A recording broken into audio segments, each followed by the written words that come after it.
His name is Theo Ragnar, an illegitimate child of the noble Ragnar family, a bloodline said to carry the power of dragons. Because Theo was born outside the family's legitimate line, his pure-blooded siblings have always treated him as if he were worthless. In their eyes, he is nothing more than a bottom-tier weakling who barely deserves acknowledgement. His siblings and the surrounding spectators are therefore certain that he will fail this trial spectacularly. Theo pays no attention to their expectations, walking confidently into the arena without showing even the slightest trace of hesitation. After taking hold of his sword, Theo approaches the steel wall and delivers an astonishingly precise slash. The blade passes straight through the metal as effortlessly as if the massive barrier were made of butter. Every spectator is left frozen with disbelief, their expectations demolished by a display of strength that no one saw coming. Their reaction is understandable, because Theo was never known as someone capable of such an unbelievable feat. In fact, reaching this moment required him to escape a life in which nearly everyone considered him completely useless.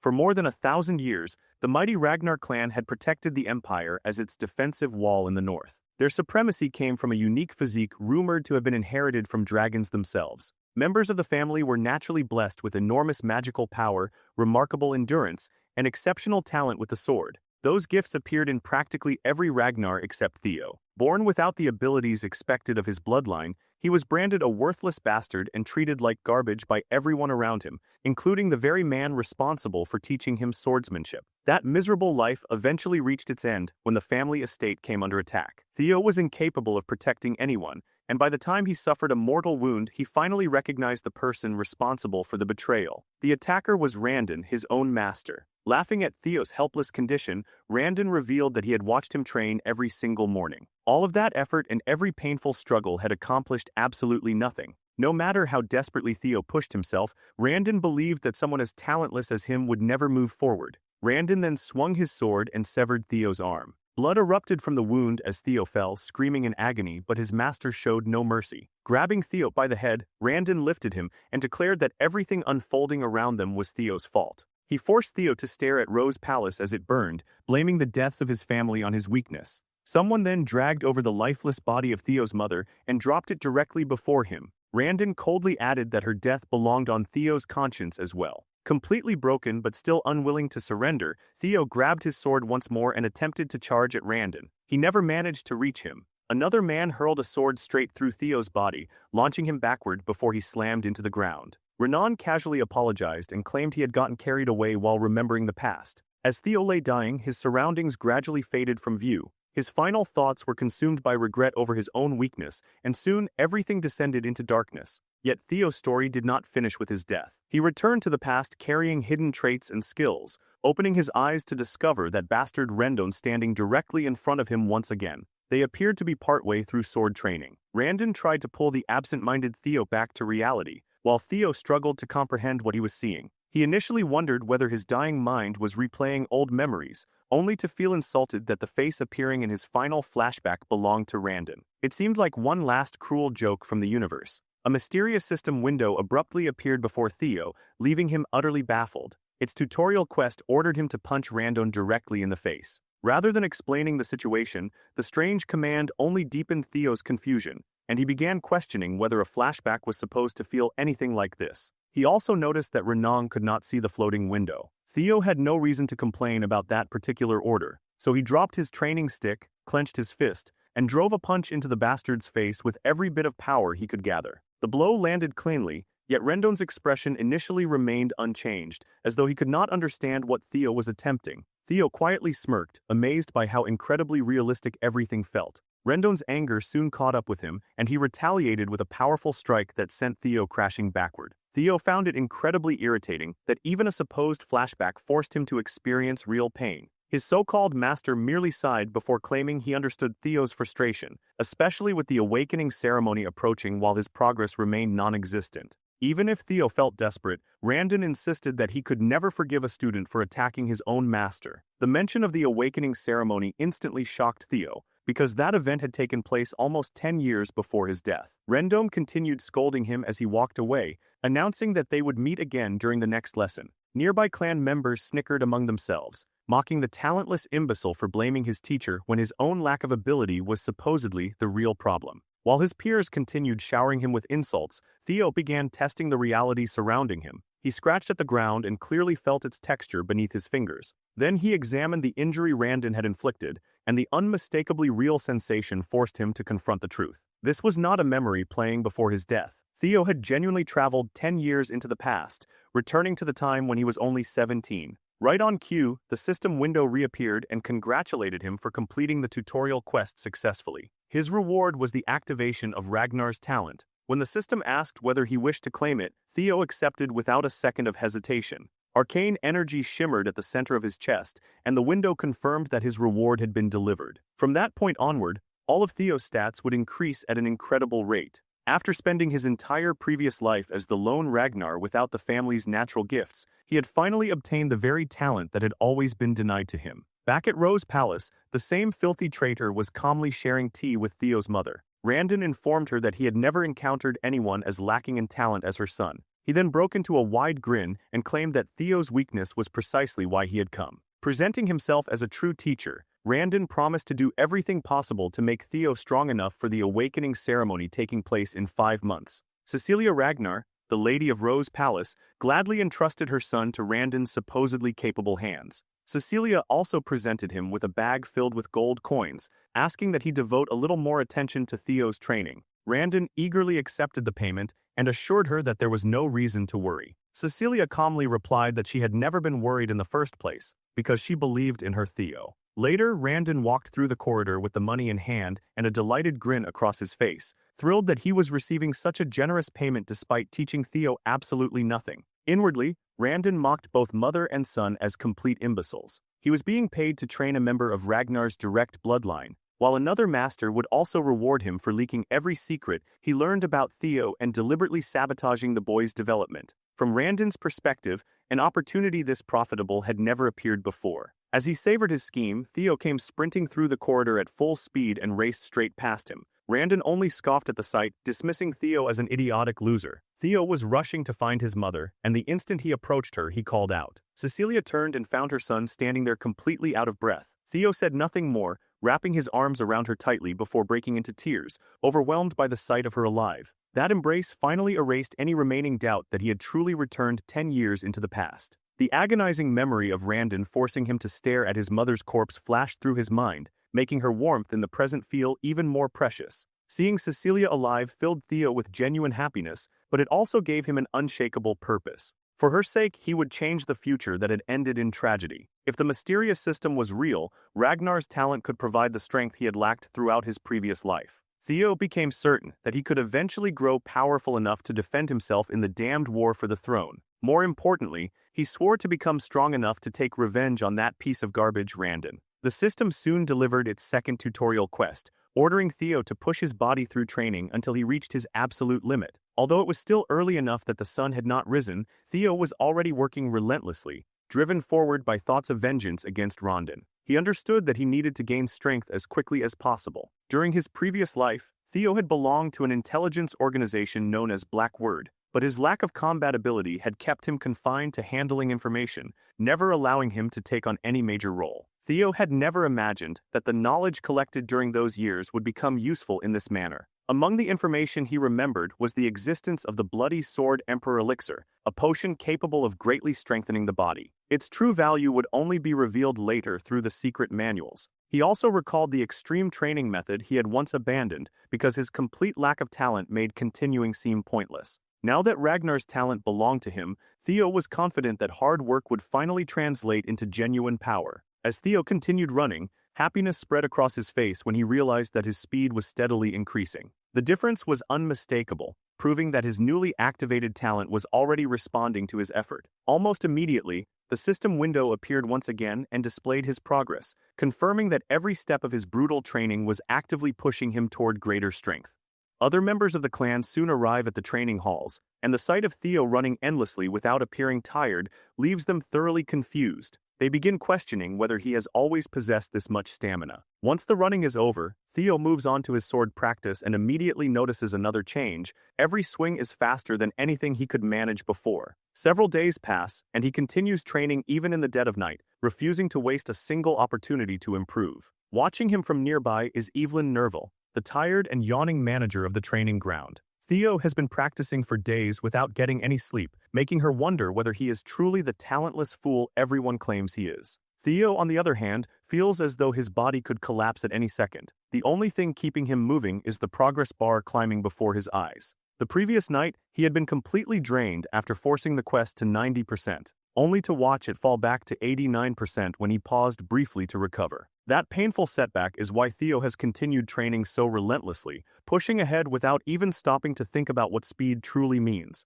His progress finally reaches 98%, and knowing the end is close, he increases his pace again. By the time this last effort is over, he can barely breathe, yet the system still shows 1% remaining. Somehow, Theo forces his exhausted body to continue. His persistence finally pays off when the number he has desperately chased reaches 3 digits, marking 100% completion. The system congratulates Theo for successfully finishing the tutorial quest and announces that he has earned the dragon heart as his reward. Before he can examine any of its tempting details, exhaustion overwhelms him and he loses consciousness. Even as Theo collapses, the system remains suspended above him, asking whether he wishes to claim the reward immediately. His hand shakes violently as he struggles to raise a finger, but he manages to press yes. The instant he accepts, brilliant blue light surrounds his body, leaving the training hall manager staring at his transformation in disbelief. Some time later, Theo awakens inside an unfamiliar room and looks around. Evelyn soon appears, assuring him that he is resting in the break room of Training Ground 4. She also reminds him that pushing himself to such an extreme was completely unnecessary.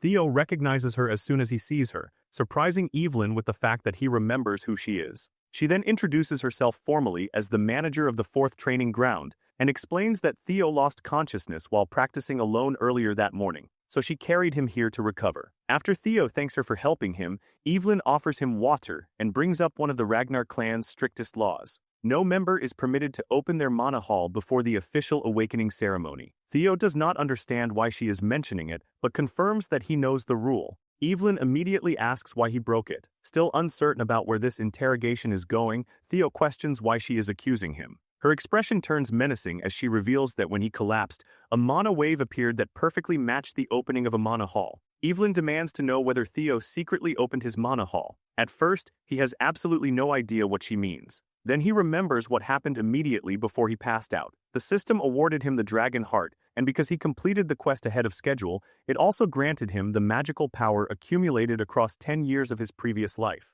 The realization leaves Theo speechless. Obtaining a dragon heart is no ordinary reward, and its existence creates a serious problem that he cannot casually explain away. A dragon heart is exceptionally valuable because a mana hall can be placed inside it, allowing the hall to function with far greater efficiency. Dragons can sustain that arrangement, but humans normally form their mana halls in the lower abdomen because the human heart cannot withstand such immense power. For that reason, warriors everywhere, especially those belonging to the Ragnar clan, desire a dragon heart. It offers the fastest route to overwhelming strength without requiring the mana hall to be established in the abdomen, yet humanity has never overcome the heart's natural limitations. Theo has now received exactly that impossible organ from the quest. The benefits are extraordinary, but the reward has placed him in an extremely awkward position, especially because the person questioning him is Evelyn Neville. She is a high-ranking swordswoman who retired after losing her left arm and later became the training ground manager. Evelyn once commanded the white-armored dragon cavalry, and her ability was so remarkable that even the demon dragon revered her. Status and strength meant nothing beside the fierce principles she upheld. Evelyn had no tolerance for dishonesty or cowardice. At one point, after finding him inflexible, she had even relinquished her position as his direct master. That means discovering Theo's dragon heart and mana hall could very well end with his execution. Rather than panicking, Theo smiles as a plan forms in his mind. There is nothing to fear as long as Evelyn cannot prove the truth. He boldly challenges her accusation, asking how she can speak of executing him based entirely on instinct and whether she is prepared to bear the consequences of those words. The question leaves Evelyn unable to respond. Theo presses his advantage by reminding her that, bastard or not, he remains an heir of the Ragnar clan. If her suspicions prove false, the accusation could be interpreted as an insult against the Ragnar name itself. Evelyn acknowledges that these are indeed the rules. With a threatening look, Theo asks whether she also knows the punishment for humiliating an heir. Without wavering, Evelyn answers that the sentence is execution. Satisfied that she understands, Theo warns her to think carefully before making another claim. This unfamiliar side of Theo leaves Evelyn stunned, and she wonders whether the young man before her is truly the same person she once knew. Even so, she remains certain that the energy she witnessed was a mana wave. She decides to investigate regardless of Theo's Ragnar blood, because rules remain rules, and she intends to hold him accountable if he has violated them. Her confidence quickly disappears when the examination reveals that Theo does not possess a mana hall. Realizing that her accusation may have been wrong, Evelyn's expression immediately falls. Theo responds with open confidence, asking whether she is finally satisfied. Bound by the same laws she tried to enforce, Evelyn sits at his feet and without the slightest hesitation tells him to execute her. She offers her lowly life as payment for her offense and continues lowering her head before him. What Evelyn cannot know is that dragon hearts function differently from ordinary mana halls. A dragon heart is essentially a mana hall that its owner can control freely, meaning Theo can conceal his magical power whenever he chooses. The possibility of a human possessing a dragon heart will not be discovered until several years later, so Theo is confident that no one can accuse him of having one now. Instead of ordering Evelyn's death, he places a reassuring hand against her back and tells her that such punishment is unnecessary. As he walks away, Theo explains that she was merely performing her duty. Very few people would risk their lives to demand the truth from a Ragnar heir, and he appreciates the righteousness that allowed Evelyn to do exactly that. Theo's true reason for sparing her is more practical. Evelyn is one of the strongest warriors around, and keeping someone of her ability alive could benefit him later. He also explains that the ban against opening a mana hall before the awakening ceremony exists to prevent overflow. Even so, he is pleased that Evelyn showed concern for someone like him, despite his status as Ragnar's bastard. With that, Theo leaves her sitting silently behind him and walks away with complete confidence, feeling as though he is standing on top of the world. His excitement is understandable. Theo now possesses not only the dragon heart, but also 10 years worth of magical power from his previous life. A few days later, Randon is once again screaming instructions at him, ordering him to angle his swing farther to the right. Theo continues pretending to be weak, although listening to Randon insult him at every opportunity is becoming increasingly difficult. More importantly, he notices that the bastard is subtly and deliberately teaching him strange, improper sword techniques. The discovery strengthens Theo's suspicion that someone else is directing Randon from behind the scenes. He is convinced that the person who delivered the final blow in his previous life must be the true mastermind controlling his former teacher. Theo decides that the time has come to uncover that person's identity, and a smirk crosses his face when he realizes exactly how to proceed. Randon continues shouting at him until Theo deliberately snaps the training stick in his hands, making it clear that he refuses to listen to any more of the man's pointless yapping. Theo openly declares that Randon's lessons are complete trash, then questions how someone with such pathetic ability ever became a mid-ranking swordsman. To provoke him further, Theo points out that Randon would probably struggle even against demonic beasts.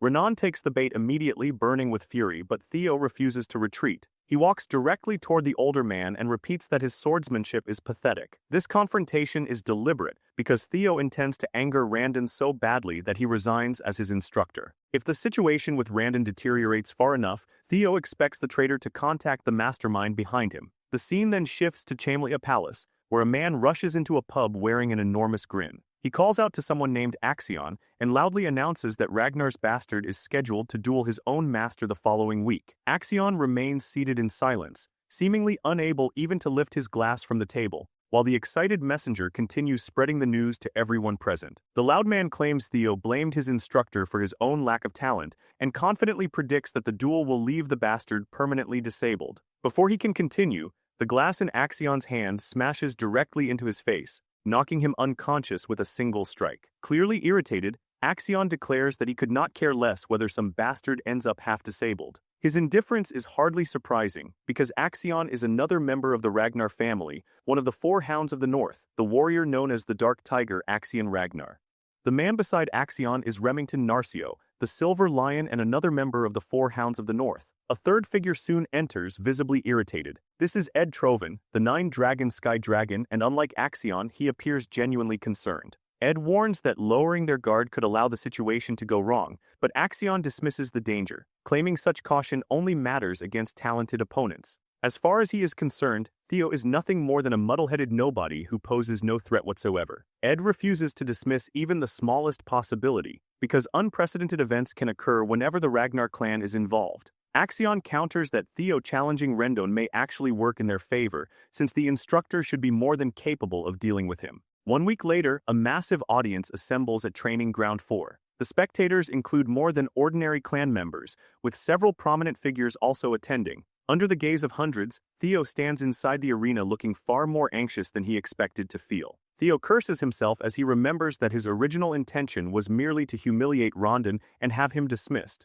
Somehow, that simple plan has escalated into a public duel. Still, he refuses to panic because this confrontation was meant to happen, and he is eager to repay Rondon for everything he endured. The system reinforces that determination by revealing his third tutorial quest: defeat Rondon in battle and emerge victorious. The circumstances leading to this moment began when Theo openly condemned Rondon's pathetic abilities, fired him as his instructor, and ordered him to disappear. Rondon protested that time remained on their contract, but Theo pointed out that the employer himself had terminated the agreement, leaving nothing more to discuss. Theo would have gladly punched the traitor again, although he still lacked confidence in his current combat ability. Rondon faced a different problem. He could not afford to lose his position before accomplishing his true objective. As he approached Theo and attempted to change his mind, a system window appeared without warning, commanding Theo to fight Rondon and win. The unexpected quest completely blindsided Theo. Evelyn Neville appeared at precisely the same time and urged them to resolve the dispute according to the Ragnar way, through the rule of the strong. A sword match could settle everything without requiring a tribunal, and both sides would simply obey the victor's will. The old bastard immediately recognized his opportunity and enthusiastically agreed that her proposal was brilliant. Theo was left unsure how to respond, while Evelyn continued insisting that a duel offered the best solution. Theo did not share her confidence because he was not convinced he could defeat Rondon yet. Nevertheless, that chain of events eventually placed the two of them across from each other in the arena. Members of the audience exchanged mocking smiles and whispered about how pathetic Theo was. They claimed he did not even understand how to swing a sword and predicted that he would leave the arena crippled. In their minds, an apprentice with Theo's reputation had absolutely no chance of overcoming a mid-ranking swordsman. Renan smugly offers Theo one final escape, promising to forget the entire incident if he apologizes. There is supposedly no reason to gamble his life merely to protect his pride. Theo turns the offer back on him, declaring that Rondon is the one who should apologize.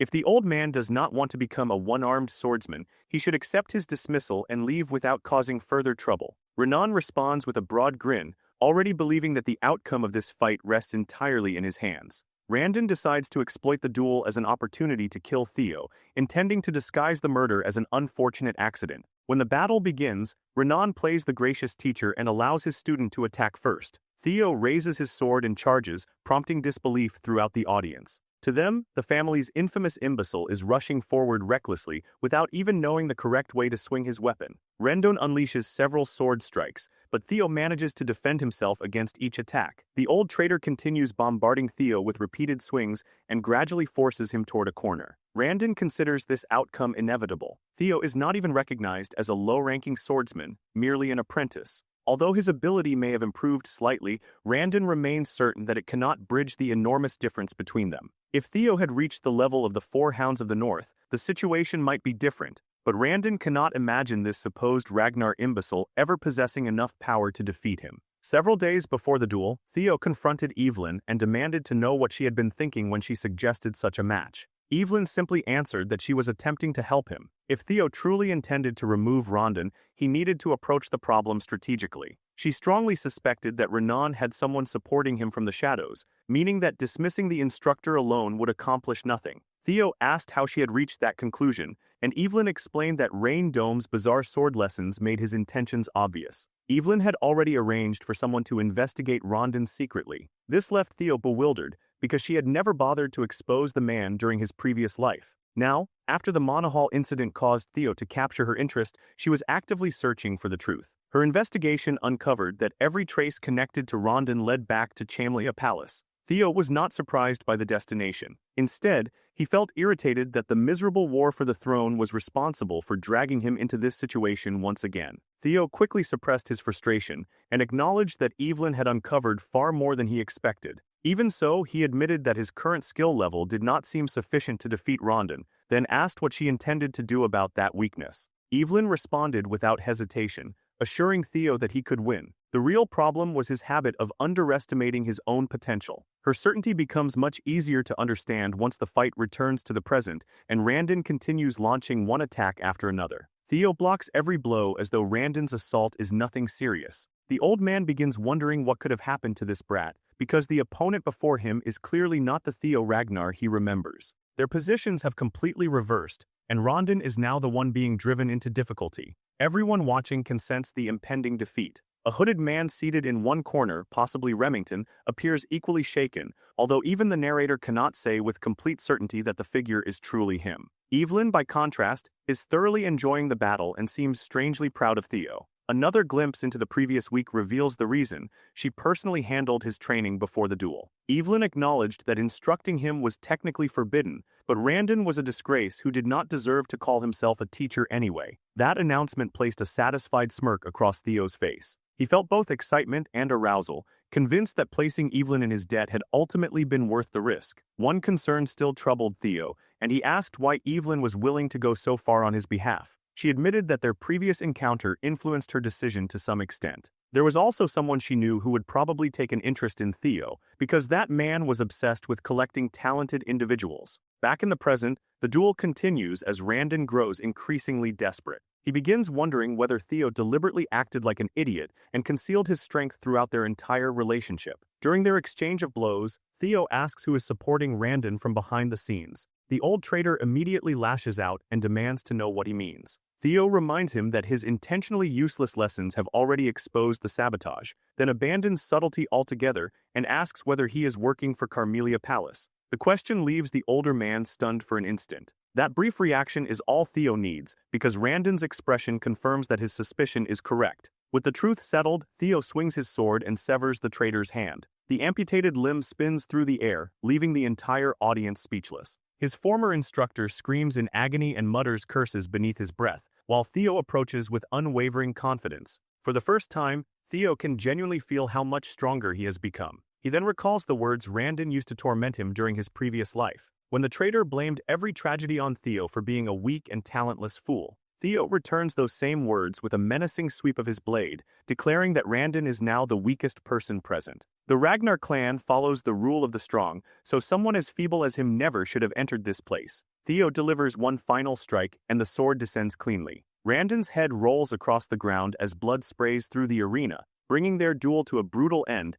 and leaving every spectator struggling to process what they have just witnessed. The system window immediately congratulates Theo for successfully completing Tutorial Quest 3. He did more than merely win the battle, he surpassed the stated objective and therefore qualified for an additional reward. When the system asks whether he wishes to claim everything now, Theo's answer is already obvious. The crowd is collectively terrified. Watching an apprentice swordsman slaughter a mid-tier swordsman with such overwhelming force is so absurd that almost no one can believe it truly happened. Theo has a very different reaction. After experiencing Randon's strength firsthand, he finds the old bastard ridiculously weak. He is almost embarrassed that someone so unimpressive managed to torment him throughout his previous life. This time, everything is clearly different. The system announces that an ability called Observation has been activated as his primary reward. For exceeding the quest objective, Theo also receives an additional year of magical power, giving him yet another major increase in strength. Before Theo can properly absorb these gains, a man plummets from the sky and strikes the ground with the force of a meteor. Theo has no time to react before the newcomer shouts his name while wearing an enormous grin.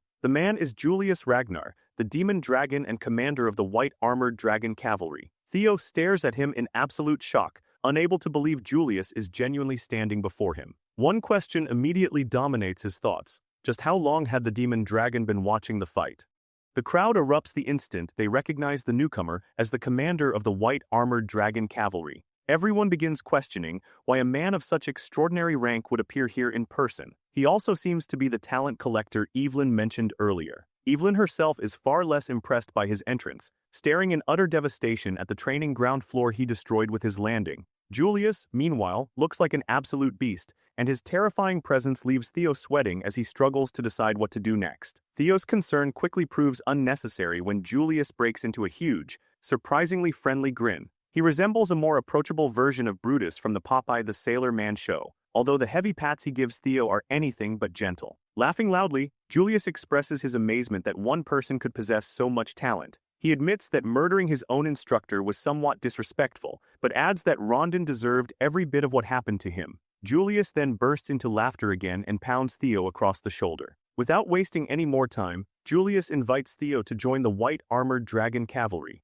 Evelyn had already anticipated this outcome, but the rest of the audience is left staring with their mouths wide open. They cannot believe the infamous Julius Ragnar has personally recruited someone so inexperienced for his elite armored knights. Remington appears again and asks a nearby man whether he has ever heard of an apprentice swordsman being scouted before even undergoing the awakening ceremony. The stranger hesitantly admits that he has not. Remington already knows the answer because such a thing has never occurred throughout the entire history of their world. Theo considers the situation carefully. As long as a person's mana hall remains closed, accurately judging their true potential should be impossible. Someone may display brilliant swordsmanship while possessing almost no magical power. Therefore, regardless of Julius Ragnar's greatness, even he should not be completely certain whether Theo has any real potential. Theo wonders if the demon dragon can somehow perceive that hidden promise within him anyway. After considering the offer, Theo rejects it immediately, answering flatly without the slightest hesitation visible on his face. Julius looks as though he has just bitten into an especially sour lemon.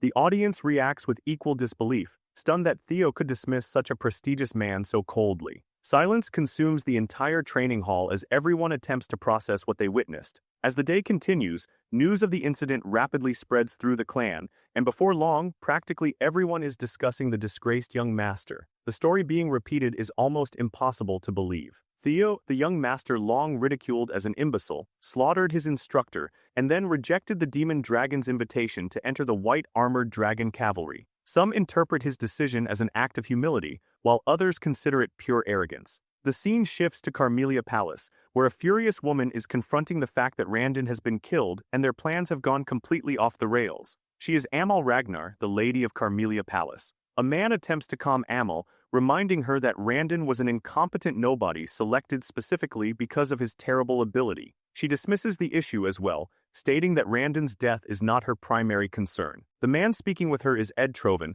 her brother and the sky dragon previously seen at the pub. Amal explains that the real problem is the demon dragon personally approaching Theo. More troubling still, rumors claim Evelyn arranged the meeting, which prevents them from interfering by assigning Theo another master. If Theo begins distinguishing himself, seizing control of Rose Palace will become considerably more difficult. Axion casually enters during the discussion and questions why everyone appears so concerned. He insists that the clan head will never take an interest in this matter, allowing their original plan to proceed normally. Emil asks whether her son understands that keeping Theo powerless is the safest way to control Rose Palace without offending the clan leader. Axion confirms that he understands and remains certain that Theo is still powerless. Axion cannot imagine how much someone like Theo could possibly have changed. In his opinion, Evelyn and the demon dragon have always been drawn to underdogs, so there is no reason to treat their interest as a major development. Ed Troven is not convinced by his nephew's casual attitude and warns him against underestimating the situation. Axion then produces a letter with a sly grin. Since his mother and uncle are so worried, he decides that he will play with Theo for a while and personally remind him where he belongs. Later, Evelyn watches Theo train and praises him for another excellent practice session. Theo thanks her, admitting that learning from a genuine master like her feels completely different. Evelyn brings up Julius's invitation, remarking that joining the white armored dragon cavalry would have been the better decision, and asks why he refused. Theo considers his answer carefully, claiming he felt no regret would be dishonest, because entering that cavalry unit had been one of the greatest dreams of his previous life. Even so, Theo knows that accepting the offer now would ultimately work against him. There is no reason to restrict his future so early in the game. Compared with the privileges available to whoever stands at the top after the awakening ceremony, membership in the white armored dragon cavalry is not nearly as valuable. Theo therefore smiles and claims that he does not want any special treatment while he is still unprepared. For now, he is satisfied with training under Evelyn and focusing entirely on the upcoming ceremony. Evelyn warns him that the commander will probably be disappointed after receiving such a direct rejection. Theo then decides to test his newly acquired observation ability for the first time. The skill reveals all of Evelyn's stats, confirming beyond doubt that she is a high-ranking swordswoman. It also shows that she admires Theo's humility and character. Teaching him has restored a sense of energy and purpose she has not experienced in a long time, although the information contains one more personal detail. Evelyn deeply misses the white armored dragon cavalry. Theo is delighted by how much useful information observation provides, but that final line makes him narrow his eyes in surprise. Before he can consider it further, a frightening-looking man enters and introduces himself as Sybil Drea. He has arrived from the Southern Inspection Post because there is something he needs to discuss with Theo. Sybil's intimidating appearance immediately puts Theo on edge, leaving him uncertain about what kind of conversation the man has in mind. Theo activates observation again and discovers that Sybil possesses an intense desire to spar with him.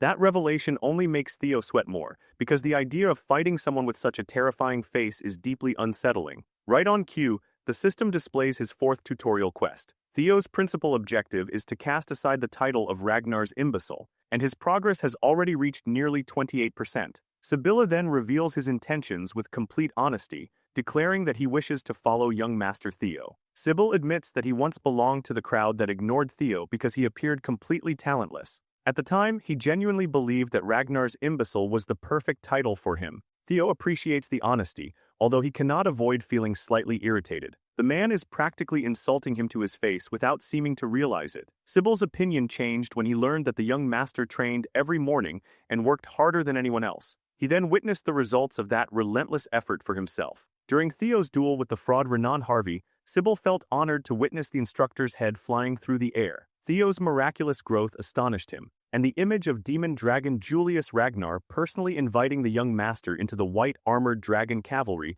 became permanently etched into his memory. From that point forward, Sybil regarded Theo as his idol. He had once considered abandoning himself after others labeled him the idiot of the Southern Inspection Office, but Theo's rise completely changed his outlook. All Sybil wants now is an opportunity to cross swords with his hero. His blunt sincerity is startling. Theo would ordinarily question whether someone approaching him had a hidden agenda, but observation exposes Sybil's true nature. The young man holds profound respect for Theo, and his desire for a spar is entirely genuine. Although this development is unexpected, Theo finds himself pleased. Following Randon's defeat and the spread of rumors about Lord Julius's interest, Theo expected insecure people to swarm him merely to test his ability. He never imagined anyone would admire him and voluntarily offer their loyalty instead. Sybil's attitude proves that some people still carry Ragnar's pride within them, and that could serve Theo perfectly. He will eventually need trustworthy people inside his circle, especially because becoming the head of the Ragnar clan will require capable subordinates. This situation can also help him advance the final tutorial quest, and finally erase the humiliating title that followed him throughout his previous life. Theo was never able to escape the name Ragnar's imbecile before his regression. With the system creating possibilities that never existed in his former life, he is determined to abandon that shameful title completely. He turns toward Evelyn and requests permission to accept Sybil's sparring challenge. His new master gladly approves and encourages him to display everything he has learned. Raising his blade in a formal salute, Theo introduces himself as Theo Ragnar, apprentice swordsman of Rose Palace, awaiting the awakening ceremony under Master Evelyn Narraville's guidance.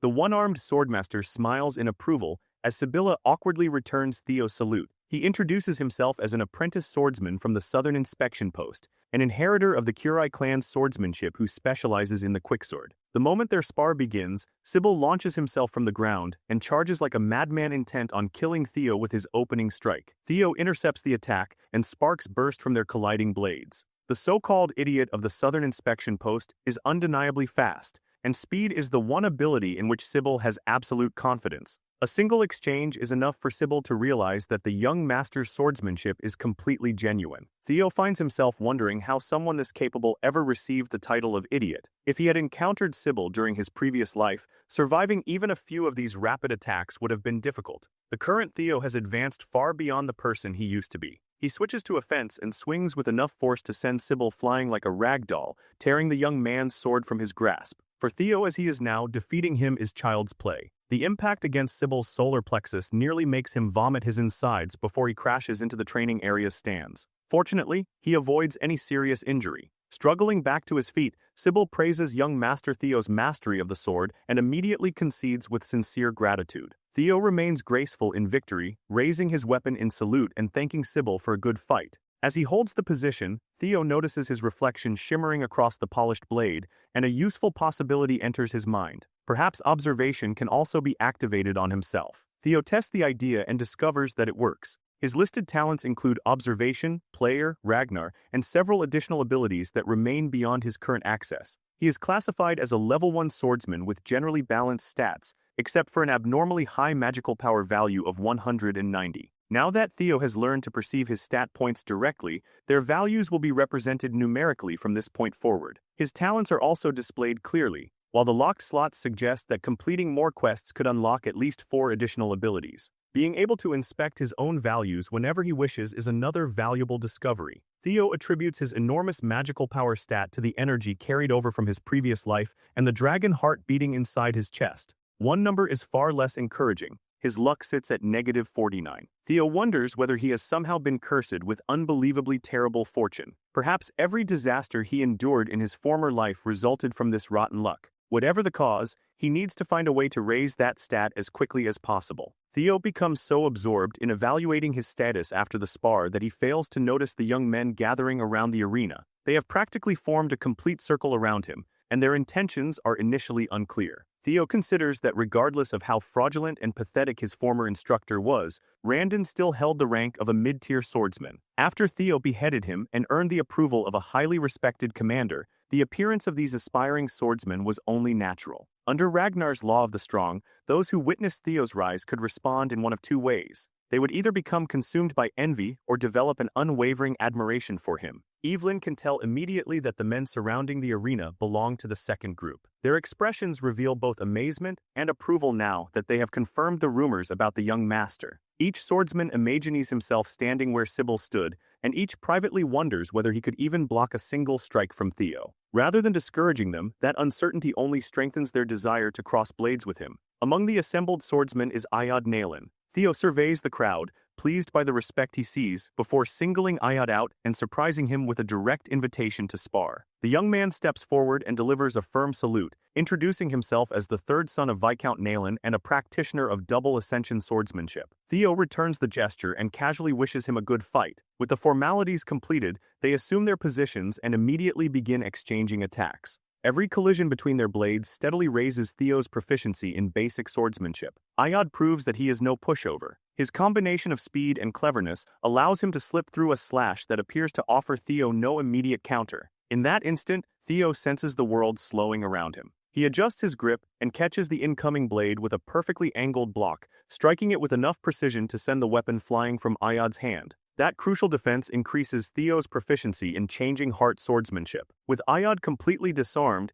his defeat at the young master's hands is absolute. He acknowledges the result and gives Theo his lasting approval. To Theo's surprise, securing that approval also raises his luck. This suggests the stat may be connected to his reputation. If so, Theo has just discovered a way to repair his disastrous fortune. He can continue fighting opponents and earning their recognition until he literally turns his luck around. Bernat Romero becomes the next challenger, and Theo secures another easy victory. Bernat's approval adds one more point to his luck. Eric Morin follows and manages to offer a respectable amount of resistance, although it remains a losing struggle from beginning to end. Theo then earns Manfred Nonbert's approval and continues his relentless sequence of spars without taking a break. Manuel Noir is completely overwhelmed, while the thuggish-looking Viroparank fails to last even a full minute against him. After some time, Theo becomes entirely immersed in the rhythm of combat and carries his winning streak into a match with Daniel Reman. By the time most of the young swordsmen have fallen, Theo is still hungry for another battle. He calls for the next challenger, yet no one steps forward. The sheer number of fights has pushed him close to exhaustion, but when he checks the tutorial quest for escaping his imbecile title,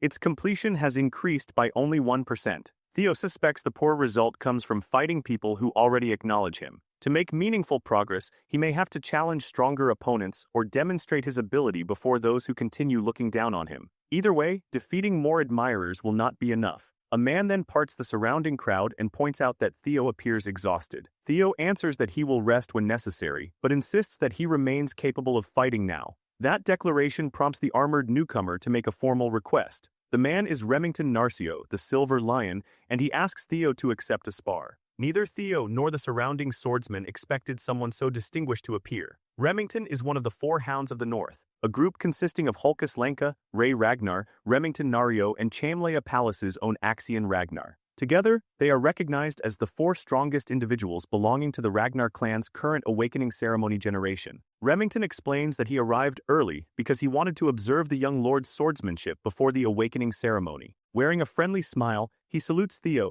and thanks him for accepting the request. The Silver Lion is a gifted sword genius known for his sharp senses and exceptional dedication. Even someone of his ability is surprised by Theo's emergence as an unexpected rival. Theo proudly returns the salute, introducing himself this time as Theo Ragnar, the 31st son of Kyle Ragnar, the great guardian of the North. Theo never expected to meet the sword prodigy Remington, much less face him in a spar. He deeply respected this man during his previous life, so when he says that crossing swords with Narcio's renowned young deputy clan head is an honor, his words are completely sincere. After fighting continuously for so long, Theo is intoxicated by the atmosphere of battle and eager to show Remington everything he can do. Both swordsmen openly anticipate an excellent match as they prepare to begin. The Silver Lion's aura erupts with terrifying intensity, forcing Theo to question whether his current strength is truly enough to defeat Remington. Both fighters surge forward, their blades meeting in an explosion of sparks. Theo is finally experiencing the power of one of the four hounds of the north firsthand.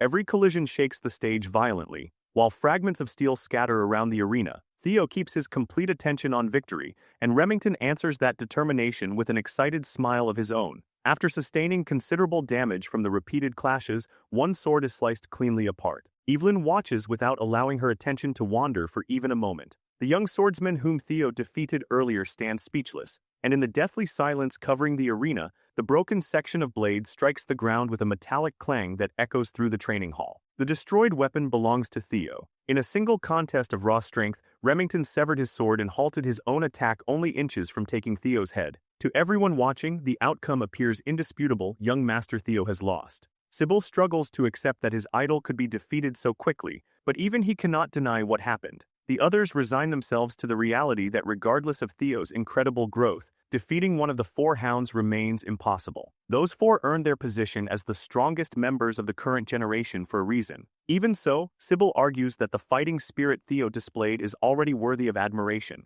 Then, to the astonishment of every bystander, the Silver Lion declares that he considers himself the loser. Remington performs an impeccable salute and humbly thanks the young lord for the duel. He explains that Theo's sword was already heavily worn before their match even began, while Theo himself was exhausted from battling numerous challengers. Theo refuses to use either circumstance as an excuse. On a real battlefield, no enemy would account for damaged equipment or fatigue, so he accepted his defeat the moment his weapon left his hand. Remington responds with an understanding smile, respecting Theo's interpretation of the result, even if his own judgment remains different. The Silver Lion and the man once mocked as Ragnar's imbecile then reach forward and shake hands. Through this brief but ferocious duel, the two unlikely rivals develop a far deeper respect for one another.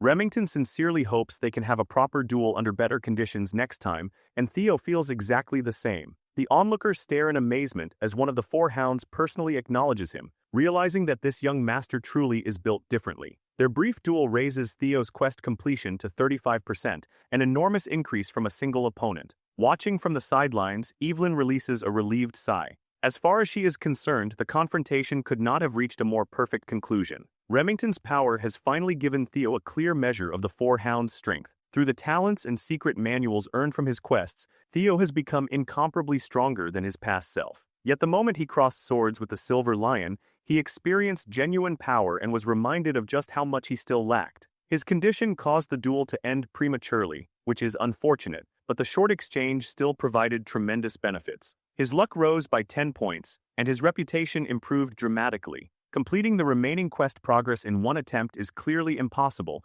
so Theo will need to search actively for other methods. What he requires is a stage where he can earn the approval of far more people. Remington then reveals that a simple duel was not the only reason he came. He presents Theo with an important letter, a formal invitation to an organization known as the Scaled Dragon Society. The name alone sends a rush of excitement through every young swordsman nearby, because entry into this exclusive high society group requires passing an exhaustive selection process. Being invited to the Scaled Dragon Society is considered a tremendous honor for any rising star, especially when the invitation comes directly from Remington himself. Theo modestly questions whether someone like him can truly be admitted. The Silver Lion quickly assures him that he is more than qualified, and insists that the organization is not as serious as its reputation suggests. Most prominent members simply treat it as a social gathering for talented peers waiting to participate in the upcoming awakening ceremony. Theo cannot determine whether Remington has any hidden motive behind the invitation, but he already knows that the Scaled Dragon Society currently revolves around his half-brother Axion.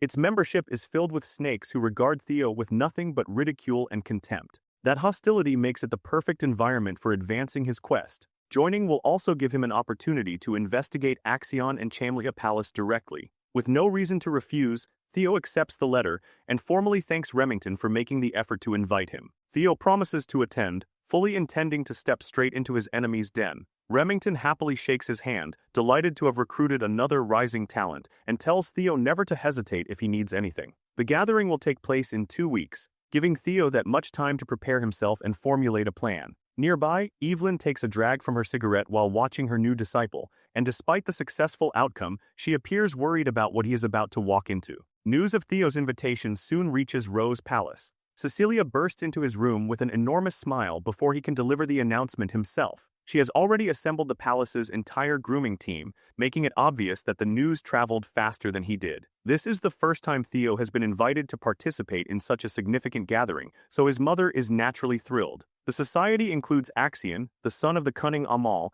as well as brilliant talents such as Remington. These gifted young people have even attracted the council's attention. Cecilia understands that everyone at the banquet will scrutinize Theo, from his clothing to the way he carries himself. She immediately produces a measuring tape and begins recording his sizes. Cecilia trusts that her son will make no mistakes in matters of etiquette, but appearance and demeanor require a different kind of preparation. Fortunately, those are elements of high society with which she can personally assist him, because she was once a successful actress. More than anything, Cecilia is simply happy to participate and be useful to her beloved son. Theo knows that his mother has always carried the burden of raising an illegitimate child while living as a commoner concubine. She blamed herself for the shameful label placed upon him, even though none of it was ever her fault. In the merciless Ragnar clan, where strength stands above everything else, Theo can only imagine how difficult life must have been for her when her son remained weak throughout his previous existence. Cecilia may appear cheerful and excited, but beneath that joy is a mother concerned solely with her son's well-being.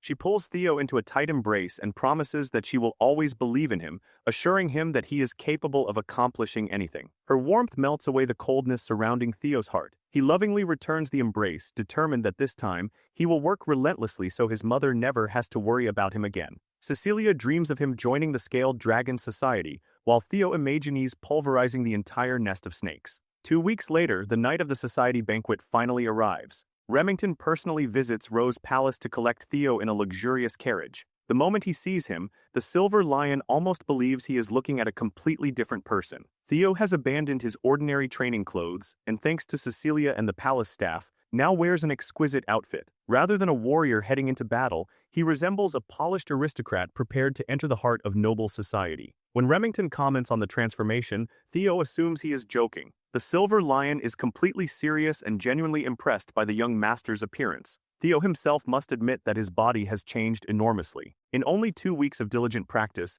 he has grown taller and developed his muscles almost perfectly. Remington unexpectedly visited him every day during that period so they could train together, and the two have grown considerably closer as a result. Theo has also gained a respectable following, consisting of Sybil and the other young swordsmen. Evelyn originally agreed to teach Theo only for a brief interim, yet she somehow ended up responsible for an entire battalion of his enthusiastic admirers. The past 2 weeks have therefore been extremely lively. Even now, Theo is still recovering from dealing with so many overeager people. Today brings a different challenge, because he is heading toward the first formal banquet he has ever attended. Remington assures Theo that there is no reason to feel nervous, but offers him one warning before they arrive. His friend Axion can behave rather mischievously. In fact, Axion was the person who requested that Theo receive an invitation, claiming that he wanted to meet the clan's newest rising star. The entire banquet has also been prepared specifically for Theo. Learning this changes the situation considerably, although not in a negative way. If anything, this arrangement suits Theo's objective even better. Theo is already looking forward to being insulted from every direction. Inside the banquet hall, the dark tiger Axion Ragnar has begun drinking expensive alcohol while eagerly anticipating the chance to turn Ragnar's imbecile into his newest toy. Soon, Remington's carriage stops before an extravagant palace, marking their arrival at the venue. Both men step outside and Theo immediately surveys the structure before him. He is about to enter Chamlea Palace, the home territory of the scum who ordered Rian Dun to sabotage his development. During Theo's previous life, these people mercilessly consumed him, his mother, and the entirety of Rose Palace. His thoughts of revenge are interrupted when Remington invites him to proceed. The energetic Silver Lion has heard that Axion intends to greet them personally and should already be waiting near the entrance. Theo understands exactly why that bastard arranged this invitation. Axion likely believes that because Ragnar's former imbecile has started making trouble, it is now his responsibility to crush Theo's growing momentum. Theo, did not willingly enter this nest of snakes without preparing a plan of his own. He intends to make Axion understand precisely whom he has chosen to provoke. As they approach the palace, Theo notices something from the corner of his eye and abruptly stops. On an upper floor of Camellia Palace, the strange blue glow of a system quest appears to be calling him. The possibility of discovering another quest distracts him for a moment, preventing him from noticing an unidentified object rapidly descending toward his position. Remington attempts to pull Theo away, but before he can reach him, the object bursts open and releases a cloud of white powder. The silver lion panics and calls out to Theo, only to discover that he is unharmed. The projectile was merely a sack of flour dropped from above. Remington becomes furious over such a childish prank. Theo recognizes that in his previous life, he could never have avoided it, and the outfit his mother worked so hard to prepare would have been completely ruined. Theo initially considers whether Remington helped arrange the stunt, but the Silver Lion's genuine anger and confusion quickly eliminate that suspicion. Apparently, showering him with flour is the finest welcome the fools above could devise. The only people immature enough to plan something so ridiculous are the smug nobles watching from the palace windows. A familiar voice pushes through their ranks and declares that the incident was simply a playful greeting between friends, nothing more than basic courtesy. Remington refuses to accept that excuse and remains sincerely enraged. Axion finally reveals his smug face, maintaining that he merely wished to extend an entertaining welcome to his brother Theo. Theo immediately activates observation to assess the Dark Tiger. Axion's listed talents include madness, psychopathy, and overwhelming potential in swordsmanship. His current thoughts show eager anticipation after finding a new toy to torment. Armed with that knowledge, Theo simply smiles and thanks him, completely confusing his psychopathic half-brother. Theo continues by explaining that Axion has welcomed him so warmly that gratitude is only natural. He adds that he is now looking forward to today's celebration more than ever. Axion's bewilderment lasts only briefly before transforming into delighted excitement. Axion finds himself increasingly entertained by how much his brother has changed since their last encounter. Theo has finally become fun. Remington and Theo proceed into the banquet hall, where every invited member of the promising noble society has already assembled. The gathering is exceptionally private, allowing only a carefully selected group to drink, dine, and socialize with other talented young elites. Despite the exclusivity, almost everyone's attention is fixed on today's unusual guest. The nobles cannot understand why Axion would invite someone they consider a complete failure. Theo may belong to Ragnar's direct bloodline, but he is still infamous as the family's imbecile. Most guests find the idea of allowing such trash into the scaled dragon society deeply unpleasant, although even they must admit that his outfit looks incredibly sharp. Many already know that Axion is merely playing with a new toy. They speak without even lowering their voices, prompting Remington to apologize and insist that these gatherings are not usually this scandalous. Theo has no problem allowing them to insult him as much as they please. The more contempt they display now, the sweeter it will feel when he crushes them later. He also notices that the mysterious blue quest light is somewhere nearby. It may be extremely important, but Theo currently has no natural excuse to approach its location. Before he can investigate, Axion descends the staircase and asks whether his brother is enjoying the celebration. Theo forces himself to remain calm and follows the plan he prepared. With a composed smile, Theo thanks Axion once again for inviting him. Axion sarcastically apologizes for the flower incident outside, playfully admitting that he may have taken the joke too far. In the blink of an eye, he closes the distance and grips Theo tightly by both shoulders, pressuring his brother to accept the apology in front of every guest. Remington moves to intervene, but Theo stops him by declaring that Axion has done nothing requiring forgiveness. Theo calmly repeats Axion's own explanation, accepting the prank as nothing more than a friendly greeting between brothers. The response leaves the psychopath momentarily speechless. No matter what Axion attempts, Theo remains too calm and controlled to rattle. Axion eventually laughs and slaps him across the back like an affectionate older brother. He never realized the kid possessed this much spirit. Theo is nothing like the boy Axion remembers from their childhood, and this new personality only makes him more appealing as a source of entertainment. The nobles watch Theo smile and accommodate his brother's every whim, then turn their mockery toward his illegitimate birth. They compare his background with Axion's connection to the prestigious Trovan bloodline. Although the two are half-brothers and both carry Ragnar's name, the guests insist that they exist on completely different levels. The Trovan clan is the eastern region's great swordsmanship powerhouse, whereas Theo's mother is merely an unknown woman who seemingly appeared from nowhere. Theo continues smiling as every blatant insult feeds the fire growing inside him. One detail still confuses the guests: Remington's apparent closeness with Ragnar's imbecile. Their contempt soon spreads to the Silver Lion as well, and someone mocks him as an illegitimate child of the Narcio family. Remington has been tense from the moment they entered, but hearing these nobles raise a forbidden subject nearly makes him snap. Theo realizes that if he waits a few more seconds, Remington may steal the spotlight for himself. Theo originally planned to observe the room and collect more insults, but the situation now demands action. Before Axion can lead him upstairs, Theo stops and announces that since he has only just arrived, he should properly greet his new friends. He approaches the banquet table where the snickering nobles have gathered, drawing every eye toward Ragnar's imbecile. Without saying anything, Theo takes a bottle of wine and walks toward the noble who insulted Remington's lineage, seemingly preparing to refill his glass. The blonde noble gives Theo a smug smile and asks whether anything he said was incorrect. Theo adjusts his grip on the bottle and, without warning, smashes it violently across Blondie's head. The abrupt attack shocks Remington and even catches the psychopathic Axion by surprise. Blondie clutches his skull in agony as blood runs through his yellow hair. Theo towers over him, still holding the jagged and blood-stained remains of the bottle, while the entire banquet hall freezes. Blondie somehow finds the nerve to sit up and curse Theo for humiliating him before everyone. Before the noble can launch into the usual stream of arrogant complaints, Theo kicks him hard enough to break his jaw. His straightforward plan has finally begun, and his eyes turn cold with a hint of madness. Theo claims he was only offering Blondie a small greeting,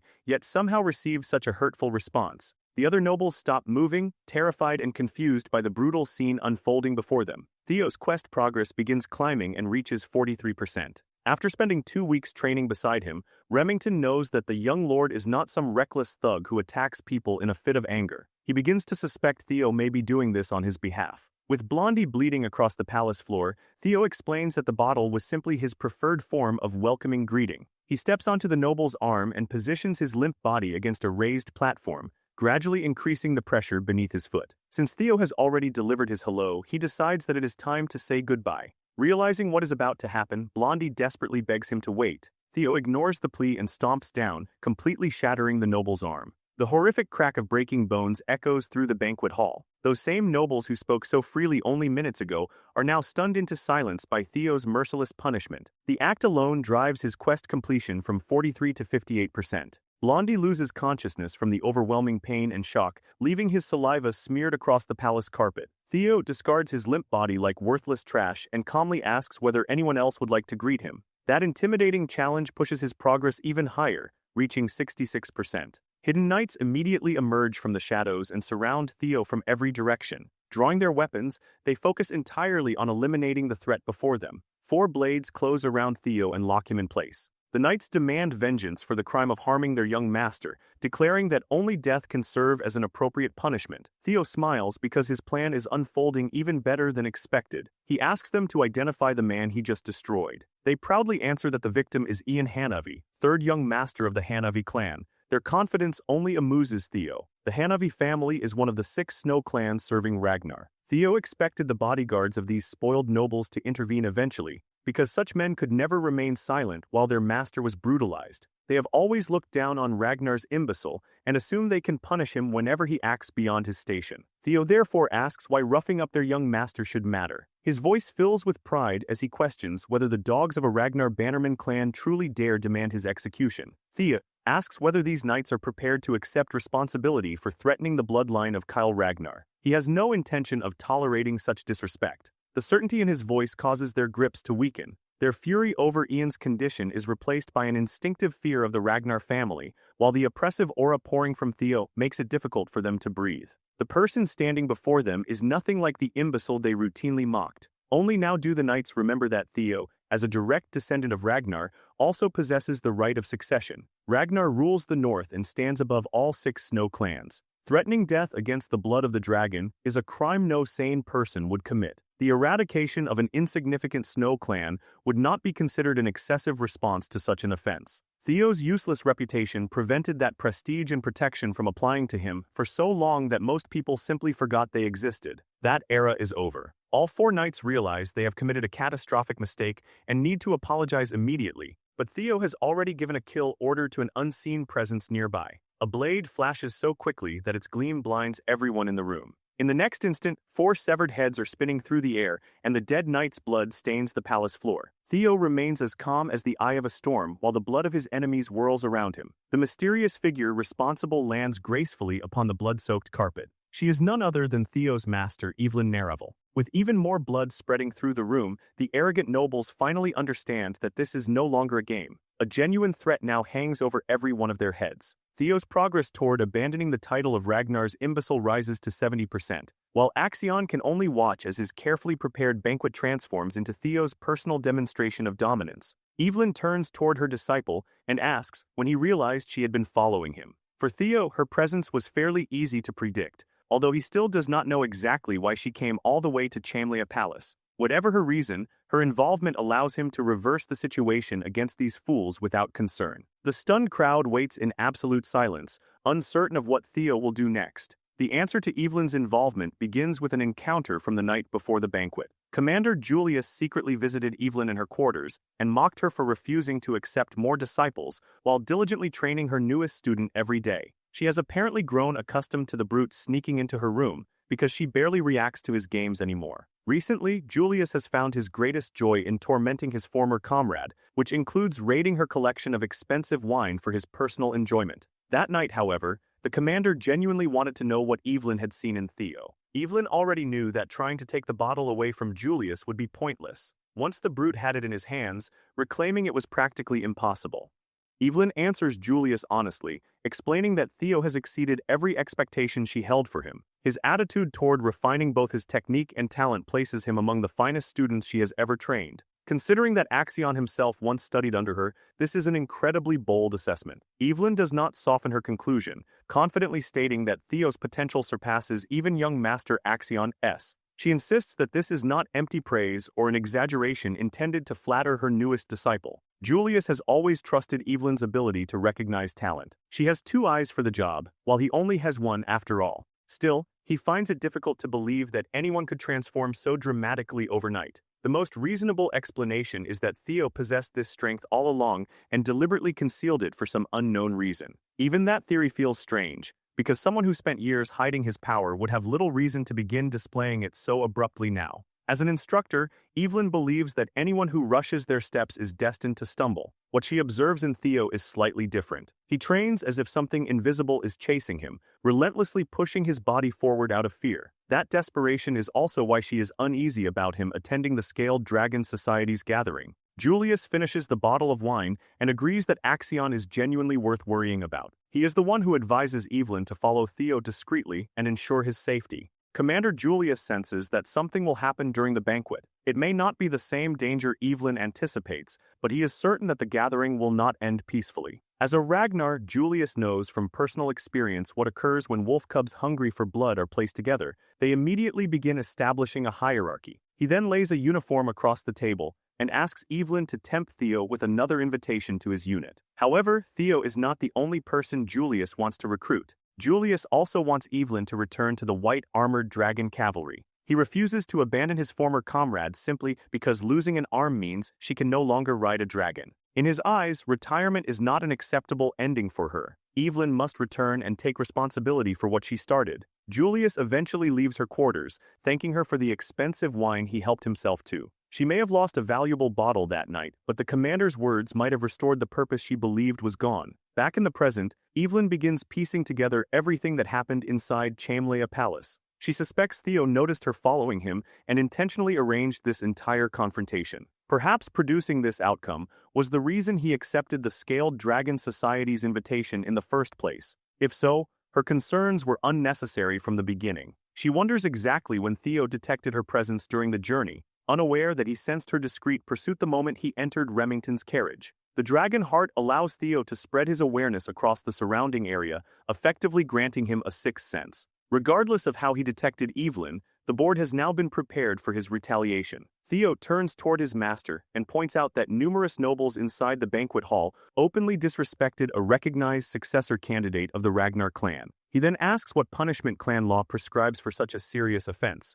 The guilty nobles nearly collapse because they already know the answer. Evelyn is unwavering when rules are involved. She states that, depending on the applicable clan laws, the offenders can be executed immediately. Theo smiles because he created the setup, and Evelyn completed it perfectly. He then assumes the role of a merciful young lord, arguing that the culprits are merely children who have not yet undergone their awakening ceremony. Rather than demanding their lives, Theo will consider every offense forgiven after taking only one arm from each guilty person. Evelyn acts before anyone can respond. She becomes an unstoppable storm of steel aimed at the panicking members of the Scaled Dragon Society. The second son of the Byron clan attempts to evade her, only for his right arm to be severed. The first son of the Red and White Mercenary Corps screams as blood erupts from his stump. Even the delicate arm of the series' Merchant Guild's fourth daughter receives no mercy, while the third son of the Clark clan discovers that escaping Evelyn is practically impossible. When the Howard clan's first daughter is reduced to a one-armed victim, Theo's quest progress reaches 79%.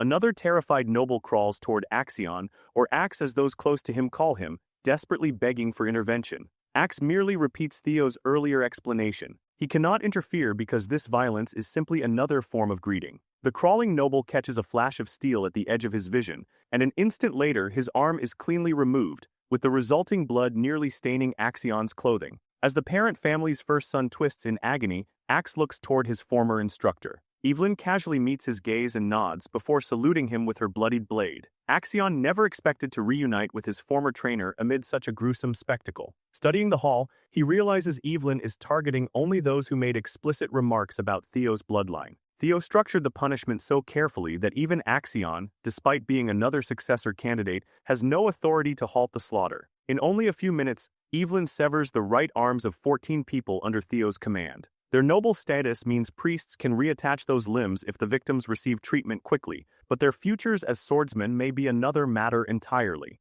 Everything unfolds exactly according to Theo's plan. Axion is less concerned with the wounded nobles than with how his brother managed to bring both Remington and Evelyn onto his side. Theo Ragnar, once dismissed as Rose Palace's imbecile, has evolved into something genuinely terrifying. The psychopath within Axion rejoices at this discovery. More than ever, he wants to crush his brother beneath his foot. Having accomplished his objective, Theo calls Evelyn and Remington and announces that they are leaving. The three slowly cross the palace while the remaining nobles watch Theo with frightened expressions. Before departing, the brothers silently meet each other's gaze. Neither needs to speak, yet Theo still stops and grabs Axion by the arm. Theo squeezes hard enough to wrinkle his brother's expensive suit, holds him briefly, and then releases his grip. With a casual wave, he tells Axion that he had an incredible amount of fun at this bloody banquet. The final tutorial quest to escape the title of Ragnar's imbecile is completed at last. Axion burns with rage and desperately wants to retaliate immediately, but he understands that making a move now would be foolish. Instead, the psychopath erupts inside his own home and screams Theo's name at full volume. With every tutorial quest finished, no one can casually call Theo the family's imbecile again. The tutorial may be over, but his true revenge has only begun. His reward for completely transforming the clan's perception of him is an experience elixir. Any user below level 30 who consumes this tonic instantly gains 5 levels. News of the banquet's bloodshed quickly spreads to the other palaces, shocking everyone who hears that Axion's prestigious Scaled Dragon Society was torn apart, both figuratively and quite literally. Theo is in an openly celebratory mood after dominating the nobles. His followers take him to a pub to commemorate his flashy and gruesome debut in high society. Every one of his subordinates attends, and even Evelyn stops by for a few drinks. Theo cannot help wondering how the Scaled Dragon Society feels after being destroyed by the very man its members loved calling an imbecile. Back inside Chamlia Palace, Emil Ragnar reacts to the disaster with complete disbelief. Not only did Axion's group give Theo the legal justification he needed, but he also had everyone's arms removed directly in front of Axion. When her son confirms that this is exactly what happened, Emil's frustration deepens. She had warned him not to approach Theo so carelessly. Rather than simply pressuring the young man into submission, they handed him complete authority to run wild. Axion attempts to defend himself, reminding her that once Theo earns recognition, taking control of Rose Palace will become far more difficult. Axion assures her that there is no reason to worry, but she refuses to hear more and orders him to reflect on the mistakes that nearly ruined their larger plan. This time, Axion obeys and leaves without further resistance. Emil then wonders aloud who her son could have inherited such an obnoxious personality from. Ed Trovan dryly answers that Axion resembles her when she was young. She is in no mood for humor, so Ed immediately apologizes before assuring her that the incident may not be as disastrous as it appears. Ed explains that Rose Palace has long belonged to the clan head's harem, making its ownership extremely difficult to seize. Although the clan leader has shown little interest in it because it is where Rifra gathers, the palace still retains his direct protection. To overcome that barrier, Chamlia Palace only needs legitimate justification. Theo may have created chaos during the Scaled Dragon Society's meeting, but in doing so, he is gradually becoming the recognized representative of Rose Palace. That new status creates an opening. By using the banquet incident as legal justification, they can suppress Theo through formal procedures. Amal falls silent as the implications become clear. Her original fear was that Theo's growing strength would steadily expand his power and influence, especially if the clan leader began paying more attention to Rose Palace. Now she realizes his rise can be turned against him. Chamlea Palace can legally suppress Theo, leaving Rose Palace with no option except to bow before the Trovans. Amal begins believing that Ed's strategy might genuinely succeed and asks how long the preparations will require. Ed assures her that everything is already complete. By the time she awakens tomorrow morning, excellent news will be waiting. He encourages Isle to forget her worries, enjoy a relaxing bath, and sleep comfortably for the night. To help her rest, he has even prepared a special aromatic candle brought from the volcanic region of South Akron. Amal decides to place her trust in her older brother and thanks him for handling the situation. Elsewhere, inside a tavern, Remington admits that Theo's actions left him deeply shocked. He never realized Theo cared so much about him. Theo has no idea what he is talking about, and finds it amusing that Remington appears drunk despite drinking nothing but orange juice. Remington explains that Theo tolerated every insult aimed at himself, yet the instant someone attacked his friend, he stepped forward without the slightest hesitation. Remington feels ashamed that he did nothing when the insults began. Looking at Theo now, he thinks about how the young man endured years of contempt from people who regarded him as a useless, talentless child. Despite everything, Theo refused to surrender and somehow grew stronger. He even displayed the will to confront opponents he seemingly had no chance of defeating, challenging Chamlea Palace when practically no one dared to oppose it. In Remington's eyes, Theo possesses the courage to draw his sword without hesitation, and he supposedly did all of this for him. Remington grows teary-eyed, while Theo realizes his new friend has completely misunderstood the situation. The Silver Lion rises and declares that, regardless of his clan's orders, he has decided to follow a different path. He wants to follow Theo. Everyone watching erupts into cheers, praising both the young master and his friend. Theo attempts to correct Remington's misunderstanding, but Evelyn speaks to him telepathically and advises him to leave things as they are. When Theo looks toward her, she explains that this misunderstanding is not necessarily bad. Evelyn believes everyone present genuinely wants to get along with Theo. Hearing this brings a smile to his face, although he knows his achievements are not entirely his own. All his new abilities came from the status window. Theo examines his statistics and remembers initially believing the window might be some fragment created from his regrets. Its extraordinary level of detail now convinces him that it is something else entirely. A vague sense of déjà vu surfaces in his mind, but since the system continues helping him improve, he chooses not to dwell on it. Following the incident at the Scaled Dragon Society, Theo notices that his level has risen. Every level increase grants points that can be distributed among his stats, allowing him to strengthen whichever abilities he chooses. The realization makes him almost fearful of the brilliant future awaiting someone who already possesses so much potential. Evelyn catches sight of the sinister smile spreading across his face and becomes concerned. For now, Theo decides that preparing for Chamlea Palace's inevitable counterattack must be his first priority. Theo turns to Remington and asks whether he would be willing to help with something. His friend immediately promises that Theo can request anything, though he is slightly surprised when the young master casually calls him Ramai. Theo takes something out and explains that the struggle for the throne between himself and Axion will begin soon. He therefore needs assistance preparing for the moment that conflict properly erupts. Remington falls silent as Theo recalls what became of him in the previous timeline. In Theo's past life, Remington eventually became the head of the Narcio clan and developed its military strength until it could confront Ragnar itself. That makes this an invaluable opportunity to pull Ramai permanently onto his side. Theo hands him a piece of paper, and Remington promises to do everything within his power to help, having already pledged his loyalty. Theo thanks him, but their conversation is interrupted when someone bursts into the tavern while shouting his name. Everyone turns in surprise as a group of knights storms inside. Invoking the Sword of Law, they announce that Theo is under arrest for assault, threats, and intimidation. Evelyn immediately objects to the accusation, but Theo asks her to remain calm and steps forward to examine the warrant. The document is authentic, and the ink has not even finished drying, revealing just how hastily his enemies prepared it. Rather than resisting, Theo willingly submits, allowing the knights to fasten restraints around his wrists. As the knights escort him away, Theo smiles reassuringly at his companions because he trusts them to manage everything during his absence. Remington and Evelyn remain stunned by the sudden arrest. Ramai then lowers his gaze toward the paper Theo placed in his hands. News reaches Rose's palace soon afterward, leaving Cecilia horrified to learn that her son has been taken before the tribunal. The shock drives her to her knees, prompting immediate concern from the servant who delivered the report. Cecilia insists she is fine and demands to know why Theo was arrested. The servant explains that the charges stem from the Scaled Dragon Society incident and that her son is accused of inciting rebellion. Cecilia is stunned to hear he will face trial. Her servant believes escaping such a serious situation will be difficult after Theo effectively destroyed the society. Cecilia never imagined that her son's invitation would result in this disaster, but she continues believing that Theo will overcome it because that is simply the kind of person he is. All she can do is hope he returns safely. Inside the carriage carrying him toward the tribunal, Theo realizes it has been a long time since he last saw this place. After completely demolishing the Scaled Dragon Society, he never expected to receive a minor penalty. His actions will almost certainly lead to a formal trial, where his qualification as a Ragnar successor will be called into question. When the carriage stops, the knights order him to step down. Theo walks forward knowing that his enemies intend to crush him completely, yet he smiles because everything is proceeding according to plan. The knights announce that prisoner Theo has arrived and received permission to bring him inside. Theo believes that if he is going to reveal everything he has prepared,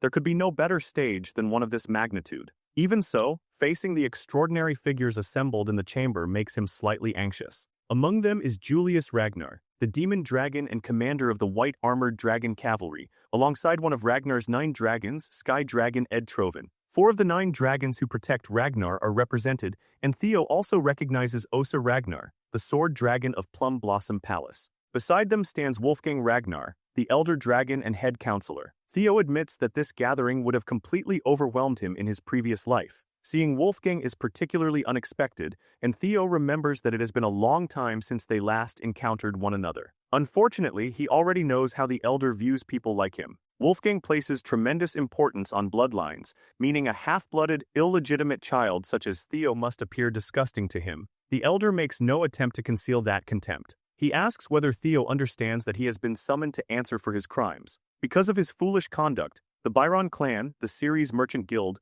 the Red and White Mercenary Corps, and even the Hanavi clan are threatening to sever their ties with Ragnar's main family. Growing furious, Wolfgang calls Theo a bastard and asks whether he can shoulder the damage he caused. He makes it clear that Theo will answer for dragging Ragnar's honor through the dirt. Theo calmly agrees and admits that he behaved far too carelessly. Instead of merely taking their limbs, he should have removed their heads. Everyone in the tribunal is stunned by the response, but Theo continues. Every clan complaining about him is a subject beneath Ragnar's authority. Their lord granted those clans land and honor, while the subjects are obligated to repay Ragnar with their loyalty and their lives. That is the fundamental nature of chivalry, yet they knowingly defied their master. Theo declares that if he had understood the full extent of their insolence, he would have beheaded them instead. He urges Wolfgang to punish these traitors and restore the principles of chivalry. Theo could never stand aside while the honor Ragnar maintained for centuries was trampled beneath its own vassals. Silence covers the room. Julius finds Theo's argument impressive and expects the justification to secure him an ordinary punishment. Wolfgang instead accuses him of mocking the tribunal with manipulative sophistry. Osa Ragnar disagrees, acknowledging that Theo's position is correct. Wolfgang is surprised to see her defending him. Osa explains that Ragnar may be powerful, but it is not truly invincible or inherently great. The clan must continue listening to the voices of its vassals and knights. Without that consideration, Ragnar will inevitably collapse because raw strength alone is not enough to rule the world. Theo understands her point and promises to remember it. He observes that the clan head's first wife, recognized as the finest swordsman in the north, has fortunately chosen not to treat him as an enemy. Her support is unexpected, and Theo cannot determine why she is offering it. Osa then asks him to understand that, regardless of his reasoning, the punishment awaiting him remains justified. When Theo asks what sentence has been decided, Wolfgang announces 3 months of probation. Theo immediately expresses his desire to participate in the approaching awakening ceremony. Wolfgang becomes angry at what he considers insolent backtalk, but Osa chooses to consider the request. Her final decision allows Theo to participate in next year's awakening ceremony instead. Ed notes that the injured children are already expected to take part next year as well, while Julius's intervention has at least helped Theo avoid a harsher punishment. Ed is satisfied because the result fits perfectly into his plan. Within Ragnar, being forced to delay one's awakening ceremony is a source of severe dishonor. Since Theo is gradually becoming Rose Palace's representative, forcing him to carry that disgrace will give Chamlia Palace a path toward claiming the palace. Ed smiles as his strategy takes effect, confident that Theo can do nothing except accept defeat. Appealing the decision would lead to his death, and Ed does not believe Theo is foolish enough to attempt it. Theo announces that he intends to appeal, stunning Ed and every other person in the tribunal. Ed struggles to suppress a smile as he privately mocks Theo for being an enormous fool whose arrogance knows no limit. From his perspective, the situation has just become much easier. Julius asks whether Theo understands what filing an appeal truly means. Theo confirms that he does. He also recognizes that receiving only 3 months of probation proves the demon dragon must have pulled several strings behind the scenes, but Theo refuses to abandon his plan. Within the proud and powerful Ragnar clan, an appeal means war. Theo has no intention of accepting even the lightest punishment because, in the end, only the strong possess the authority to declare what is true. Rather than being punished for defending Ragnar's honor, he believes he deserves a reward. The shameless declaration leaves the chamber speechless. Elsewhere, the series' Merchant Guild's hidden northern branch is engulfed in flames as Evelyn finishes fighting the last opponent still standing. Remington realizes that the hideout is exactly where Theo predicted it would be. After destroying the branch, Remy and Evelyn uncover something important inside. Back at the tribunal, Ed's eyes brighten with satisfaction because Theo's appeal appears to have finished the matter in Chamlia Palace and the Troven's favor. Wolfgang asks whether Theo genuinely intends to transform an issue that could disappear after 3 months into open warfare. He calls the decision arrogant and asks whether Theo believes he can confront the combined forces of 15 clans alone. Theo argues that an ordinary war would be unreasonable because the difference in power between the two sides is simply too great. In such circumstances, appeals are commonly settled through proxy combat. Appealing ordinarily means determining the winner and loser through battle. When one side has no realistic chance of winning a full-scale conflict, however, each force may appoint a representative. Those two warriors then settle the dispute through a one-on-one sword fight, with the victor deciding the outcome. Under those rules, Theo intends to represent himself. The plaintiff's chosen fighter will most likely be Axion, making the result appear obvious. Julius understands that if matters proceed this way, Theo is practically guaranteed to lose. He wonders whether the boy has another plan and warns that if Theo expects someone powerful to step forward as his representative, he will be disappointed. Theo formally requests that the proxy battle take place 1 week from now, exactly as clan regulations prescribe. Ed believes he has uncovered Theo's strategy. The boy must be hoping to appoint Julius or Evelyn as his champion, but neither person will be permitted to accept, forcing Theo to fight personally. Ed decides to nominate Axion and have him crush Theo completely, finally teaching Ragnar's arrogant imbecile where he belongs. He is about to announce his representative when a voice interrupts the proceedings. Everyone falls silent as an unexpected figure enters and praises Theo's clever planning, remarking that the boy has changed greatly since their last meeting. The newcomer is Kyle Ragnar, head of the clan. The instant he enters the tribunal, everyone bows in respect. Theo also drops to one knee and greets the incarnation of the great dragon god. A system window abruptly appears before him with a new quest: seize control of Chamlia Palace and uncover the secrets hidden inside it. This is Theo's first mission since completing the tutorial, and he immediately wonders whether it is connected to the blue light he noticed at the palace. Recent chaos made Theo completely forget about that mysterious glow, but the new objective confirms that something significant remains hidden there. He sets the thought aside and focuses on his father. The king's unexpected arrival is an enormous variable capable of destroying Theo's carefully arranged plan, so the immediate situation must come first. Theo asks why his father has appeared. Kyle orders him to stand and explains that he has already heard the entire story, including his son's intention to appeal through proxy combat. Theo confirms that the report is correct. Kyle recognizes that personally entering the battle will be difficult for his son and asks whom he plans to appoint as his representative. Theo understands that his father is testing him. He answers that no one else can stand in his place, making it only natural that he represent himself. Kyle bluntly tells him that he will lose. Theo responds that such a conclusion should not be reached before he has even been given the opportunity to try. Theo refuses to bend willingly before any challenge or opponent. After hearing this, Kyle suddenly erupts into laughter and asks whether the tribunal members heard what his son just said. The clan head is impressed by Theo's refusal to lower himself before anyone, declaring that such behavior perfectly represents the Ragnar family. He openly praises his son's remarkable attitude. Theo smiles gratefully as everything continues moving in the direction he wanted, although his confidence comes from knowing that the proposed proxy battle is only bait. Theo never expects the duel to happen. That makes it easy to speak boldly without holding anything back. The task he entrusted to Remy and Evelyn should uncover proof of Chamlia Palace's treasonous conspiracy. Once that evidence arrives, Theo can secure an absolute victory without drawing his sword. Kyle decides to grant his son an opportunity, but as Ragnar's master, he creates a test of his own. He wishes to personally deliver one strike against Theo. Theo is stunned when his father tells him to forget the tribunal's original sentence. If he can withstand a single blow, Kyle will erase every charge without imposing any punishment. The clan head orders Theo to step forward, but Ed immediately begins shouting his objections. To him, offering this trial already signifies that Kyle approves of Theo. If the boy somehow survives, he will earn the clan head's direct recognition,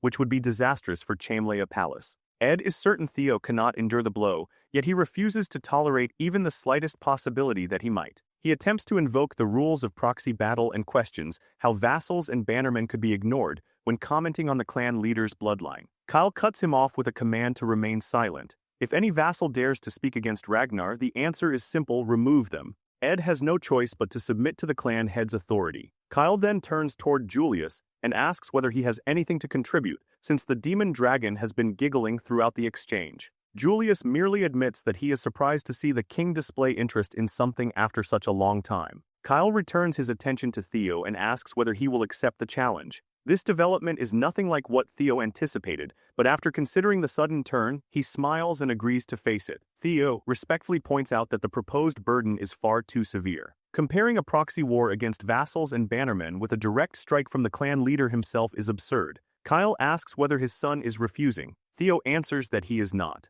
Since the trial has become substantially harsher, he simply wants a fair exchange, meaning his potential compensation should increase as well. A cheeky smile spreads across his face as he confidently negotiates with the ruler of Ragnar. When Kyle asks what reward he wants, Theo turns toward Ed and declares that something like Chamlea Palace would be appropriate. Ed is rendered speechless. Wolfgang erupts in frustration, calling Theo completely insane for proposing such a transaction to the clan leader. Agreements require both parties to stand on comparable footing, and Wolfgang believes this arrogant bastard desperately needs to be put back in his place. He assumes Theo's audacity has guaranteed his failure, only for Kyle to accept the terms. Kyle believes that anyone aiming to become Ragnar's successor must possess at least this much courage and boldness. He asks whether the Sky Dragon has any objection to wagering Chamlea Palace. Ed carefully answers that everything already belongs to his lord, Kyle Ragnar, leaving him no right to criticize the decision. Satisfied by the response, Kyle orders the immediate preparation of a suitable stage. He intends to test his son with his own hands. Theo feels a trace of hesitation when he finally faces Kyle Ragnar in the arena, while the tribunal's vassals gather along the sidelines to observe. Ed is consumed by frustration because the trap he prepared for Theo has transformed into a stage favoring the young man. He calms himself by remembering that no matter how much Theo has improved, surviving even one strike from the clan head is a feat that high-ranking swordsmen cannot easily accomplish. In Ed's mind, Theo is about to die. Theo understands what Ed is thinking, but remains confident that the tutorial reward will keep him alive. Kyle studies his son and immediately notices that something about him has changed. He wonders whether Theo secretly consumed an elixir. Even an elixir should not have produced such a drastic transformation, but the clan head quickly loses interest in the method. How Theo became stronger does not matter to him. Theo is shaken by how easily his father perceived the difference when even the 9 dragons failed to notice the elixir. Kyle asks whether his son has finished warming up, and Theo confirms that he is ready. The clan head cheerfully explains that he ordinarily fights with his greatsword. Since Theo has not yet learned to use mana, however, Kyle will show restraint by wielding a rusty steel sword instead. He asks whether Theo objects to those conditions. Theo answers that he does not, and Kyle's expression becomes serious as the test begins. An immense aura floods the entire area when Kyle advances, immediately filling Theo with anxiety. The sheer pressure generated by his father's fighting spirit is overwhelming even before the sword is swung. Kyle watches Theo endure that crushing presence and reacts with genuine approval. He praises his son, surprised that Theo is still capable of standing.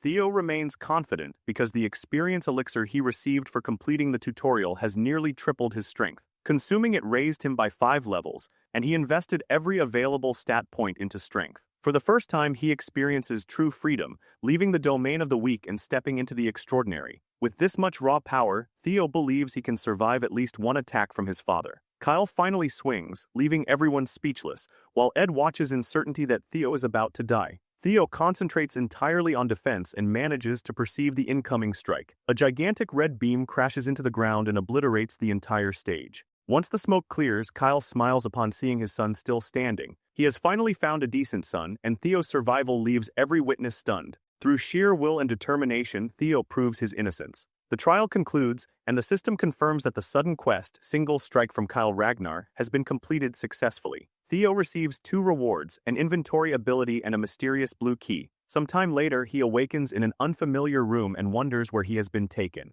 Cecilia is overjoyed to see her son regain consciousness, and explains that he fainted while still standing after the attack. Holding Theo's hand, she begins to cry as she recounts the terror she felt upon learning that the clan leader himself had challenged him. She anxiously checks whether he has suffered any further injuries. Cecilia promises to summon a physician immediately if Theo has any fractures or dislocations. He reassures her that he feels fine, although he still does not recognize the room. Julius enters and provides the answer. On Kyle's orders, the Lady of Chamlia Palace, Axion, and the Director of Intelligence have all been removed from the property. Theo realizes with delight that he is currently inside Chamlia Palace. The system updates his quest as well, showing that only the palace's hidden secret remains to be uncovered. Outside in Chamlia Palace's garden, Imal creates a scene because she cannot understand why she is being driven from her own home. The servants desperately attempt to calm her and beg her to stop making such a disturbance. As this unfolds, Ed gives Axion a direct order to kill Theo Ragnar.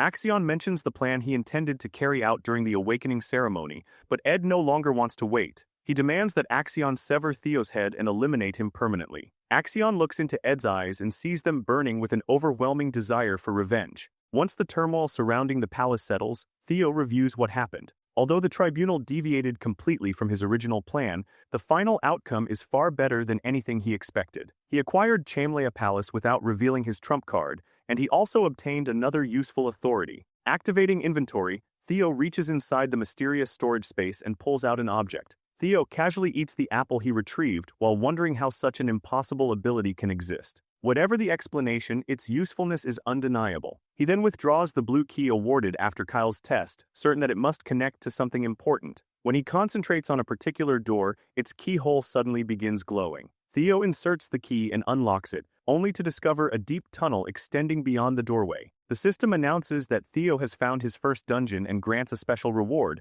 All experience earned inside will be doubled. Finding a cavern concealed beneath Chamlia Palace makes him suspect another quest is involved. Since he refuses to miss such an enormous opportunity for experience, he decides to clear it. Before recklessly entering, Theo remembers that going inside unprepared would be foolish and temporarily steps away to collect everything he might need. Theo returns later with his inventory packed full of weapons and begins exploring the dungeon. Before long, he notices an enormous wolf staring directly at him, a creature large enough to qualify as a demonic beast. It immediately pounces, but Theo catches the attack with his shield. The monster's strength is tremendous, yet Theo forces it backward and refuses to lose a direct contest of power. Roaring furiously, the wolf charges at him again. Theo slashes with his sword, but the blade fails to injure the creature. Its hide is extraordinarily thick, and its speed makes half-hearted attacks useless. This is no ordinary wolf and may possess strength comparable to a true demonic beast. Theo admits that defeating it will not be easy. The monster rushes forward again and swings its claws,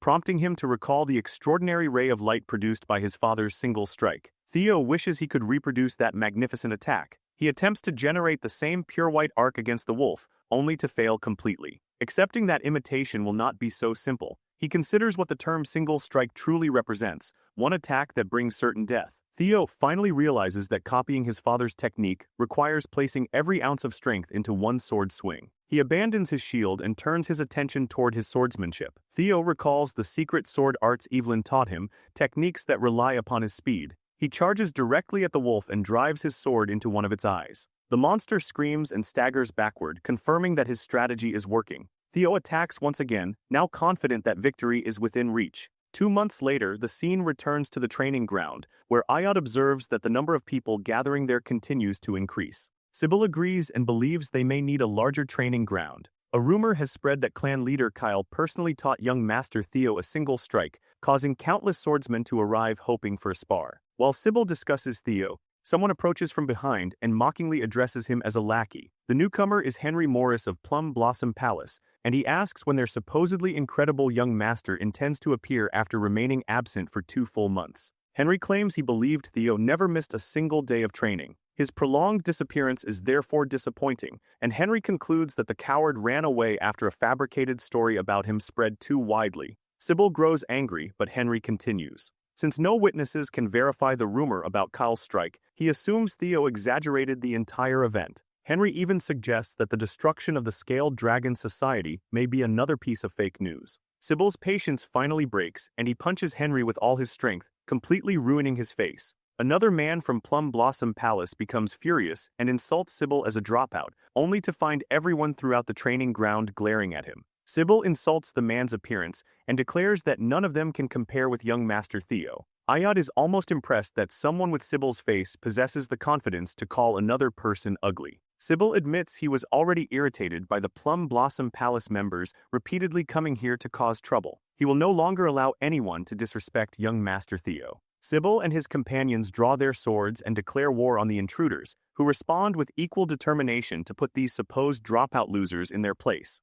Just as the two groups prepare to collide, someone steps between them and instantly freezes every weapon present. The sight leaves everyone shocked, while Sybil recognizes the newcomer as Ray Ragnar, one of the four hounds of the north. Another powerful figure joins the scene with loud laughter. Hulkus Lenka, a second member of the four hounds. Sybil cannot believe that two of the generation's strongest warriors have appeared together. Hulkus looks around and notices that someone is missing, then asks a Plum Blossom Palace swordsman where the Luster Tiger is. The confused swordsman does not understand the question. Hulkus becomes increasingly fired up and demands to know whether everyone has gone deaf because he is asking for the master of this training ground. He then announces the reason for his arrival. He has come to challenge Theo Ragnar. While two of the four hounds wait above ground, Theo is still fighting deep inside the dungeon, where he finally reaches his physical limit and watches his sword shatter. The system notifies Theo that he has gained another level. Multiple windows appear one after another, displaying his rising statistics and confirming that he has hunted 170 demonic beasts. Theo sits upon the corpses of the monsters he slaughtered, while the system reports that only one enemy remains. He drinks a healing potion to restore his exhausted body and remembers how often he came close to death during these 2 months. Each time Theo suffered a fatal setback, a healing potion saved his life. Defeating the dungeon's creatures was exceptionally difficult in the beginning, but every new level gradually made the battles easier. He is still astonished by how quickly the time passed, because he has already spent 2 entire months underground. When the system again displays that only one demonic beast remains, Theo concludes that the final creature must be the dungeon's boss. Theo discovers a staircase and begins climbing toward the 5th floor. Looking at the broken sword in his hand, he accepts that it cannot survive another fight. He opens his inventory to retrieve a replacement, only to discover that a single sword remains. Theo recognizes it immediately. His mother gave him this weapon as a birthday present, and its presence forces him to remember a painful moment from his former life. As the awakening ceremony approached in his previous life, Theo's frustration created constant friction between him and Cecilia. He tossed her gift aside in his room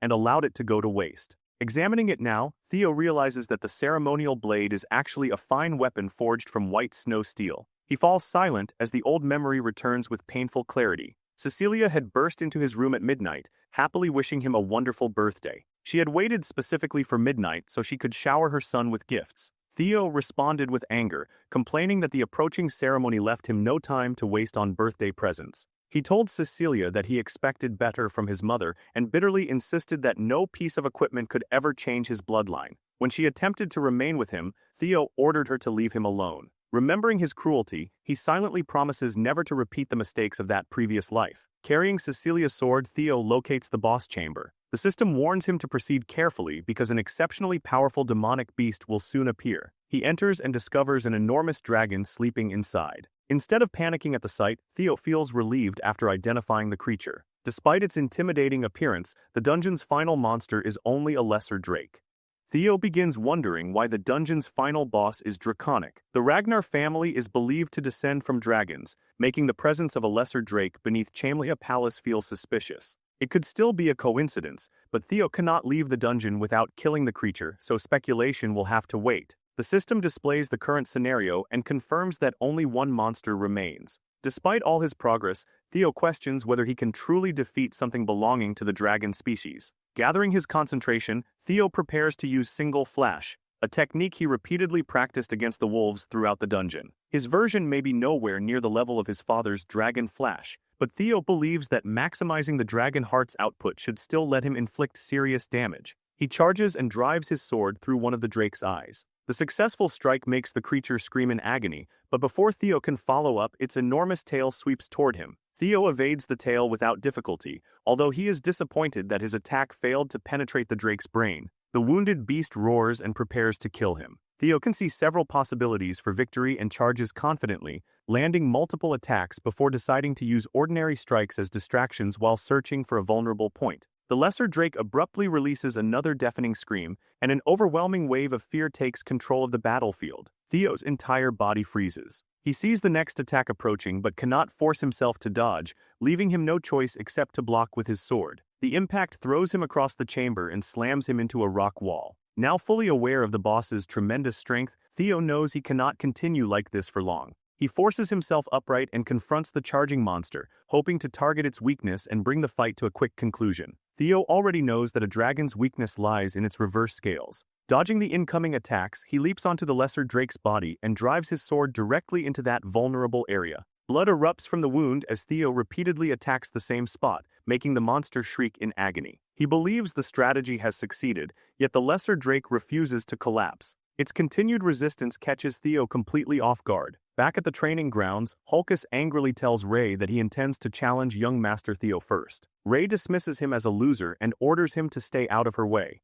Hulkus protests that his defeat occurred 3 years ago, and he has worked relentlessly every day since then. 3 years should have been more than enough time to close the distance between them. Ray ignores his explanation and calls him a loser again, pushing Hulkus's temper even further. Hulkus challenges her to a duel, proposing that the winner earn the right to fight Theo Ragnar. He attacks with his enormous weapon, but Ray stops the blow effortlessly without appearing disturbed. Sybil and Henry have no idea how the situation escalated this far, and watching members of the Four Hounds clash terrifies them. Just as Ray and Hulkus prepare to attack again, Remington appears between them and orders both fighters to take their dispute elsewhere. Training Ground 4 belongs to young Master Theo, and Remington refuses to let anyone create trouble within his domain. Hulkus is delighted to see the Silver Lion and immediately expresses his desire to fight him as well. Remington firmly asks him to listen instead. Before Hulkus can respond, everyone senses an immense pressure spreading through the area. Remington turns toward its source and questions where such menacing killing intent could possibly be coming from.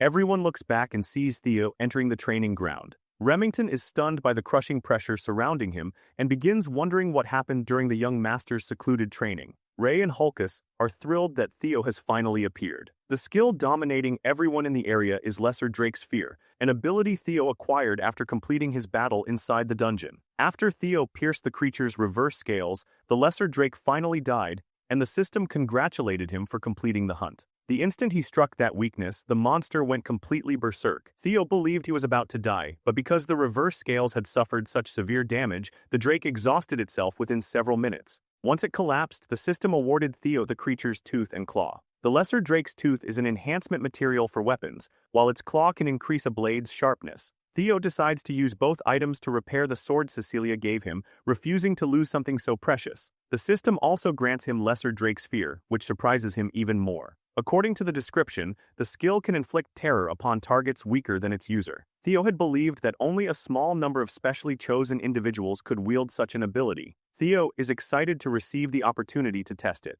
While returning everything else to his inventory, he wonders how useful Lesser Drake's Fear will be within Ragnar, a place already overflowing with powerful warriors. The system then confirms that the Chamlia Palace dungeon has been cleared and that Theo has completed the quest to uncover the palace's secret. His reward for clearing Scenario Quest 1 is an item called the Nest Compass. Theo does not understand the compass's purpose and wonders whether it will become useful during the next quest. He stores it in his inventory and decides to rest in his room, because 2 months underground have left him completely exhausted. Before he can leave, a maid rushes toward him and reports an urgent problem. She notices the wounds covering his body, but Theo brushes aside her concern and asks what happened. The maid reveals that a brawl is unfolding at Training Ground 4. After hearing the report, Theo heads directly there. He enters while overwhelming everyone with Lesser Drake's Fear and angrily orders the entire crowd to leave because he desperately needs rest. The crushing aura causes several people to lose consciousness. Hulkus reacts very differently. Excited by Theo's killing intent, he charges without hesitation, determined to discover which of them is stronger. He swings his sword, but Theo overpowers the attack with a single strike. The effortless counter shocks every witness.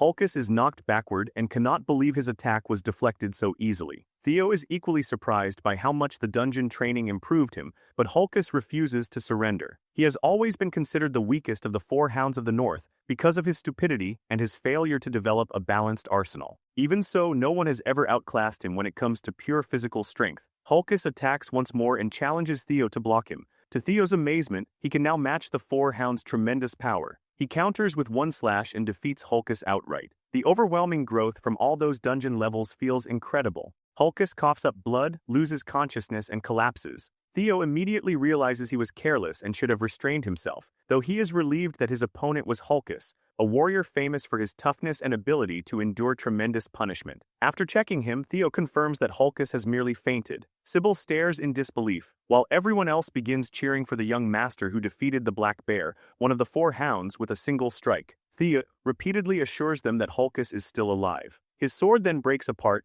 leaving him deeply disappointed because it was a birthday gift from his mother. The crowd only cheers louder, praising him for producing enough force to break his weapon with one swing. Theo cannot understand why they are so happy about his sword being destroyed. Ray silently watches the celebration and remembers an encounter from her childhood. On a freezing day, Theo discovered her wandering outside in barely any clothing and asked why she was exposed to such harsh weather. He gave Ray his own scarf, but when she still appeared cold, he decided to bring her to his home. Theo promised to take her back once the snowstorm finally ended. After remembering that kindness, Ray smiles and quietly leaves the training ground. Remington notices her expression and is surprised to see her smiling. Some time later, Theo returns to Chamlea Palace, where the maids congratulate him on earning a new title, the Luster Tiger. Their praise leaves him visibly embarrassed. One maid is delighted that his effort is finally being rewarded and encourages him to maintain this momentum until the awakening ceremony, assuring him that he can succeed. Cecilia suddenly appears with a new abalone dish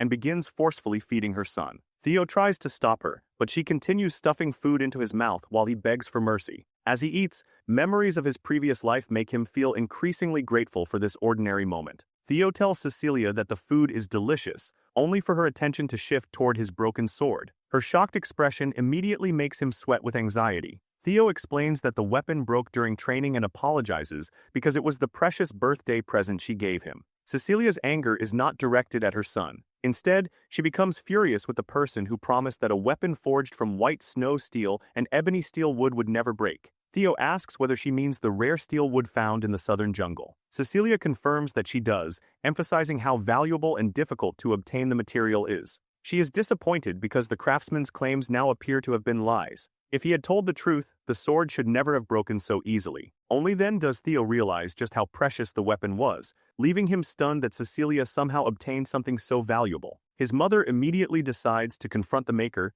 demand an explanation, and force him to create an even better sword perfectly suited to her precious son. Theo assures her that none of this is necessary because he can simply use another weapon. Cecilia firmly rejects that solution. People are finally beginning to recognize Theo's true power, which means he must be more careful now than ever. With the awakening ceremony rapidly approaching, she refuses to let her son attend while carrying some shabby old sword. Theo feels genuinely happy to see how deeply his mother cares about him. Cecilia then announces that since their conversation is finished, they should get moving. Theo has no idea what she means until she reveals their destination, the Basque Workshop, widely regarded as the finest workshop in all of Winterra. Basque ranks among Winterra's 3 greatest manufacturing workshops, and its enormous scale makes it resemble a factory more than an ordinary smithy. Yet its master is even more remarkable than the facility itself. The intelligence agency classifies the workshop's master as a special rank individual. She also carries the title of Master Craftsman, an honor held by only 2 other artisans serving Ragnar. Theo is stunned when he encounters Kursunen, the demon craftsman, an elf who practically embodies capitalism itself. He never expected to meet such an influential tycoon, much less discover that Cecilia has a personal connection with her. Before Theo can ask for an explanation, his mother angrily questions why Kursunen is still smoking. Hearing Cecilia address Kursunen as her mother leaves Theo speechless, Kursunen immediately tells her not to use that title because their relationship is not truly that of a parent and child. When Cecilia ran away, Theo was told that his mother was an orphan with no surviving family. He is therefore shocked to discover a connection between her and the high elf Kursunen. For a moment, he assumes Kursunen may be his grandmother and proudly concludes that his own handsome appearance must come from being 1/4 elf. Kursunen asks why Cecilia has visited without warning. Instead of explaining, Theo's mother throws the broken sword toward her and declares that it was defective. Kursunen becomes furious at the accusation, refusing to believe that a weapon she personally forged could possibly be faulty. She draws the sword from its covering, only to discover that its blade is genuinely broken. Cecilia asks whether that does not qualify as a defective product, leaving the master craftsman momentarily unable to answer. The High Elf asks who wielded the weapon. Cecilia points to Theo and identifies him as its owner. When Kursonen refers to him as the kid standing behind her, Cecilia warns her to watch her language. Her son is a genius who will one day reign over Ragnar, and she expects him to be treated accordingly. Theo politely introduces himself and expresses his gratitude for meeting the renowned master of the Basque workshop. Kursonen recognizes his name and praises Cecilia for raising such an impressive child. Kursonen asks whether Theo was the only person who used the sword, and he confirms that he was. Cecilia continues insisting the weapon was defective, but Kursonen's growing surprise tells her something far more complicated has happened. Realizing that the explanation will require time, she invites them inside. As they walk, Theo asks whether Cecilia truly has a relationship with the demon craftsman. His mother confirms it, prompting him to ask if Kursonen is actually her biological parent. Cecilia admits that Theo would not know the truth because she rarely discussed her past. Kursonen is not her birth mother, but she took Cecilia in as a foster daughter for a short period. The High Elf adores anything she considers beautiful, whether it is music, jewelry, theater, or even another person. Cecilia's beauty was the reason Kursonen adopted her. Ken interrupts and tells them to stop discussing such pointless history,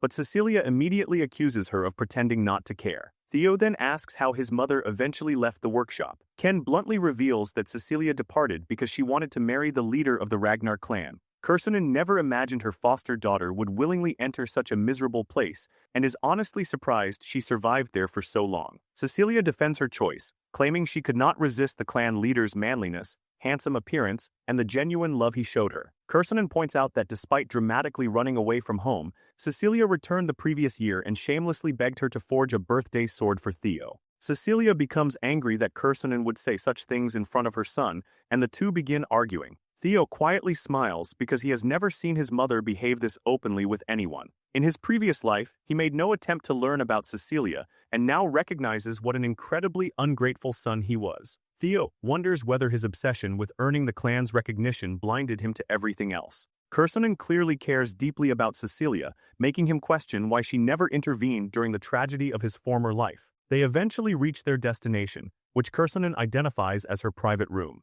Cecilia asks why she brought them so far into the workshop and demands that she compensate for the broken weapon by creating the finest possible sword for Theo. Without warning, Kursonen grabs Theo, drags him into the room, and shuts the door, leaving Cecilia outside. She completely ignores her foster daughter's shouting and gets directly to the point. Kursonen asks whether Theo possesses a relic of the primordial dragon. Confused, Theo wonders whether she means the ancestor of the guardian dragon that protects Ragnar. He has heard the legend claiming that the primordial dragon scattered treasures throughout Winterra for Ragnar's descendants. Kursonen firmly tells him that the relics are not a legend and repeatedly questions whether he truly possesses none of them. Her eyes begin filling with tears as frustration overtakes her. She cannot understand how Theo destroyed the sword after she poured her heart and soul into forging it. In her opinion, nothing except a primordial dragon's relic should have been capable of breaking that weapon. She demands to know whether Theo understands how extraordinarily valuable his birthday sword was. Theo attempts to apologize, while remembering that the blade suffered its final damage during his battle against the Lesser Drake. He knows practically nothing about primordial dragon relics,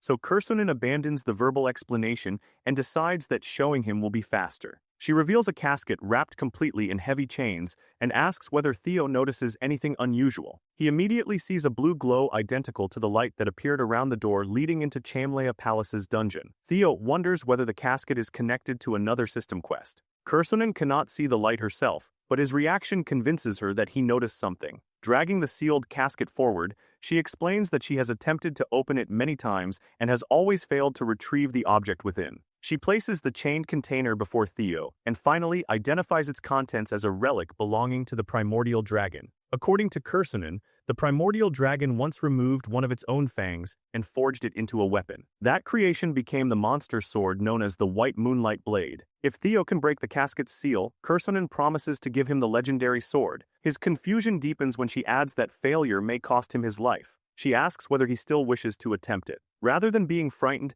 Theo smiles excitedly and declares that the sword already belongs to him. The system presents the next scenario objective. Theo must be chosen by the primordial dragon's relic, the White Moonlight Blade. In his previous life, that weapon belonged to the leader of Black Snow, one of the 9 dragons known as the Black Dragon. Almost no one knew anything about the blade, because those who saw it or spoke about it generally died or disappeared. Theo himself once encountered the mysterious black dragon and was shocked when the man realized Theo could see him. Theo witnessed the sword's true form entirely by coincidence and never understood why the black dragon allowed him to survive. He is stunned to discover that the famous white moonlight blade has been hidden here all along and is genuinely a relic of the primordial dragon. Theo met the black dragon 4 years from this point in his previous life, meaning Kursonen must have possessed the sword during that period. Kursonen asks once more whether Theo intends to open the casket. His smile returns as he resolves to obtain the weapon regardless of the danger. Repeating that it belongs to him now, Theo examines the container and recognizes a mechanism similar to the entrance beneath Chamlea Palace.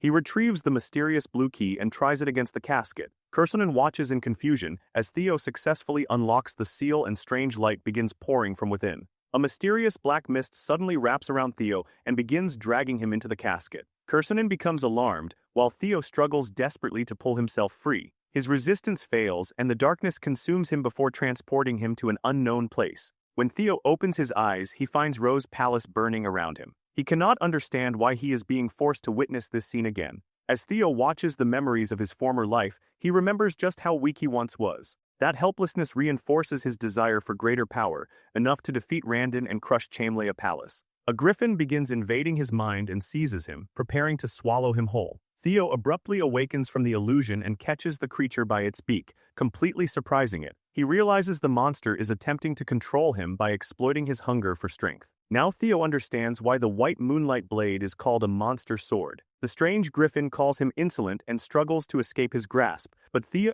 refuses to release it. He confidently declares that he conquered the despair being shown to him a long time ago. The creature apparently expected him to surrender to the temptation of its power, but after receiving so many extraordinary rewards through quests, Theo has no interest in accepting that useless offer. The griffin is bewildered by his resistance. Theo notices that it looks very different from the creature he remembers seeing in his previous life. Back then, it stood at least 10 meters tall, whereas now the two of them are almost the same height. He wonders whether the griffin has shrunk after remaining this way for so long, but quickly decides that the reason does not matter. With a threatening expression, Theo declares once again that the white moonlight blade is his. Theo pulls back his fist and prepares to punch the griffin, prompting the previously arrogant monster to hurriedly suggest that they discuss the situation instead. Back in Kursonen's room, Cecilia screams after discovering her son unconscious. She desperately tries to wake him, but nothing produces a response. Tears begin streaming down her face as she demands to know why Kursonen allowed this to happen. Cecilia never requested anything like this, she only wanted a proper sword for her son. Kursonen cannot answer. As she examines Theo, she detects a monster's energy connected directly to his bloodstream. Despite her immense experience and knowledge as a master craftsman, this is a phenomenon she has never seen or even heard about before.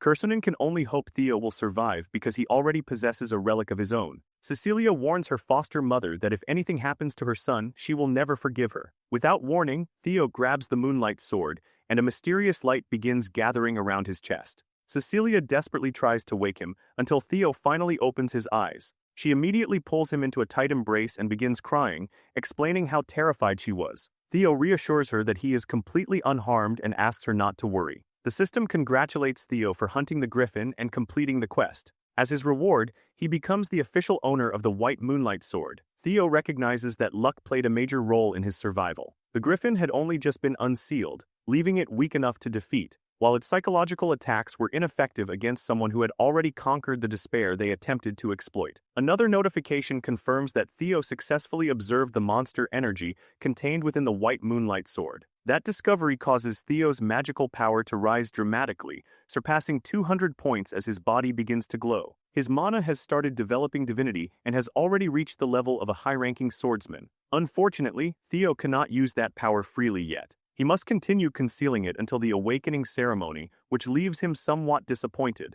Kursonen expresses her amazement and congratulates him for succeeding. Theo immediately asks whether she intends to honor her promise, and the high elf assures him that elves never lie. Theo notices the sword resisting him and anxiously wonders whether it still refuses to recognize him as its master. Kursonen explains that its rebellious behavior is understandable after spending 400 years trapped inside the casket. Now that the weapon has finally returned to the world, it wants to release centuries of accumulated frustration. She suggests that Theo swing it against the workshop wall with everything he has. He questions whether that is truly safe, but Kursunen mocks him for worrying unnecessarily. Even if the white moonlight blade is legendary, Kursunen cannot imagine an inexperienced brat who has not undergone his awakening ceremony damaging the Basque workshop. Her dismissive tone gets under Theo's skin, so he decides to accept the challenge. Since he can conceal the dragon heart whenever necessary, this is also an excellent opportunity to test his newly acquired weapon. Theo walks toward the wall and begins drawing out all of his magical power.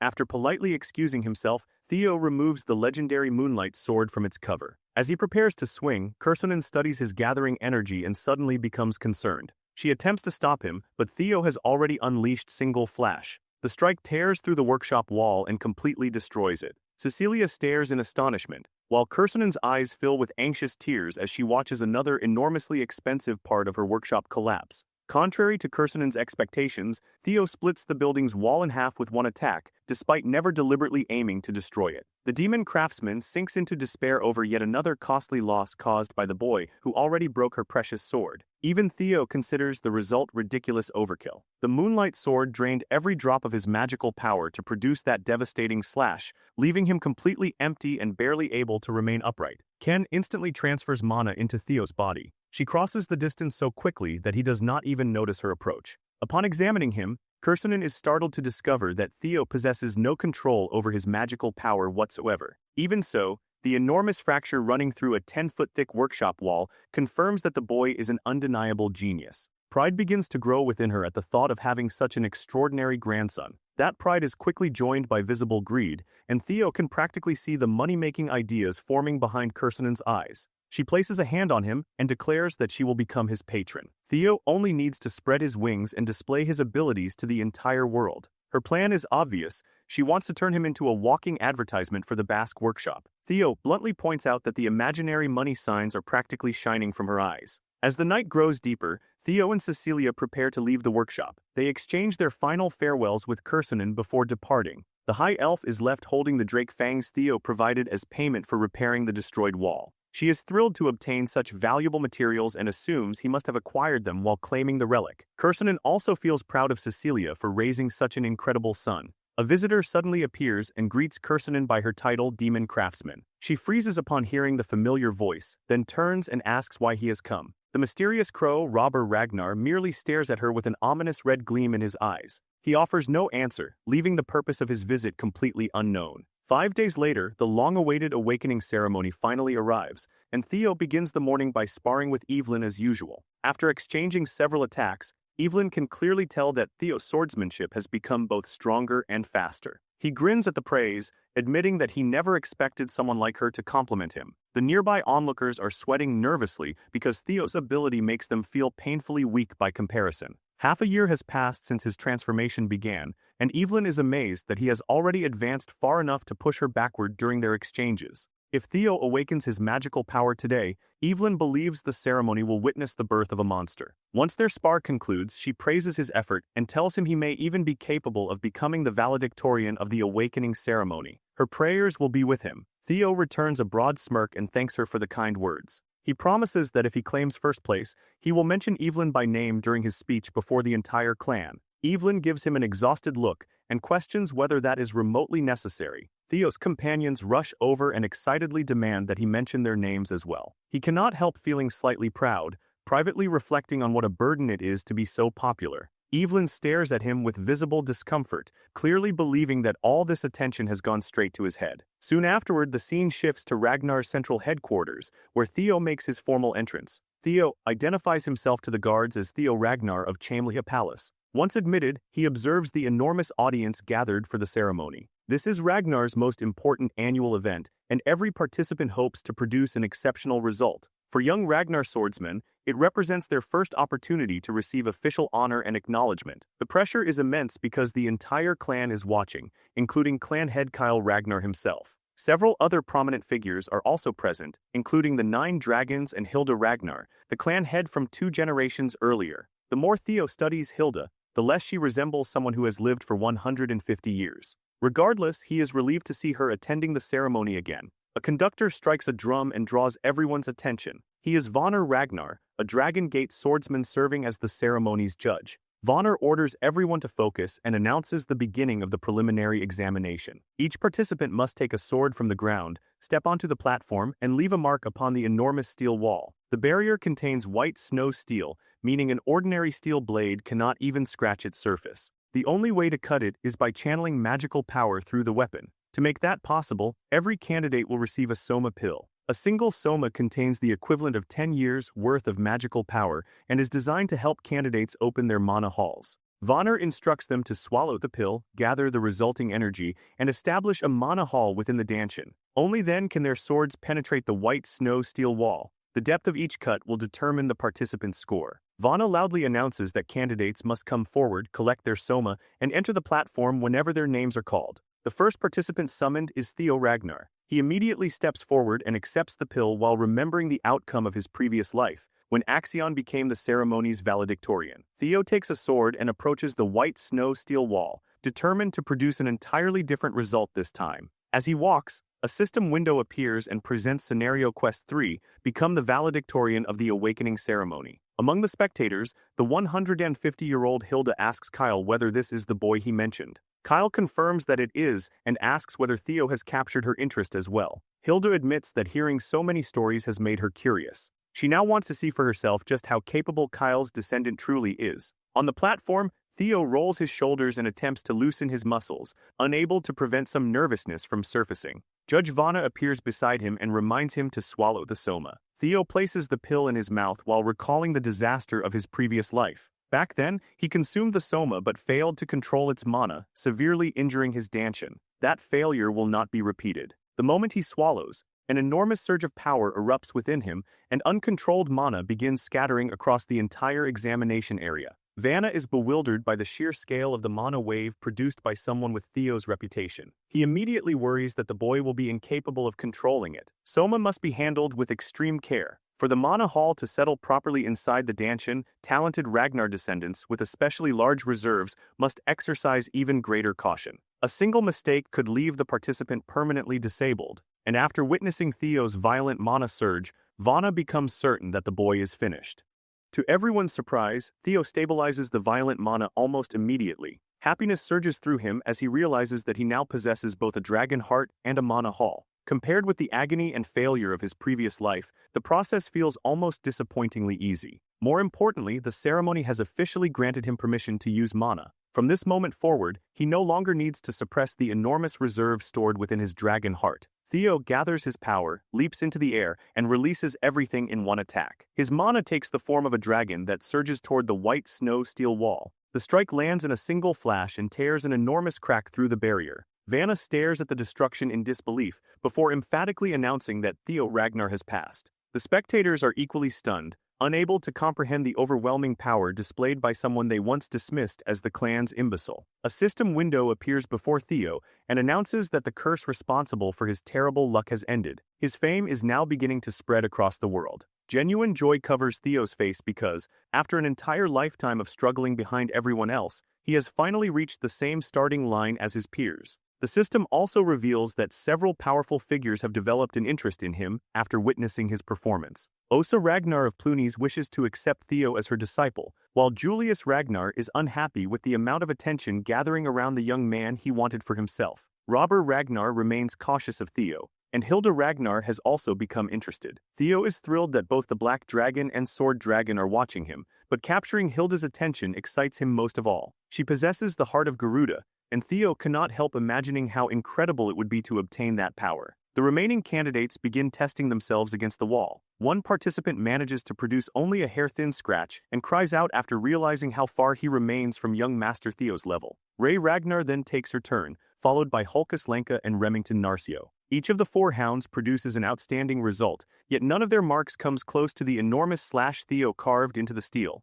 One unfortunate contestant is devastated by the comparison. Every member of the four hounds achieved a monstrous result, but not one surpassed young Master Theo. Axion Ragnar is finally called forward, causing murmurs to spread through the audience. Some believe the competition has narrowed into a direct battle between the Luster Tiger and the Dark Tiger, while others question whether even Axion can match Theo's performance. Hearing his brother discussed as a genuine rival infuriates Axion. Axion strides toward the wall with his sword in hand and swallows the soma pill. Mana crackles violently around his body as a gigantic red dragon manifests from his power. The creature slashes directly into the white snow steel, producing enough force to leave Vanna speechless once again. This is the first ceremony he has judged where a single day has surprised him so many times. The resulting crack is enormous, and Vanna announces that Axion Ragnar has passed. The audience erupts because Axion's slash appears almost identical in size to Theo's. With no obvious difference visible between them, everyone realizes the precise grading process will determine who takes first place.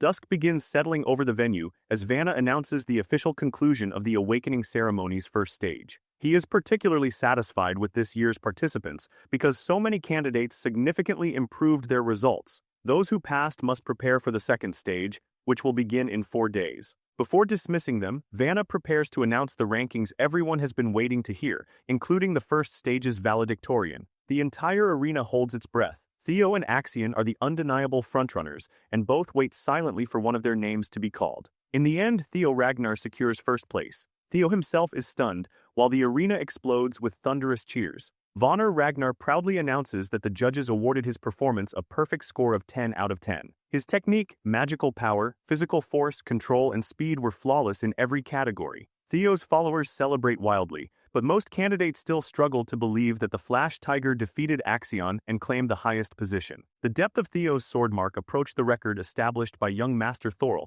sending the crowd into an even greater frenzy. Thorl Ragnar is a mysterious figure, one of Ragnar's 5 leading successor candidates and the person many believe stands closest to inheriting the clan. Axion Ragnar receives the Salutatorian Award. He also earned a perfect 10, yet Theo's mark was slightly deeper, forcing Axion into second place and making his blood boil. Remington Narcio claims third, Ray Ragnar places fourth, and Hulkus Lenka finishes fifth. The 4 Hounds of the North dominate the highest ranks, even with Theo standing above them. At the opposite end, Sybil Drea, the so-called idiot of the Southern Inspection Post and Theo's first follower, narrowly secures the final qualifying position at 87th. Every candidate who passed is instructed to prepare for the second stage in the dangerous winter mountains 4 days later. With all 87 qualifiers confirmed, the participants are dismissed, bringing the ceremony's first day to an unexpected conclusion. That night, Theo's faction heads directly to a tavern to celebrate. The building shakes with cheers for the candidates who claimed first and second among their group. Everyone feels vindicated now that training Ground 4's true strength has been displayed before the world.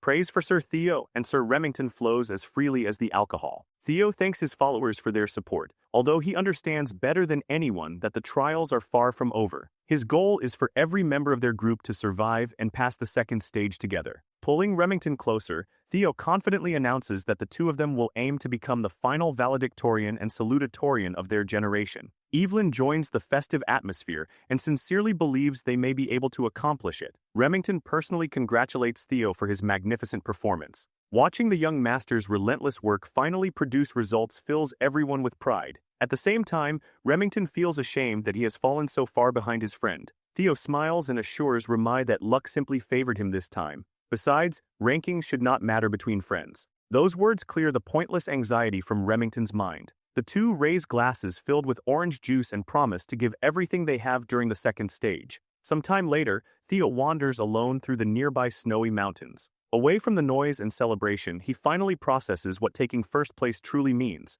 It is an achievement he would never have dared to imagine in his previous life. Although the preliminary test was not a real battle, Theo defeated Axion fairly and decisively. Theo can barely believe how far he has progressed in such a short period. Clenching his fist with anticipation, he declares that this is merely the beginning. Killing and decapitating the traitorous fraud Randon was never enough. Randon was only a subordinate serving the real players. Theo's true enemies are the psychopathic Axion and the calculating Sky Dragon supporting him. To achieve his ultimate revenge, Theo is willing to use every resource available. For the moment, another important matter demands his attention, the nest compass he received as a quest reward. The mysterious artifact is pointing toward the Winter Mountains, which happen to be the location of the second trial. Once the next stage begins, Theo will have an opportunity to discover what the compass is leading him toward. While considering this, he senses something suspicious nearby and instinctively prepares to defend himself. Someone has been following him, and Theo despises being watched. The hooded spy is startled when his target suddenly disappears, only to feel the cold edge of a blade against his neck from behind. Theo demands his identity. The man hurriedly insists that he is not suspicious and introduces himself as Gatsby Yachtin of the renowned Gale Sword Platoon. According to Gatsby, his captain sent him after witnessing Theo's extraordinary performance during the awakening ceremony's first test. Theo studies him with an unreadable expression, seemingly staring straight through the man's soul. Recruitment offers are arriving much sooner than he anticipated. Gatsby explains that his captain is offering Theo an opportunity to take the platoon's entrance qualification test. Rather than impressing him, the proposal leaves Theo offended. After everything he displayed, the Gale Sword platoon is still offering a pointless examination instead of extending a direct invitation. Gatsby begins boasting about his platoon's illustrious reputation, insisting that even receiving permission to attempt the test is an extraordinarily rare privilege. Before he can continue, a fiery voice interrupts and calls the entire Gale Sword platoon a collection of morons. A woman carrying a greatsword across her back approaches Theo as young master and promises him a far better offer than anything Gatsby's group can provide. The woman is Ayan Suyulai, the fire goblin and vice commander of the Black Iron Cavalry. She has personally come to give Theo a direct invitation to join their ranks. Gatsby immediately begins stumbling over his words after recognizing her. Anyone familiar with the fire goblin's reputation knows that provoking her is a terrible idea. Before Ayan can reach Theo, however, numerous scouts emerge from their hiding places. Each representative fears that another faction will recruit this exceptional candidate before they can present an offer. The scouts rush toward Theo simultaneously, shouting over one another as they desperately. The Black Sword platoon offers to promote Theo to squad leader within 3 years. Representatives from the Swords of Law and the Security Bureau also eagerly enter the bidding war. Watching the scouts abandon their original purpose and start arguing among themselves infuriates the Fire Goblin. They were supposed to win Theo over with promises of supporting his growth and advancing his career, yet they have reduced the recruitment effort to petty bickering. Theo remains on the sidelines while these fools curse and take verbal shots at one another. Rather than endure more harassment, he decides to quietly slip away while they are distracted. His escape is interrupted when pink plum petals begin filling the air, slowly dancing throughout the snowy clearing. A seductive voice silences every scout through aura alone. The newcomer knows others will criticize her for being greedy, but slightly damaging her immaculate reputation is a small price to pay for securing someone extraordinarily talented. The Lady of Plum Blossom Palace has entered the recruitment battle. She is Osa Ragnar Plunis, the sword dragon herself, and her appearance leaves almost everyone speechless. Ayan is the only person bold enough to question why the clan head's first wife has come here. Osa readily admits that her objective is the same as everyone else's. She traveled to these snowy woods specifically because she wanted to meet Theo Ragnar in person. While Theo deals with this increasingly ridiculous situation, the ceremony salutatorian is relieving his frustration by beheading people. Calling Axion Ragnar a sore loser would be a massive understatement. He is wantonly slaughtering his own men to release his anger before it consumes him. Axion weaves between the young swordsmen, maneuvering and slashing through them as though they were training dummies, extinguishing one life after another without mercy. Axion hungers for blood, and blood is exactly what he takes. With every dash and slash, he remembers Theo's smug expression after turning the Scaled Dragon Society banquet into a bloody collection of severed limbs. He also cannot erase the sight of Theo, unleashing an enormous draconic aura during his preliminary attack. Losing by only a few inches makes the humiliation even worse. The sole thought occupying Axion's twisted mind is killing Theo Ragnar and tearing him apart. For the moment, murdering his own followers provides a substitute. Eventually, Axion abandons his sword and begins venting his anger through an even more direct and brutal method. By the time his rage subsides, the training ground is covered with the corpses of young swordsmen who believed they had merely been invited to spar with their master. Another person then enters the arena, causing Axion's eyes to shift toward the movement. Without checking the intruder's identity, Axion retrieves his sword and hurls the entire weapon directly at the newcomer's head with perfect accuracy. Stopping such a childish outburst is effortless for the Sky Dragon. Ed Trovan catches the sword by its tip in midair and curses his nephew for behaving so pathetically. Slaughtering random people will not change his defeat. Once Axion recognizes his uncle, a small amount of composure returns. Ed advises Axion to cool his head and formulate a proper strategy whenever he suffers a setback. The Sky Dragon has already set several plans into motion, and all Axion needs to do is follow his instructions. Together, the sinister uncle and nephew intend to transform the awakening ceremony's second stage into Theo Ragnar's funeral. Back in the snowy forest, the recruiters respectfully clear a path for Lady Plum Blossom. Fear and reverence compel the scouts to retreat because any offer they could make Theo would become insignificant once Osa entered the competition. Before they can protest how unfair her involvement is, the space surrounding Theo and Lady Osa is severed from the outside world. An isolated domain closes around the pair, blocking everyone else from interfering. Ayan immediately recognizes what this likely means. The sword dragon may intend to share her personal teachings with Theo inside that swirling mass of energy. The interior of the isolation zone is vastly larger than its external appearance suggests. Space stretches beyond what Theo can see, and he recognizes the ability as one of Lady Plum Blossom's signature techniques. She can construct a perfectly isolated world completely disconnected from the outside. Theo previously heard stories about this power, but now he is experiencing it firsthand. His rapidly growing popularity has truly caught up with him. Lady Plum Blossom laughs at Theo's reaction. She is certain the demon dragon will become furious once he discovers what she is doing, but even Julius cannot stop her from giving Theo a gift. That gift can only be her swordsmanship. Osa slowly unsheathes her blade while describing the clan head's overwhelmingly destructive style. Kyle's sword resembles dragon fire descending from the heavens, incinerating and annihilating everything within its path. Lady Plum Blossom pursues an entirely different approach. Her sword embraces limitless variations rather than overwhelming destruction. Theo looks around and realizes that the snowy path has transformed into a peaceful field filled with vibrant plum trees. Beneath them lies a floor of perfectly still water. Osa walks with a measured rhythm, and every step sends gentle ripples spreading across its surface. This is the form of the dragon she pursues, one built upon constant, infinite change. The sword dragon begins advancing slowly as her weapon moves. Plum blossoms bloom around her, releasing countless petals that drift gently through the air. Osa's blade glides softly among them, appearing to dance alongside every falling flower. Her movements follow a peculiar and seemingly impossible flow. She slashes, thrusts, and chops according to an unusual tempo,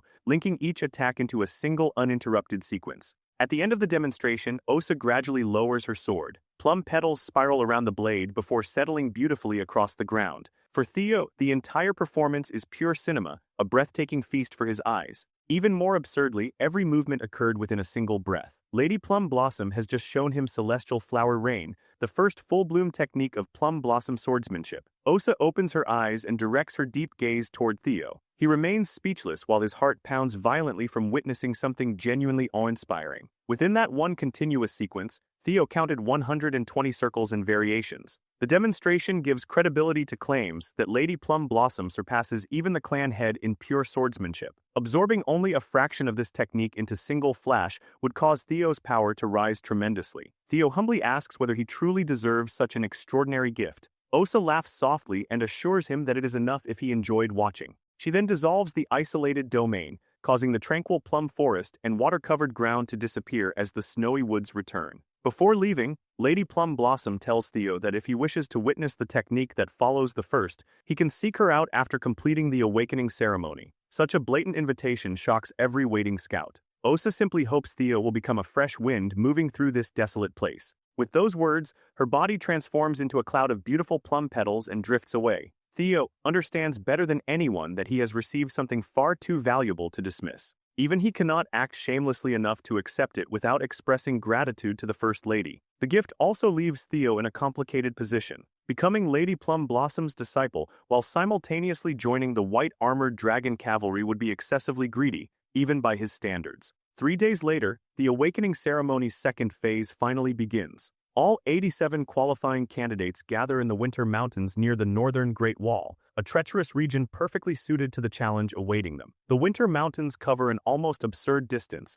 stretching from their home in Winterra to the Demon Sea. For over 1,000 years, the Ragnar clan has defended humanity in this region with everything it possesses. Their endless war is fought against the cursed territory beyond the Great Wall, where the Demon Sea produces countless fiends that spread destruction. One day, this new generation will inherit responsibility for continuing that battle. Jackie Ragnar, a high-ranking swordsman and overseer of the second examination, reminds the candidates of that future duty. It is precisely why the Winter Mountains serve as an ideal testing ground. Since the participants remain apprentice swordsmen, they are strictly forbidden from crossing into the Demon Sea. The examination area is limited to the mountains on the Great Wall's inner side. Within those boundaries, their objective is deceptively simple. The candidates have 15 days to hunt the demonic monsters roaming the Winter Mountains and retrieve the bells attached to their necks. 7 bell colors are available: red, orange, yellow, green, blue, indigo, and violet. Their point values increase in that same order. Naturally, earning more points requires confronting a substantially stronger demonic fiend. Jackie places particular emphasis on the danger represented by monsters carrying violet bells. Those abominations exist at a level no apprentice swordsman should be capable of challenging, much less defeating. Their extreme danger is matched by an enormous point value. Beyond the time limit and restricted territory, the examinees are free to choose any hunting method they desire. Their only requirement is to return before the examination ends and submit the bells they collected for the final tally. Everyone immediately understands the hidden meaning behind those unrestricted rules. Stealing another candidate's prey or taking bells they already acquired is completely permitted. If anything, the examination actively encourages it. The organizers are deliberately planting conflict among the participants, but this ruthless structure perfectly reflects Ragnar's law of the jungle philosophy. Strength and cunning matter more than fairness. As a final instruction, Jackie explains the fiend-repelling totem's position throughout the mountains. Each totem creates a safe zone that demonic creatures will avoid, and useful supplies have been buried nearby. Candidates are encouraged to locate these areas and exploit their resources effectively. With every rule delivered and every warning made clear, Overseer Jackie formally announces the commencement of the Awakening Ceremony's second trial. The instant Jackie dismisses them, several candidates sprint away and scatter across the mountains. Most share Sybil's reasoning. Since the examination lasts 15 days, securing supplies must come first, after which they can follow their individual strategies. The trial has barely begun, yet Hulkus Lanka is already enjoying every second because this environment suits him perfectly. Axion enters with a far more sinister purpose, driven by revenge and the detailed instructions given to him by his uncle, the Sky Dragon. Ed emphasized that Axion must follow the plan with absolute precision. If he simply fulfills his assigned role, Theo will fall. Axion charges forward at breakneck speed, so focused on his objective that he fails to notice someone secretly following him. The mysterious pursuer is none other than Ray Ragnar. With everyone else already moving, Theo also starts toward the woods, only to stop when a familiar voice calls out from behind. Ramai rushes to Theo's side and asks whether he remembers declaring that they were friends. The Silver Lion spent the past 3 days thinking deeply about their relationship, and he has finally reached a conclusion. Theo is not merely his friend but also his rival. That realization has awakened a powerful desire within Remington. He genuinely wants to surpass young Master Theo. The confession initially surprises Theo, but his shock quickly transforms into a delighted grin. Theo understands Remington's feelings perfectly. Mutual respect took root the first time their swords crossed on the training ground, and Theo also considers the Silver Lion both a treasured friend and a worthy rival. Ramai laughs with relief because he had worried that the feeling might be one-sided. With his doubts erased, he boldly announces that he intends to defeat Theo during the second stage. Theo sincerely wishes him luck in accomplishing that goal. Without wasting another second, Remington explodes forward and races deep into the Winter Mountains. Theo pauses to absorb what just happened. Someone as exceptional as Remington now views him as a standard to reach and an opponent to overcome. The thought creates a thrill Theo has never experienced before. He is finally becoming someone who can genuinely be called strong, and that realization feels incredible. Still, emotional reflection can wait until after the examination. Theo opens his inventory and retrieves the nest compass, officially beginning his search for the dragon's nest. Its needle provides a general direction, which is enough to start moving. Along one of the mountain's deadly cliff faces, the system's familiar blue glow shines from a concealed cavern. The compass leads Theo toward the treacherous outskirts of the Winter Mountains, but upon reaching the supposed destination, he finds nothing unusual. The needle now points directly toward the ground, which must mean the destination lies beneath him. Theo wonders whether he is expected to dig until he finds something. If so, he seriously regrets not bringing a shovel, because using the legendary white moonlight blade to excavate frozen soil would be a disgusting misuse of such a weapon. While considering his options, Theo's instincts begin warning him that he is being watched again. He slowly draws his sword and spins around in one smooth motion, locking his gaze onto the unwelcome presence. If the wind refuses to do its part, then he will have to take matters into his own hands. Theo releases a sweeping slash whose force tears through everything in its path. Trees are cleared in a straight line, and the ground itself is ripped apart. Spreading his killing intent toward whoever is hiding, Theo coldly orders them to reveal themselves. Several unpleasant figures emerge from the woods, baffled that Theo detected their carefully concealed presence. Seeing their faces leaves him stunned. There is not one attacker but 3 men Theo remembers from his previous life as the 3 scoundrels of Vuk Mountain, Hyde, Cow, and Rune. Their name suits them perfectly. These men are genuine human garbage, infamous for slaughtering civilians during missions and disguising the deaths as accidents. The trio represents the corruption produced by Ragnar's ruthless rule of the strong. Theo can never forget the massacre they committed at Vuk village. During his years in Black Snow, he was assigned to clean up personally after their atrocities, so he understands better than anyone what horrors these 3 will eventually inflict upon the world. Public records listed 761 people dead after that single incident, with another 220 missing. Even more horrifyingly, not one recovered corpse could be identified. The scoundrels enjoyed utterly destroying their victims' heads, making recognition impossible. Theo had already decided that their monstrous nature would cause serious problems in the future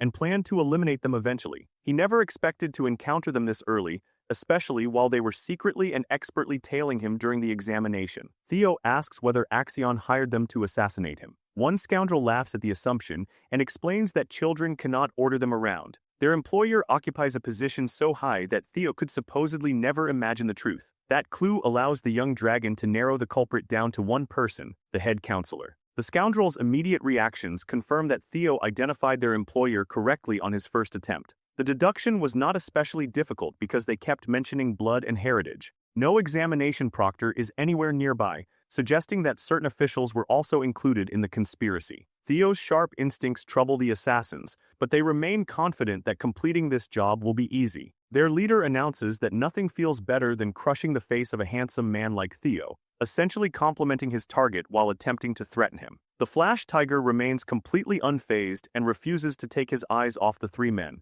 He does not even allow their leader to continue his childish taunting. Theo attacks immediately, releasing enough force to manifest the avatar of an ancient dragon. Before the scoundrels can close the distance, death is already rushing toward them. Theo performs 3 perfectly precise sword chops in rapid succession and unleashes his newly developed technique, Triple Dragon's Claw. Each slash targets a different scoundrel. Theo has never hesitated to use violence when necessary, but he refuses to become anything like these monsters. He executes them as revenge for a massacre they will not commit until several years in the future, delivering punishment before their victims ever have to suffer. Theo also chooses the exact opposite of their preferred method. Instead of destroying only the heads, his attack leaves nothing except their heads intact. Triple Dragon's Claw carries enough destructive power to reduce a human body to pulp while preserving the skull. Theo effortlessly crushes the criminals and gives them the punishment they deserve. He is honestly surprised by how quickly they fall, although their current youth may explain why they are much weaker than he remembers.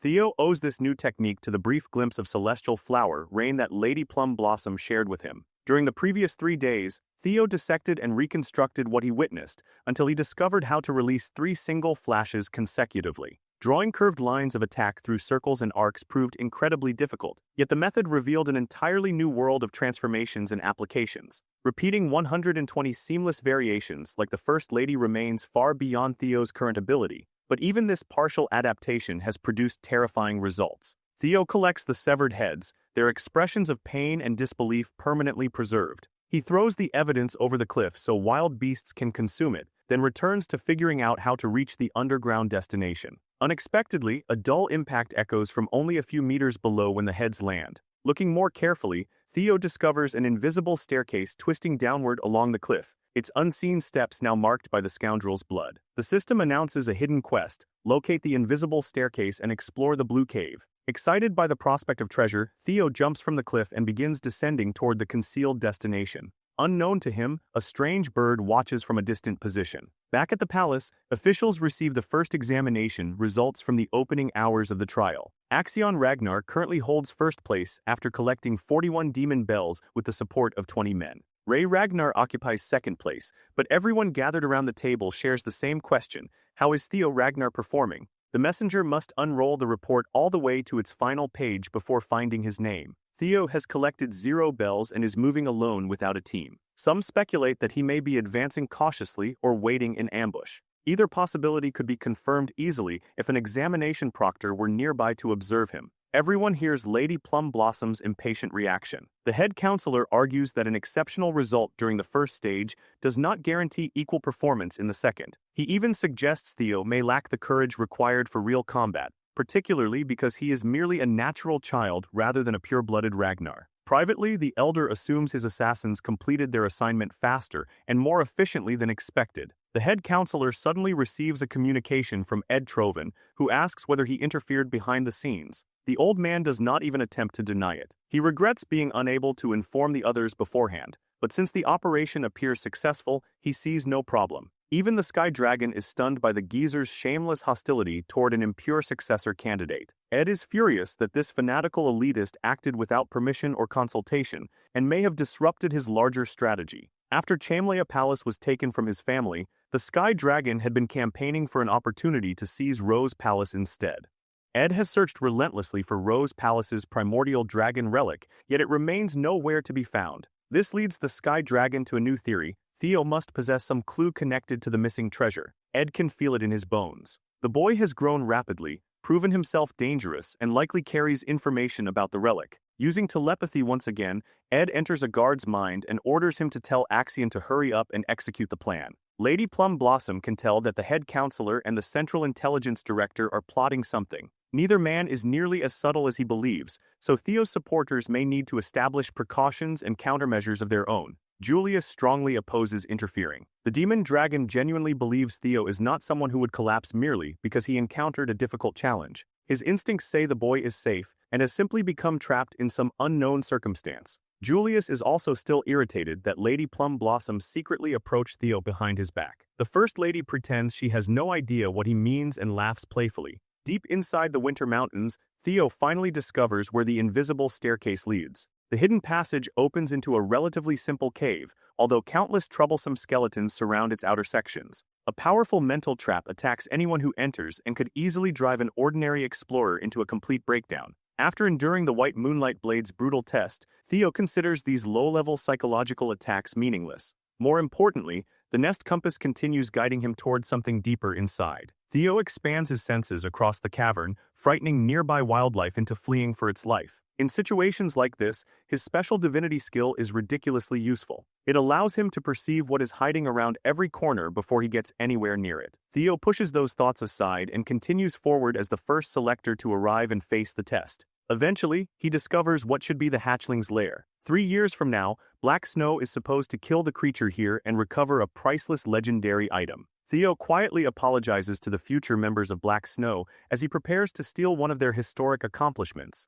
Beyond the sealed gate lies the Ian Grimoire, a unique treasure capable of completely changing the game. The instant Theo passes through the gate, the sight before him freezes him in place. Mountains of gold fill the enormous chamber, surrounded by legendary weapons, gemstones, and priceless trinkets scattered in every direction. One fact becomes immediately obvious: this is not the nest of a hatchling. At the center of the room lies a colossal draconic creature, an ancient dragon sleeping upon a sea of golden coins as if it were resting on the most expensive bed imaginable. Looking carefully, Theo confirms that the dragon appears trapped in an extremely deep sleep and remains completely indifferent to the world around it. He is not delusional enough to misjudge the danger. If the creature awakens and attacks, he can forget the relic and every treasure in the chamber because his life will end instantly. Theo begins wondering whether Black Snow's reports were false. There should be a hatchling here, not a fully grown ancient dragon. Perhaps Theo received incorrect information, or perhaps arriving 3 years early changed the situation. Either way, he must reconsider his next move. He seriously contemplates leaving without touching anything. Losing this opportunity would be unfortunate, but he could always return before Black Snow arrives several years later. That choice disappears the moment the ancient dragon opens its eyes. When Theo turns around, he finds himself staring directly at one of the most archaic beings alive. To Theo's astonishment, the ancient dragon Roadbrook speaks in the human language and calls him the first selector to arrive in a very long time. The gigantic creature seems surprisingly relaxed and introduces herself without displaying any hostility. Roadbrook explains that Ragnar knows her as the guardian dragon and the owner of the Winter Mountains. Everyone raised within the clan has heard her name, making it impossible for Theo to mistake her identity. Determined not to appear disrespectful, Theo immediately drops to his knees and pays homage to his ancestor. Roadbrook becomes intrigued by the title and asks why the young human considers her part of his ancestry. Theo explains what he was taught throughout his life. The guardian dragon Roadbrook was supposedly the companion of Ragnar's progenitor, Sigurd, and the mother of Friedreif. The dragon reacts by accusing that bastard Friedreif of spreading ridiculous stories. Roadbrook admits that she and Sigurd were companions for a period, but describes the connection as respect for a contractor who surrendered his soul to dragons. Their relationship never involved much emotional intimacy, and a human mating with a dragon is physically impossible. Theo therefore asks whether Ragnar genuinely possesses dragon blood, or whether the entire story is propaganda created to elevate the clan's prestige. Roadbrook clarifies that Ragnar's claim is not false. Through the long-term contract established between her and Sigurd, her draconic blood was shared with his descendants. Theo tries to ask more about his family's hidden history, but Roadbrook interrupts and announces that the pleasantries are over. She must now fulfill her responsibility as guardian dragon toward the selector who has entered her domain. Roadbrook will honor the covenant established at the clan's beginning. Any selector who passes her test receives the right to ask 3 questions. Theo finally breathes in relief and silently thanks the gods because this encounter appears unlikely to involve combat. Since he intends to stand at Ragnar's summit one day, learning the truth behind the clan's history is essential. He must use these 3 questions carefully and extract as much information as possible. Outside the cavern, the awakening ceremony's second phase continues at full intensity. Axion dominates both the leaderboard and the surrounding monsters. His 1,000 Dragons roar already possesses enough force to kill most enemies with one attack. A white tiger fiend crashes lifelessly into the snow, and Axion approaches the green bell hanging around its neck. Collecting it raises his confirmed kills to 57 and further increases his rapidly growing score. Hunting monsters remains secondary to Axion's real objective. He desperately wants to find Theo, yet every scout returns with the same report: the young master is nowhere to be found. One follower, Orion Gardner, smugly suggests Theo became frightened when the examination forced him to risk his life against real monsters. Orion is determined to attach himself to Axion's entourage throughout the entire trial because he both fears and believes in the maniac's strength. Unfortunately, Orion talks too much. He admits that Theo has become stronger but adds that the young master lived as an idiot for far too long. An instant later, Axion's hand is wrapped around his throat. Orion begins crying and gasping as the dark tiger slowly crushes his windpipe. Axion concludes that this pathetic follower has never been powerful enough to understand one simple truth: within Ragnar, possessing strength means never needing to fear anything. The dark leopard is dangerously close to a complete mental breakdown, becoming more cruel and paranoid with every setback. Orion forces out an apology between desperate attempts to breathe. Axion's outburst might have continued until the man died, but another messenger arrives carrying instructions from Ed Troven, director of the Central Intelligence Bureau. The message contains only one command: stop wasting time and carry out the plan. Axion throws Orion aside like garbage and orders the messenger to tell his uncle to stop pestering him. He does not need reminders because no one alive wants Theo dead more than his psychotic half-brother. Meanwhile, Theo remains comfortably inside the dragon's den, carefully considering which question will provide the greatest amount of useful information. Roadbrook eventually yawns, relieved that the young man has finally made a decision before boredom sends her back into a deep sleep. Theo's first question is simple: why is the guardian dragon still here? Roadbrook immediately recognizes his strategy. By beginning with a broad question, he hopes to expose hidden background knowledge before narrowing his later inquiries. She praises his cleverness and provides the answer. At the world's furthest edge exists a monster whose enormous body stretches across the seas. This entity is known only as the Nameless Monarch. For roughly 1,000 years, Roadbrook has remained inside her lair, waiting, because she was assigned the duty of protecting the world from that creature. The Winter Mountains and this dragon's den are merely an outpost for that mission. Theo falls silent as he processes the revelation. For one brief instant, he is certain he saw fear within Roadbrook's eyes. An ancient dragon with power approaching divinity has ruled here for more than a millennium, yet even she can experience terror. Somewhere beyond the known world exists a being capable of frightening a creature like Roadbrook. The Nameless Monarch must be something truly horrifying. Theo desperately wants to investigate the subject further, but more immediate mysteries demand answers. For his second question, he asks what the ancient dragon relics actually are. Roadbrook explains that approximately 3 such relics exist in the world, although even she possesses limited information about them. The guardian dragon can sense that the young selector has already been remarkably fortunate. Among the 3 relics she knows are the dungeon beneath Chamlia Palace and the white moonlight blade. The final relic is much more complicated. Roadbrook identifies it as the relic of the ancient dragon paper, created when the soul of a mighty ancient dragon shattered into 31 separate fragments.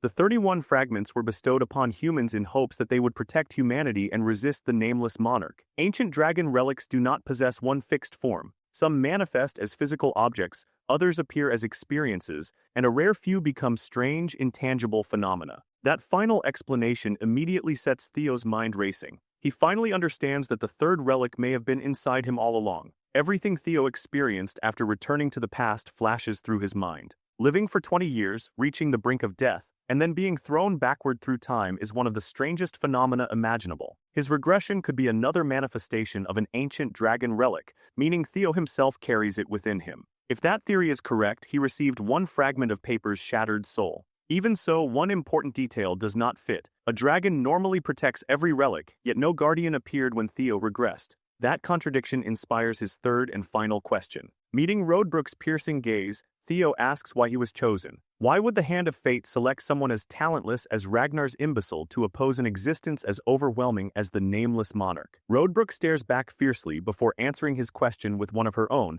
Why does Theo assume he is the only person who was chosen? That simple response forces Theo to recognize how narrowly he has viewed the situation. He may not be the only person selected by these powerful relics. Sky Dragon Ed Troven, Demon Craftsman Kursanen, and even the Black Dragon know about their existence and actively search for them. Any of those people could have been chosen by another fragment of Paper's soul. If that is true, Theo must consider whether they can also see system messages, or whether any of them regress through time. Theo's questions bring him closer to the world's hidden truth, but they also make everything far more complicated. An entity called the Nameless Monarch waits at the planet's edge and terrifies even an ancient dragon. At the same time, other regressors may exist besides Theo. With all three questions answered, Roadbrook declares the quest complete and prepares to grant his reward. Theo became so absorbed in these revelations that he nearly forgot why he entered the cave, to acquire the Ian Grimoire. Now that his understanding has expanded, Theo changes his mind. He wants something far greater, a reward that cannot be compared with any ordinary treasure in this chamber. Completing the quest gives him the right to choose one object from the ancient dragon's collection. Roadbrook proudly boasts about the staggering quantity and variety she gathered from across the world. Gems, relics, elixirs, skill books, armaments, and practically anything else Theo could imagine are available. Whatever he selects will be a priceless fortune beyond his wildest expectations. Roadbrook urges him to choose carefully and promises to deliver his selection. Theo's lips slowly curl into a sly smile. When the ancient dragon asks him to state his desire, Theo Ragnar proudly announces that he wants Roadbrook herself. The answer is so unexpected that the Dragon Queen initially assumes he is joking and responds with amusement. Roadbrook soon loses patience and demands that Theo name his genuine choice. Remaining completely resolute, he repeats that he already told her what he wants. The dragon pauses and asks whether he is truly serious. Once Theo confirms it, Roadbrook releases a menacing aura that makes the ground tremble beneath his feet. Her overwhelming dragon fear crushes the cavern as she condemns his request as disrespectful and accuses him of crossing his boundaries. Theo struggles to remain standing beneath the attack. Roadbrook's roar alone carries enough power to force blood from nearly every opening in his face. In response, he releases Lesser Drake's fear. The counterattack is completely pointless, and even Roadbrook considers him an idiot for challenging an ancient dragon's roar with such an incompetent imitation. Still, Theo refuses to fall and shouts his request again. Roadbrook promised that he could choose any treasure within her nest. According to her own words, she never established a condition preventing him from selecting the guardian dragon herself. Theo may sound confident, but even he understands that this gamble could cost him his life. He accepts that risk willingly. Roadbrook helped Ragnar's progenitor, Sigurd, establish the clan, so becoming her partner would prove Theo's legitimacy as a true Ragnar warrior. To prevent the atrocities that destroyed his previous life, Theo is prepared to gamble everything on this opportunity. He demands that the guardian dragon surrender herself according to the promise she made, then desperately asks for her aid through an aching voice. Roadbrook suddenly sees the shadow of the legendary Sigurd standing behind Theo. Her roar subsides, and to Theo's absolute astonishment, she accepts his request. Seconds later, the enormous dragon transforms into a smaller human-like form. Her sharp golden eyes stare directly through Theo as she explains that his determination impressed her enough to earn a chance. Roadbrook's majestic beauty leaves him speechless for several seconds. She reminds him that she is more than 2,000 years old, so there is no point entertaining whatever thoughts may be running through his mind. Theo points toward her chest, though his attention is on neither of the obvious distractions. He is indicating a massive hole caused by a battle 50 years earlier. Roadbrook lost her heart in that conflict and has been waiting for death ever since. Only 3 years remain before she dies. Her condition also prevents her from leaving the nest, meaning she cannot assist Theo directly even if he chooses her as his reward. Roadbrook therefore gives him another opportunity to reconsider. Knowing she cannot leave the domain or fight at his side, does he genuinely still wish to select her? Theo smiles and confirms that his decision has not changed. He wants Roadbrook as his reward. Under different circumstances, that declaration would sound incredibly questionable, but the system accepts his selection and officially identifies the guardian dragon as the treasure he chose. Roadbrook considers it a foolish decision,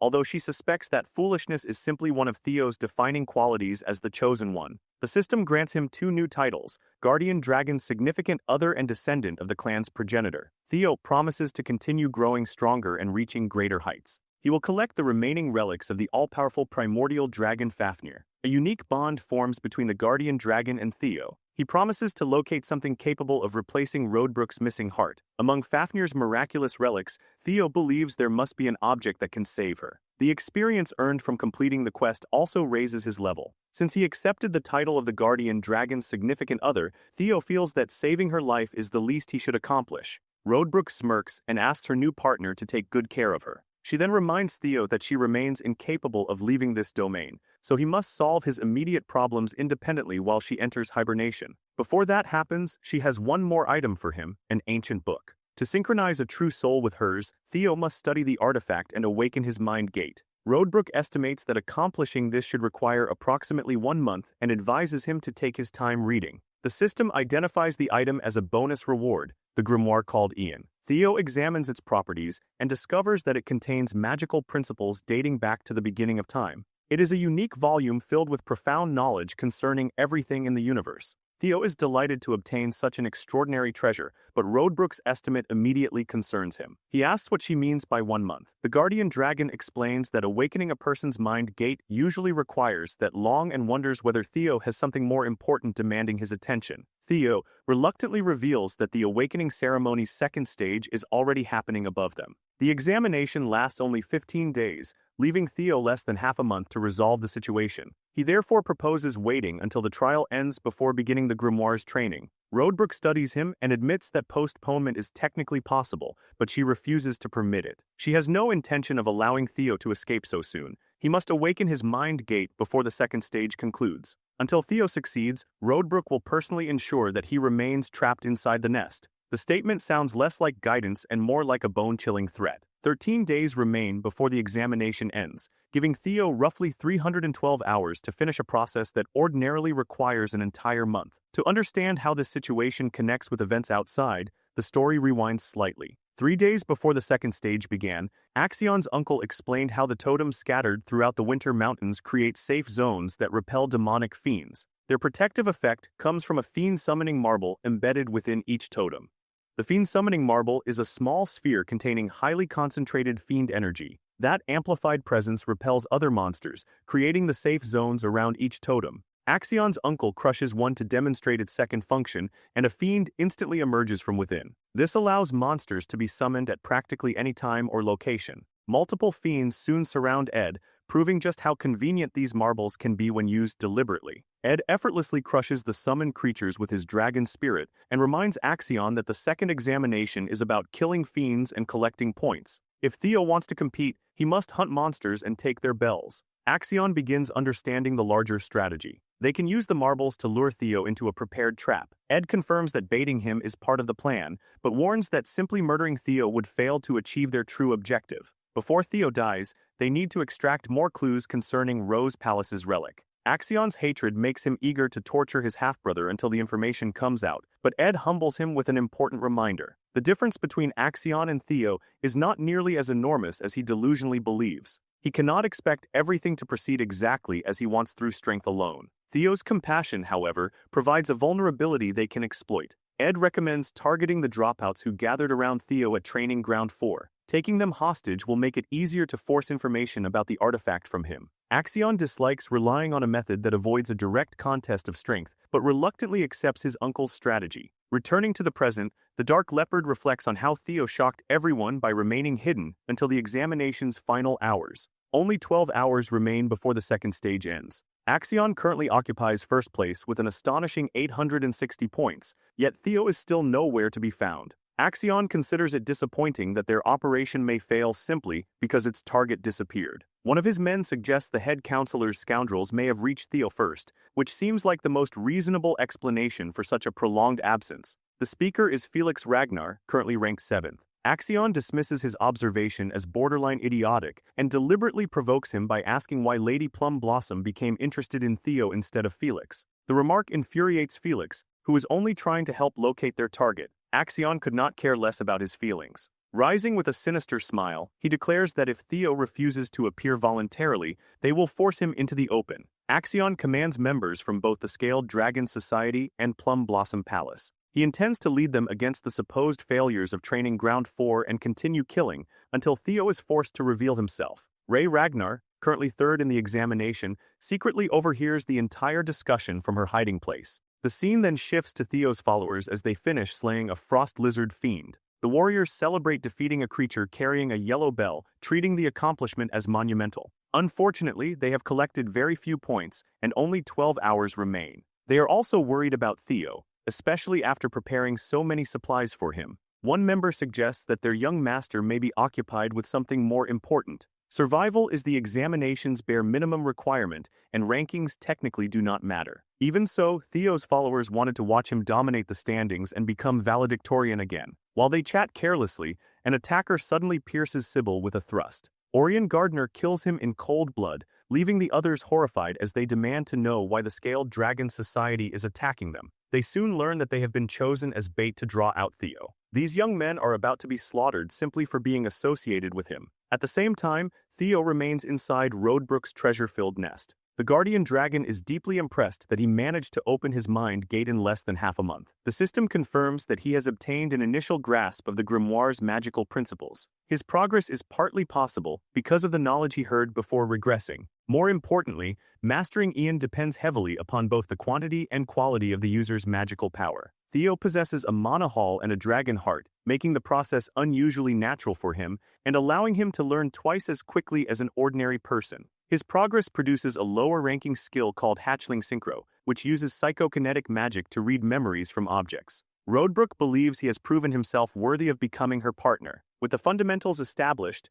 Theo can complete the remaining development through further training. Roadbrook explains that once Theo reaches a sufficiently high level, he will begin hearing her voice. Eventually, their synchronization will grant him its greatest benefit, the ability to channel Roadbrook's power just as Ragnar's progenitor once did. Before that becomes possible, the guardian dragon must recover, because only 3 years of her life remain. Theo remains optimistic and promises that his future accomplishments will impress her. Satisfied by his resolve, Roadbrook declares the primordial covenant complete. She offers Theo a heartfelt farewell and hopes they will meet again soon. At last, Theo steps outside the dragon's nest. Learning the grimoire's foundation was a major achievement, but he still possesses 0 examination points with only 12 hours remaining. Even Theo feels as though he is playing life on the hardest possible difficulty. Theo evaluates his options and realizes that hunting fiends normally cannot carry him from 0 points to first place in 12 hours. The only practical solution is stealing bells from another candidate. Axion became the examination's victor in Theo's previous life, and he is likely leading again now. That makes Theo's strategy simple in theory: defeat his Ragnar rival, take his bells, and claim the highest position.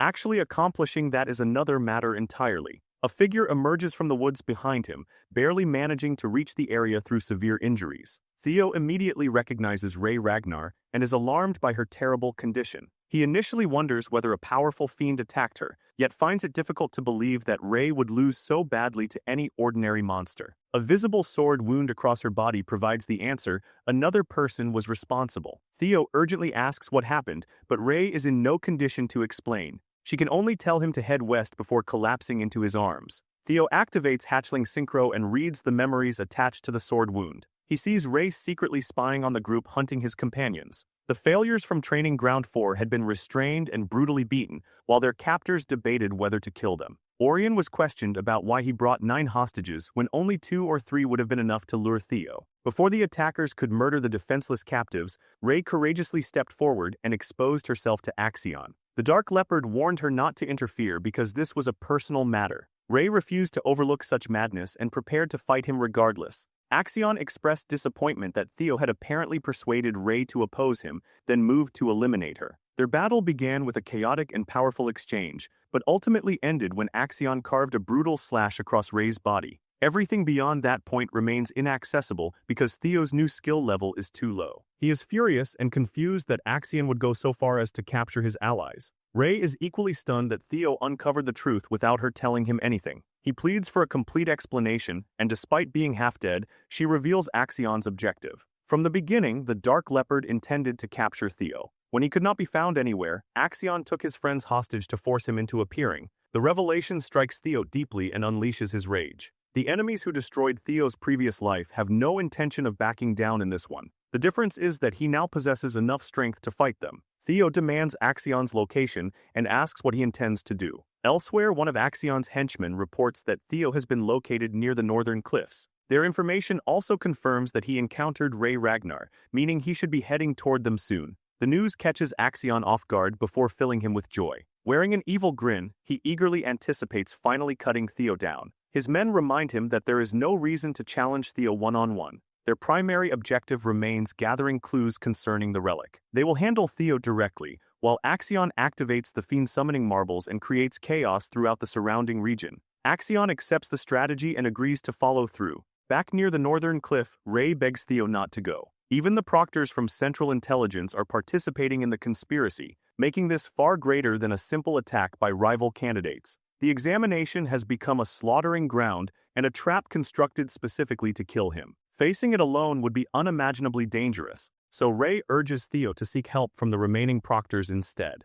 Theo insists there is no time to search for help. He is grateful for everything Ray did, but his conscience will not allow him to ignore his friend's condition. The moment she reveals Axion's location, he intends to move. Ray becomes convinced that he has lost his mind. Walking into that trap almost guarantees death, so she begs him to act cautiously for once. Theo snaps back that he refuses to lose the people precious to him a second time. Theo promised that everyone would survive the second stage together. Ray invokes the unavoidable reality of life within Ragnar, reminding him that sacrifices are sometimes necessary. Theo immediately turns that argument against her. She personally challenged Axion's cruelty because even she could not remain still and watch his terror unfold. Her actions prove that some losses cannot simply be accepted in the name of survival. The situation forces Theo to relive his original life, when everything he loved burned because he was weak within a clan supposedly created to nurture the strongest. He is finished with losing people while others manipulate him however they please. Theo refuses to repeat the same failures that haunted his past. Fueled by fury and determination, he demands Axion's exact location.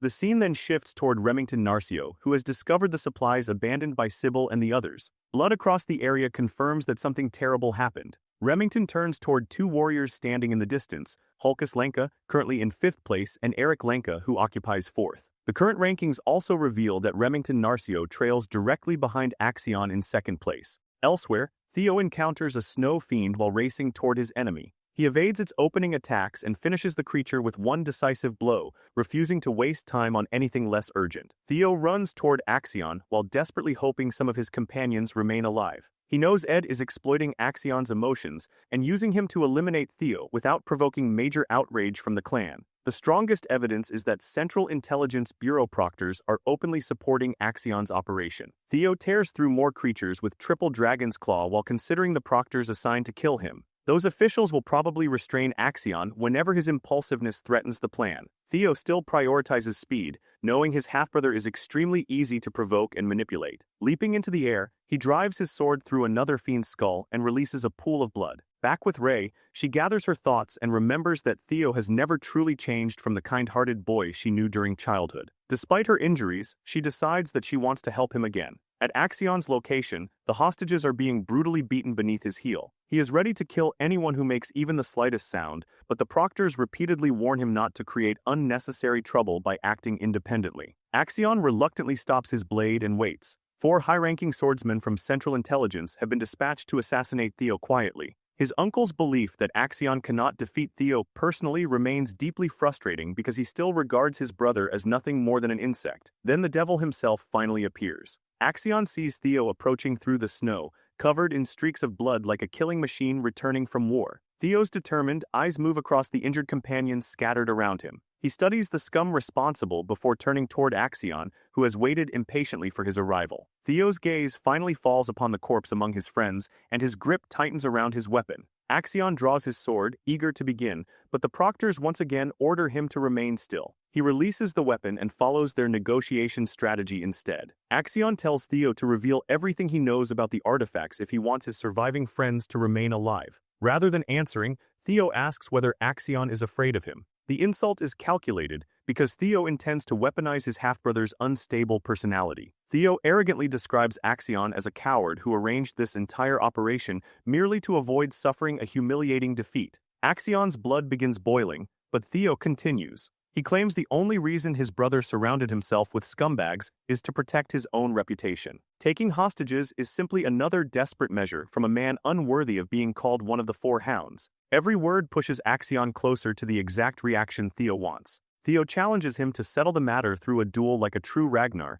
unless the Dark Leopard intends to retreat like a coward. That final provocation destroys Axion's remaining restraint. Theo lays out the conditions clearly. If he loses, he will surrender both the information and his life. If he wins, he and his friends will walk away. Consumed by madness, Axion laughs and reminds the former imbecile of his lowly position within the clan. Axion stares at Theo with murderous contempt and mocks his understanding of the situation. The Central Intelligence proctors recognize the manipulation and attempt to intervene, urging Axion to follow the established plan. He refuses to listen any longer. Just as Theo intended, Axion accepts the challenge and steps forward. The watching officials realize the operation is moving in the opposite direction from what they planned, but prepare to interfere if Axion approaches a crushing defeat. Axion commands everyone to stay out of the duel, so Ragnar's tradition of honorable combat can be maintained. He also forbids anyone from harming the hostages until the result is decided. Theo attacks first, surprising him with an immediate slash. Once that opening exchange passes, both swordsmen become serious and collide on seemingly equal ground. Axion continues talking down to Theo while unleashing increasingly heavy attacks. Determined to demonstrate the supposed difference between them, Axion releases Heaven Dragon Shout. The roaring attack carries enough destructive force to make Theo genuinely fear for his life. He charges a counterattack and answers with Triple Dragon's Claw, cutting through Axion's technique and leaving him stunned. The man before him is no longer a helpless fool, but a confident warrior capable of directly challenging his strongest attacks. Theo returns the mockery and asks whether Axion is truly strong enough to lecture someone on his level. Watching from nearby, Orion begins sweating heavily after witnessing the aftermath of Theo's latest attack. He initially doubted the former imbecile's abilities, but now finds himself believing in Theo's genuine strength. The situation has become dangerously uncertain, and Axion suddenly appears capable of losing. Fearing for his own life, Orion considers changing sides while the opportunity still exists. He realizes Axion severely underestimated his opponent.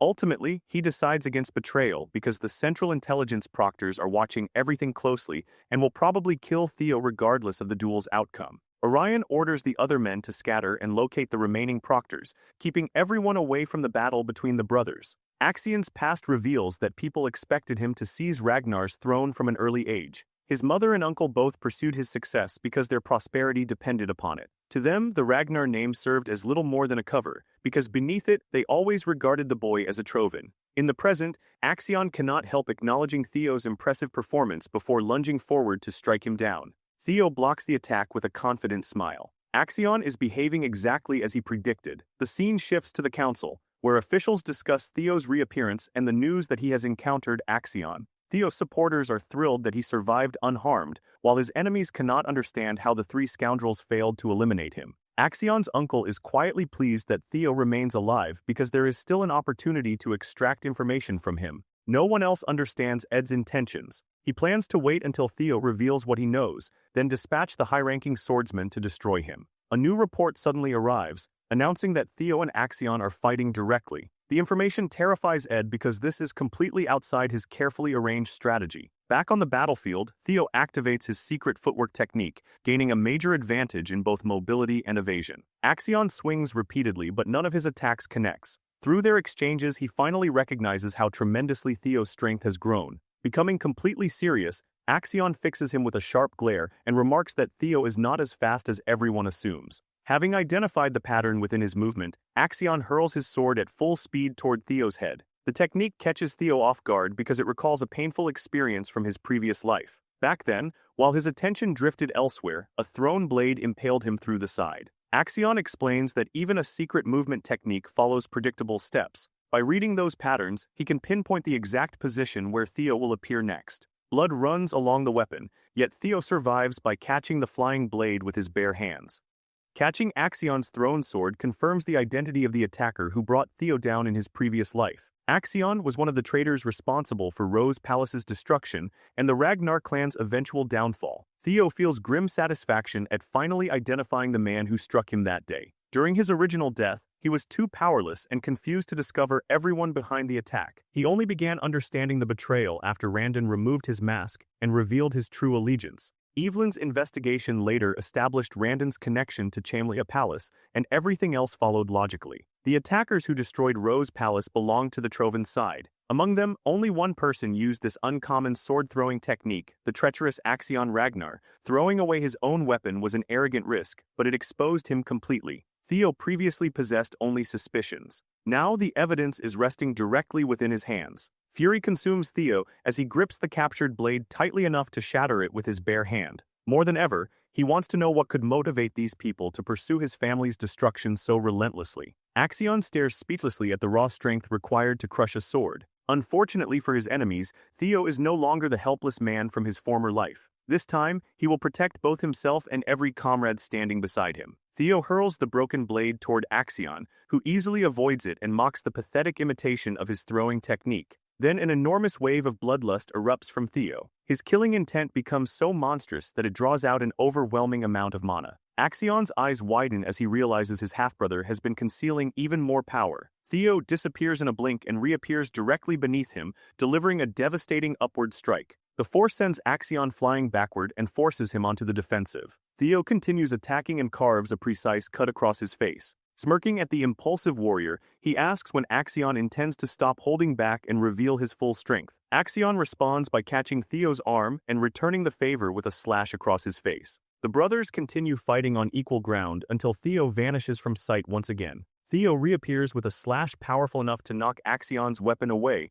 leaving the Dark Leopard completely defenseless. He taunts his opponent and prepares to drive his blade through Axion's stomach. From this distance, the attack is a guaranteed killing blow that not even Axion can evade. The scene shifts to Remington, who has finished examining the blood near Sybil's abandoned supplies and realizes the trail came from someone dragging an injured body. The first person who comes to Remington's mind is Axion. Acting this recklessly makes little sense when he has already secured first place, yet the evidence allows Remington to deduce the truth. Axion is hunting Theo during the examination. Hulkus is furious that one of the four hounds would resort to such cowardly tactics. Erica is less surprised, arguing that underhanded incidents like this should always be expected during Ragnar's awakening ceremony. Remington knows she is correct, and that is precisely why he despises Ragnar's methods. The clan worships raw strength so blindly that its members constantly cross unforgivable boundaries. Erica warns him to watch his tongue, but Remington does not care. He intends to save his friends just as Theo would and asks the other two for help. Hulkus agrees immediately while Erica turns away and refuses.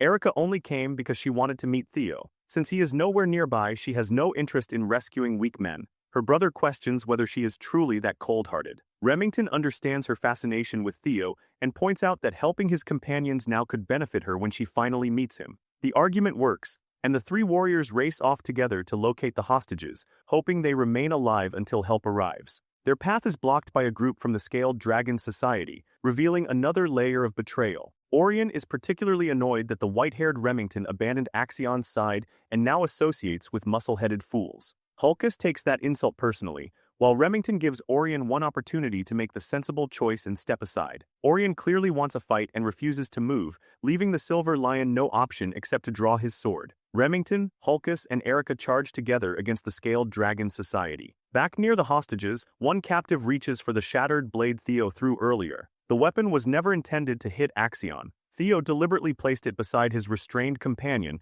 giving the group a chance to escape. The hostage shifts onto his knees and begins sawing through the ropes, quietly taking advantage of the battle's distraction. Returning to Theo's killing strike, Axion survives only because a high-ranking swordsman intervenes at the final instant. The newcomer is Liam Troven, and he is prepared to accept any punishment for breaking the duel's rules. Liam separates the fighters and orders his men to look after Axion before aggressively attacking Theo. The other proctors praise the young master's performance and even return his sword to him. Axion does not appear furious about being rescued, only deeply disappointed. Liam's ferocious slashes place Theo under tremendous pressure, although Theo still answers well enough to maintain a nearly equal exchange. Liam launches a direct thrust, and Theo blocks it cleanly. Their short clash leaves the high-ranking swordsman impressed that this apprentice defended himself so effectively against both Axion and a senior warrior. Even so, the difference in swordsmanship remains obvious. Theo cannot truly match Liam's refined ability. With no neutral proctors nearby to witness the murder,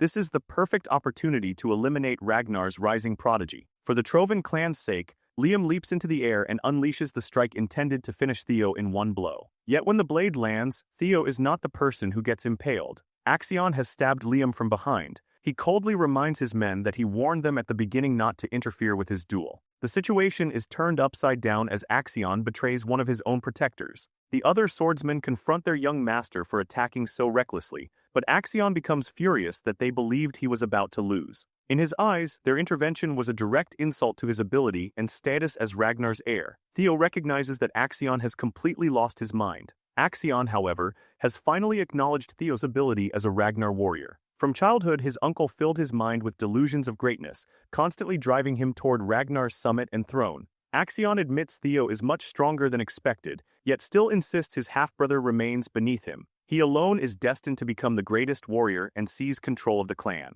As far as Axion is concerned, there is no possibility of him losing this battle. He will cut down anyone who obstructs his ambition. Axion lunges and releases another slash, but Theo's speed carries him high into the air before it connects. From above, Theo launches a counterattack that catches Axion completely by surprise and lands successfully. Behind them, Liam remains alive despite the severe wound. Liam orders his men to help Axion at any cost. They must kill Theo while the opportunity remains. The high-ranking swordsmen hesitate because intervention already caused Liam's downfall, but he no longer cares. If their young master fails to leave this battlefield alive, every one of them will die anyway. Axion, meanwhile, has been forced entirely onto the back foot and cannot comprehend how thoroughly Theo is beginning to outclass him. He remembers his uncle's warning that Ragnar is a realm of unpredictable outcomes, where even seemingly impossible odds can be overturned. Now, with defeat only inches away, Axion refuses to accept that Ed was right. Throughout his life, he looked down on Theo as a worm and insect, and an imbecile who failed to understand his place. Yet the difference between their abilities was never what Axion imagined. Even while brutally injured, Axion clings to his delusions and attacks blindly. He rants about destiny and his predetermined right to rule, but Theo has no respect for such ideas. Axion's ambitions contributed to the deaths of everyone Theo cherished. If he refuses to concede, Theo will force him into submission. Gathering his remaining power, Theo manifests a magnificent blue dragon around his sword. For one final time, Theo roars the name Triple Dragon's Claw and vows to become strong enough to slaughter anyone blocking his path. The attack tears cleanly through Axion, rupturing his body in a spectacular burst of force. When the smoke clears, a headless corpse falls onto the battlefield. Axion's severed head drops from above and smashes into the ground, reduced to a bloody paste. Nothing can reverse the outcome now. Theo Ragnar stands firmly as the victor, having finally exacted revenge upon one of the men responsible for his previous life's destruction. Liam stares in a daze at his young master's headless corpse, a fitting end for someone consumed by arrogance. He also knows exactly what awaits him if news of this catastrophic failure reaches the Sky Dragon. Desperate to salvage something from the disaster, Liam orders the remaining Trovan protectors to kill Theo in retaliation. The high-ranking swordsmen snap out of their shock and charge together. Theo remains standing with a satisfied but exhausted smile. He understands that he is in grave danger. Even at full strength, surviving a coordinated assault from 4 senior proctors would be extremely unlikely. In his current condition, the situation is nearly hopeless. Theo's stamina has reached its limit, and killing Axion drained the last of his mana. With almost nothing left in reserve, Theo can only buy time until help arrives. The proctors close in for one final assault to avenge Axion, but Remington, Narcio, and the Lenka siblings reach the battlefield at the perfect moment. They surround Theo and form a powerful defensive wall between him and the corrupt officials. To Remington, this requires no explanation. Comrades naturally protect one another when the situation turns desperate. Relief washes over Theo when he sees the dependable Silver Lion. Erika Lenka gives him an approving glance, pleased that the rising talent she heard so much about is also handsome. Hulkus is even more delighted to meet someone powerful enough to kill Axion and survive against several senior swordsmen. Inspired by the arrival of reinforcements, the wounded Sibaldria forces himself upright and raises his sword to support his young master. Remington points his blade at the corrupt proctors and begins listing their crimes. These men directly interfered with one of Ragnar's sacred traditions, and he will gladly deliver judgment upon them. With more witnesses arriving and the situation becoming increasingly complicated, the officials turn toward Liam Trovan for instructions. Realistically, they are doomed regardless of what they choose. Every objective of their secret operation has ended in failure. They uncovered nothing about Rose Palace's artifacts, failed to eliminate Theo, and allowed Axion to die under their protection. With so many witnesses and traces of their involvement remaining, the conspiracy is effectively over. Even so, the proctors trust that Sir Liam can somehow escape this hopeless situation. Liam chooses the simplest solution possible. If the problem has become too complicated, they will kill everyone present. Liam still possesses the fiend-summoning marbles. By releasing them all, the conspirators can stage an abnormal outbreak that supposedly wiped out every candidate in the area. Their failed torture and assassination operation could then be disguised as a freak accident, erasing the Trovan family's involvement. In desperation, Liam drops 25 high-grade monster marbles onto the ground, hoping they can arrange the scene convincingly enough to escape responsibility. Even while facing destruction, the Proctors continue prioritizing their family's interests above everything else. Before the marbles can manifest their true forms, Liam feels another sharp pain tear through his stomach. For the second time that night, someone impales him from behind. This attacker is Sulfurd Gardner, supervisor of the White Dragon clan, who arrives alongside another supervisor named Aaron Backes. The Plum Blossom and Daffodil Palaces have also sent supervisors, Natasha Capel and Sally Gardner. Liam, the crafty son of a traitorous faction, finally collapses onto the frozen ground. Supervisor Sulfurd orders the remaining conspirators to surrender their weapons unless they wish to die immediately. The Trovan Proctors are trapped from both directions. Behind them stands Ragnar's most promising young talent, while battle-tested veterans block the way ahead. Once Theo realizes his safety is finally guaranteed, the last traces of strength leave his body. Ragnar catches him before he strikes the ground, despite being the same woman who warned him not to go only minutes earlier. Before losing consciousness completely, Theo thanks her for the warning. As the criminals are placed under arrest, Remington abandons his heroic composure and runs toward his fallen friend in genuine panic. The Lenka siblings immediately intrude as well. Erica wants to ensure Theodore remembers her, while Hulkus is already trying to arrange another duel. They are soon pushed aside by the boys from Training Ground 4, who rush toward Theo and tearfully express their gratitude. Surrounded by the concern and affection of his people, Theo smiles. This is the kind of strength he always longed to possess, bonds powerful enough to stand beside him when everything falls apart. Ray understands that part of his nature better than anyone. As the final embers of Theo's consciousness disappear, he makes one last request: someone should bring him enough bells to secure first place. Shortly after the corrupt proctors are arrested, the report reaches Ragnar headquarters. Ed Trovan cannot believe the messenger's words, forcing the man to repeat everything before the silent table of Ragnar's leading figures. News of Axon Ragnar's death strikes the room like a thunderbolt. Ed had arranged another candidate's assassination during a simple examination, only for his own nephew to die instead. The Sky Dragon struggles not to erupt in front of everyone. While Uncle Ed fights to contain his rage, the announcement ceremony for the second round begins.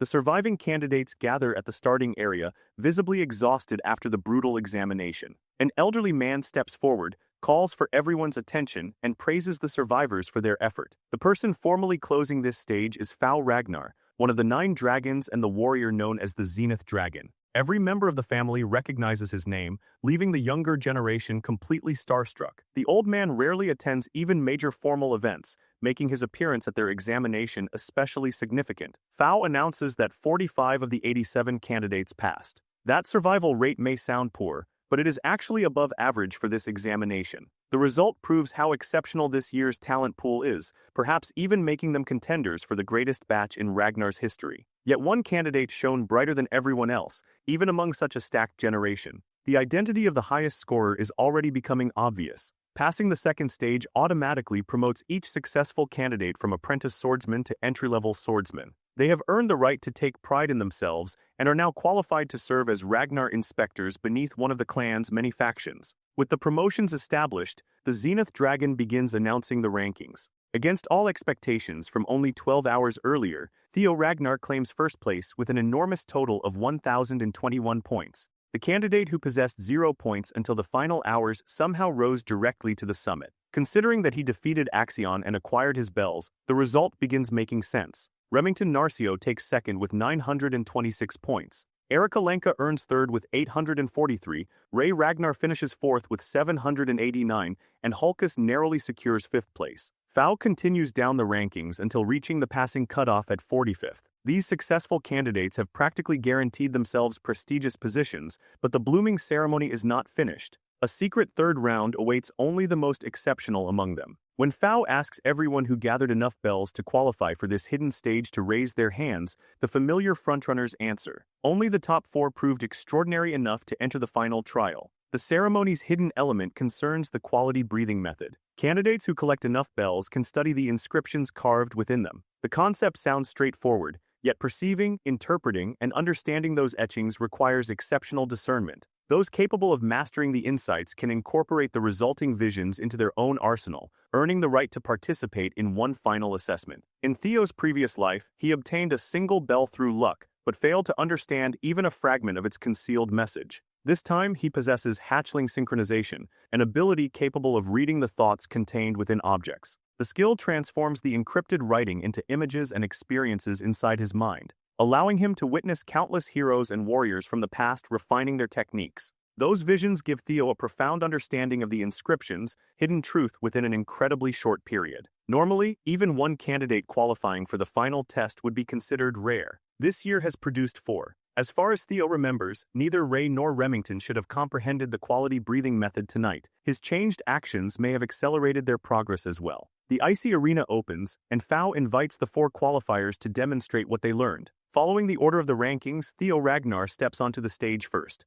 Axion's death will cause the future to change rapidly, but Theo no longer faces that uncertainty with dread. He feels calm and centered because he finally possesses the tools required to build a better future with his own hands. Theo walks toward the center of the clearing as sparks crackle beneath his feet. The small flashes intensify until they become roaring thunder. After studying countless bells, he finally attuned himself to his natural attribute. To demonstrate the first stage of comprehension, Theo imbues his mana with the violent nature of thunder. He then advances to the second stage, expression, physically manifesting that thunderous energy around himself. The members of Training Ground 4 erupt with excitement at the sight of their leader, resembling a god of thunder. Most outstanding candidates could stop at expression and still be celebrated as true geniuses. Theo Ragnar, however, operates on an entirely different level. No word has been invented that properly describes the scale of his talent. Using the dragon heart beating inside his chest, Theo proceeds into the third stage of comprehension. He demonstrates complete and absolute control over the thunder attribute. Aniclimax practically drools while staring at the strongest man of her generation, and Hulkus resembles a child watching his favorite legendary battle. Even the Zenith Dragon admits he never imagined someone could reach such an advanced stage of comprehension in so little time. Everyone assumes Theo's demonstration must finally be over because control represents the practical limit for nearly every prodigy at this level. Theo has no intention of stopping. After displaying flawless control, his thunderous mana rises into an even greater realm. The entire field becomes engulfed in brilliant golden yellow light, as if an overwhelming transformation is about to erupt. Theo's eyes snap open as wild lightning crackles around him. He draws his sword and swings, releasing a lightning-infused blade wind that races across the field. For the first time, he has developed a true ranged attack. The technique appears to gain a life of its own, taking the shape of a ravenous thunder dragon. Of the 5 stages of comprehension, Theo has reached the 4th, expansion. The other candidates can only stare with their mouths hanging open, too stunned to utter a single word. Theo Ragnar directs his new technique straight toward Old Man Fao. Rather than taking offense, the Zenith Dragon chuckles in amusement, delighted to witness a generational talent display expansion at this level. Before the Thunder Dragon can reach him, Fao casually lifts one hand and summons droplets of dew from thin air. Those tiny beads of water compress to an extreme degree, forming a defense capable of stopping the enormous dragon-shaped attack completely. The Zenith Dragon is not offended that a candidate dared to test him. If anything, he is thrilled to discover such an interesting jewel among this year's participants. The audience remains speechless, wondering whether Theo can truly be considered their peer. Now in a noticeably livelier mood, Old Man Fao awards him an additional 1,000 points for his bold demonstration of mastery. Theo had already accounted for the Elder's fondness for truly exceptional candidates when he attempted that stunt. Theo's total rises to 2,021 points. Reaching 1,000 is realistically impossible for most candidates, yet Theo has doubled that number. His performance can only be compared with the infamous Lord Thorol. Energized by Theo's audacity, the Zenith Dragon calls the remaining 3 qualifiers forward. Remington Narcio, whose natural attribute is water, reaches the 3rd stage of comprehension control and earns 500 additional points. Ray Ragnar reaches the 2nd stage, expression, gaining another 300 points. Her cold personality perfectly matches her ice attribute. Aniclimax also achieves expression and receives 300 points, with the fire attribute fitting her fiery temperament just as naturally. Fao is immensely pleased by this generation's talent. Ordinarily, crossing the 1,000-point threshold would be enough to dominate the entire ceremony. In any other year, all 4 of these candidates could have stood at the top. Even so, the gap between 1st and 2nd remains astronomical. Theo Ragnar cannot be measured by the standards used for ordinary geniuses. Everyone except the third-round qualifiers is dismissed to prepare for the nomination ceremony taking place the following week. The top 4 remain behind to receive instructions regarding the next stage of their journey. An all-encompassing killing intent suddenly descends from the snowy mountain's summit and blankets the entire region. The 4 candidates nearly collapse as the hostile pressure bears down upon their bodies. Wearing a grave expression, the Zenith Dragon formally begins the next stage of their lives. Despite Theo's extensive knowledge of the future, he has never heard about this part of the ceremony. Even more confusingly, he senses a familiar power boiling at the mountain's peak. The energy attempting to grind them into the ground belongs to Roadbrook. The final phase of the blooming ceremony is a secret trial reserved for only a select few, a face-to-face meeting with the family head. No one knows precisely what occurs during this encounter because everything depends upon the patriarch's whims. Through it, a candidate may be selected as a contender in Ragnar's struggle for the throne. All 5 leading candidates for the position of future clan head previously underwent this final trial. Being selected for the family head competition is itself proof of extraordinary potential. That means Kyle Ragnar is currently waiting for this year's best candidates at the summit.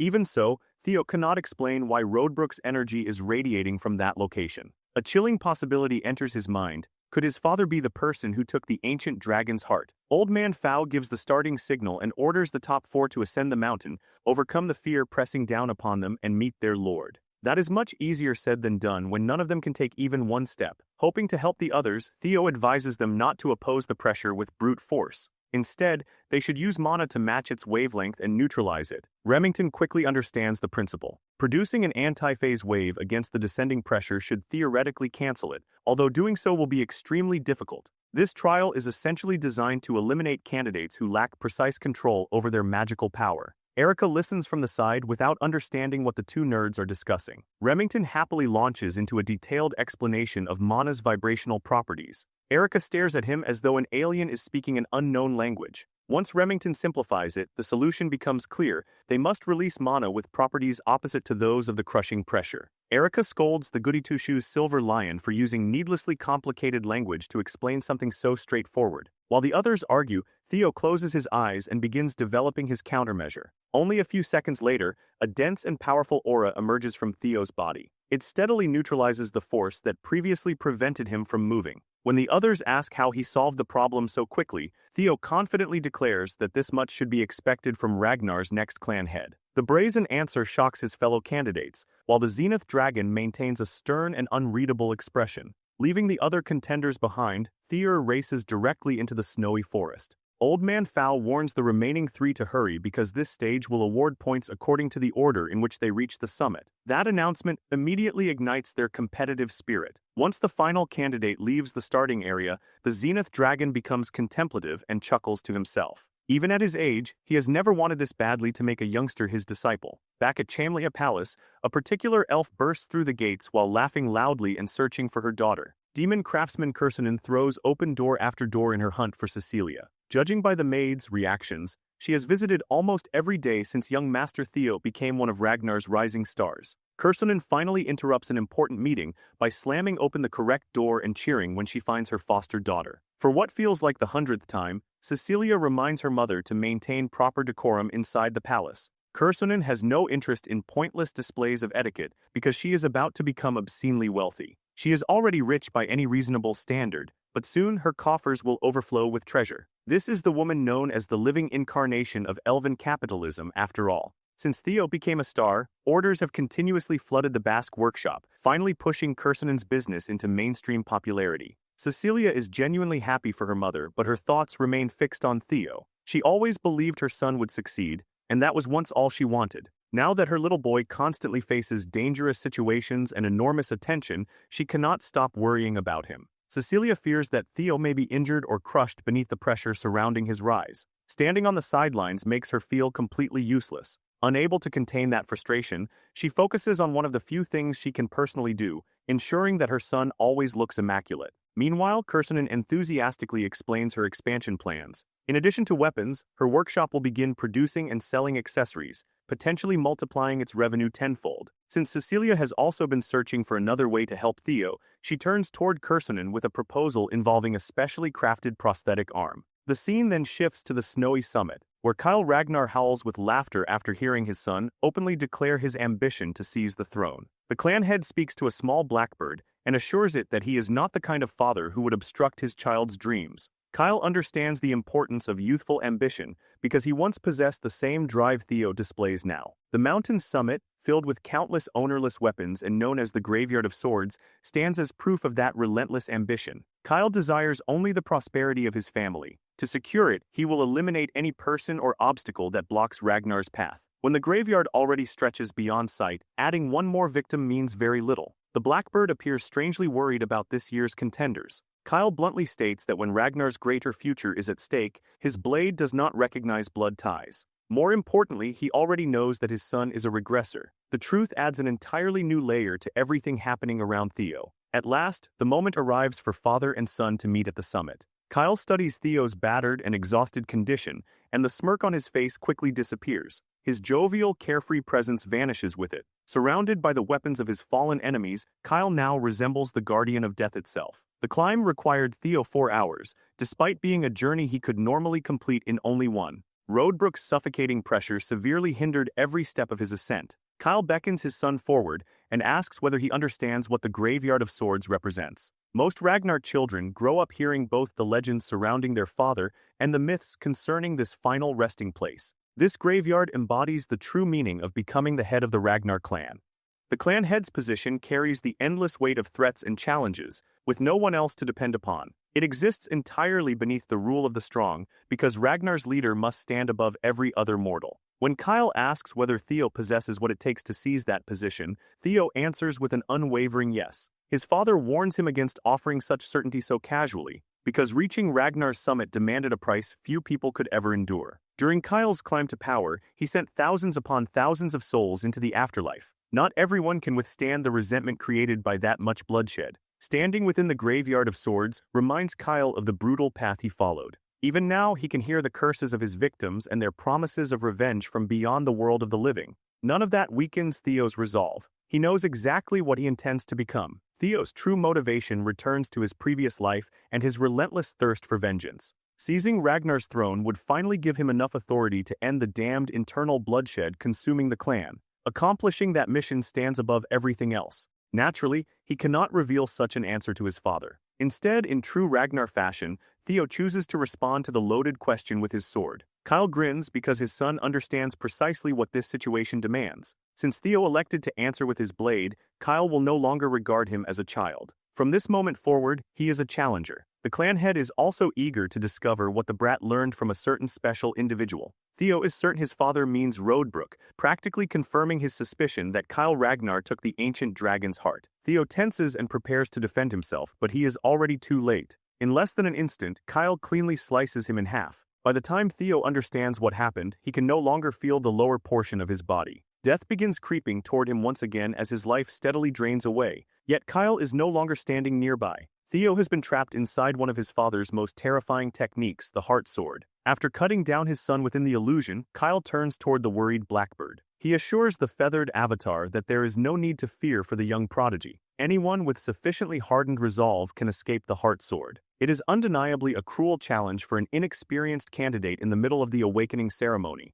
But if Theo truly possesses the necessary will, he will return. If Theo's determination proves half-hearted, then dying here would be the better outcome. His body would remain behind as an empty shell stripped of its soul. Kyle has no need for a regressor who may eventually endanger the clan. Theo's consciousness is transported into an infinite void bordering life and death. He feels the painfully familiar sensation of death grinding away the last remnants of his existence. Theo quickly accepts how he died. Very few people could survive a direct attack from a demigod. He reflects on everything accomplished during this second life and attempts to convince himself that he did enough. He seized Chamlea Palace from the Trovans and killed Renan and that rabid dog Axion, the bastards who helped end his previous life. Anything beyond those achievements might have been nothing more than borrowed luck. Compared with his first attempt, Theo lived a happier life this time, even if it ended much sooner. Perhaps he can finally release his regrets and rest forever. As his will fades and he accepts his premature death, the final fragment of his soul evaporates like a bead of dew. Before the remaining droplets of his existence disappear entirely,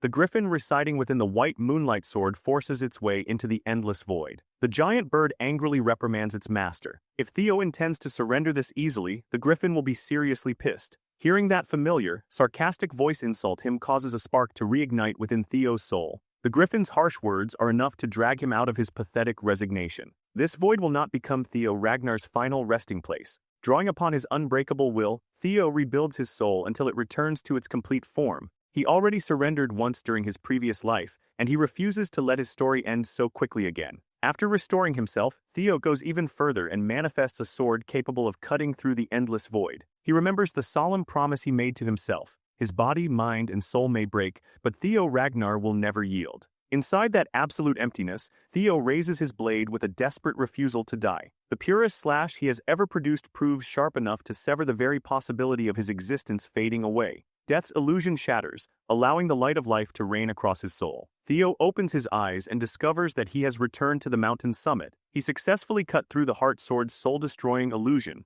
Without the griffin inside his weapon, Theo might have become an empty vessel devoid of consciousness. Kyle Ragnar stands before him with a discerning gaze. The ruthless demigod sneers and grants his son a passing grade. This was a literal trial of survival, and Theo emerged from it alive. An entire week passes after the blooming ceremony's final round. Today, Ragnar headquarters hosts the nomination ceremony. The Lanka siblings wait among the gathered candidates for their names to be announced. Hulkus hates crowded places and appears visibly anxious, giving Erica an opportunity to tease him for behaving like a frightened baby. His nerves are understandable, considering the people attending the ceremony. Every unit commander is present alongside the 9 dragons, the former clan head, and Ragnar's current patriarch. Erica still warns Hulkus to stop acting afraid, or no faction will choose him. She also reminds him that despite collecting so many bells, he failed to obtain elemental breathing, a subject that still makes him bitter. Erica, meanwhile, refuses to reveal what she received from the clan head after reaching the summit. Hulkus argues that Theo would have been cool enough to share the secret if someone asked him. Alenka's life is dedicated to serving as Ragnar's sword, and Hulkus has already decided which person deserves his loyalty. He intends to follow the coolest and strongest man in their generation, someone blessed with power, character, and ambition. The level of admiration is honestly bordering on shameless glazing. Hulkus is prepared to wager his life on young Master Theo despite barely speaking with him. His plan is simple: join whichever unit Theo selects and naturally become part of his camp. This opportunity exists because, for some unknown reason, the Patriarch has not taken Theo into the clan head's personal household. That means Hulkus and the young master's other admirers should be free to follow their idol into his chosen faction. A ceremonial drum cuts through the noisy crowd and signals the beginning of the nominations. Without delay, Theo Ragnar, the batch's overall valedictorian, is summoned to receive his honors. Civilians and swordsmen fill the venue, and every one of them cheers for the young man who once endured the clan's cruelest insults. Theo smiles as he accepts their applause and steps before Ragnar's highest-ranking figures.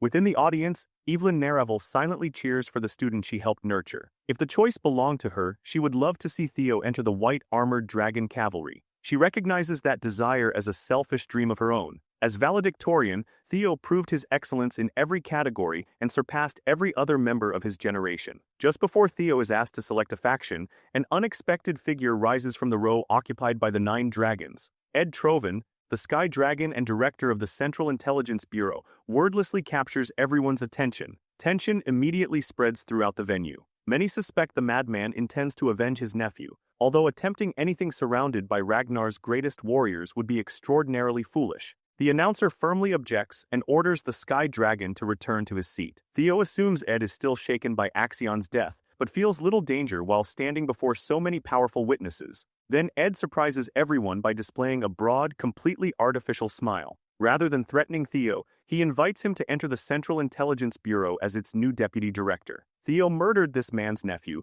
yet Ed is apparently rewarding him with an executive position inside one of Ragnar's most important organizations. Becoming the clan's valedictorian carries extraordinary significance. Theo once occupied the lowest rung of Ragnar's succession ladder. Now he has finally broken from his shell and begun soaring upward. News of Theo's accomplishments spreads rapidly throughout the clan. Everyone discusses how he killed Axion and fought evenly against a high-ranking proctor. His journey from the absolute bottom to the summit resonates deeply with countless apprentice swordsmen. More people admire him than ever before, and public opinion transforms from ridicule into respect. Ragnar's imbecile no longer exists. In his place stands a generational genius possessing monstrous potential. While Theo occupies the center of the stage, the system activates and announces the successful completion of Scenario Quest 3. His reward is an ether core. Theo is pleasantly surprised, having gone so long without receiving an update that he nearly forgot the quest remained active. Considering how much time and effort the mission required, Theo expects the ether core to be an exceptional reward.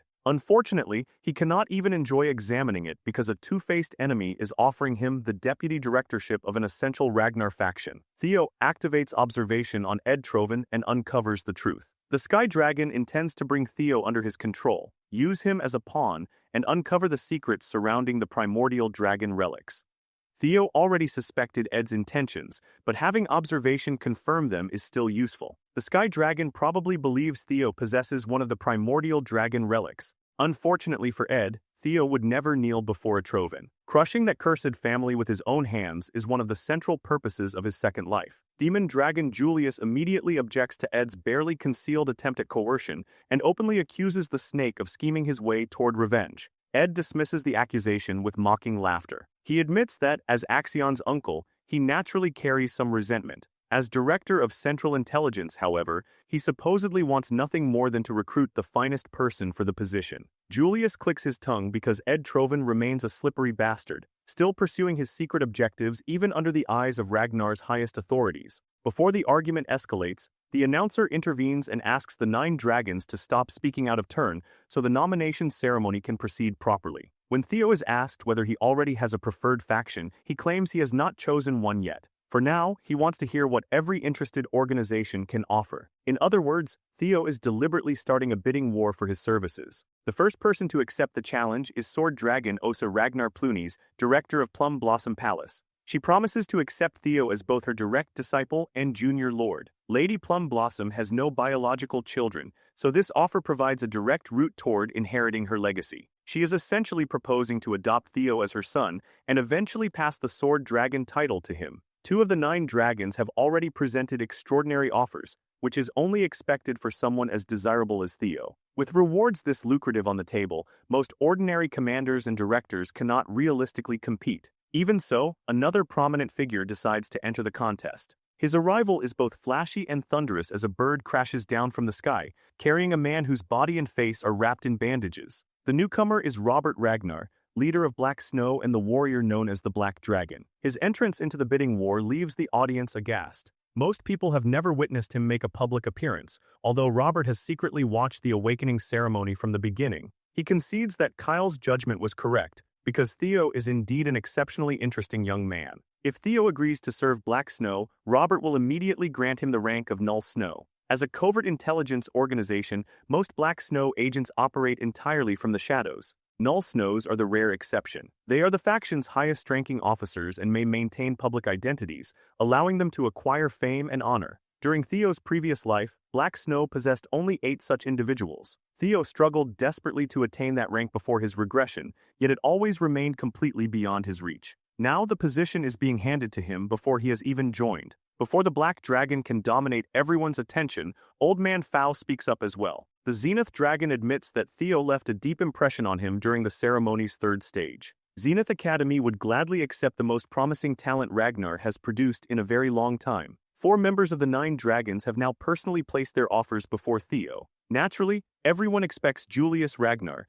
commander of the White Armored Dragon Cavalry, to join the competition. Yet despite all the extravagant promises being made around him, the Demon Dragon refuses to abandon his principles or offer Theo special treatment. Julius's soldiers begin shouting that this is not the time to cling stubbornly to fairness, but Evelyn expected precisely this response from him. The White Armored Dragon Cavalry lives and dies by the belief that honor must be earned through one's achievements. Julius refuses to disrespect the other recruits. All he promises Theo is complete support for his proper development and the pride that comes with becoming a dragoon. Theo understands the commander's position and genuinely respects it. Just as he prepares to announce his choice, a seductive voice enters his mind and speaks to him alone. Former clan head Hilda Ragnar asks whether he is a regressor. Judging by her tone, she already knows the answer with complete certainty. Theo struggles to maintain his expression and telepathically pretends not to understand what she means. Hilda praises his impeccable acting and wonders what kind of life Theo experienced during his previous cycle.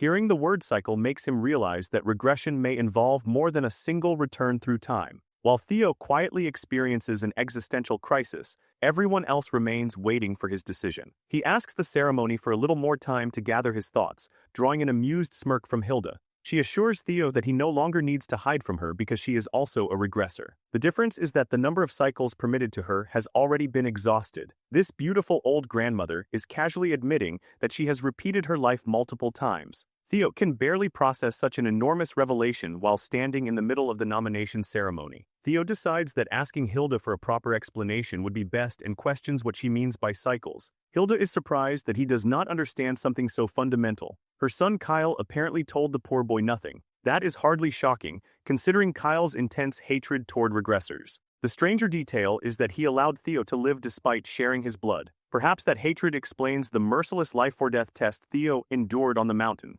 Hilda is pleased by his hunger for answers, but this is not the proper moment for an extended explanation. If Theo wants to learn Ragnar's secrets and the broader truth of the world, he must find his grandmother later and complete their discussion in private. During the final awakening trial, Kyle offered Theo nothing except the ruthless heart sword. Now Theo knows he must be even more cautious around his father because of the patriarch's alleged hatred for regressors. He wonders whether Kyle took Rodebrook's heart because the ancient dragon was welcoming toward people who return through time. Defeating a creature that powerful sounds impossible, but Kyle is called a demigod for good reason. The clan head is constantly operating on another level. To uncover regression secrets, Theo will need a long and serious conversation with Hilda. For now, he has finally chosen his faction. Expanding his chest with pride, Theo announces his decision with unwavering determination, although his selection is not revealed immediately. Instead, the ceremony moves on to Remington Narcio, the runner-up of their generation. Remington selects Zenith Academy and becomes Fao's disciple. Their compatibility is almost perfect because both specialize in water current breathing.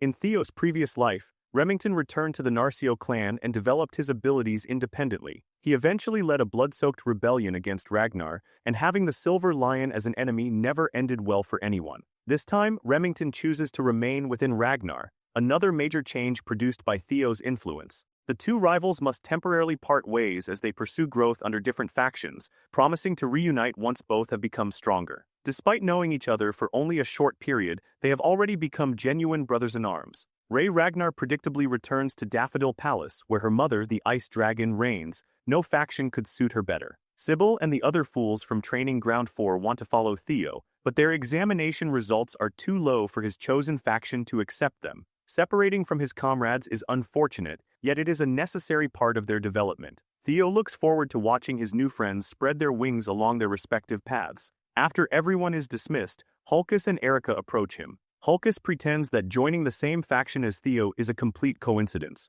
Theo politely greets the Lenka siblings and thanks them for helping during the second stage. Erica makes it clear that she intends to hold that debt over his head someday. She likes powerful men, and her enormous brother does as well, although thankfully not in the same way. A supervisor orders the new recruits to focus because their commander is approaching. Theo's choice now becomes clear. He selected Ragnar's most honorable unit, the ideal organization for advancing his career and leading his campaign to become the next clan head. Theo has joined the White Armored Dragon Cavalry, commanded by the relentless demon dragon Julius Ragnar. Theo's conversation with Grandma Hilda will have to wait. For now, every new recruit must declare what they hope to accomplish. Hulkus Lenka loudly announces his intention to become an incredible dragoon. Some recruits desire fame that will spread throughout the world, while Erica wants to become the strongest member of her generation. Considering Theo is standing nearby, that goal will not be easy. Another recruit merely wants the commander to acknowledge him, earning several confused looks from the group. Finally, the Golden Boy's turn arrives. Theo declares that he must prepare for the Great War destined to begin in 5 years. To accomplish that, he vows to become commander of the White Armored Dragon Cavalry within half a decade. Making such a declaration directly in front of the current commander requires absurd confidence. Julius does not interpret the challenge as an insult. He enjoys hearing ambitious dreams from new recruits. Whatever reasons brought these young warriors into the cavalry, they must remember one truth: every drop of blood and sweat spilled while serving this unit will be immortalized in legend. The effort they offer today will become the pride they carry tomorrow. The cavalry's shield will never break, and its swords will never yield. From this day onward, the recruits are united beneath that creed and must always protect one another. At the end of the road forged through blood and sweat awaits the sweetest reward of all, glory. With those words, the demon dragon formally congratulates his rookies. As if to reinforce the cavalry's power, his terrifying dragon mount makes an explosively forceful entrance. Commander Julius's partner is a flying dragon named Gullah, an enormous creature who embodies the very image of the dragoons. Following Gullah's dramatic arrival, the rest of the cavalry's dragons descend in formation, their wings blotting out the sun. Senior cavalry members ride upon their backs, and each rookie is assigned a personal handler for the day. The admission test is about to begin, sending the fresh recruits into the nest to obtain partners of their own. Watching the dragons soar together is genuinely breathtaking. Nearly every Ragnar child dreams of someday flying beside a dragon partner. Theo's assigned handler is none other than Evelyn, and seeing her away from training ground 4 and wearing cavalry gear catches him by surprise. He asks whether she has finally returned to active service. Evelyn happily confirms that she has taken up her former mantle once again. The reason is the brand new prosthetic arm created by demon craftsman Kursunen. With it, Evelyn can finally return to the life she loves. Several days earlier, Cecilia and Kursunen paid her a surprise visit while she was teaching the training ground 4 boys another lesson. Evelyn responded to Cecilia's gratitude by deflecting every compliment, insisting Theo succeeded because of his own extraordinary talent. Cecilia disagreed. Evelyn's recognition and support played an essential part in her son's rise, and knowing Theo had such a dependable person beside him made Cecilia deeply grateful. She wanted to express that gratitude somehow. Evelyn continued speaking modestly about her own importance, which Cecilia did not appreciate. Kursunen observed that lights guiding others through darkness are often unaware of their own brightness. The high elf could see that brilliance within the one-armed swordswoman and wanted to help Evelyn shine across the world again. In the present, Evelyn's life as one of the cavalry's premier dragoons has been reignited. Cecilia gave Theo all the credit, claiming her son was the person who requested this enormous favor. Thanks to the prosthetic, Evelyn can hold the reins of her beloved dragon once more. Theo had no idea any of this was happening behind the scenes. Even without his knowledge, Cecilia proved once again that she was the greatest mother he could have asked for. To repay this life-changing gift, Evelyn Narvel pledges herself as young Master Theo's loyal sword. He immediately accepts her vow, and together they fly toward the perilous nest maintained by the white armored dragon cavalry. The white dragon nest is completely unsuitable for human settlement. Its name is also somewhat misleading because the region primarily houses flying wyverns rather than true dragons. This is where the cavalry conducts its admission test. A recruit who fails to find a compatible partner cannot enter the unit, although such failures are extremely uncommon. Theo is not particularly concerned for himself, but the brutish Lanka siblings may have a harder time. Evelyn explains that selecting a partner usually depends upon instinct and compatibility. There is no perfect formula. The rider simply knows when the correct wyvern appears. Their first observation area belongs to the Opterex, enormous brown-scaled wyverns known as tyrannical predators. Next comes the den of the poisonous aviari, serpentine creatures capable of spraying violet poison mist and attacking with lethal stingers. The nest also contains Sija, the blade dragons. Despite their fearsome name, these creatures are docile herbivores who prefer burrowing and nesting underground, although they ambush anything threatening them. High above are the speed dragons called velociraptors. They are small, intelligent, incredibly quick, and hunt in coordinated packs while spewing fire from their mouths. Most cavalry-managed wyverns fall within these 4 categories. Unfortunately, Theo feels no connection with any of them. Searching his memories from his first life brings one infamous creature to mind. 6 years after the Great War begins, a gigantic mutated wyvern will attack the white dragon nest and slaughter hundreds of mounts raised by the white armored dragon cavalry. The creature will become infamous under the name Evil Shadow Dragon. During that disaster, 8 villages will burn and dozens of warriors will die. Ragnar will classify the Evil Shadow Dragon as a Class 2 calamity and a demonic fiend. Ultimately, defeating it will require the combined deployment of both the demon dragon and the sword dragon. Its name comes from an unnatural ability to disappear inside shadows. This is essentially how to train your dragon with a much higher body count.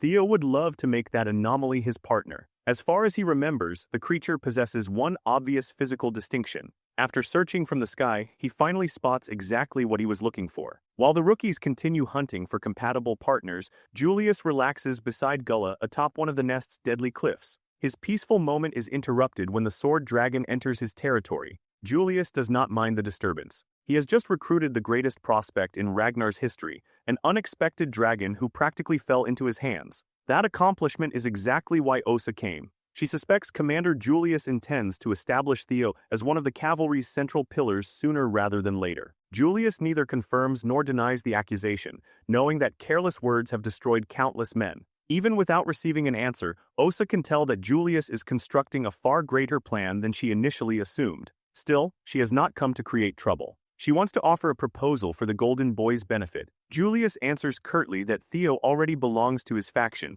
making a transfer to Plum Blossom Palace impossible. He then asks what kind of offer the curvaceous woman could possibly have. Lady Plum Blossom gives her answer without hesitation: joint mentorship. The suggestion is unprecedented. Ragnar's factions do not share recruits or bend their traditions for one promising individual. Back in the nest, Theo and Evelyn fly toward the distant corner that caught his attention. There, 4 troublesome wyverns are surrounding and attacking a single creature covered in bluish-white scales. Evelyn has heard about this particular wyvern being bullied by the others. The cavalry attempted every solution it could imagine, yet nothing stopped the harassment. The other creatures reject him because he is not pure-blooded. His mother was a female wyvern, while his father was a male vapor. Vapors are Class 1 demonic fiends dwelling deep within the demon sea, making it a mystery how one reproduced with a wyvern. Such a union should have been impossible, much less the successful birth of offspring. Theo can barely believe the history he is hearing. Class 1 demonic fiends are a blight upon humanity, living calamities driven toward destruction. If even one successfully crosses the Great Wall, the resulting devastation is unimaginable. On top of that, vapors are hideous ghost-type creatures capable of dwelling inside shadows. The evil shadow dragon's unique abilities finally make sense. They must come from the vapor blood flowing through him. The White Wyvern's birth created tremendous controversy within the cavalry. Despite significant opposition, the unit eventually accepted him into the nest for observation. Then the bullying began, as the other wyverns refused to tolerate a half-blood among them. Permanent isolation is not a viable solution, leaving the cavalry uncertain about what else it can do. The little creature's life resonates deeply with Theo, who also endured rejection because of his origins. The cavalry named the wyvern Umbra, an ancient word meaning shadow. Theo smiles because he can already feel that his partner is finally before him. Without warning Evelyn, Theo rises from the saddle and announces his selection. Rather than waiting for her to land safely, the madman jumps directly from the flying beast. He has no preparation and no parachute, only uncontrollable excitement at the thought of meeting Umbra.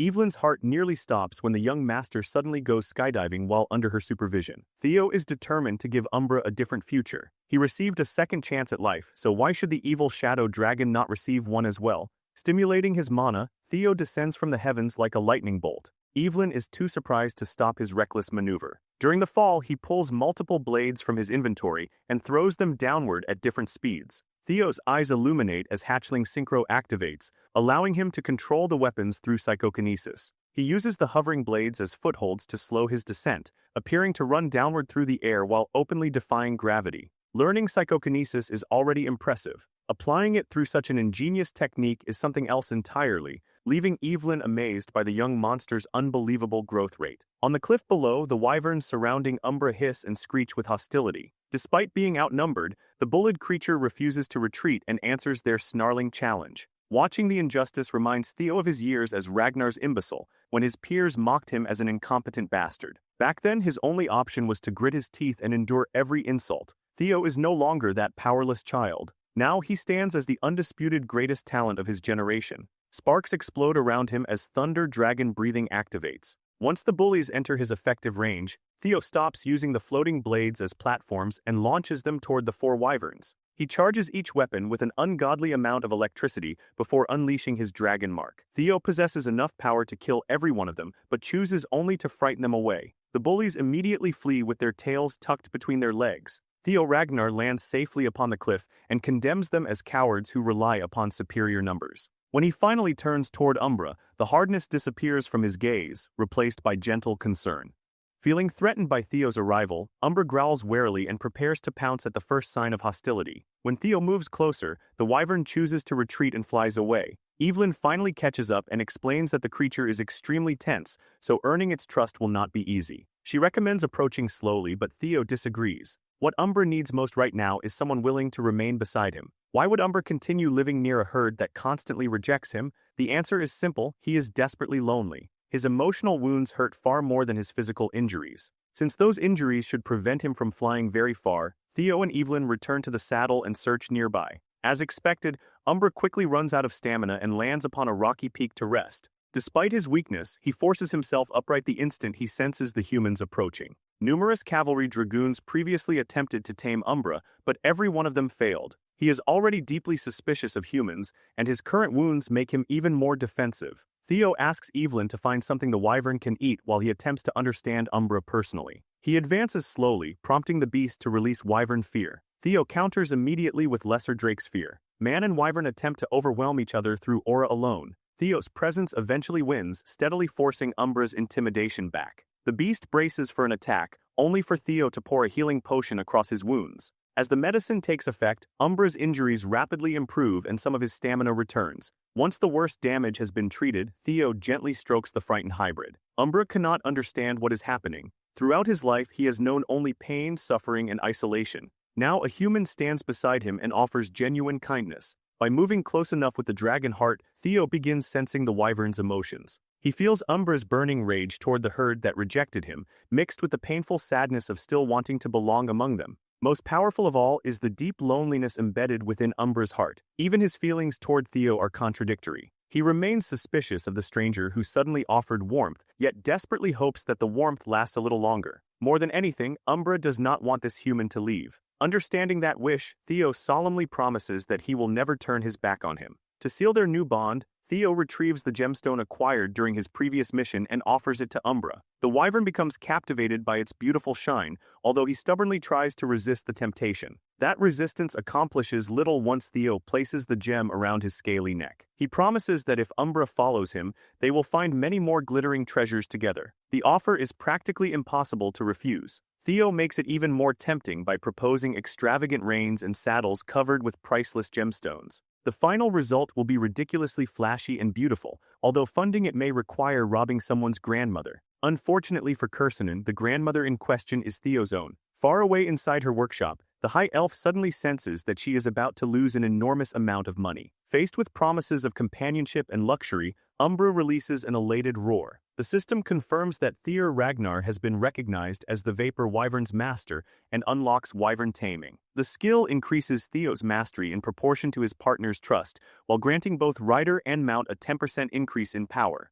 Their partnership has officially begun. Several minutes later, Evelyn returns while dragging two bulls by their horns as her own wyvern catches its breath. She is stunned to discover that the creature no cavalry dragoon could tame is now cuddling with Theo. They present the bulls to Umbra, who happily devours his enormous lunch. When Evelyn asks how Theo accomplished the impossible, he explains that he first tended to Umbra's wounded heart, then used a present to finalize the bond. The formerly aggressive outcast now resembles an affectionate puppy and even offers Theo a piece of bull meat. Evelyn finally accepts that the young master possesses an unnatural charm that works on people and beasts alike. When Umbra lowers his neck and offers Theo his back as a sign of trust, Evelyn congratulates him for officially passing the admission test. Then she realizes he intends to ride immediately rather than perform a simple ceremonial mounting. Evelyn panics because Theo has received no flight training whatsoever. Riding a wyvern without reins or a saddle is practically an invitation to suffer a gruesome accident. Theo grins and assures Lady Evelyn that he will be fine.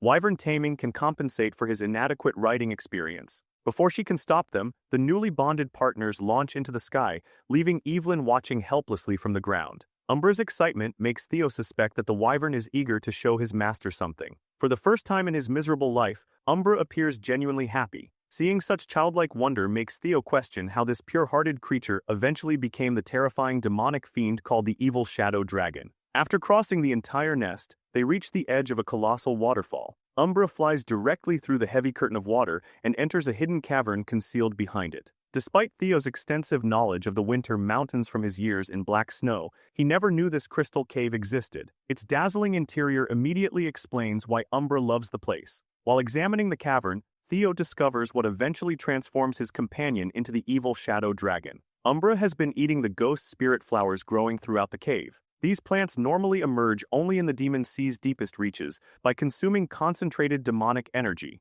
Dragon and demon energies are supposedly opposites, making it difficult to understand how Umbra survived such a diet. Regardless of the answer, Theo decides the flowers must be burned. Umbra strongly objects, but Theo promises not to damage the crystals. Deeper inside the cavern, another disturbing sight appears, an emaciated and decaying corpse chained against the wall. Theo estimates that the man has been dead for at least 10 years, yet the body shows surprisingly little decomposition. The cavern's cold temperature contributed to its preservation, but the condition also indicates extraordinary magical power. During his life, this person must have been an extremely high-level martial expert. Theo decides that a proper investigation will require another visit. The moment he turns away, the corpse seemingly returns to life and fixes him with a resentful glare. It begins screaming Kyle's name. Umbra instantly responds to the threat and slams the corpse deeper into the wall, roaring at the creature that displayed hostility toward his master. The corpse continues shouting Kyle's name, and Theo senses that Umbra is in grave danger. When the undead creature attempts to bite the wyvern's foot, Theo sacrifices his own arm to block its decaying teeth. The corpse clamps down and refuses to release him while cursing Kyle and Robert Ragnar from beyond the grave.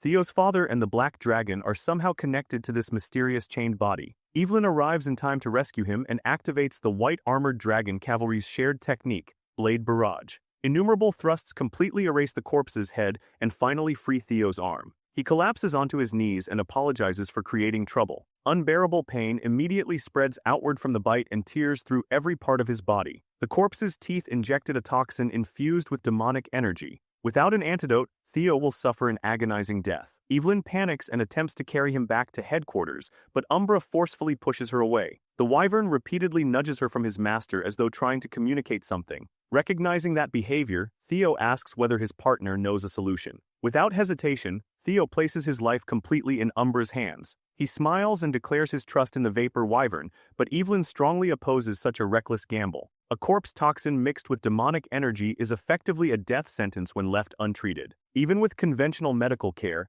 Theo estimates his survival chances at less than 30%, which is why he prefers trusting Umbra's method. Umbra became a Class 2 demonic fiend by consuming ghost spirit flowers. He may have encountered the chained corpse before and discovered how to suppress both corpse toxins and demonic energy. Before losing consciousness, Theo begs Evelyn to follow Umbra's directions. The Vapor Wyvern immediately moves through the cave, harvesting numerous ghost spirit flowers and breaking several crystals from the surrounding walls. Umbra delivers the gathered materials to Evelyn and urges her to combine them before feeding the mixture to Theo. Gritting her teeth, she honors the young master's request. Evelyn uses mana to crush the flowers and crystals together, creating a dark purple liquid. She carefully drips the concoction into Theo's mouth while both the loyal soldier and worried wyvern wait anxiously for a reaction. When the mixture reaches Theo's chest, his dragon heart produces a thunderous beat. Acting like an engine, the organ drives his body into visible recovery. Mana overflows from Theo and gradually takes on his natural lightning affinity. The electricity then absorbs the extracted corpse poison, causing his magical attribute to transform from its ordinary color into black. Once the transformation finishes, the black lightning flows back inside Theo and restarts his entire system. The process of bodily cleansing and purification officially begins.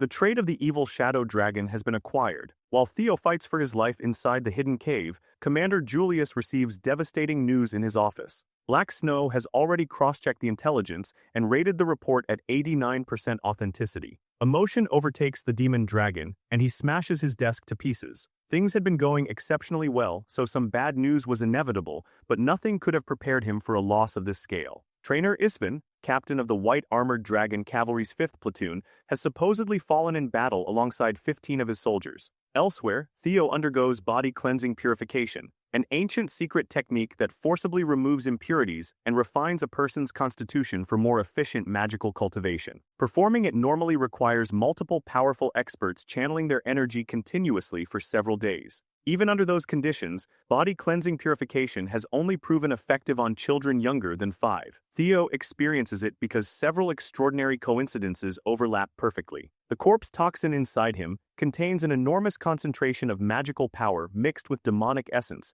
while Umbra's years of consuming ghost spirit flowers created the necessary antidote. That mixture serves as the process's stabilizing agent. Instead of the poison overwhelming Theo or being removed entirely, the crystals and flowers create a perfect balance that allows him to absorb its uninterrupted power. Theo eventually jolts awake with Evelyn and Umbra watching over him. Exhausted by the process, he apologizes for frightening them. His loyal soldier and new partner finally release their tension and breathe in relief. Theo opens his status window and discovers that he has become the second iteration of the evil shadow dragon. The cleansing alone grants him 85 additional stat points, an enormous increase by any standard. He now understands that the cavern's crystals are condensed masses of pure energy. Their purity diluted the ghost spirit flower's toxicity and transformed them into a powerful medicine. Theo could not be more grateful that he entrusted his life to Umbra. A Ragnar's body is already considered nearly perfect. After undergoing body-cleansing purification and inheriting the evil shadow dragon's trait, Theo is advancing toward the absolute pinnacle. One mystery remains: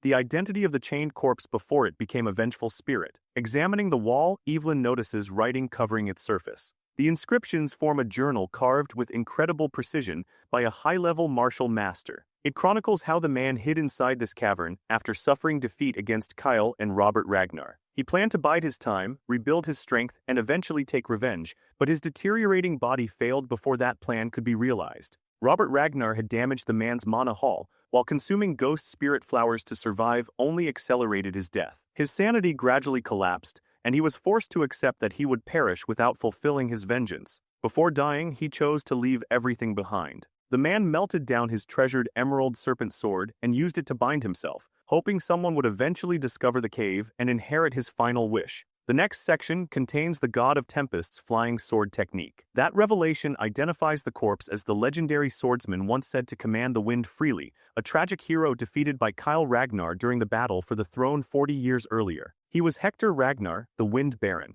According to history, his legend ended during that final confrontation. In reality, Hector survived the battle only to endure a miserable, lonely death inside this cave. Ever the loyal sword of Ragnar, Evelyn Narvel immediately kneels before his remains. Although the Wind Baron lost to Kyle, he still belonged to Ragnar's previous generation of legitimate successor candidates. By harming him, Evelyn believes she committed a capital offense as a vassal and deserves immediate execution. Theo dismisses her extreme interpretation. The thing Evelyn killed was no longer a Ragnar successor but a deranged corpse, and she acted to protect Ragnar's current successor. As her lord, Theo orders her to forget everything that occurred within this cavern. If that cannot satisfy her conscience, he offers another solution: Evelyn can inherit the Wind Baron's secret techniques. Naturally, Evelyn protests that she is unworthy of wielding a power capable of rivaling even the Nine Dragons' techniques. Theo refuses to change his decision. No one is more deserving of carrying Hector Ragnar's legacy. Naming Evelyn as the Wind Baron's successor will also allow Hector to rest, while a legitimate disciple cannot be condemned for destroying what remained of her predecessor. As Theo's sword,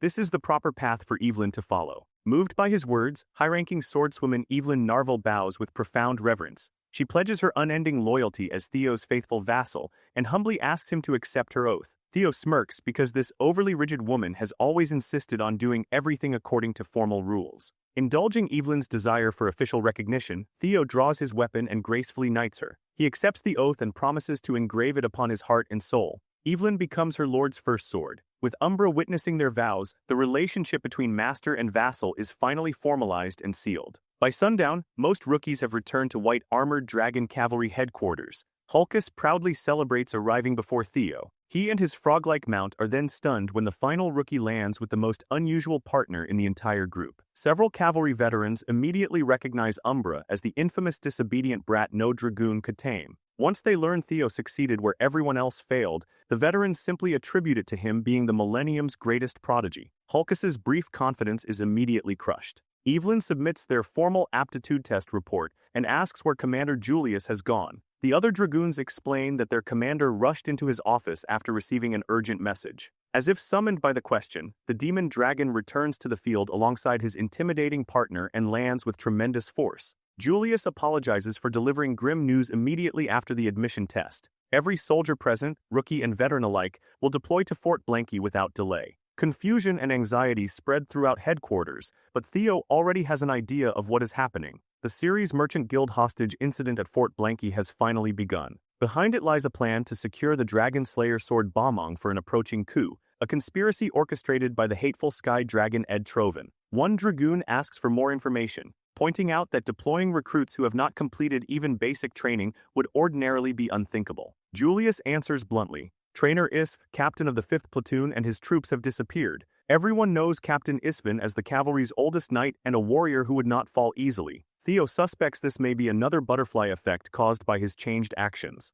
Black Snow estimates the platoon's deaths with 89% certainty. Even if the missing soldiers survived, their condition would prevent them from continuing the mission. Every currently available fighter will therefore assume the 5th platoon's name temporarily and complete its objective. Evelyn Narvel is appointed captain, and deployment will occur in 3 days. That gives the rookies only 3 days to cram all the fundamental training they should ordinarily receive over a much longer period. Julius refuses to believe old Isfin could fall so easily, yet his desire for vengeance is unmistakable. With the orders delivered, the demon dragon makes another forceful departure. The incident began when the Black Skull bandits kidnapped a merchant representative from the Sere Guild. In Theo's previous life, cavalry intervention resolved the hostage situation without casualties, but rescuing the victim was never the conspiracy's true objective. The entire operation is a smokescreen designed to conceal the theft and transportation of Balmong. Once Ed Trovan obtains the Dragon Slayer sword, the coup will begin. Events are unfolding differently from Theo's original timeline.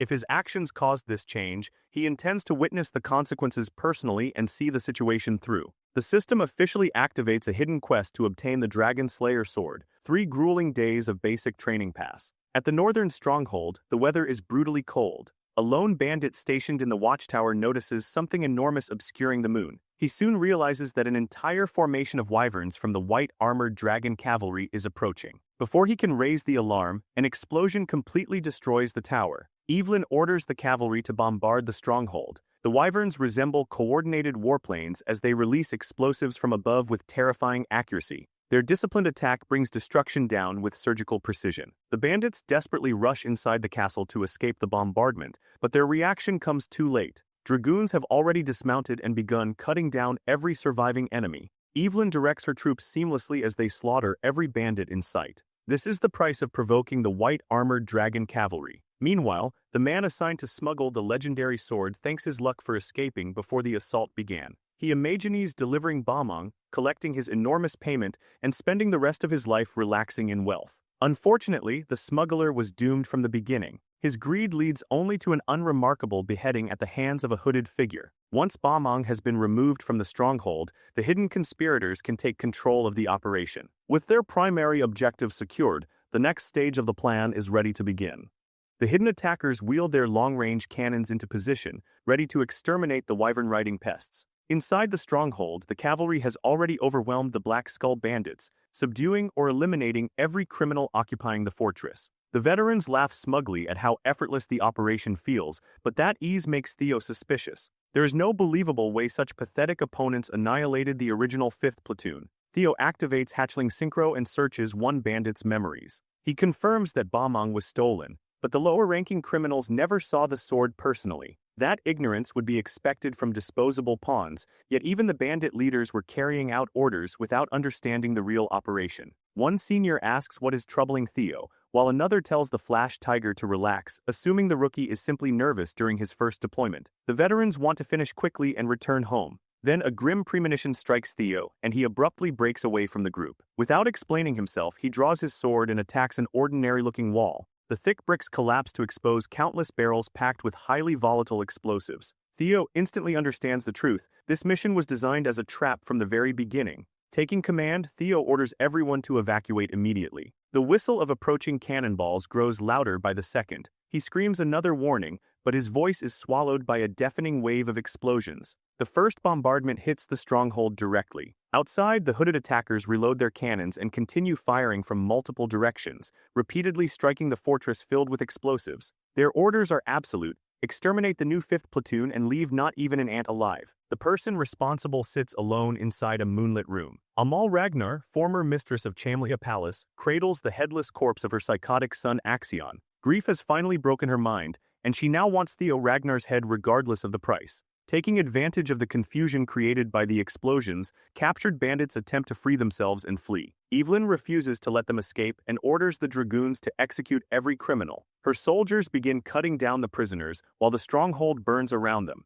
Even Evelyn finds the original 5th platoon's defeat suspicious after seeing how helpless these bandits truly are. Another cannonball crashes toward her position, and Evelyn narrowly avoids being incinerated. With the second bombardment underway, she prioritizes her soldiers and orders a complete retreat. There is no reason to continue executing the bandits when the explosions will kill anyone left behind. Theo's rookie group finally reunites with Evelyn's battalion, consolidating the entire temporary 5th platoon. They must now escape this hellish fortress. Theo initially proposes moving toward the outer walls opposite the artillery fire. Under the extreme stress, his mind gate suddenly opens and removes the limitations placed upon his brain. His thinking speed and sensory perception increase dramatically. Looking across the area, Theo begins perceiving the surrounding structures, complete composition, and internal blueprints. The sheer volume of information flooding his mind leaves Theo dazed until Evelyn pulls him back to reality. She attempts to drag him toward the stronghold's exterior according to their original plan, but Theo abruptly stops her. With complete certainty,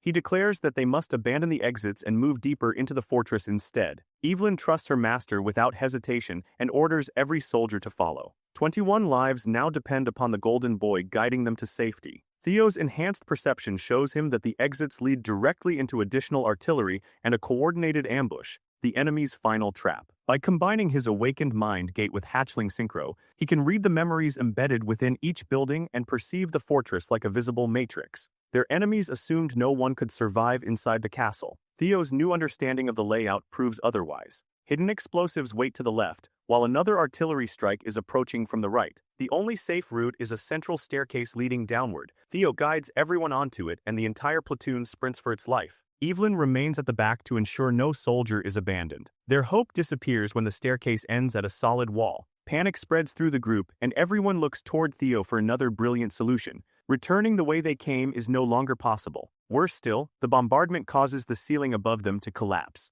Massive pieces of debris rain downward, threatening to bury the new 5th platoon alive. Outside, the hooded Trovan agents celebrate their fiery operation. They have finally exhausted every artillery shell they brought. To them, the destruction serves as vengeance for young Master Axion. Drawing their swords, they prepare to enter the ruins. Even if Theo's body has been torn into pieces, they intend to dig through the gore until they recover undeniable proof of his death. That search will not end as they expect. The 5th platoon narrowly escaped destruction because Theo released a desperate slash at the final moment. When the ceiling collapsed, his attack also destroyed the floor beneath them, dropping the entire group into a hidden underground chamber. More hostile bandits await below, but Theo chose this direction because his perception revealed an open space beneath the hallway. Beyond the jailers lies an underground prison reinforced with steel bars. Among its captives is Captain Trainer Isfin. Evelyn's soldiers easily eliminate the remaining 2 bandit guards, with Hulkus practically handling them by himself. Once freed, Captain Isf explains what happened.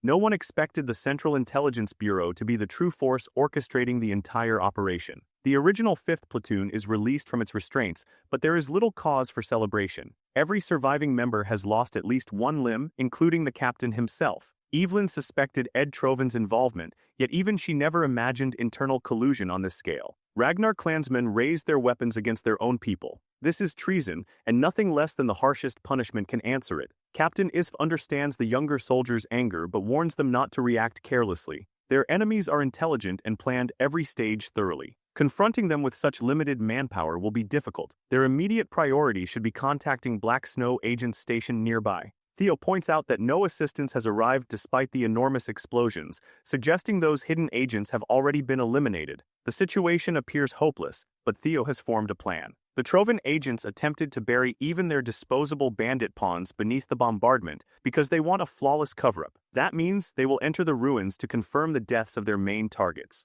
They will be celebrating their supposed victory while digging through the corpses, giving the cavalry an opportunity to prepare its own ambush within the rubble above. Only by exploiting that opening can they reverse the situation. Captain Isf carefully studies Theo and recognizes that the young man recently opened his mind gate, an astonishing achievement at his age. The veteran laments how old he has become, admitting that he surrendered mentally in the face of such a minor crisis. Fortunately, Ragnar's new generation still has capable minds leading it. The fire inside Isf reignites. Standing upon his remaining leg, he rallies his soldiers through sheer determination. The original and temporary 5th platoons of the white armored dragon cavalry will carry out Theo's strategy together. An all-out deathmatch between 2 Ragnar factions is about to begin. Trovan agents soon swarm the destroyed stronghold and search for bodies. They overturn every stone and piece of debris to identify their targets, brutally finishing anyone who remains alive. Several minutes pass without them locating a single cavalry corpse. The western section contains nothing,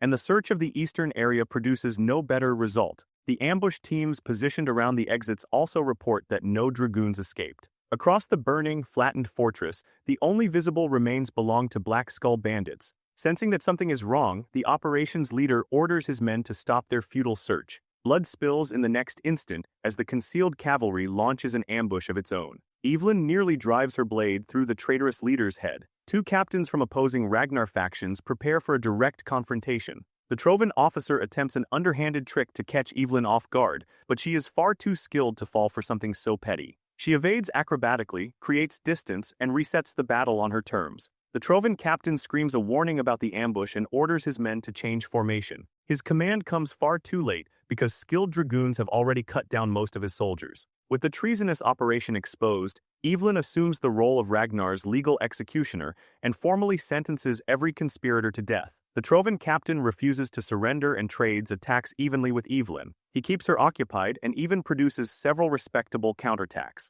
Internally, he cannot understand how these wyvern-riding soldiers survived a complete artillery bombardment. That confusion distracts him for a fraction of a second, giving Evelyn the opening she needs. She launches a killing strike but narrowly misses, severing the turncoat's head.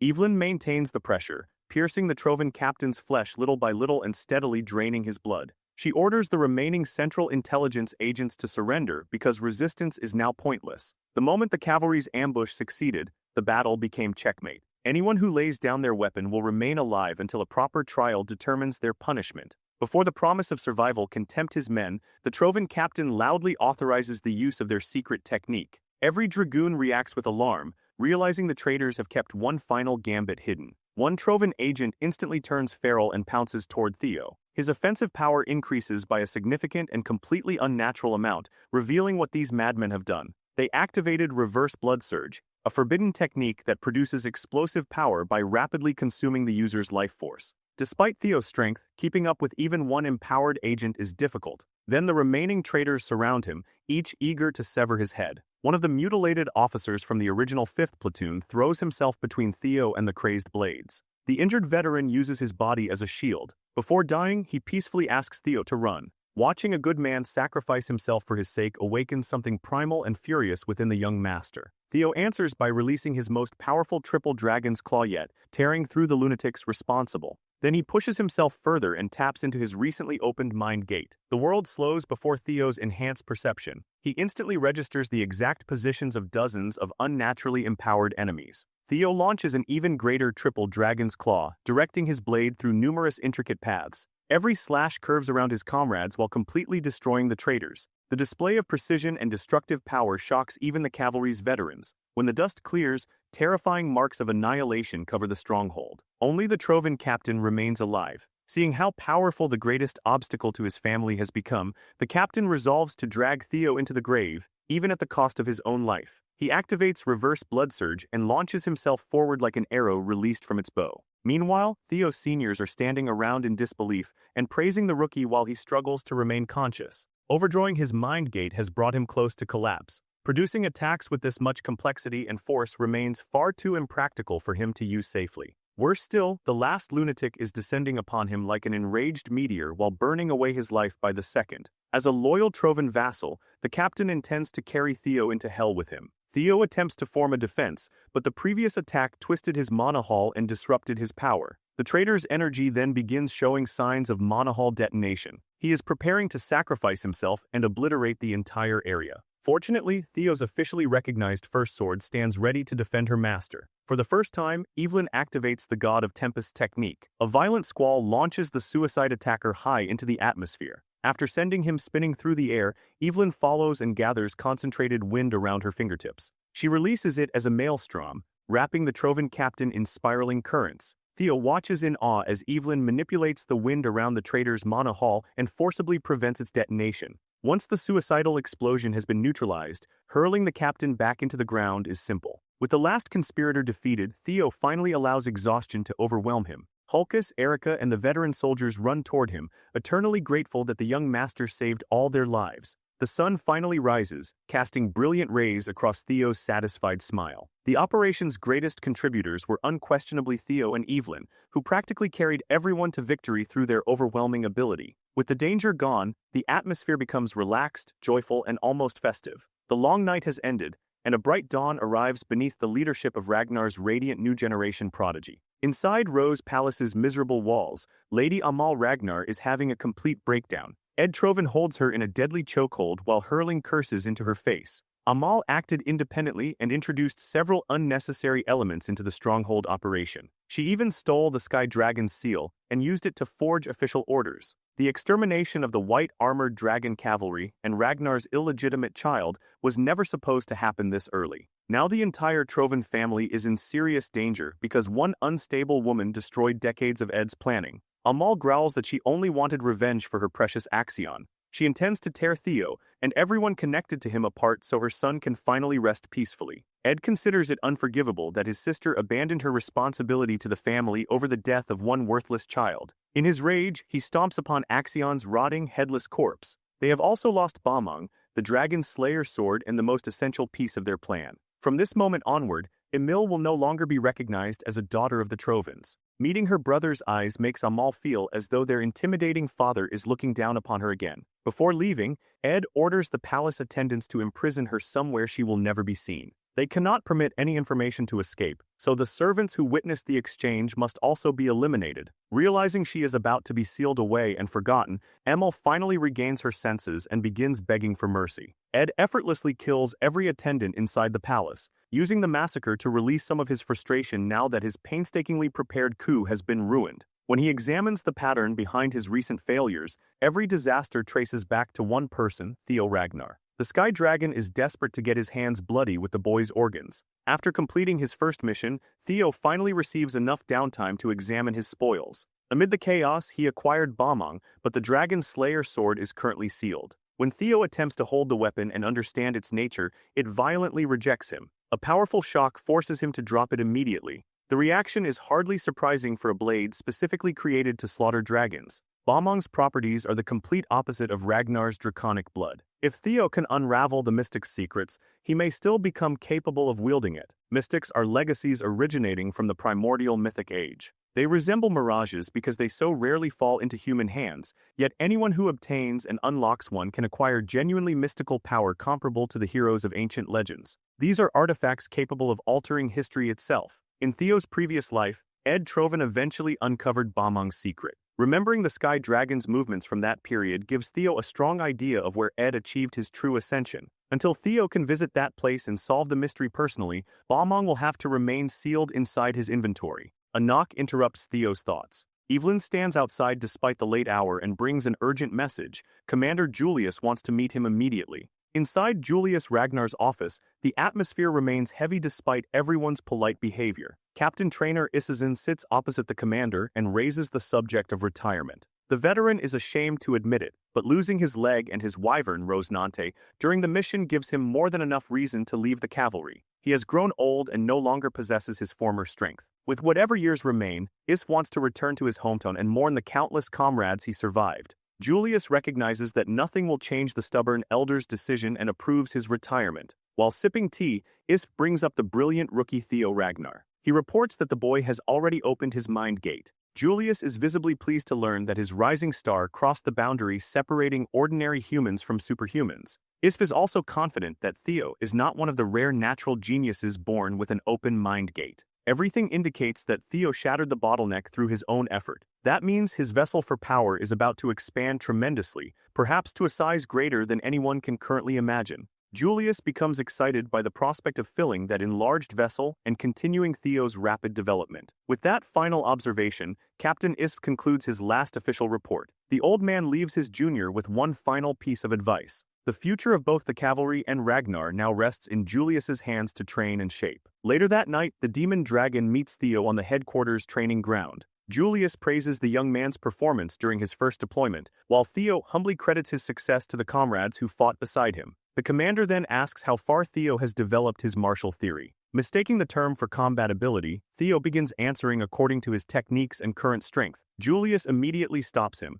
He is not asking about surface-level fighting skills. Martial theory concerns the kind of world a swordsman creates and expresses through his blade. Phrased that way, Theo no longer knows how to answer. Until now, he has focused almost entirely on pursuing the clan head's sword after witnessing it firsthand. Julius expected as much because nearly every young swordsman begins by chasing someone else's path. To broaden Theo's perspective, the demon dragon draws his weapon and demonstrates another way to understand swordsmanship. The instant Julius wills it, the entire arena transforms into the demon dragon's isolation zone, a diabolical hellscape created by his sword. It could not be more different from the vibrant, beautiful world manifested by the sword dragon. This terrifying realm is the world painted by Commander Julius Ragnar's martial theory. The demon dragon's isolation zone is essentially a domain expansion. Julius explains that his sword is demonic by nature, and merely looking at the weapon while enduring its pressure leaves Theo feeling suffocated. The commander assumes his stance and begins moving fluidly through a heavy attack sequence. Powerful slashes transition into lethal blade spins, forceful thrusts, and numerous killing blows, each movement feeding momentum into the next. Theo experiences equal parts awe and fear while watching Julius's skill and destructive power. Once enough momentum has accumulated, the demon dragon shatters his own world and summons an enormous crimson tidal wave. It rises around Theo from every direction, trapping him inside something so overwhelming that he cannot comprehend it. Julius eventually completes his sequence, allowing the red tide to dissolve, then asks what Theo understood from witnessing his martial theory. Only two words come to Theo's mind: strength and destruction. Julius confirms that he understood perfectly. Those concepts form the foundation of the demonic sword. Its nature is direct and instinctive. Even if the weapon itself breaks, it continues cutting along a straight path, ravenously forcing its way through every obstacle.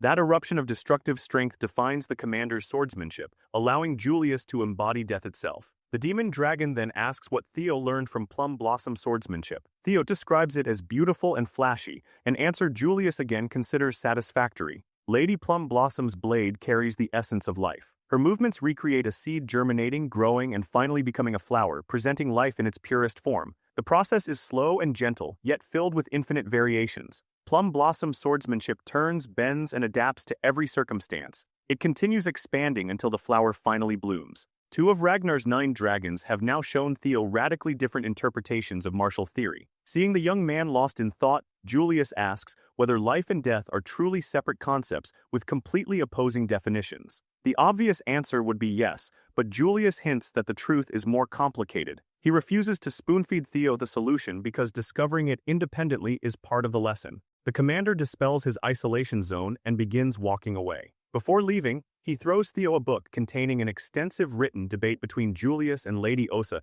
concerning the fundamental principles of swordsmanship. Although the arrangement is unusual, Theo has somehow become a student of both the sword dragon and demon dragon. The debate and the resulting book were created on the day Osa visited the White Dragon Nest. After writing the final word and closing the volume, Julius immediately complained that he would no longer be able to monopolize Theo's potential. Lady Plum Blossom only wanted what was best for the boy, and Julius was not the kind of man to deny him that opportunity. Theo has already attracted expectations comparable with Ragnar's other successor candidates. His talent is immense, and his development is proceeding at an unprecedented rate. That also means he will encounter the limitations of his path much sooner than an ordinary swordsman. This book should help him break through that wall in record time. Even so, Julius carries one persistent fear: Theo may someday become Ragnar's enemy. Those standing at the clan summit understand that prodigies who rise this rapidly often meet unfortunate endings. If history repeats, everything Julius and Osa teach Theo may eventually return as Ragnar blood spilled by his sword. After hearing the commander's concern,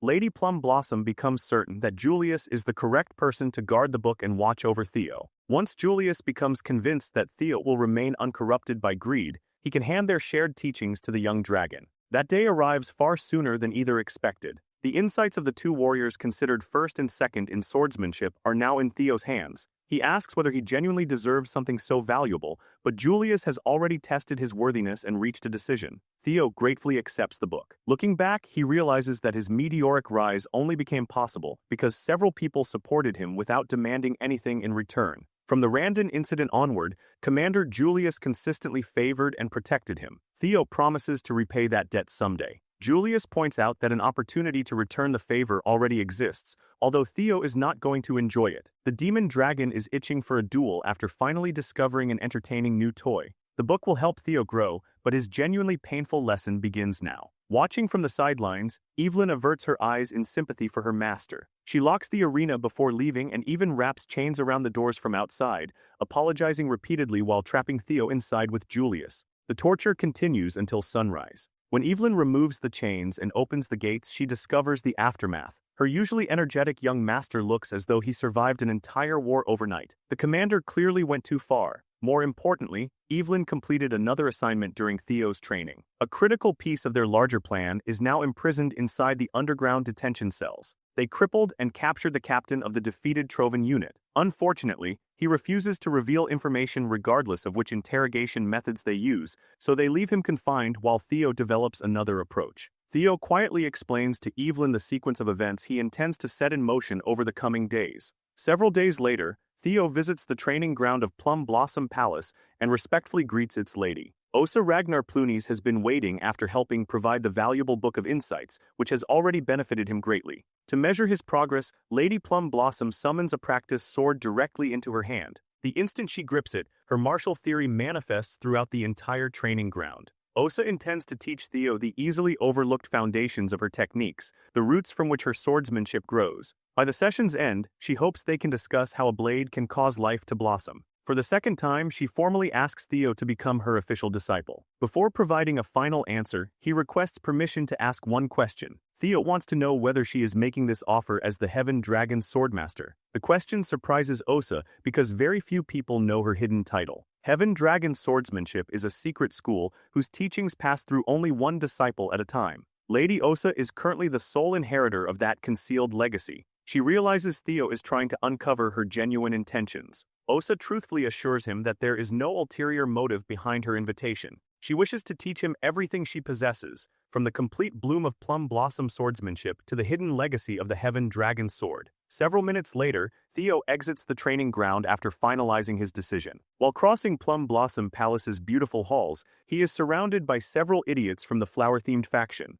Theo does not tolerate disrespect, and his curt response immediately damages their fragile pride. Assuming Lady Plum Blossom accepted him as her newest disciple, they demand that he show them respect as his seniors. Theo wonders why these dogs are barking when they are merely attempting to protect their egos. They are not even Theo's direct superior officers, making rank irrelevant. Even so, these flowery mutts want to dominate Ragnar's rising star and gain status from humiliating him. Their entire assumption is wrong. Lady Plum Blossom offered to make Theo her direct disciple, but he declined. Being offered two immensely valuable legacies naturally tempted him, yet one uncertainty prevented an immediate answer. Theo could not understand why Osa cherished him so deeply when he had done nothing to benefit her. She admitted that there was no elaborate reason or hidden scheme. Theo simply reminds her of Kyle when he was young. His appearance, behavior, and relentless pursuit of dreams and ideals resemble the clan head during his youth. Kyle was never permitted to surrender to despair. He worked endlessly to overcome every trial through his own power, with each day bringing another hardship. Despite that suffering, Kyle Ragnar never yielded or abandoned his principles.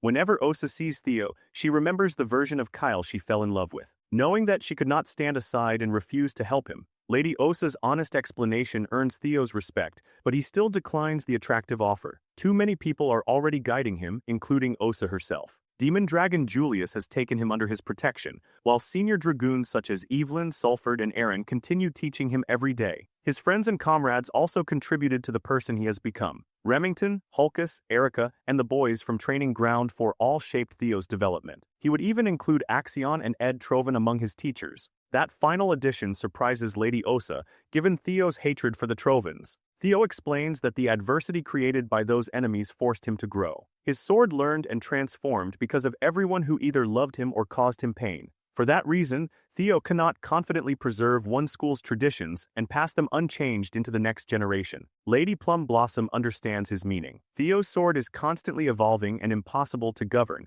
a realization she finds both endearing and regrettable. Although he cannot become her direct disciple, Theo declares that he would still gladly consider himself her son. The sentiment deeply moves Lady Plum Blossom. After Theo departs, Osa Ragnar Plunis returns to her leisurely wine time, looking happier than ever.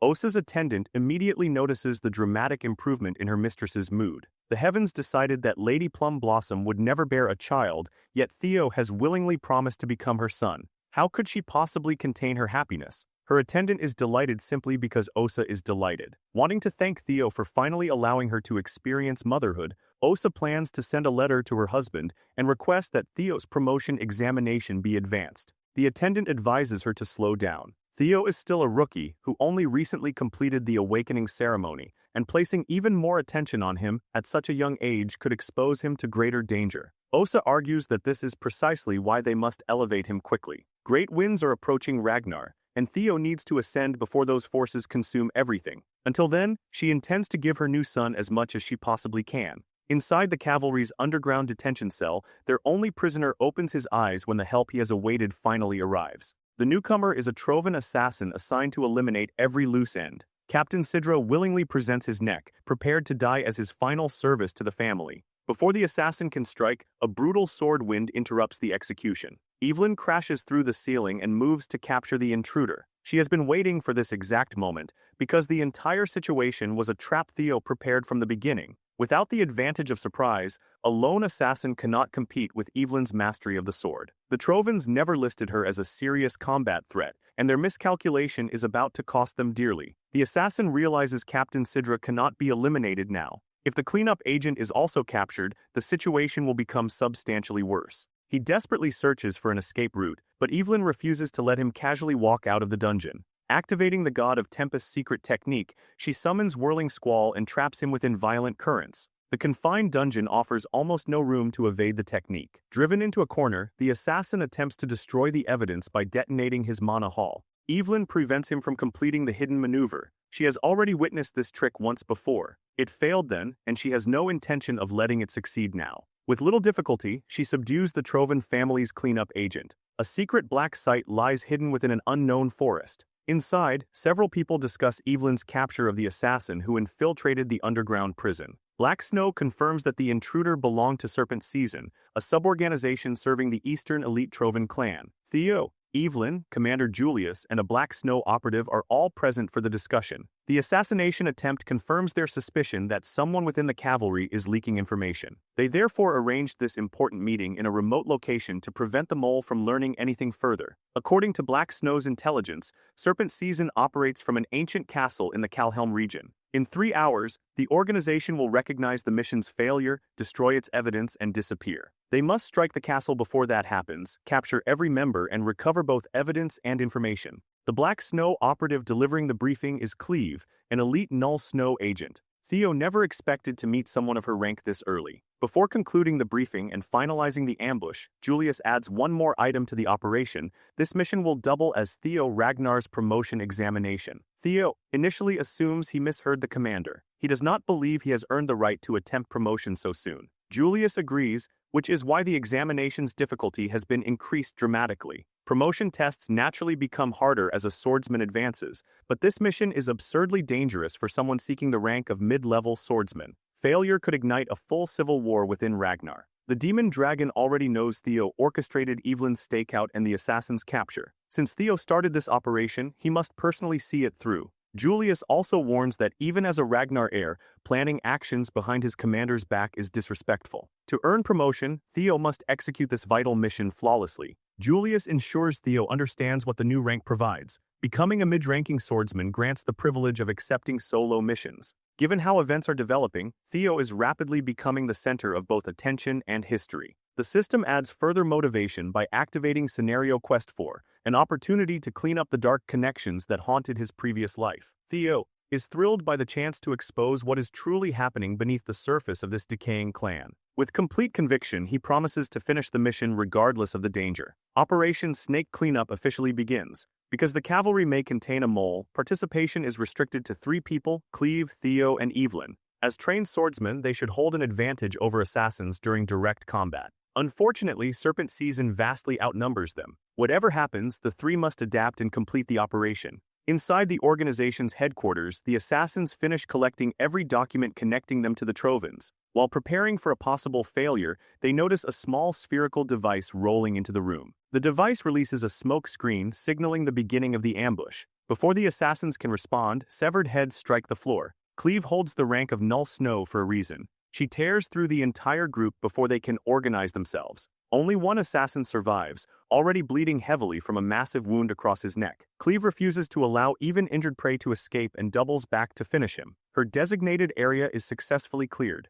Cleve and Evelyn begin confiscating the compiled evidence while Theo receives responsibility for the basement. Watching a Null Snow operative work leaves him deeply impressed by what someone at that level can accomplish. If the castle blueprints provided during the briefing are accurate, the basement staircase should be nearby. Theo becomes careless while prioritizing speed and triggers a hidden tripwire. A concealed trap launches toward his face and nearly pierces his eyes, but his reflexes allow him to evade at the final instant. Drawing his sword, Theo deflects the remaining storm of hidden stingers. He activates Hatchling Synchro and reads the information embedded throughout the area. Countless tripwires and traps become visible to him. Beyond the fixed defenses, numerous assassins are hiding in preparation for an ambush. Theo decides to remove all of them simultaneously. He retrieves several blades and charges each one with black lightning. His thunder, dragon breathing, and dragon mark have evolved into something far more lethal than before. Theo launches the electrified weapons, erasing every assassin lying in wait within a second. The hidden men are pierced and burned by lightning at the same instant.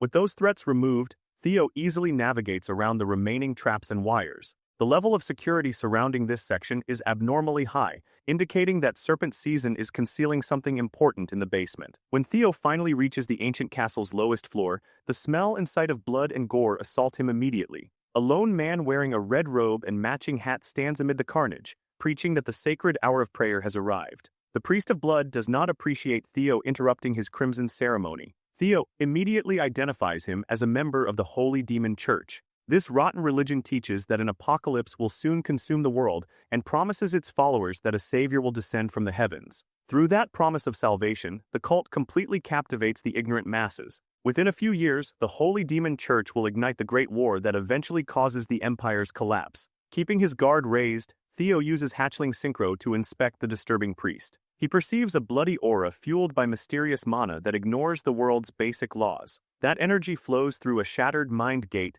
and may be the power blood priests call grace. The priest identifies Theo as a non-believer and grants him the supposed honor of becoming a sacrifice to the one true God. He instantly closes the distance and reaches forward with blood-stained hands. Theo parries the attempted grab, only to discover that the man's flesh possesses unnatural hardness. They exchange several more attacks, but every strike Theo lands proves ineffective. Each of the priest's movements carries immense weight. If he successfully grabs Theo even once, the fight will end. The blood priest eventually catches Theo's sword with one bare hand, stopping a full-powered swing with disturbing ease. With Theo's blade immobilized, the man strikes him and sends him crashing into the basement wall. Blood priests supposedly occupy the Holy Demon Church's lowest rank, yet even this one possesses terrifying power. Theo's available options are limited. Releasing Triple Dragon's Claw inside such a confined basement could collapse the castle and bury him alive. At the same time, ordinary mana-infused attacks cannot penetrate the priest's body. Theo begins questioning what his sword can accomplish in this situation.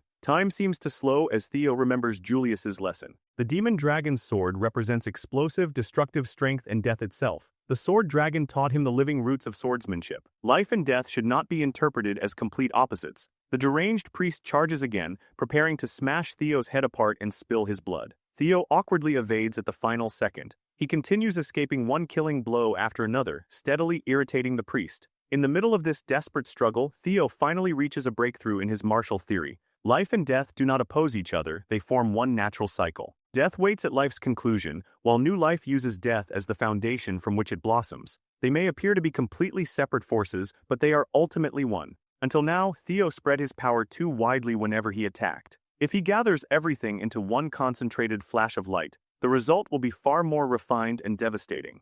Confident in his supposedly invulnerable flesh, the blood priest accepts Theo's next strike without fear. Theo tests his new theory immediately and unlocks Dragon Flash. The priest chuckles when the sword produces a much louder sound, initially believing it accomplished nothing. His amusement turns into panic when the skin he trusted is torn to pieces. Theo's technique moves almost like a living creature as it rampages throughout the priest's body. This time, Theo sends the pale bastard crashing into the basement wall. The priest brands him a seed of evil, claiming that anyone capable of achieving enlightenment through slaughter cannot be permitted to exist. Theo has no interest in listening to the ominous rambling and closes the distance. Gripping the blood priest firmly by the face, he activates hatchling synchro and dives into the lunatic's memories. This is Theo's opportunity to uncover the source of the Holy Demon Church's unnatural power. His surroundings begin spinning as his consciousness is pulled into another dimension. His soul once again floats through a seemingly infinite expanse, but this experience feels completely different from every memory he previously examined. The system suddenly displays a corrupted message containing nothing except garbled characters.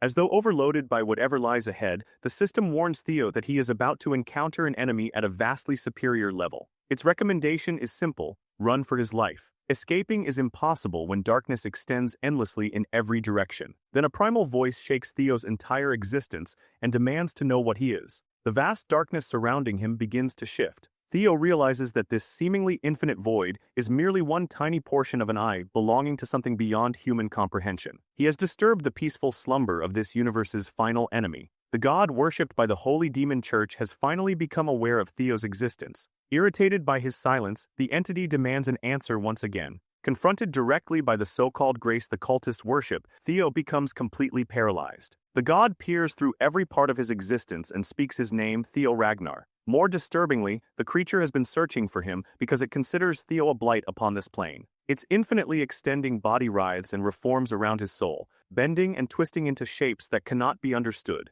As the entity begins consuming Theo, golden light erupts around him and forms a protective barrier. An avatar of the ancient dragon Rodebrook tears through the primordial god's fleshy body and creates an opening. Theo can only stare in awe as two existences incomparably beyond him confront one another. Rodebrook affectionately calls him her significant other before sternly warning that this is not an enemy he can challenge yet. Even if Theo reaches Sigurd Ragnar's legendary level, defeating this creature would still not be guaranteed. For now, Rodebrook will handle the cosmic disturbance herself. She strikes Theo's soul with her tail and sends him hurtling back toward reality. He still has countless unanswered questions, but the ancient dragon forcibly returns him to the blood-soaked basement. Theo's body continues trembling from the ancient terror that nearly consumed his soul. Rodebrook has stood against a creature like that alone for ages. While he struggles to process the encounter, the blood priest suffers a breakdown. He cannot understand how a non-believer like Theo received the Lord's direct attention when someone who devoted his entire life to worship never earned a single acknowledgement.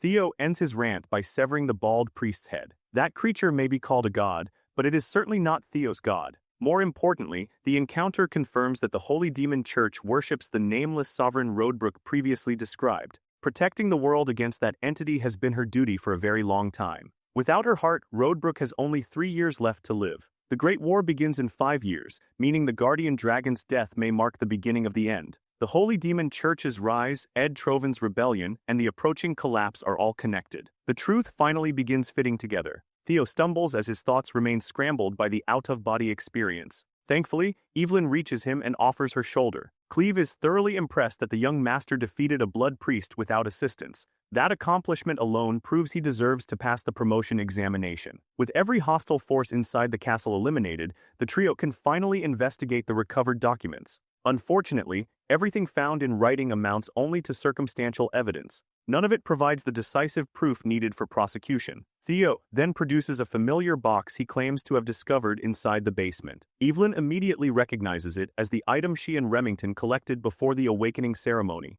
Inside are secret transaction records connecting the series' merchant guild with the Trovins. Evelyn is impressed by her master's foresight. He anticipated events far in advance and revealed his cards at precisely the correct moment. Cleve examines the records and finds formal transactions involving Ed Trovin, complete with his official seals. This evidence can establish the Sky Dragon's treasonous movements and his connection to the Holy Demon Church. They finally possess enough proof to move directly against Ed. Their first action will be an immediate strike against the Seers Guild. The time has come to correct history and crush Ed Trovin. When Julius learns about the Sky Dragon's rotten conspiracy, his rage becomes almost unbearable. Technically, their current evidence only identifies Ed as a primary suspect, meaning a more comprehensive investigation remains necessary. The report comes directly from the mighty Black Dragon, Robert Ragnar. With someone of Robert's authority personally involved, the matter has already progressed far beyond ordinary suspicion. Julius also suspects that Robert's influence allowed him to recognize this undercurrent long ago, yet the Black Dragon deliberately permitted it to continue. Robert avoids discussing his own behavior, and instead praises Theo for killing a blood priest alone. He argues that the boy's talents are far better suited to Black Snow, and insists Theo should go where he belongs. Theo possesses exceptional perception and deduction, allowing him to reconstruct the larger picture from the smallest clues. Even his methods resemble those of an experienced Black Snow operative, almost as though someone trained him. Julius refuses to allow the shady Black Dragon to steal his star rookie. Osa already attempted to claim Theo, and now his big brother has begun circling as well. Hearing Julius call him Big Brother fills Robert with nostalgia. Long before reaching their current positions, Kyle, Osa, Robert, and Julius were sworn brothers and sisters. Julius recognizes that the manipulative bastard is tugging at his emotions to gain access to Theo. Robert nevertheless insists that he is merely an older brother looking after his younger sibling. Before departing, he casually steals several bottles from Julius's wine collection and demands that the commander provide something more expensive during his next visit. Julius helplessly curses Robert Ragnar as the Black Dragon cheerfully skips into the shadows. Robert also came to determine whether the cavalry contained a mole, and is relieved to confirm that the faction escaped the Sky Dragon's control. As he approaches the door, his physical form disintegrates and scatters like dust upon the wind. He looks forward to witnessing the Seers Guild's downfall. Unfortunately for the corrupt family, today is the day of an important wedding. Every leading member has assembled within the Central Branch's chapel. The groom, Navin Bakis, formally introduces himself as the Bakis clan's second son. Quiwadra Seers, guildmaster of the Ceres Merchant Guild, arranged the marriage between their two families. Quiwadra's fourth daughter, Lilias, will become the bridge connecting two influential factions. Through this matrimonial bond, the Seers family and Bakis clan will become united by blood. Quiwadra can barely conceal his greedy excitement. The marriage will finally give him the status of an elite noble, but this is only the beginning of his ambition. He intends to make Ragnar pay dearly for every insult directed toward him. While the pig-like Quiwadra celebrates internally, the Bakis patriarch is furious. As one of Ragnar's 6 pillars, joining with a merchant family is humiliating, yet the Bakis clan needs the dowry to escape its severe financial crisis. The resentful patriarch therefore sends Navin, an illegitimate son, to complete the marriage. Navin can barely suppress his amusement because he knows the clan elders are boiling with rage. At the same time, he doubts these calculating merchants genuinely intend to rescue the Bakis family. Nevertheless, the Seers store has been pledged as collateral. Navin is developing a plan of his own, one that will make him wealthy through bloodshed. He only came to witness the destruction of a cursed family. Displaying remarkably convincing acting skills, Navin promises to cherish his future bride with unwavering care and affection. To his surprise, Lily asks him to prove those words. Recognizing that she wants something, he invites her to state the request. He will gladly assist as long as it does not involve surrendering money, a restriction aimed specifically at irritating the bald guildmaster. Navin even offers to hand over the Bakis family seal, but Lily Cirrus has no interest in some meaningless emblem. She wants the head of Theo Ragnar, the man who left her with a grotesque scar after severing her arm. Navin's immediate thought is that the woman must be insane. She has publicly asked him to assassinate a direct Ragnar heir. Quiwadra hurriedly tries to silence his daughter, but Navin's answer is arguably even more deranged. He accepts her request and promises to sever Theo Ragnar's head as the act that seals their marriage.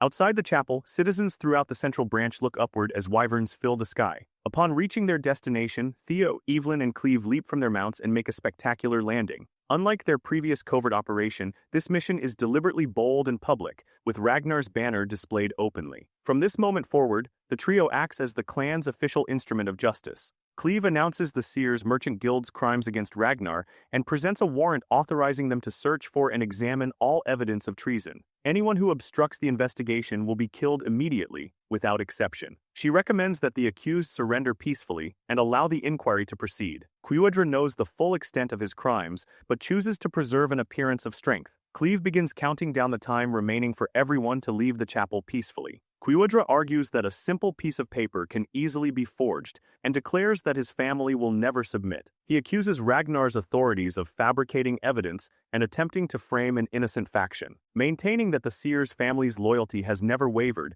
Quiwadra orders his soldiers to exterminate the supposed law enforcers. The man is doing an incredible impression of someone innocent. Trapped at the scene and visibly associated with suspected criminals, Patriarch Bakis attempts to distance himself from the situation. Recognizing that events are turning disastrous, he proposes dissolving the marriage arrangement immediately. Quiwadra refuses to accept that after everything he has invested. More importantly, it is already too late. The enforcers now believe the two families have joined through marriage and are cooperating. Quiwadra argues that if the cavalry possessed decisive proof, Ragnar would have sent an army large enough to cover the sky rather than 3 people. Operating under that assumption, he wants to borrow the Bakis clan's swords, break through the blockade, and escape. Navin calmly interrupts the two patriarchs and treats the unfolding disaster as an opportunity to deliver his wedding present. Despite his clan head's disapproval, he draws his sword, races through the city, and moves to confront Ragnar's enforcers. The moment Navin raised his weapon, the Bakis house officially became an accomplice of the Seers Merchant Guild. Forced to work with the situation before him,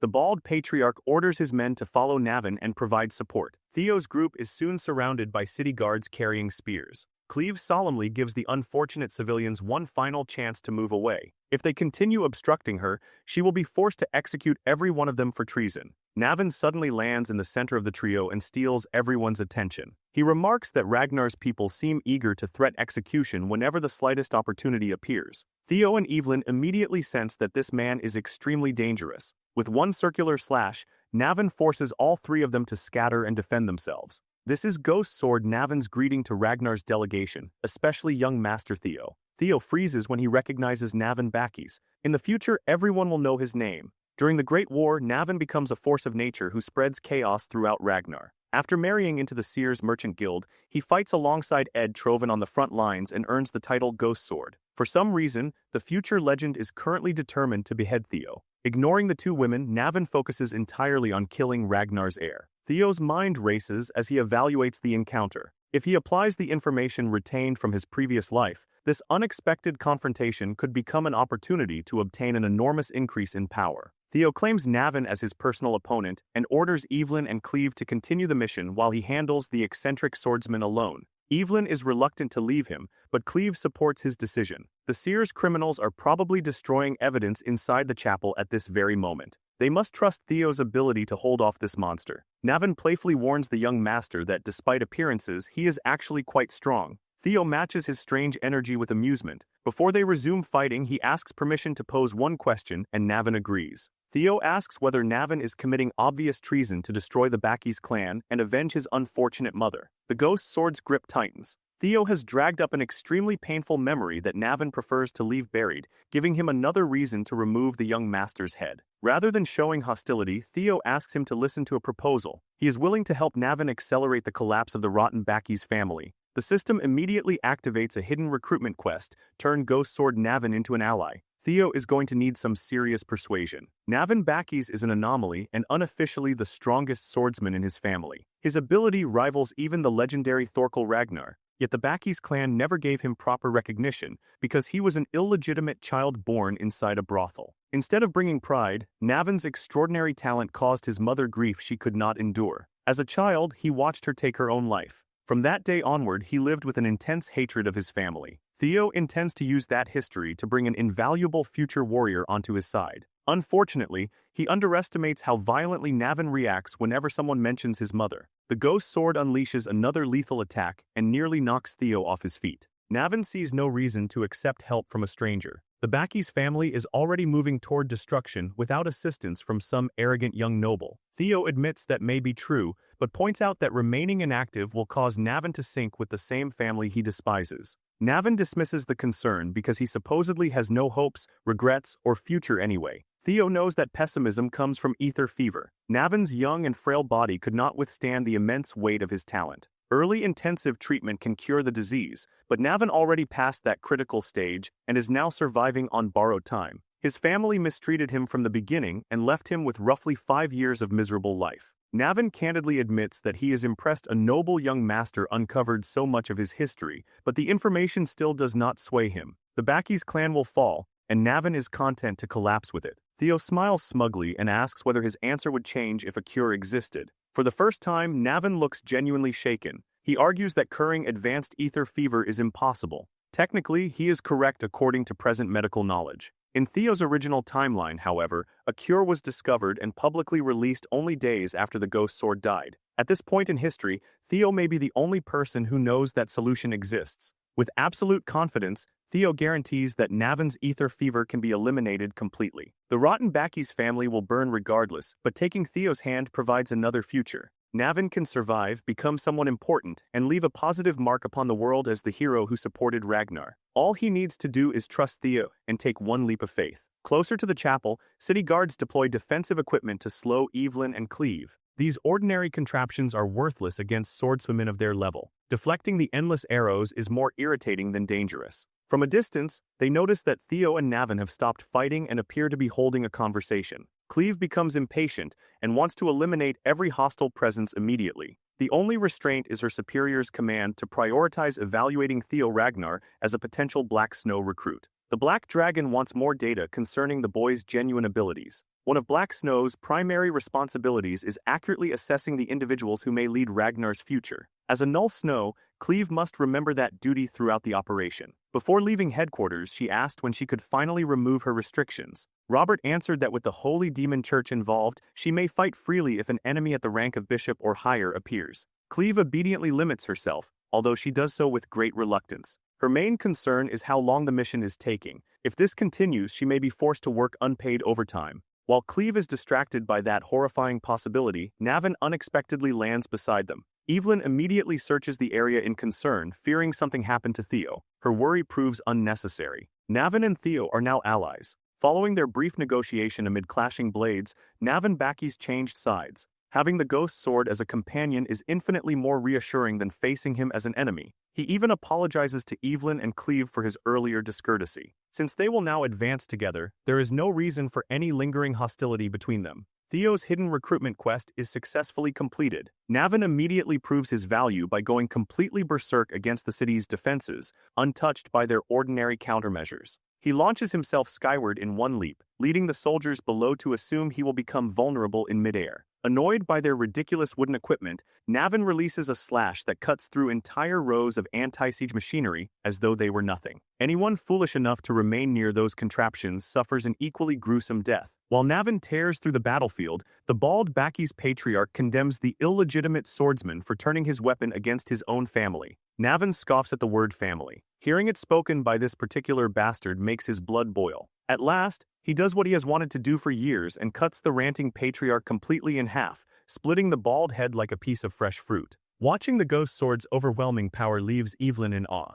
Navin truly deserves his reputation as a swordsman comparable to young Lord Thorol. Theo urges Evelyn and Cleve to capitalize on his rampage and continue advancing. With Navin destroying the defenses, they finally possess a clear path toward capturing Quiwadra Sears. The Guildmaster is already panicking after receiving reports that every defensive measure has become useless. For the first time, Quiwadra considers destroying the documents that could incriminate his guild. One attendant advises him to begin with every record connected to the Trovans, but the pig vehemently rejects the suggestion. Nobody is allowed to touch those documents except him. The frightened attendant is only trying to think rationally and minimize future casualties, yet Quiwadra refuses to hear reason. If he destroys the Trovan records, how will Quiwadra recover all the money he invested in their operation? He cannot abandon a single coin he might still squeeze from them, even with Ragnar's law knocking at his door. Another person inside the room condemns Quiwadra as a pathetic mortal intoxicated by vulgar greed. The Guildmaster's eyes brighten because the only man capable of saving him from the cavalry has arrived at the perfect moment.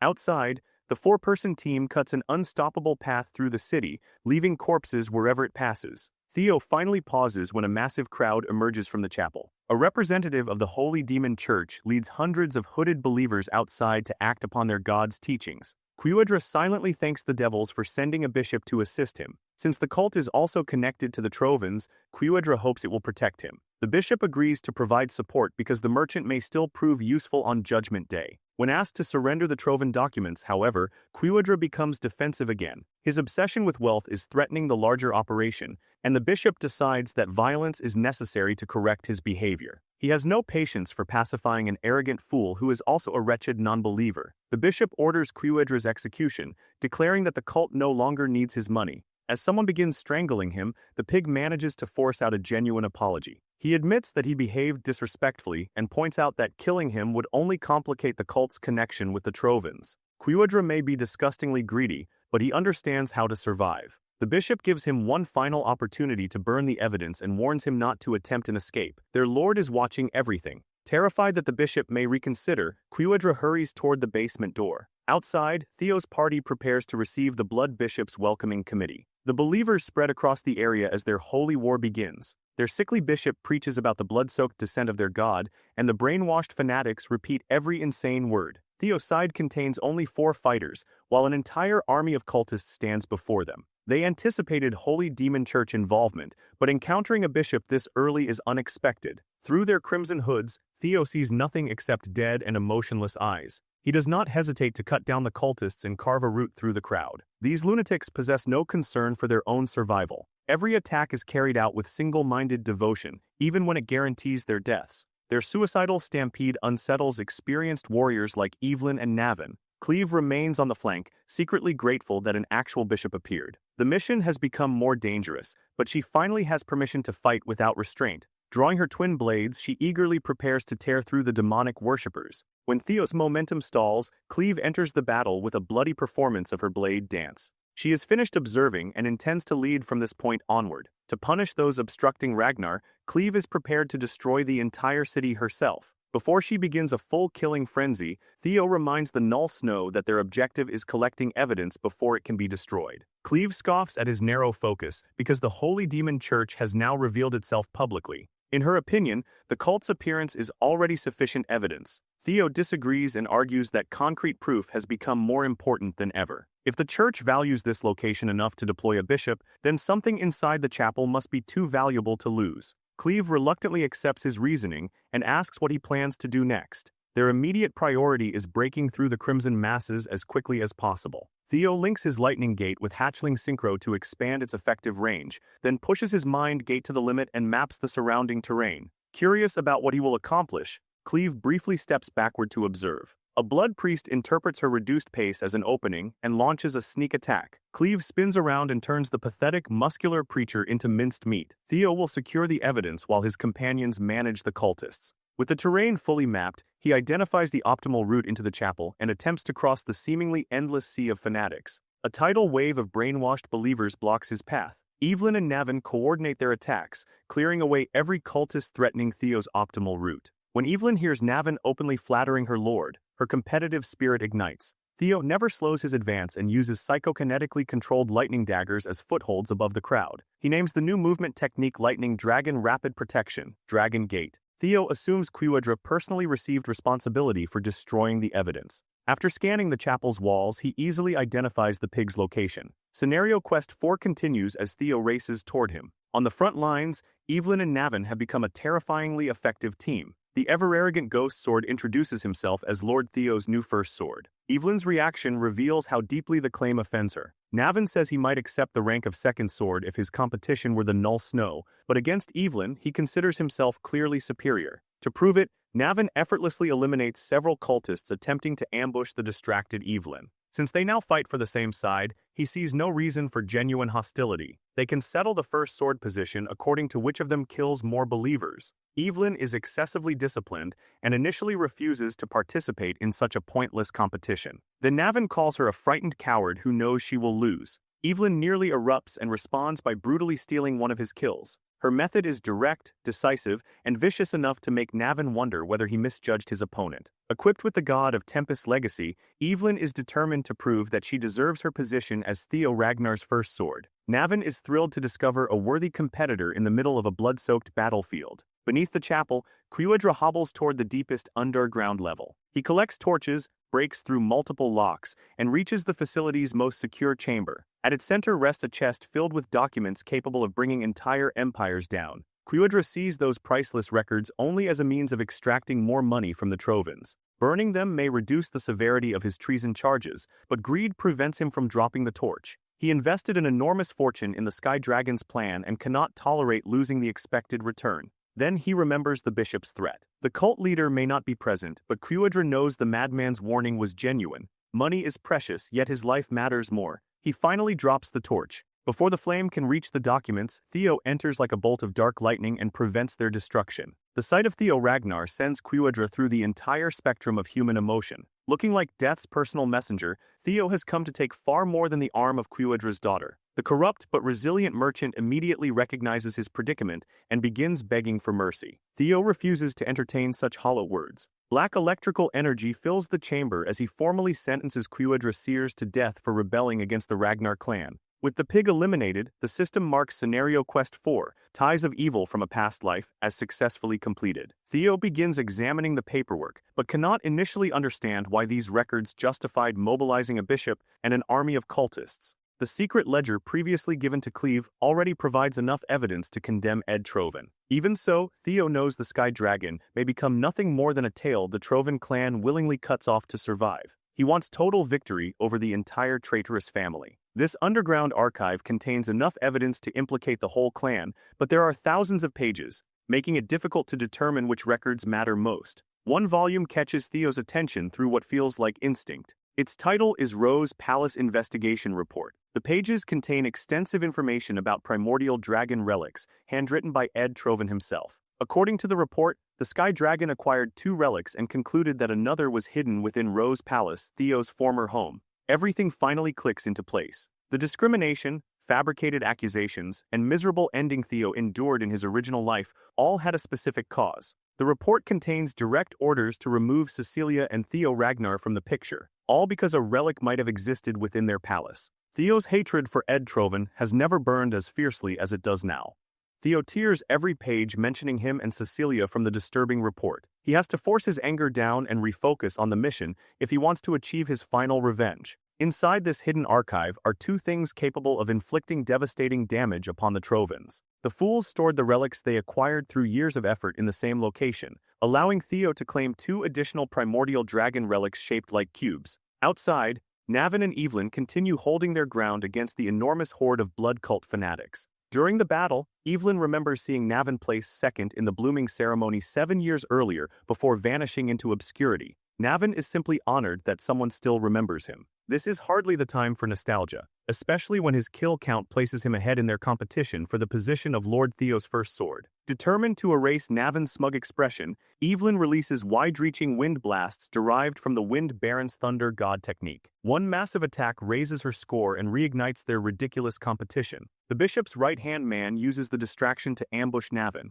The ghost sword nearly gets pulverized but stumbles away at the final second. Carrying an enormous axe, the cultist declares that nobody will interfere with his great god's plan. Navin and Evelyn immediately reach an agreement. Whichever of them kills this freak will win their contest. Empowered by the Wind Baron's legacy, Evelyn rushes forward beside Navin, the forgotten genius, both greedily aiming for an instant kill. Before either can claim victory, Sulfurd and his wyvern crash into the battlefield and crush the cultist. The bishop's right-hand man growls in agony beneath the gigantic creature's grip. Sulfurd is extremely pleased with his impressive entrance, only to receive furious looks instead of praise. Evelyn and Navin are enraged that he stole their chosen prey. The rest of the white-armored dragon cavalry's 5th platoon follows Sulfurd into the square. After learning about the alliance between the Holy Demon Church and Ceres Merchant Guild, the unit was deployed immediately. The heart of the Seer's territory transforms into a war zone between dragoons and cultists. With bloodthirsty wyverns participating, the fanatics' numerical advantage becomes meaningless.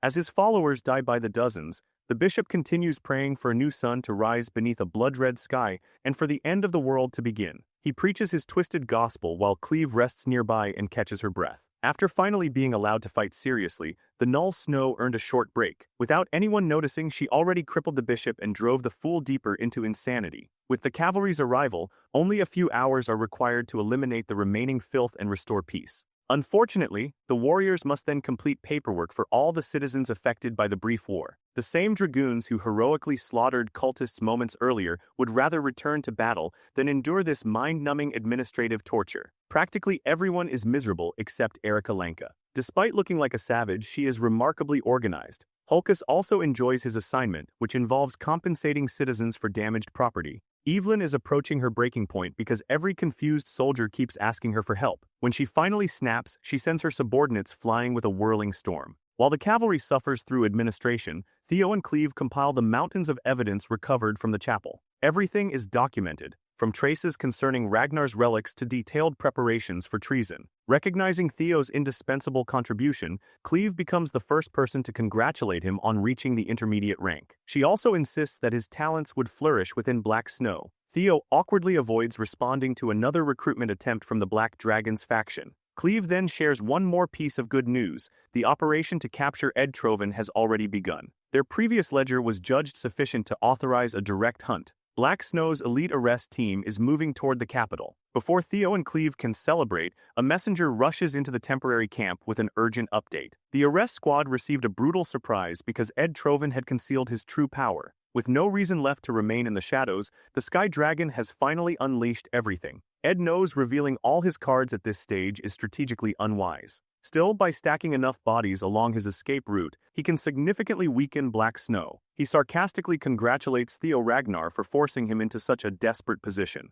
Chamlia Palace, Axion, Bomong, and now the Ceres Merchant Guild, everything Ed prepared so meticulously was taken from him because of the former imbecile. After suffering failure upon failure, Ed strikes an insane pose as the last fragments of his composure slip away. Yet hatred remains at the core of his being. He will allow Theo to celebrate temporarily, but the Trovan operation has not ended. Although Bomong was lost, Ed secured a substitute for his contingency plan. He is now returning to his father to request something capable of shifting the balance back in his favor. With the Seer's disaster resolved, Theo finally returns to Chamlia Palace. The estate is unusually busy, with numerous nobles being measured and fitted for clothing. Kursonen is stunned by the chaos. Simply walking through the palace feels like crossing a battlefield, and she would have become lost among the garment cutters if Cecilia had not found her. Cecilia excitedly explains that she is opening a new business, a premium fashion brand built around luxurious fabrics and gemstones. She enthusiastically discusses its many details, while Kursonen listens absent-mindedly. The high elf is far too distracted by her daughter's bright smile to absorb much of the explanation.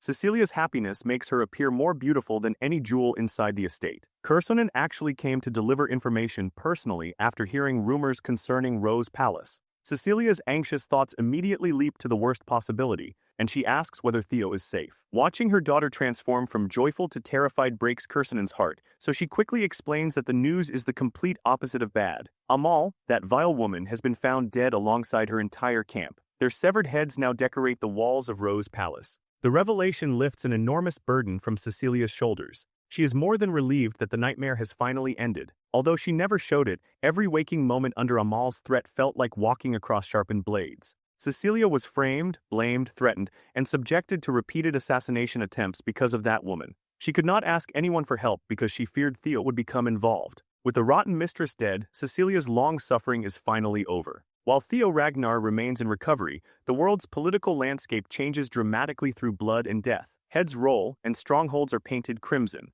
The Trovan family refuses to answer the Draker family's summons or submit an appeal within the allotted time. Their silence is effectively a declaration of war. That night, the 9 dragons convene an emergency council meeting. Everyone recognizes that they underestimated Ed Trovan's cunning and the length of time he spent preparing his master plan. The suspicious movements of the warlords controlling the northern continent may also be connected. More traditional members of the chamber refuse to engage with the Trovan situation and dismiss the gathering warlords as harmless. They care more about filling the empty position abandoned by the Sky Dragon. Although the clan head remains silent, several elders are eager to reopen the succession debate that has dragged on for far too long. Unexpectedly, the Black Dragon argues that this is the perfect time to decide Ragnar's next ruler. If conflict erupts among the heirs immediately before a full-scale war, the consequences will be disastrous. Robert wants to minimize the number of unpredictable variables, but the old traditionalists condemn his suggestion as blasphemous. One of the 9 dragons finally commands the chamber to settle down. He believes every concerned party must attend a proper gathering and promises to organize it immediately.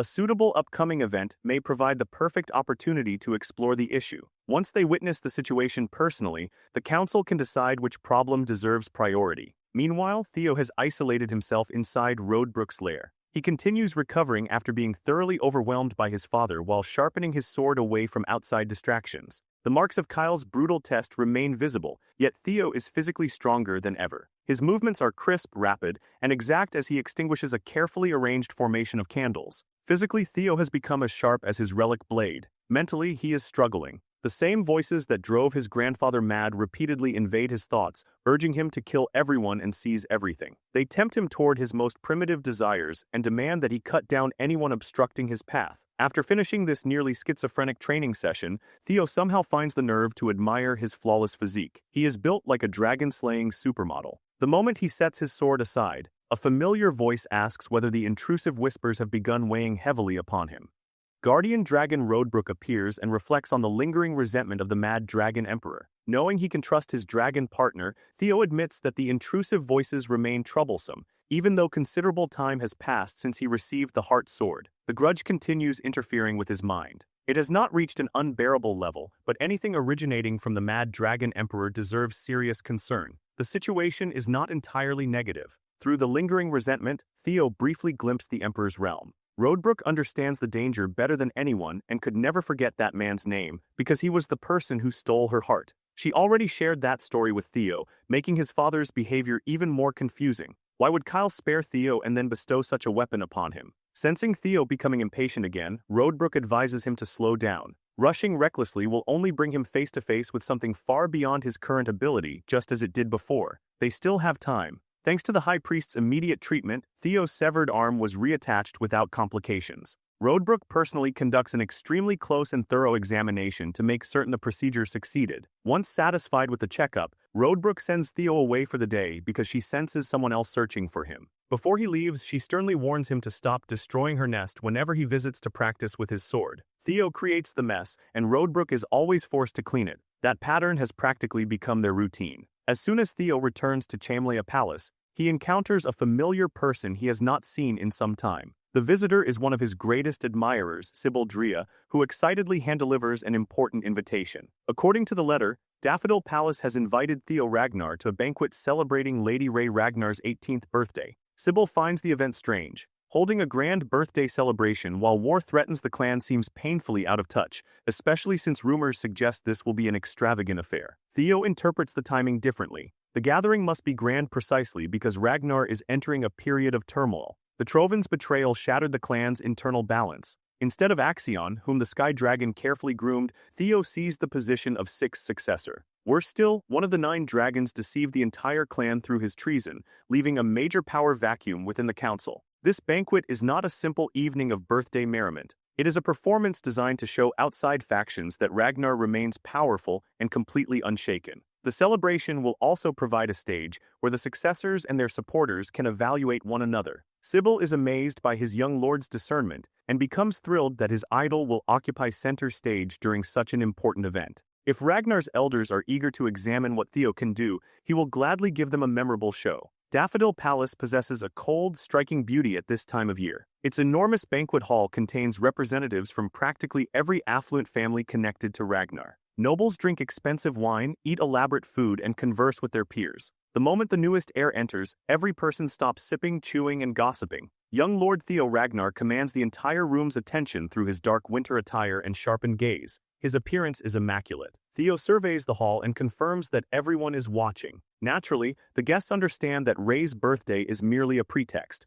Most came specifically to observe the newest candidate for Ragnar's throne. Theo intends to create a powerful first impression, and the man entering directly behind him makes that much easier. Light, confident footsteps approach before a familiar voice creates another stir. Navin Bakis offers a proper salute and loudly addresses Theo as his lord, ensuring every noble in the hall hears him clearly. Theo brightens when he recognizes his friend, although he almost fails to identify him without his usual beard. Navin refused to shave even for his sham wedding, yet he arrives here completely clean-shaven. The surrounding nobles immediately begin whispering. Everyone has heard about the Bakis family's purge and how its sole surviving member became the new family head. Although the Bakis clan has collapsed, it technically remains one of Ragnar's 6 pillars. Hearing its new patriarch address the 6th successor as his lord creates exactly the reaction Theo anticipated. A carefully timed entrance and a few respectful words are enough to establish the desired atmosphere. Before Theo can explain the next step to Navin, an enormous man silently appears behind him. Despite being built like a fortress, the stranger approaches without either swordsman noticing. Theo and Navin's instincts activate the instant they detect a mortal threat. The giant lowers the intensity of his presence and introduces himself with a casual smile as Ragnar's 5th successor. Theo is briefly thrown off balance because this beast approached him much sooner than expected. The newcomer is Thoril Ragnar, commander of the Black Iron Cavalry and one of Theo's direct rivals. Towering over the younger heir, Thoril generously extends his hand. 2 of Ragnar's newest successors have finally met. Every noble holds their breath while watching the former leading heir face the rapidly rising candidate who may eventually challenge him for everything. With a charming, disarming smile, Thoril assures Theo that he does not need to remain so guarded. He only wanted to meet the rising star everyone has been discussing. Thoril even laughs and expresses relief that the childish Axion was eliminated and replaced by someone more deserving of the patriarch's approval. His words sound casual and convincing, but Theo refuses to lower his caution. Within Ragnar, where strength determines respect, only a fool would wholeheartedly welcome a new rival. Theo carefully accepts Thoril's hand and offers the expected politeness, describing it as an honor to meet the famed commander of the Black Iron Cavalry. He also deliberately mentions his own membership in the White Armored Dragon Cavalry, subtly drawing a boundary between them. Thoril is amused by the youngster's careful choice of words. He tightens his crushing grip and amplifies his aura, enveloping Theo in suffocating force. By forcing Ragnar's newest rising star onto one knee, Thoril demonstrates the gulf between them while disguising the humiliation as a proper display of etiquette. He tells Theo to relax and call him Big Brother from now onward. This is how a genuine Ragnar successor operates, devious and incomprehensibly strong. Yet Theo refuses to surrender in a contest of power. To Thoril's surprise, his little brother possesses enough strength to counter the crushing aura. Theo rises back to his feet, resists the pressure, and gladly addresses Thorol as his brother. Across the banquet hall, the Lanka siblings arrive while Hulkus complains about wearing formal clothing. Erica is working desperately to repair their family's reputation as a collection of barbarians, and her brother is making that mission nearly impossible. While Hulkus melts from discomfort, another familiar figure enters the grand hall. Remington Narcio, the Silver Lion, strolls inside and greets his former comrades. The handsome Western swordsman has developed an impressive reputation over the past several months, with rumors claiming he is giving the Ascendant Dragon serious competition. Despite his growing fame, Remington remains the same humble knight Theo remembers. He traveled north to reunite with Lord Theo and ask how the white-armored dragon cavalry has been doing. Unfortunately, the birthday girl overhears him discussing everyone except her at her own celebration. Remington resembles a guilty kitten as he apologizes repeatedly to Lady Ray. She simply laughs because she understands the banquet's real purpose. The group suddenly senses the clash of powerful auras near the center of the gathering. Two distinct forces struggle for dominance within the enormous hall. The Hounds of the North immediately conclude that Theo must be involved. No one else possesses his talent for causing a scene wherever he goes. On the surface, Theo and Thorol are merely exchanging a courteous handshake. In reality, their auras swirl violently around them and compete for supremacy, forcing the other guests to keep their distance. Thorol eventually releases Theo's hand and laughs. He jokingly surrenders, claiming that he is no match for his younger brother. Theo matches his casual tone and insists he only prevailed because his big brother allowed it. Thorol warns that excessive modesty can become insulting to an opponent. His surrender was sincere. If the two faced each other at the same age, Thorol believes the contest would be overwhelmingly one-sided in Theo's favor. Theo recognizes the significance of that praise from the most decorated young genius in Ragnar's recent history. Thorol declares that meeting such a fascinating and magnificent younger brother fills him with genuine happiness. Turning toward the cautiously distant nobles, he invites everyone to raise their glasses in honor of Ragnar's newest rising star. As the celebration resumes, Thorol asks whether Theo is satisfied with the successor debut he just arranged for him. Theo offers his gratitude but immediately recognizes that Thorol possesses more than overwhelming strength. He is exceptionally cunning. The praise and relaxed behavior are carefully constructed performances. By displaying his martial prowess, Thorol reinforces his superiority. By publicly recognizing a newly established rival, he wins the crowd's admiration and appears magnanimous. In one move, Thorol overshadows the atmosphere Theo and Navin had carefully attempted to create with an even greater spectacle.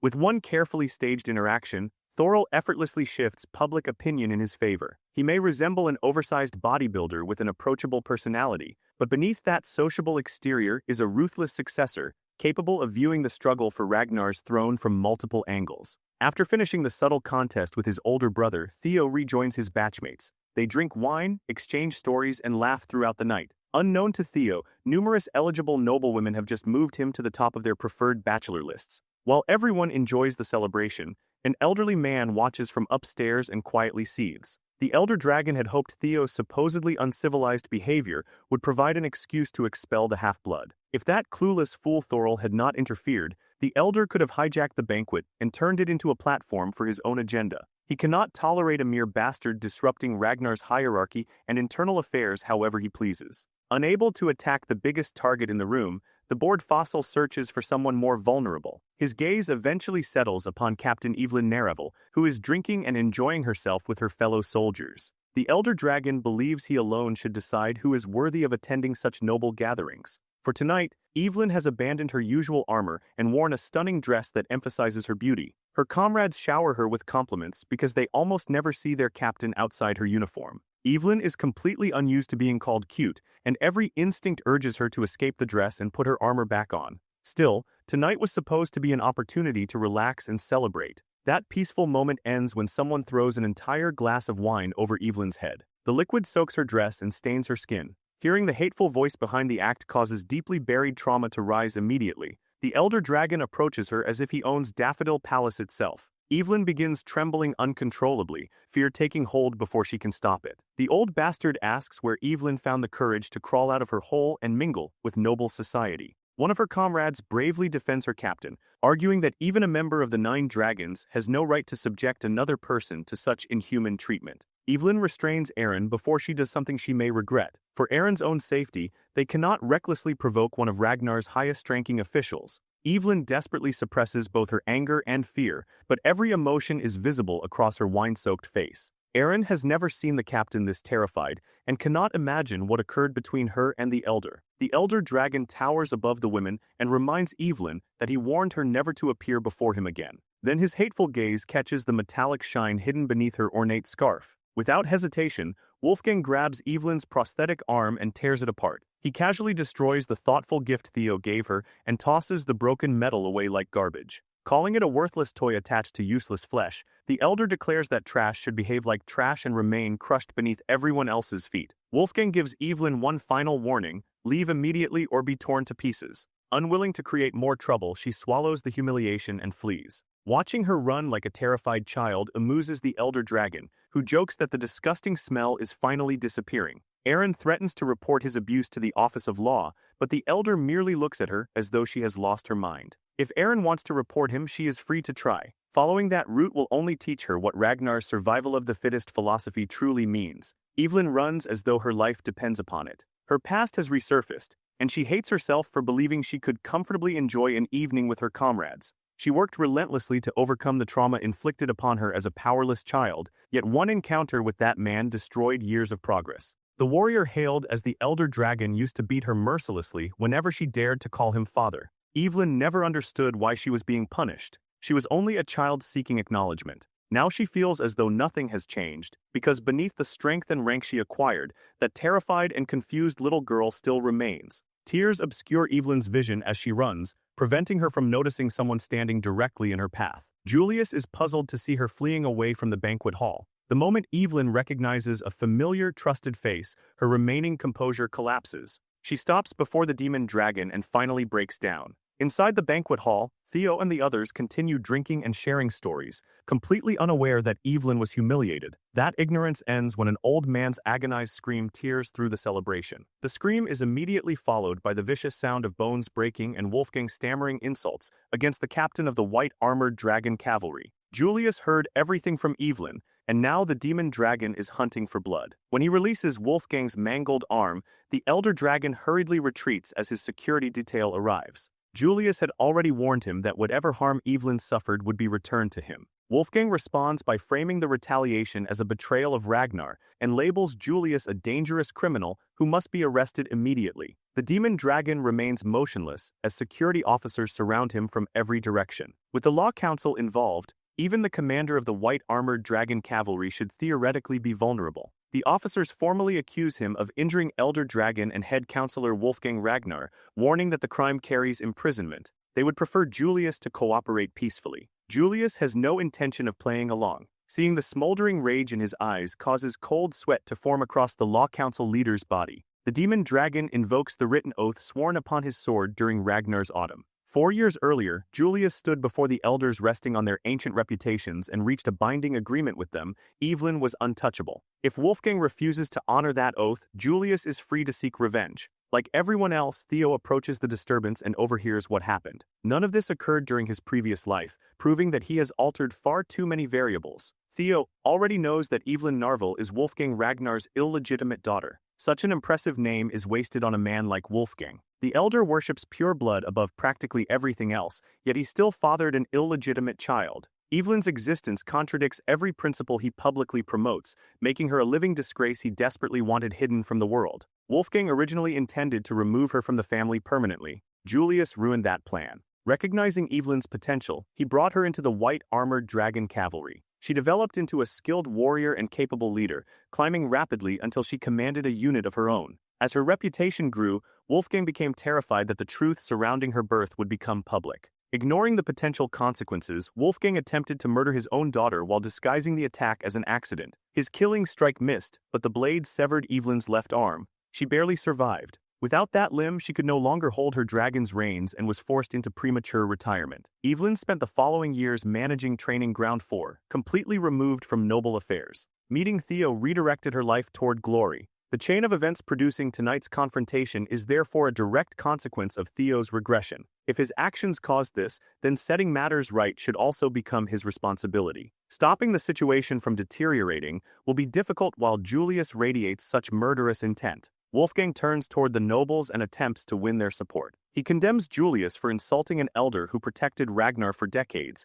and accuses the demon dragon of abusing the 9 dragons, authority to threat his own family, conduct approaching outright treason. Hearing Wolfgang complain about abused authority only enrages Julius further. The conflict might have become disastrous if Theo had not stepped between them. He reminds both men that tonight is supposed to celebrate the birth of his cherished friend. A birthday banquet is not the place to terrify every guest with a murderous confrontation. Julius respects Theo enough to listen and reluctantly restrains his anger. Wolfgang appears irritated that his attempt to provoke the demon dragon has been neutralized. Since two high-ranking Ragnar figures openly want to tear each other apart, Theo proposes resolving the conflict through one of the clan's oldest traditions. Rather than killing each other on the dance floor, Julius and Wolfgang should settle their dispute through a formal duel trial. The Elder Dragon immediately rejects the proposal and claims he is clearly the victim. In his version of events, he committed no wrongdoing and therefore has no reason to stand trial. Theo remains calm and urges Wolfgang to accept for the sake of preventing the disruption from escalating. He then notices the mistress of Daffodil Palace approaching. She is visibly furious that two muscle-headed warriors ruined her daughter's celebration.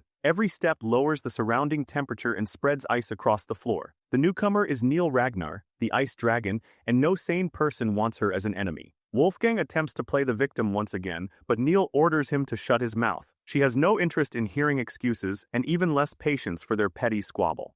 For her daughter's sake, Neil strongly urges both sides to accept Theo's proposal. This is the final mercy her rapidly diminishing patience will permit. The nobles begin murmuring among themselves, convinced that Wolfgang and his fellow elders will prevail despite being retired. Every one of them was once a high-ranking inspector, so their remaining ability should still be formidable. Wolfgang reaches the same conclusion. He trusts his men to crush whoever Julius chooses as representatives. Under the dual trial rules, the plaintiff and defendant fight personally only during the final round, while selected champions handle the opening two matches. Looking across the room, Wolfgang sees only a one-armed woman and a wretched bastard standing in Julius's corner. By Wolfgang's estimation, he will never need to draw his own weapon. His men should secure an effortless 2-0 victory. Pretending to remain reluctant, he eventually agrees to let a pure contest of swordsmanship determine right and wrong. As the guests move outside to watch the trial, everyone speculates about the outcome. Among the crowd, Thorl watches with an amused smile while sipping his wine. He genuinely did not expect his little brother to intervene this boldly. Given Julius's famously short temper,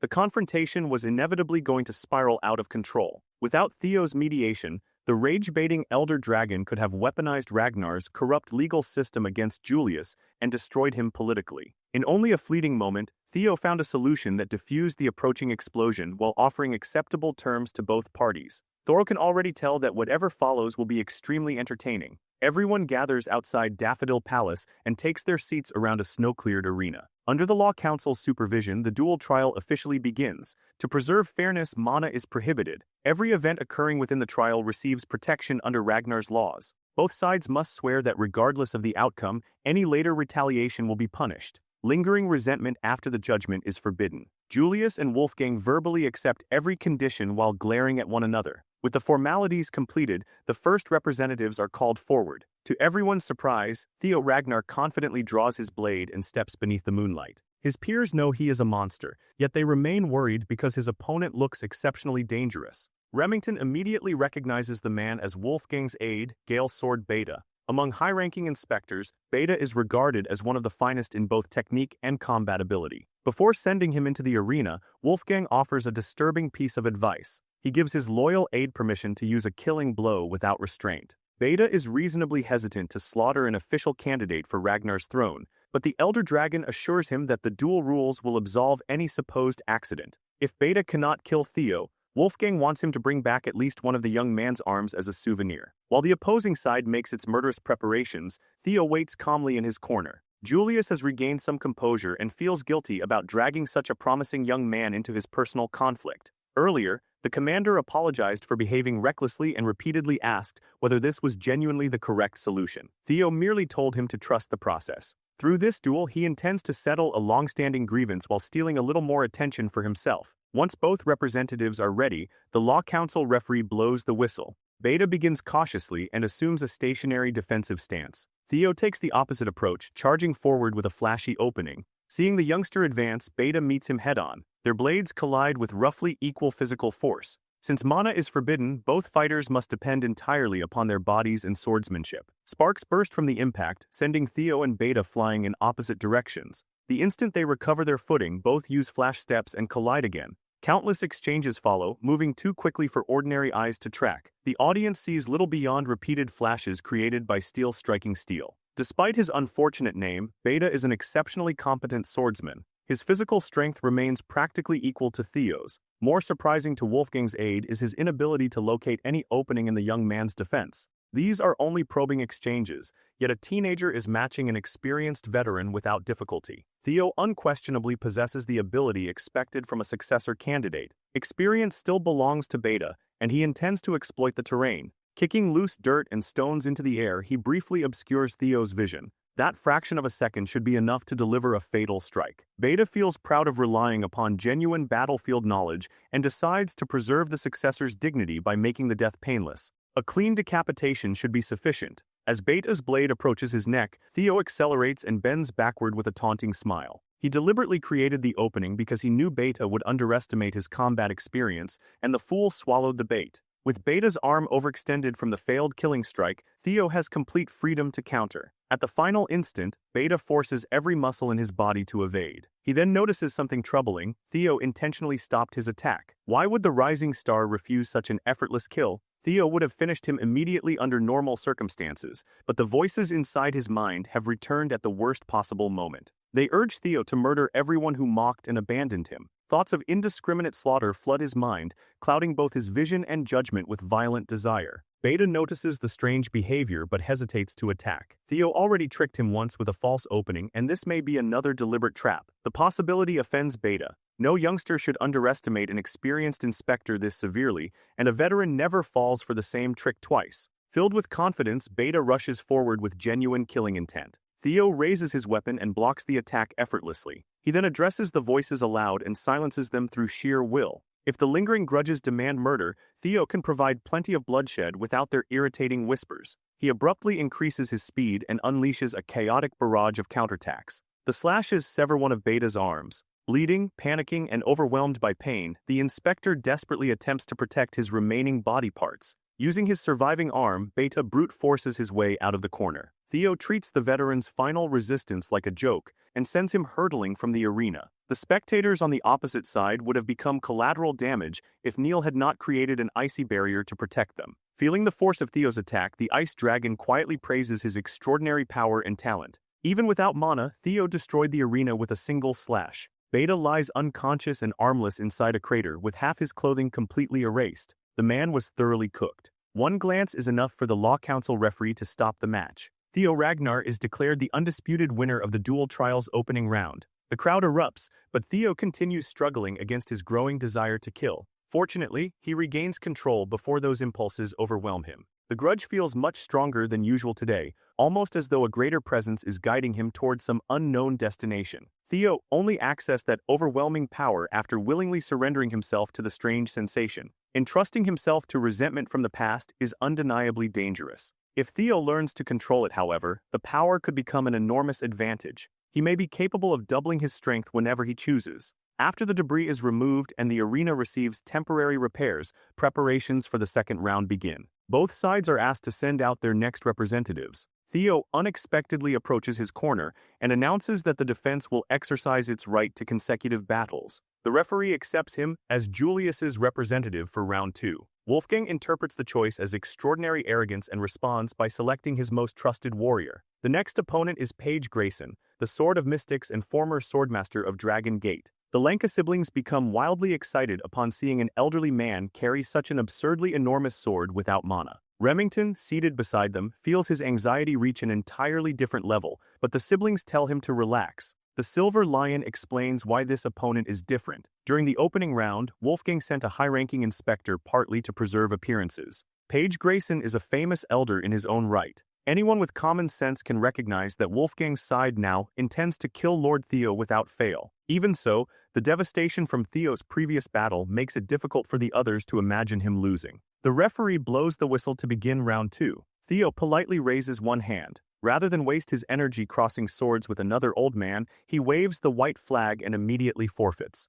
Everyone is stunned by Theo's decision, especially Paige. Theo humbly explains that a mid-ranking inspector like himself could never hope to match an established elder. He does not need to fight to recognize the enormous gap between them. The Sword of Mystics is understandably frustrated at being denied a proper battle, while even the Law Council referee needs a moment to process what happened before announcing Paige as the second-round victor. The audience applauds Theo's clever decision. He removed an extremely dangerous variable from the trial without sacrificing anything meaningful. Under the rules, the plaintiff and defendant must personally fight during the third and final round. Wolfgang became so fixated on killing Ragnar's troublesome new successor that this simple maneuver completely blindsided him. Now the Elder Dragon must enter the arena with one arm already broken. Throughout her entire life, Evelyn has never seen her deadbeat father look so shaken. When Theo returns to their corner, she apologizes for dragging him into her problems again. He answers like a genuine comrade and reassures her that she has nothing to apologize for. The warmth behind his words reminds Evelyn of every good thing that entered her life despite the suffering she endured. Julius was merely an ambitious cavalry newcomer when he eagerly invited Evelyn into his squad. He became the first person to recognize her developing talent.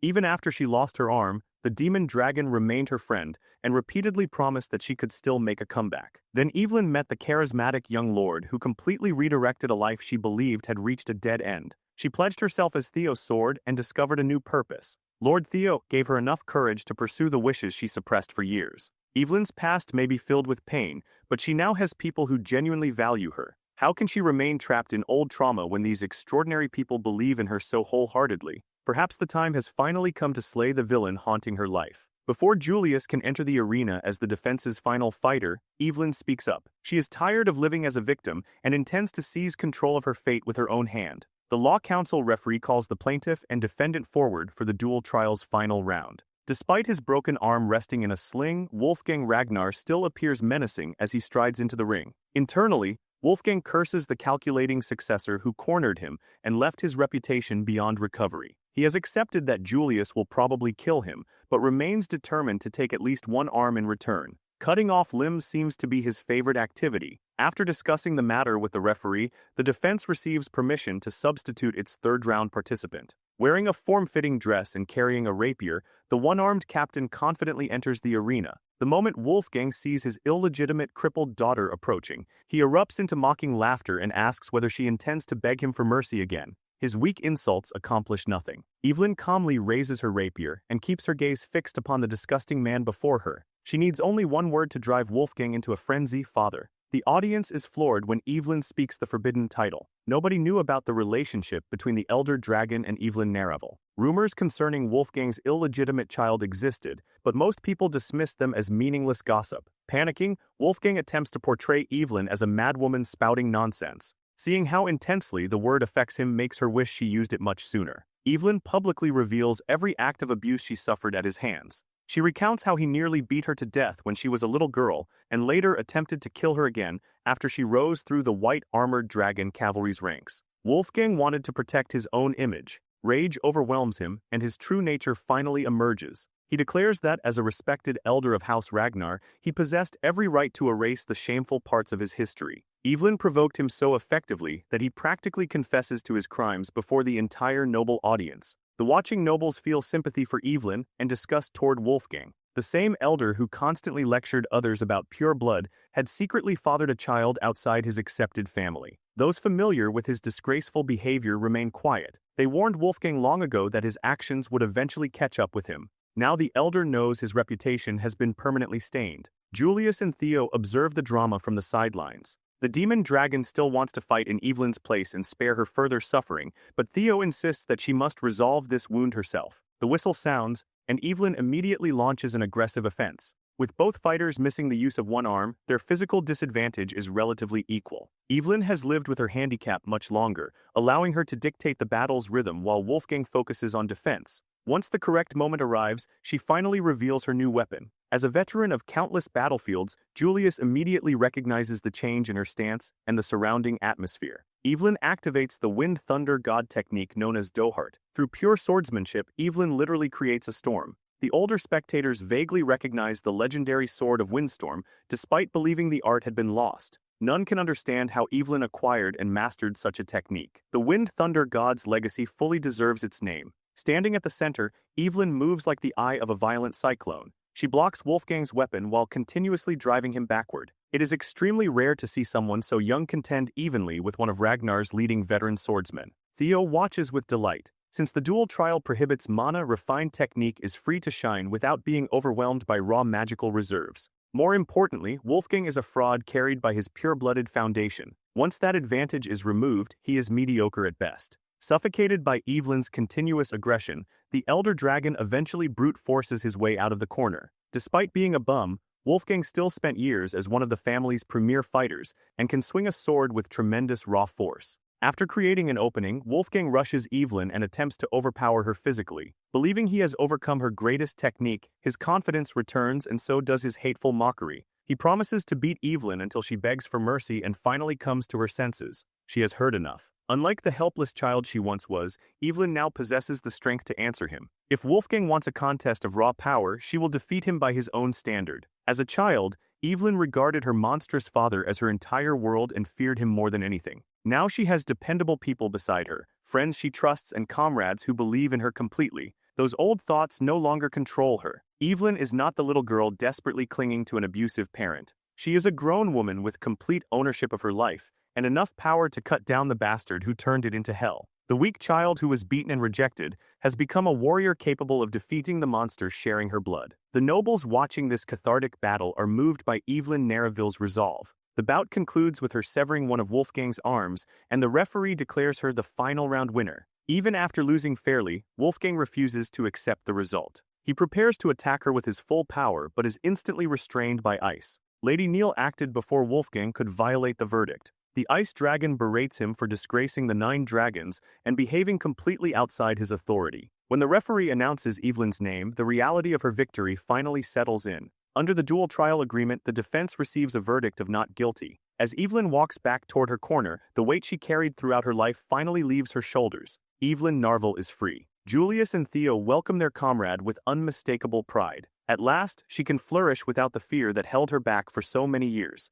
Evelyn attributes her victory to both her lord and her cavalry commander. Across the arena, Wolfgang's lackeys rush forward to retrieve their defeated master and provide medical treatment. One recovers his sword, but Wolfgang cannot tolerate seeing his failure reflected upon its blade. He shoves the man aside, grabs the weapon, and marches menacingly toward Evelyn's corner. Wolfgang roars her name as though it were an insult, calls her a wretched girl, and swings his sword like a madman. The piece of garbage clearly intends to kill her once and for all. Julius intercepts him before he gets anywhere near Evelyn. Using his remaining hand, the demon dragon grabs Wolfgang and forces him to sit down like an obedient child. Blinded by rage, Wolfgang seems to have forgotten that losing only one arm was an extremely merciful outcome. Julius stares him down and asks whether he wants the other removed as well. If Wolfgang truly wants to resemble a mannequin, the demon dragon will gladly arrange it. The tension throughout the arena reaches its absolute peak. The confrontation might have become even bloodier if an urgent messenger had not interrupted. He announces that the Trovan family has begun its invasion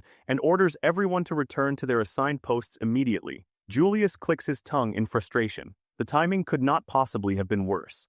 Julius desperately wants to inflict more damage upon Wolfgang, but revenge must wait. It takes tremendous restraint for him to turn around and walk away. He summons his trusted aides and announces that Ragnar is officially at war, meaning the white-armored dragon cavalry will occupy the front lines. Wolfgang still fails to understand that the matter is over and continues shouting that the duel has not concluded. Nobody listens to him anymore. Neil finally threatens him with enough icy violence to silence his mouth. She issues one last warning. If Wolfgang ever disgraces the 9 dragons again, her ice blades will turn him into a frozen pincushion. He attempts to invoke his rank and argues that attacking him would insult the entire Elder Council. Neil tells him to look at the council for himself. Every elder has already turned away from their disgraced leader and denied involvement in his shameful actions. They cannot support a representative who defies the sanctity of a duel and draws his weapon after losing like a petulant child. By the night's end, the Elder Dragon has lost an arm, his council, and Ragnar's respect. Seeing Wolfgang completely broken gives Julius some sense of justice.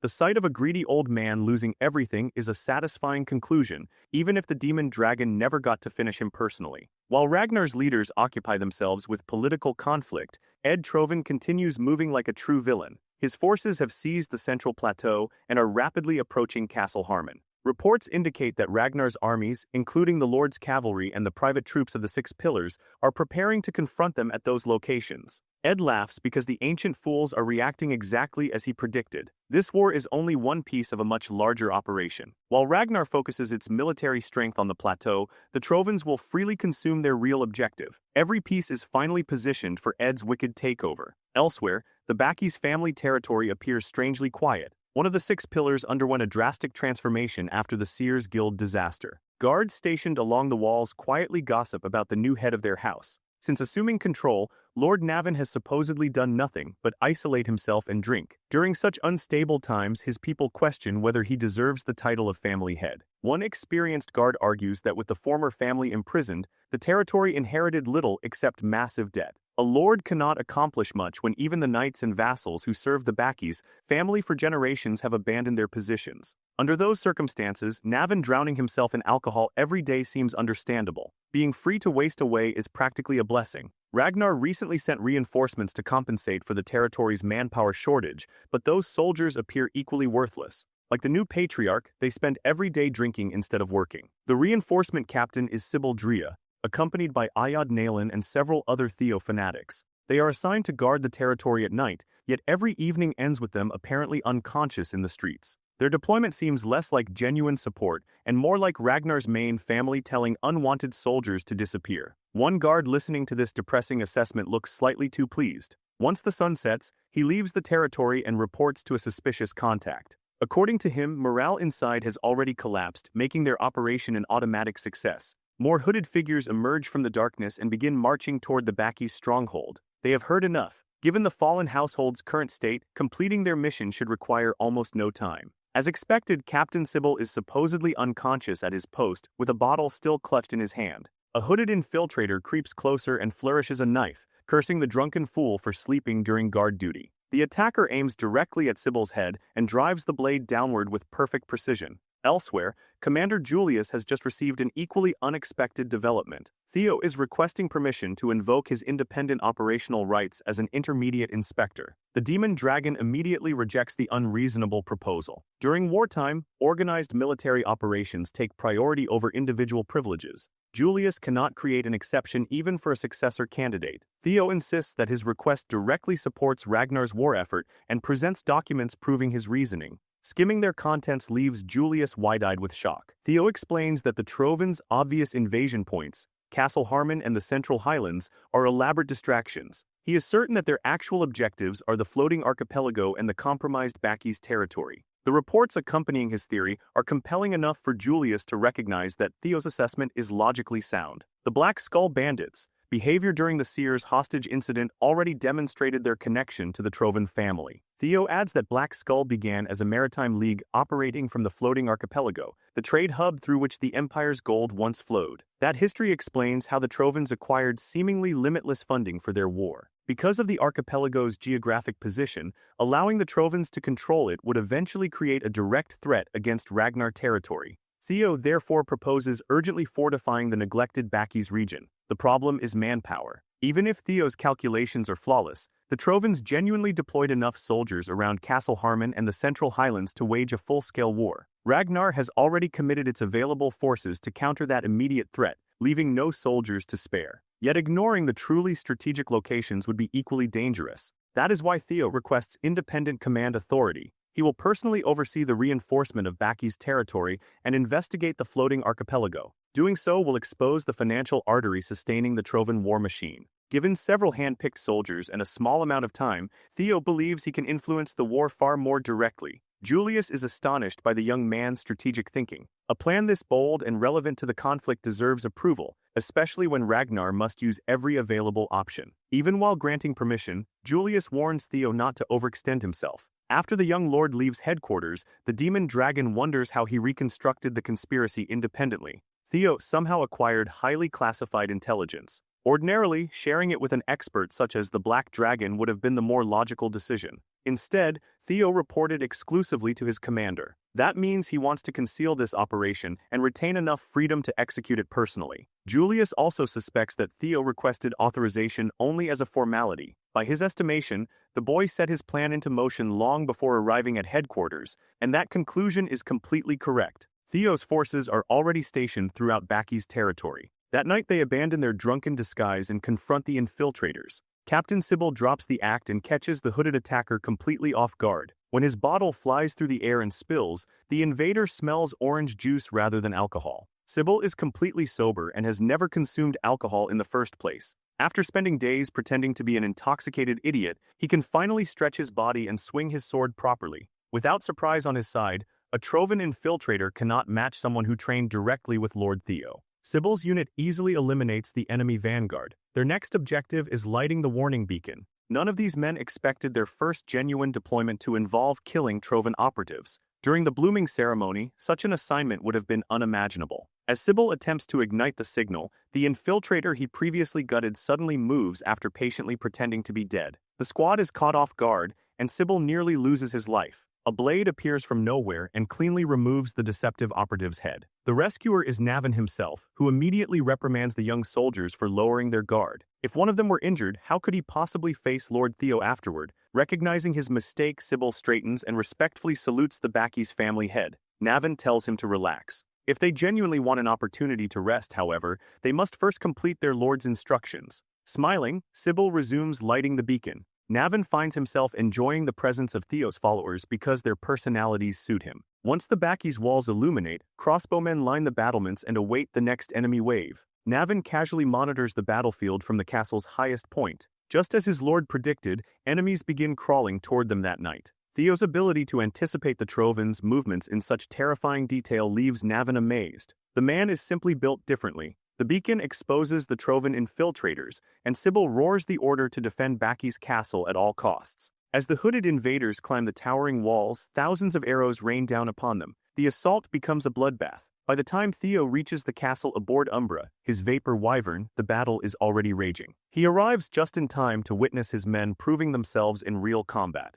Theo accelerates Umbra in excitement, eager to reunite with familiar faces. When the sun rises above Baki's castle, the land beyond its walls is covered with the corpses of Trovan operatives. Following Lord Theo's instructions, the defenders successfully protected the territory. Sybil is rightfully proud and delivers an unusually loud report, even by his already noisy standards. Slaughtering an entire enemy battalion must have filled him with adrenaline. The defense was exceptional and deserves recognition. A single compliment from Theo immediately drives Sybil to tears, leaving every soldier under his command painfully jealous. Navin never expected Theo to appear personally, but considers the visit a pleasant surprise. Fortunately, the young lord did not need to intervene. Thanks to the reinforcement squad, the operation progressed smoothly enough to impress even the Ghost Sword. Theo had gathered his admirers and recruited them into the Chamlea Palace Guard. Watching them develop so quickly fills him with genuine delight. They even earned Navin's respect despite his initially low expectations. These were only intermediate inspectors with practically no real-world experience, yet when the critical moment arrived, they delivered. Their technique remains rough, but they are good people who can be trusted. Hearing Navin praise his followers makes Theo feel like a proud older brother. Since the new Baki's patriarch has grown so fond of them, Theo suggests that Sybil and the others should rebuild the family's vacant knight order. Under Ghost Sword Navin's instruction, they could develop into exceptional knights. Navin appears receptive to the idea and feels a sense of anticipation he has not experienced in years. Theo is satisfied that his subordinates have found a suitable home where they can remain together while advancing his larger objectives. Since Baki's territory no longer requires his presence, he says farewell. He witnessed everything he came to verify and must now travel toward his next destination, the floating archipelago, where he intends to conduct a thorough investigation. Navin thought he had adjusted to his lord's bold behavior, but Theo still catches him off guard. The floating archipelago is notoriously hostile toward outsiders, and merely gaining entry is difficult. Theo, however, has his own methods. After several days of uneventful travel, he arrives in the port city of Dion.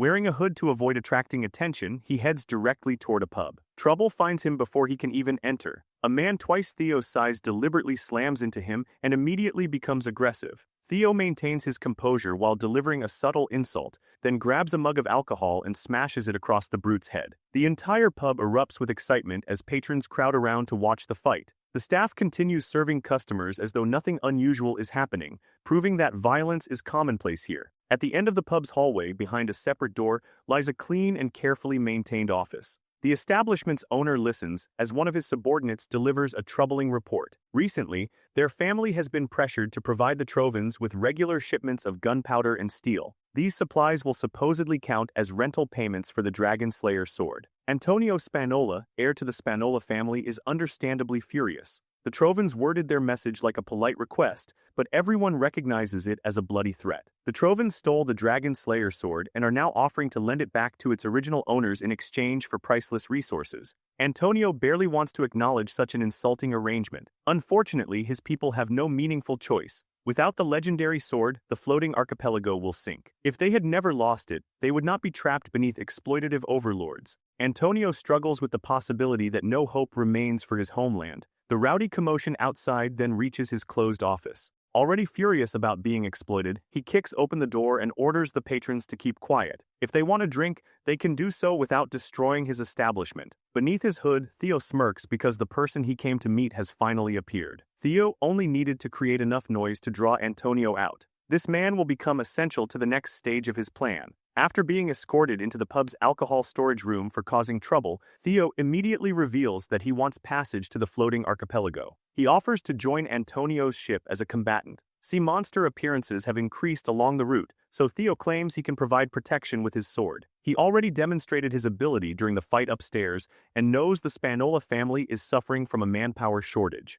From his perspective, the arrangement benefits both sides. Antonio acknowledges that Theo's claims contain some truth and confirms that they need crew members. Even so, he refuses to allow such a suspicious stranger aboard. For a supposed mercenary searching for work, Theo's equipment is much too pristine. It carries no scratches or signs of prolonged use. He entered the pub, deliberately created a disturbance, and somehow knew a ship would soon depart for the archipelago. Antonio will not introduce such an unknown variable onto his vessel. Theo chuckles, admitting he would have been disappointed if Antonio failed to recognize such a sloppy disguise. Now that he knows the man is not an idiot, they can discuss real business. Theo slides a coin across the table and mentions the armed resistance seeking to liberate the floating archipelago Black Skull. He came to Dion specifically to negotiate with the resistance's leader, Antonio Spanola himself. Antonio becomes alarmed by the stranger's knowledge, but Theo argues that how he learned the truth is unimportant. What matters is the information he possesses, including Antonio's desperate concern over the Dragon Slayer sword.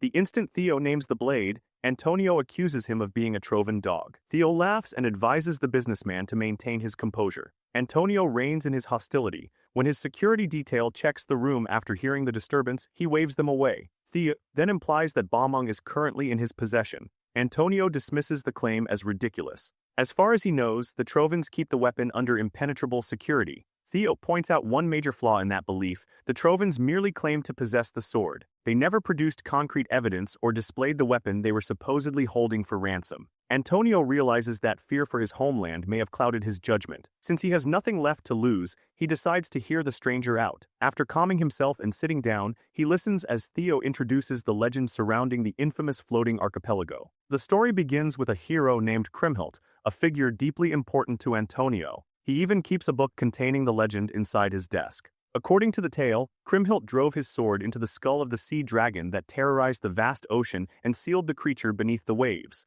It resembles a generic fairy tale, but Antonio knows it describes a genuine historical event. Most people believe mysterious natural currents keep the islands suspended above the ocean. The truth is entirely different. The dragon sealed beneath the landmass releases enormous waves of mana, generating an updraft strong enough to support the archipelago. The Dragon Slayer sword acts as the device maintaining its seal and stabilizing the flow of magical power. Since the Trovans removed Bomong, the mana currents have become increasingly unstable. If the blade is not returned, disaster is inevitable. The islands will fall into the ocean alongside everyone living upon them. Antonio cannot afford a single mistake when the lives of his people are at stake. If Theo truly possesses the Dragon Slayer sword, Antonio will grant practically anything in exchange for its return. Theo points out that returning Bomong alone will not solve the underlying problem. The Trovans could simply steal it again. More importantly, Theo has no intention of surrendering an opportunity to acquire additional power. Since Theo wants to negotiate, Antonio willingly begins discussing payment. If money is the objective, the Spanola family will meet any price. Fortunately, Theo already possesses a strategy that will let him keep the Dragon Slayer sword while simultaneously saving the archipelago. For now, he needs only transportation to the mystical islands. Desperation eventually forces Antonio to agree, and Theo is welcomed aboard the ship bound for the floating archipelago. Naturally, he does not waste the opportunity to cultivate his mysterious aura throughout the voyage. Their departure from Dion leads into a smooth and uneventful journey. From a distance, the floating archipelago resembles an ordinary port city. The chain of hovering landmasses is widely recognized as an independent merchant federation with distinct traditions and history, enough for the emperor to acknowledge its autonomy. In Theo's previous life, the Great War permanently changed that prosperous society for the worse. The Trovans occupied the archipelago, erased its rich cultural history, and reduced the islands to a production center for military supplies. Near the Great War's conclusion, the entire landmass sank and disappeared from the map.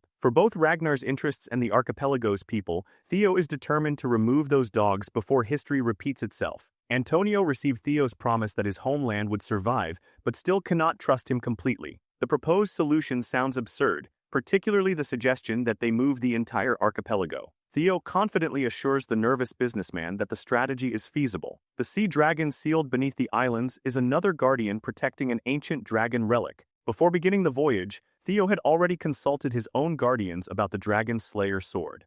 Theo's guardians immediately confirmed that Balmung is an ancient dragon relic. That only makes its incompatibility with Ragnar even more confusing. Theo cannot touch the weapon without suffering a painful rejection. The Lesser Drake knows little about the relic's exact history, but can tell that the guardian connected to the sword abandoned its responsibility and escaped from the relic. There is precedent for such an attempt. The Griffin once tried to escape his own relic and failed. Curious, Theo asks whether guardians can abandon their relics and continue living if they pay some kind of price. They explain that surviving such an escape is possible only because it was carried out by that particular individual. It is not something an ordinary guardian can accomplish. The sea dragon beneath the archipelago possesses enough power to support an entire chain of islands using nothing more than residual mana. That fact inspires an outrageous idea. Theo could subdue the beast. If he succeeds, he will gain enough power to move the entire landmass himself. The guardians admit the theory is valid, but the process would first require resealing the sea dragon.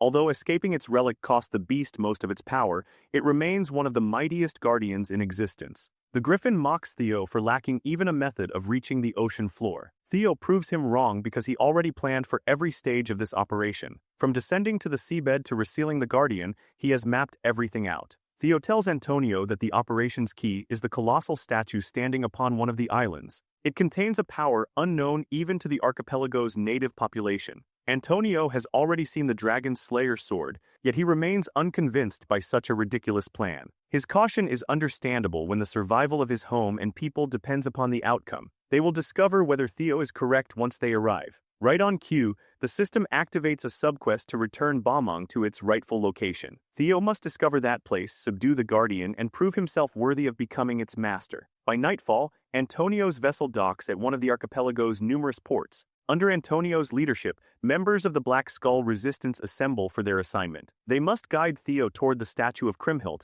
and then remain out of his way while he completes the operation. Every major family head within the archipelago has already been purchased by the Trovans. Security around the historical site is therefore much tighter than usual. To bypass those defenses, Black Skull will use a secret infiltration route known only to the Resistance. Every member growls with determination as Antonio wishes Theo luck one final time. While examining the gathered revolutionaries, Theo immediately notices that one person seems out of place. For now, however, he proceeds with the mission. As expected, guards surround the colossal statue from every direction. The corrupt families spared no expense fortifying this historic location. Unknown to those vigilant soldiers, Black Skull has already approached through its concealed route. Theo follows his guides along an underground tunnel and reaches the objective with surprising speed. A nearby waterfall conceals most sound from this point onward, allowing the group to move more freely. Theo retrieves Balmung from his inventory, immediately feeling the sword's electrifying rejection. He thanks the Black Skull agents for escorting him, but explains that he will proceed alone. Seeing the legendary weapon materialize from thin air fills the revolutionaries with wide-eyed excitement. The closer Theo moves toward the statue, the more violently Balmung rejects him. All he needs to do is scale the spiraling stone image of the sea dragon. His exceptional agility and footwork allow him to climb without difficulty. Below, the Black Skull fighters still cannot believe the weapon they desperately sought now rests in the hands of a mysterious outsider. For those devoted to the revolution, Balmung's return feels like hope, for the floating archipelago has finally been restored. Unfortunately, the suspicious man among them has watched long enough. He abruptly attacks and kills his fellow resistance members, revealing that Trovan spies have already infested Black Skull. With the Dragon Slayer sword visible, the infiltrators abandon their disguises and make their move. Theo reaches the statue's summit, where a sculpture depicts Kriemhild driving his weapon into the sea dragon's skull. Balmong's rejection has reached its peak, but Theo still does not know how to proceed. His first idea is to imitate the legendary hero's pose by plunging the sword directly into the colossal statue's head. Nothing happens. Theo drinks a potion to heal his burned hand and considers whether the subquest wording contains another clue. Before he can reach a conclusion, the Trovan spies arrive and launch a surprise attack. Their ambush is respectable, but Theo is far too perceptive to fall for such an obvious trick. The leading spy is stunned because he expected a quick and effortless execution. He looks around and notices that Balmong has disappeared. That brief scan leaves him open, and Theo drives a vicious kick into his stomach. The spy becomes furious that one moment of carelessness caused both injury and exposure. Despite suffering internal damage, the bald infiltrator desperately maintains his footing. The remaining spies gather beside him and anxiously address their leader as Lord Grey. Grey warns them not to attack Theo recklessly unless they want to be killed in one strike. Outside the monument, the guards hear something shattering and look upward. They cannot believe what they see. The ancient statue of Kriemhild is violently breaking apart. Farther away, Antonio and his team continue waiting for information. Considerable time has passed since the infiltration squad entered. A wounded and exhausted woman finally rushes back through the secret tunnel. She reports that Grey and his brothers abruptly turned against the group and murdered everyone. Antonio realizes he made a catastrophic mistake. The Trovans infiltrated Black Skull directly beneath his nose. Above, Theo continues battling the traitors. None of them individually threatens him, but their cautious tactics are delaying his objective. Grey and his men possess considerable combat experience and refuse to attack even when Theo deliberately shows an apparent opening. Their goal is obviously to stall. Theo suspects they have already seized the nearby 3rd District and are waiting for reinforcements. Since they refuse to take his bait, he switches to relentless offense. His indiscriminate attacks tear chunks from the colossal statue, gradually stripping away its thick stone layers. Beneath the damaged surface, Theo discovers an ancient metal box. The instant Grey sees the hollow opening designed to hold a sword, he orders his brothers to stop Theo at any cost. Theo silently curses himself for making the task needlessly complicated. The subquest plainly told him to return Balmong to its original place. He only needed to follow the weapon's pull. A blade-shaped slit is waiting inside the ancient box. Theo merely has to insert Balmong's tip. Grey throws himself toward the young lord in a desperate attempt to prevent the inevitable,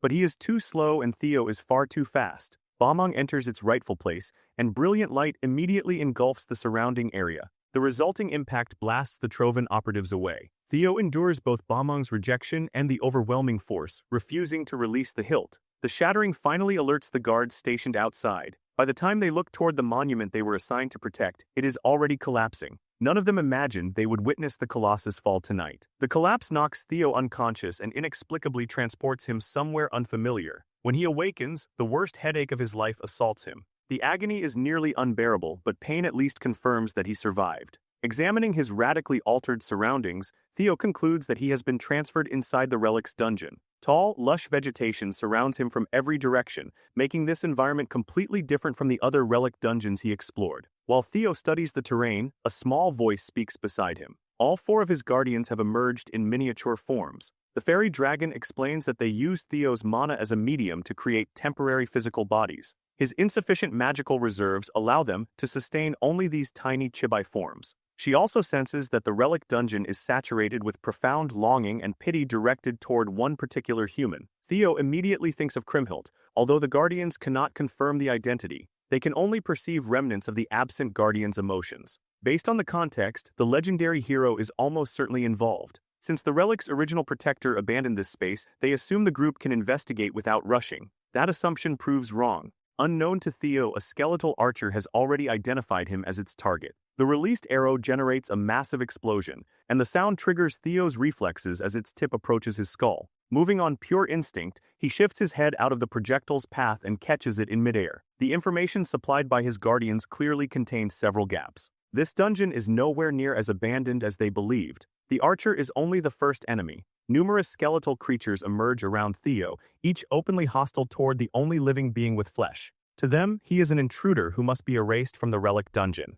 The skeletal inhabitants chant Kriemhild's name with unmistakable reverence. Little Griffin concludes that the relic's former guardian must have created these creatures to preserve the dungeon's ownership for that particular human. More arrows streak toward Theo, and one nearly strikes the tiny bird. Theo effortlessly deflects it and redirects the projectile into a skeletal swordsman's skull, crushing the bone on impact. Individually, these enemies are not especially threatening, but their numbers make them incredibly irritating. If Theo could eliminate them all at once, clearing the dungeon would be simple. Unfortunately, the fairy dragon recognizes that these are no ordinary skeletons. They are undying soldiers who will continue fighting until their duty is fulfilled, creatures known as dragon fangs. Theo smiles, draws his sword, and welcomes the challenge. He leaps toward the treetops, causing the dragon fangs to pursue him. After wasting a considerable amount of energy cutting down enemies who immediately regenerate, Theo decides to retreat. Seeing him struggle, Little Griffin reluctantly offers advice and reminds him that Kriemhild was only a human, just like Theo. If Theo can force that person to surrender ownership of the dungeon,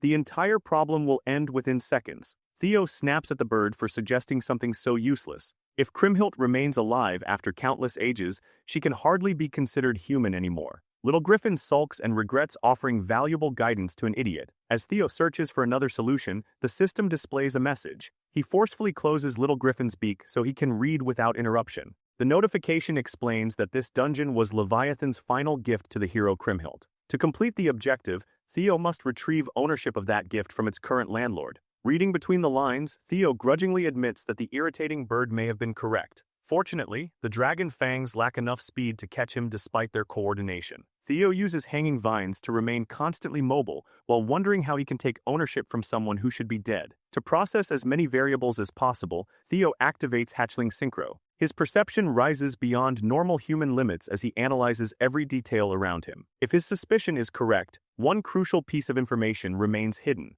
Through his enhanced vision, Theo notices a lone dragon fang lingering far behind the aggressive swarm. This particular skeleton possesses an aura unlike the ordinary nightmares surrounding it. When the entire pack rushes Theo, the unusual dragon fang turns around and flees. That reaction confirms his suspicion the odd one must be important. Using his overwhelming speed, Theo rapidly closes the distance. He activates his fastest technique, Lightning Dragon Flash, and reaches the anomalous skeleton almost instantly. Black electricity forms a cage around the dragon fang, leaving it nowhere to escape. The prison erupts into a gigantic electrical explosion and pulverizes everything within range. Lightning Needle is not merely fast, it is tremendously destructive. Killing the unusual dragon fang triggers another system notification. Theo must collect all 206 pieces of Kriemhild's remains. After expending that much effort, he has recovered only one. The required number is ridiculous, but he finally has a concrete objective. This particular skeleton dropped Kriemhild's third cervical vertebra. With a clear path forward, Theo only needs to collect a dead hero's bones before leaving the dungeon. Back in the real world, a sailing fleet docks at the floating archipelago during a violent storm. Port workers gather around the vessel as an attendant approaches the only man who disembarks. The stranger remarks that the heavy fog will benefit his operation. The porters who step aboard the newly arrived ship are horrified by what they discover. Blood covers the entire deck, and every crew member has been slaughtered without mercy. The lone passenger has already heard that the incompetent spies sent to infiltrate Black Skull allowed the Dragon Slayer's sword to escape their grasp. Their failure and Bomong's current owner no longer matter. The entire floating archipelago is already within the Troven's reach. Number 9 of the Troven 9 Lords has personally arrived to finish the operation. That rainy night, violent explosions awaken the archipelago's citizens. They watch in horror as the great merchant house that protected their homeland for centuries falls. Inside the relic dungeon, Theo completes his bone-collecting speedrun and recovers all 206 pieces of Kriemhild's remains. The system invites him to view the memories engraved within them. As his surroundings blur, Theo wonders what the legendary hero truly looked like. His consciousness is abruptly transported into a moment from Kriemhild's life. At this point in history, a young girl regularly crosses a tropical island to visit her friend Levi. She makes the journey excitedly, carrying food toward a gigantic cavern. Bomong lies inside the otherwise ordinary cave. The child enthusiastically taps the Dragon Slayer sword and urges Levi to wake up. Sleeping within the ancient dragon relic is its guardian, Leviathan, or Levi for short. Levi is a rather handsome beast and continually insists that the girl address him by his complete title, Leviathan, guardian of the primordial dragon's relic. Even members of Ragnar would never speak to him with the excessive familiarity implied by Levi. The child ignores his objections because pronouncing the full title is too difficult, while Levi works perfectly well. Eventually, the guardian accepts that she will never show his name the respect he believes it deserves. Speaking with such a foolish child makes his jaw ache. To conserve energy, Levi usually adopts a miniature form and shares bread with the cheerful girl. They spend their days together until sunset while Kriemhild talks endlessly about ordinary events in her life. Levi tolerates her constant rambling because listening is the price he must pay for bread. As the years pass, those animated stories become a source of comfort. He watches Kriemhild grow older and listens to everything she wishes to share. Trapped inside Bamang, Levi has little else to engage with except her daily visits. Although he maintains an aloof personality, the guardian is obviously a tsundere. Whenever footsteps enter the cave, he quietly anticipates whichever story Kriemhild will tell next. One day, that hidden excitement disappears when he smells fresh blood. Kriemhild has suffered a mortal injury and uses the last of her strength to reach Levi for help. The man responsible follows closely behind her. She explains through tears that strangers suddenly attacked her village and began killing everyone indiscriminately. Before Kriemhild can reach the sword, a soldier grabs her by the hair and stabs her. He forces the weapon deeper while dismissing the girl as a worthless savage. The invaders act under the Emperor's authority and describe their massacre as compassion toward an uncivilized island. Believing the opportunity gives him permission to indulge his disgusting desires as well, the soldier begins violating Kriemhild's remaining dignity. Levi's fury reaches its absolute limit. The ancient dragon relic's guardian abandons his restraints and erupts into action. Blinded by rage, Levi pulverizes the cave that served as his home for years. Meanwhile, Imperial soldiers have completely seized Kriemhild's village. They threaten to burn the inhabitants alive unless everyone submits. The brutal occupation would have continued if an enormous beast had not arrived seeking vengeance. Leviathan roars and releases an attack that eradicates every Imperial soldier nearby. A person is seated upon his head. Miraculously, Kriemhild survived her horrific encounter with the Empire's dog and awakened enough strength to wield Bamang. The remaining soldiers immediately focus their attacks on the girl riding Leviathan. Their efforts accomplish nothing against such an overwhelming force of nature. As the Imperial troops fall one after another, magical barriers protect the villagers from harm. By the battle's conclusion, every enemy soldier has been killed, although the village itself has burned to the ground. Kriemhild repeatedly apologizes to Levi for taking up the Dragon Slayer sword. She believes she ruined everything by failing to wait for the relic's intended chosen one. Levi comforts her and insists that the outcome is not necessarily bad. He surrounds her with the same protective barrier shielding the villagers and gently presents their new hero to them. The survivors chant Kriemhild's name and celebrate her for rescuing them from the Empire's greed. Levi admits that he may have abandoned his sacred duty, yet feels completely at peace with his decision. For the first time in his ancient life, he acted according to his own will rather than obeying the primordial dragon. If disobeying his creator is the price of protecting Kriemhild's bright smile, Leviathan will gladly pay it. News soon spreads that the mighty Imperial army was defeated by a supposedly savage girl commanding a sea dragon. Unable to tolerate such humiliation, the Emperor dispatches his royal guard to reclaim the island immediately. The Imperial Royal Guard somehow accomplishes the impossible by wounding and restraining Leviathan. They succeed only through dishonorable tactics, kidnapping the villagers and threatening to execute every one of them if Levi continues resisting. The Imperial dogs single out Kriemhild and demand that she reveal the secret to killing Leviathan. Levi urges her to confess and save herself. He is a guardian, an undying existence for whom death means nothing more than entering a deeper sleep. The magic remaining inside Bamang after he escaped should be enough to put him into that slumber. For Kriemhild and the villagers, Levi is willing to sacrifice himself. Compared with Leviathan's immense lifespan, the years he spent with Kriemhild were incredibly brief. Even so, he never felt closer to anyone. Kriemhild climbs onto her best friend's head and raises Bamang. Using water to move her limbs against her will, Levi forces the grieving girl to perform something unimaginably cruel. Levi believes this conclusion became inevitable the moment he abandoned his assigned fate. He tells Kriemhild never to feel guilty for protecting her people. This will be the final time he can help her. The last few years were the happiest of his existence, yet they must conclude in the most heartbreaking way possible. The sea dragon uses Kriemhild's body to kill himself and spare everyone from the Empire's wrath. The royal guards watch Leviathan collapse without needing to deliver the strike themselves.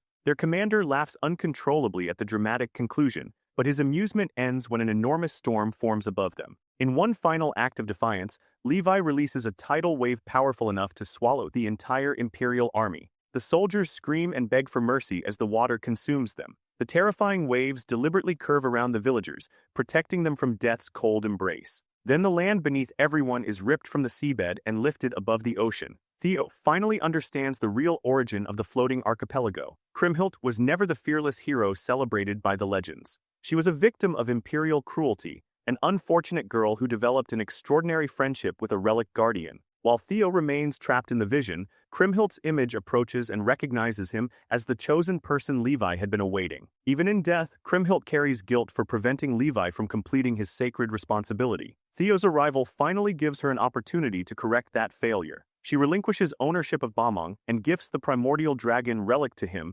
asking that he make the stubborn sea dragon happy. Theo gratefully accepts the relic and assures Kriemhildt that Levi already experienced enough happiness because she entered his life. The sincerity of those words finally brings peace to her soul. Back in the physical world, guards surround the ruins of the Colossus, evaluating the damage and trying to prevent any further collapse. A figure suddenly emerges atop the shattered mountain of stone. After the violent storm, the dark clouds separate and sunlight shines down upon him. The guards see Theo holding the legendary blade and are immediately reminded of Kriemhildt's image. They interpret his appearance as a divine sign that the savior has returned to rescue their sinking homeland. Elsewhere, the wealthiest figures controlling the floating archipelago gather for a secret underground meeting. Noel, number 9 of the Trovan Lords, is pleased that these parasites assembled so quickly. One elder argues that this is hardly the time to relax because their operation has suffered a massive disruption. The islanders were told that Bamang remained under Trovan protection, yet a foreigner emerged from the ruined colossus carrying the weapon.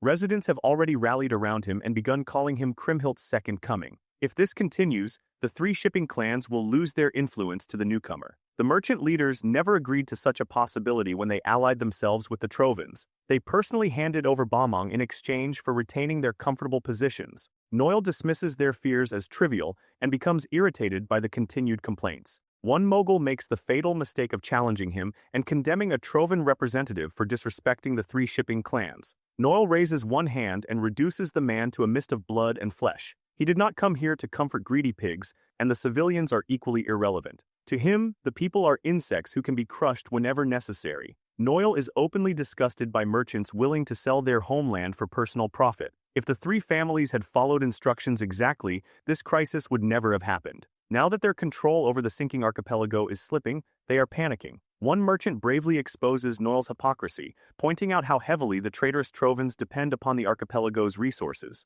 The 9th Lord moves directly into the elder's face and intimidates him for speaking an inconvenient truth. Noel simplifies their orders, remain silent, and obey. If they want to survive, the 3 clans must cooperate and retrieve the Dragon Slayer sword. One Trovan soldier respectfully asks whether assigning such an important mission to incompetent merchant clans is wise. Noel understands the concern and would prefer to act personally, but current circumstances prevent him from moving. He recently learned that one of Ragnar's 9 dragons, the hegemony dragon, is heading toward the archipelago. Restraining that threat must take priority over everything else. Outside, nearly every citizen has assembled to see their new hero. They chant Kriemhildt's name with the same devotion displayed by their ancestors. Theo knew the legendary figure was revered almost like a deity, but never expected fanaticism of this scale. He may now be the only person who remembers the true Kriemhildt. She was neither a god nor a fearless champion. Kriemhildt was a kind, ordinary girl forced into a cruel fate. Furthermore, Bamang is not truly her weapon, but a primordial dragon artifact intended for Ragnar. One distressed citizen calls out from the crowd and begs Theo for help. Everyone knows the floating archipelago began sinking after the Trovan scoundrels arrived. The inhabitants are now even forbidden from leaving. They ask only that Kriemhildt's supposed reincarnation rescue their homeland. Theo decides to play along with the misunderstanding and create the atmosphere he needs. Raising Bamang before the people, Theo solemnly swears to save both them and their home. His sword will bring salvation to the floating archipelago. After slipping away from the rowdy district, he is welcomed by an unusual person accompanied by several priestesses. The feminine-looking man introduces himself as Marty, priest and overseer of Kriemhildt's temple. From this moment onward, everyone serving the temple will devote themselves to Theo. Following Marty's guidance, Theo begins a pilgrimage toward the sacred site while the crowd follows them to the bridge connecting with the temple grounds. Marty dismisses everyone else before continuing alone with Theo. He explains that Theo's arrival was prophesied long ago and that the temple has been preserved across generations for this exact day. While leading Theo through the sacred halls, Marty presents a necklace Kriemhildt wore centuries earlier. The system identifies it as an enchanted magical accessory and a gate connection key. It will be essential for reaching the sea dragon sleeping far beneath the islands. Since Marty is granting him treatment reserved for a legendary hero, Theo decides to admit that he is not Kriemhildt's reincarnation. Marty calmly assures him that he already knows Theo's true identity as Lord Theo Ragnar. That response catches Theo completely off guard. The priest understands Bamang's origin as a primordial dragon relic and knows such an artifact would awaken only for Ragnar. Yet despite possessing that knowledge, he continues honoring Theo as Kriemhildt's return. Marty explains that the families who maintained this temple always knew the hero's genuine history. They understand Kriemhildt's sorrow and the pain of having no choice except to harm her closest friend. Since Balmung and the spirit of their reluctant savior acknowledged Theo, the temple considers him worthy of equivalent respect. At the end of the temple halls, they reach the top of a seemingly endless staircase descending toward the archipelago's lowest depths. Marty instructs Theo to throw the necklace into the water below, which will open a gate leading to the sea dragon. Carrying the enchanted accessory will also permit him to move freely underwater. The priest places all his hopes into Theo's hands, and the Ragnar Lord promises to deliver. Outside the temple, citizens gather in a solemn vigil and pray for both Kriemhildt's safety and the archipelago's salvation. Their peaceful gathering is soon interrupted by an approaching threat. The three shipping clans arrive and order everyone to disperse. They claim their investigation established that the foreigner pretending to be the hero is actually a terrorist. The coalition intends to blame him for stealing Balmung and strongly urges every citizen to leave immediately. Umberto Spanola, head of the Spanola shipping clan, publicly reinforces the judgment. Antonio may share his surname, but Umberto considers the resistance leader an insect entirely unlike himself. He expects this decision to damage his reputation, yet failure to recover Balmung will cost him his life. Prestige means nothing compared with surviving Noel's cruelty. Umberto is prepared to exchange every citizen's life for his own and orders his kill squad to slaughter anyone who refuses to obey. While violence erupts above, Theo cautiously continues descending beneath the temple. After what feels like an endless journey, water finally touches Theo's foot. He has reached the bottom of the staircase. The tranquil chamber before him must be the location where Kriemhildt's necklace can unlock the gate. Theo retrieves Kriemhildt's necklace and gently drops it into the water. A soft ripple spreads across the surface before transforming into a bubbling whirlpool as enormous power rises from below. The current accepts the necklace and twists into a watery doorway directly before him. Without hesitation, Theo dives through, relaxing his body as the gate carries him somewhere unfamiliar. He immediately finds himself drifting along the seabed, surrounded by a diverse array of marine life. Something vicious and hungry lurks within the darkness below. Holding Balmung, Theo scans the area and recognizes that the sleeping guardian must be nearby, although he has no idea which direction to search first. Unfortunately, reaching his objective will not be a peaceful journey. Theo senses killing intent circling him. A massive presence has identified him as prey, and when it finally enters view, even he is stunned. An entire army of starving sea serpents surrounds him from every direction. The creatures swim in tightening circles and slowly remove every escape route while staring at Theo like the last piece of food in existence. Despite their menacing appearance and home field advantage, Theo smiles. These sea serpents are not enough to frighten the greatest prodigy of his generation. On the surface, Umberto Spanola officially orders the elimination of everyone standing in his family's path. The crowd bands together to defend itself and tries reasoning with the guards, but every plea is ignored. The soldiers only stop when the feminine priest Marty intervenes with a commanding shout. He is outraged that the three clans are accusing the temple and innocent civilians of terrorism without producing any evidence. Marty insists that the man he escorted was clearly Kriemhildt's reincarnation and swears upon the honor of every priest who protected the temple across generations. If anyone must explain themselves, it should be the three shipping clans and their hired criminals. Marty publicly exposes Umberto for bringing Trovan mercenaries into the archipelago's religious sanctuary. Learning that the same faction responsible for stealing Balmung has returned to create more chaos sends the crowd into a fury. The confrontation immediately escalates into an all-out brawl. Their anger is entirely justified. Devout temple followers form a human barricade and put their bodies on the line to protect their supposed hero.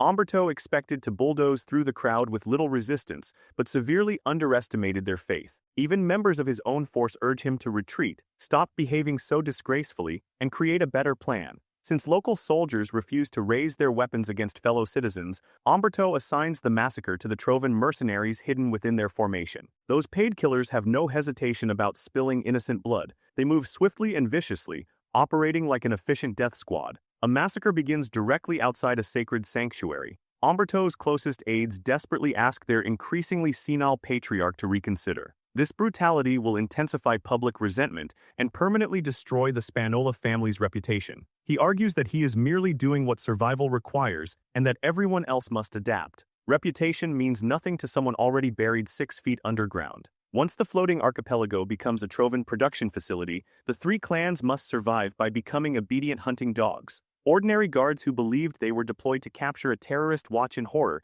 as people wearing their uniforms slaughter civilians. Trovan mercenaries leap into the crowd and kill without restraint. Marty remains firmly beside the citizens, determined to fight with them. The civilians also refuse to retreat despite facing almost certain death. They want to resist the tyranny, but courage becomes difficult when a spear is flying toward someone's heart. Fortunately, Antonio Spanola arrives at the perfect moment and disrupts his father's massacre. Antonio brings the Black Skull resistance with him and orders its fighters to target the Trovan mercenaries mixed throughout the crowd. Umberto never expected his son to interrupt and throws a tantrum like an oversized child. Antonio steadily approaches his father while casually parrying every attack sent toward him. Umberto cannot understand why his son abandoned the coveted successor position merely to protect ordinary people. Antonio is disgusted that his dog of a father sold their homeland to villains and willingly murders innocent citizens for scraps from the Trovans. Driven by fury and the desire to correct his family's crimes, he commands Black Skull to subdue every mercenary while protecting the crowd. Antonio's battle cry somehow strengthens everyone's morale, but the resistance remains outnumbered and outmatched. If the battle continues too long, they cannot hold the line. Their only real hope is currently beneath the ocean, surrounded by hungry sea serpents. Theo admits that the sheer number of creatures concerns him. Yet despite being offered several openings, none has attacked. It almost seems as though they only want to observe him. Theo suspects that Leviathan's aura within Bamong is keeping them subdued. Trusting his instincts, he extends one hand and gently strokes the nearest serpent's snout. The system instantly announces that the sea serpents have recognized Theo as their master. He never expected wyvern taming to function on underwater draconic creatures. The sensation resembles his bond with Umbra, as the serpent's emotions flow through his dragon heart and create an intimate connection. Through them, Theo perceives the feelings Leviathan experienced while sinking into the ocean. Curiosity, fear, and wonder are mixed together, revealing that Levi's descent was emotionally complicated. The sea serpents were first attracted by his enormous power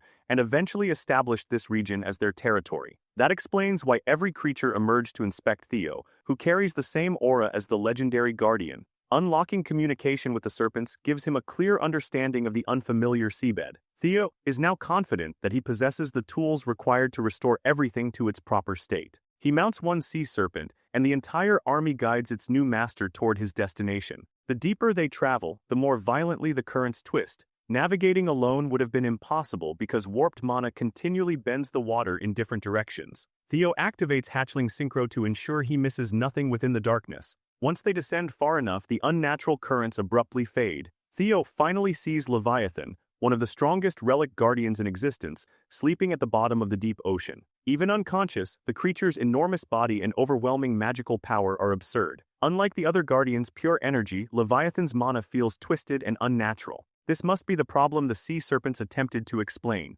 Little Griffin emerges, sees his fellow guardian's rotten condition, and visibly cringes. Even the normally tactful fairy dragon agrees with his assessment. She assumed Theo had already recognized the issue because he carries a similar aura deep within his soul. The truth is undeniable. Leviathan is suffering from severe demonic corruption. Prolonged exposure contaminated the Guardian until the corruption completely compromised him. With Leviathan's power distorted, the currents beneath the archipelago become increasingly unstable and create enormous waves along the coast. Elsewhere, inside a place of worship on one of the islands, another sinister meeting unfolds. Noel, Trovan's ninth vassal, arrives to confront someone about the war between two enormous powers. Although they officially stand on opposing sides, Noel and his co-conspirator Barian have important business to discuss privately. Barian responds with an unserious smile. Considerable time has passed since Noel met with this muscular, homeless-looking man who apparently refuses to wear shoes. The ridiculous grin only heightens Noel's irritation. He has no interest in exchanging pleasantries.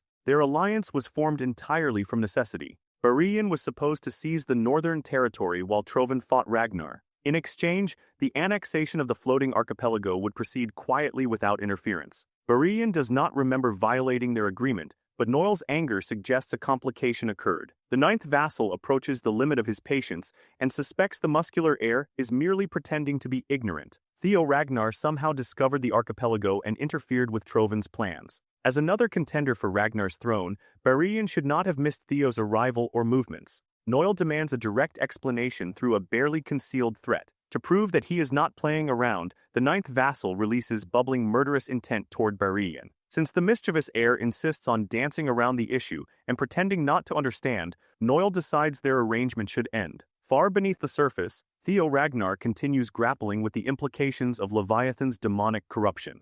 The seemingly invincible Leviathan had been infected by demonic sea poison, and the vile toxin was moments away from consuming its entire body. Judging by the beast's restrained savagery, its ability to reason had already been nearly erased. Theo lacked concrete proof, but he strongly suspected that the Trovans were responsible. Fairy Dragon explained that removing Bamang and releasing the seal should have awakened Leviathan to protect the archipelago. What baffled her was how mortals had contaminated a relic guardian in the first place. Only a grotesque forbidden technique could produce such a result. With Leviathan on the verge of rampaging, keeping a safe distance would have been sensible. Theo naturally chose the direct approach instead. Bamang in hand, Theo charged before Leviathan could fully perceive him. Hatchling synchronization exposed the point where the poison had first entered its body, a crystallized growth embedded atop its head. The contamination had already spread beneath the skull and seized control of the Guardian's brain. If Theo destroyed its origin, he might stop the corruption altogether. Yet just before Bamang struck the crystal, an invisible force caught the blade and violently repelled him.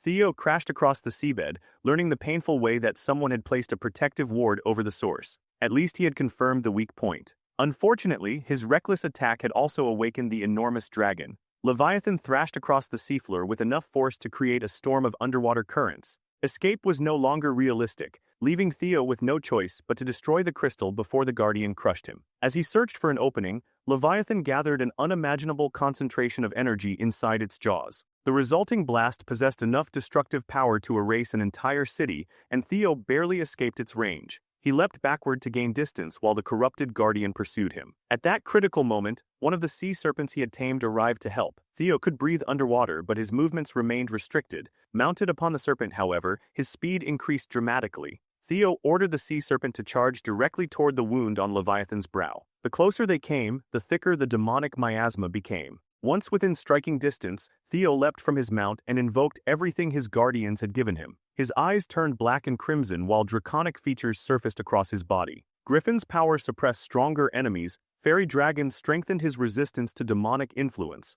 Flame Eater amplified his attacks against demonic energy, and Lesser Drake unleashed its oppressive fear. Knowing that only the strength of other relic guardians could overcome Leviathan's defenses, Theo entered the most powerful state his body could withstand. With every enhancement concentrated into one blow, Theo unleashed Dragon's 5 talons. The magnificent slash tore through the protective ward and reached the poisonous crystal. He pressed forward with everything he possessed, refusing to relent until the barrier shattered and the source of the contamination broke apart. A tremendous explosion rolled across the ocean depths. Theo had accomplished what Kriemhild herself would have attempted. Once the demonic crystal was destroyed, Leviathan's natural power began purging the remaining poison. Vitality gradually returned to the ancient beast and clarity resurfaced within its eyes. Still disoriented, Leviathan briefly mistook Theo for the friend he had lost. Seeing Bamang in his hands, the Guardian perceived Kriemhild standing before him once again. Theo brought him back to reality, introduced himself as the relic's chosen wielder, and delivered Kriemhild's final words.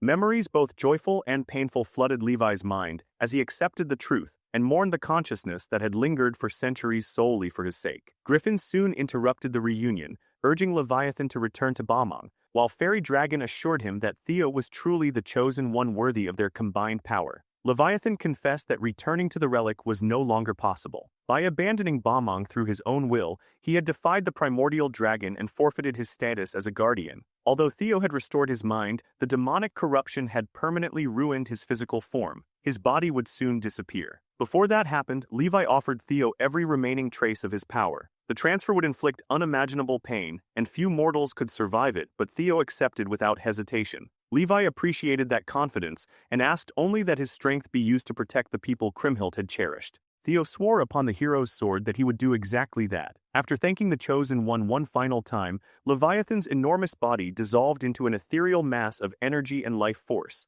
At last, the sea dragon could follow Kriemhild into the afterlife. However, as its physical form vanished, the currents supporting the floating archipelago immediately weakened. The islands would soon sink unless Theo acted quickly. He dove into the vortex containing Levi's crystallized power and seized it with both hands. Once he absorbed the Guardian's final gift, he intended to move the entire archipelago by himself. That confidence disappeared the moment Leviathan's power entered his body. Theo's flesh began tearing beneath an energy far beyond anything he had previously endured. His guardians had warned him that Levi existed on an entirely different level, but Theo had still underestimated the gap. The vortex dwarfed his body, and absorbing even a fraction threatened to destroy him. Then Levi's fading voice echoed through his mind, telling him to use the sword. Theo drew Bamong and channeled the transfer through the relic rather than taking the energy directly. Because of the bond between Blade and Guardian, the strain on his body immediately decreased. With Bamong acting as a conduit, the colossal vortex finally became manageable. Theo held his ground and steadily absorbed every remaining trace of Leviathan's power. Griffin reluctantly praised him for using his head,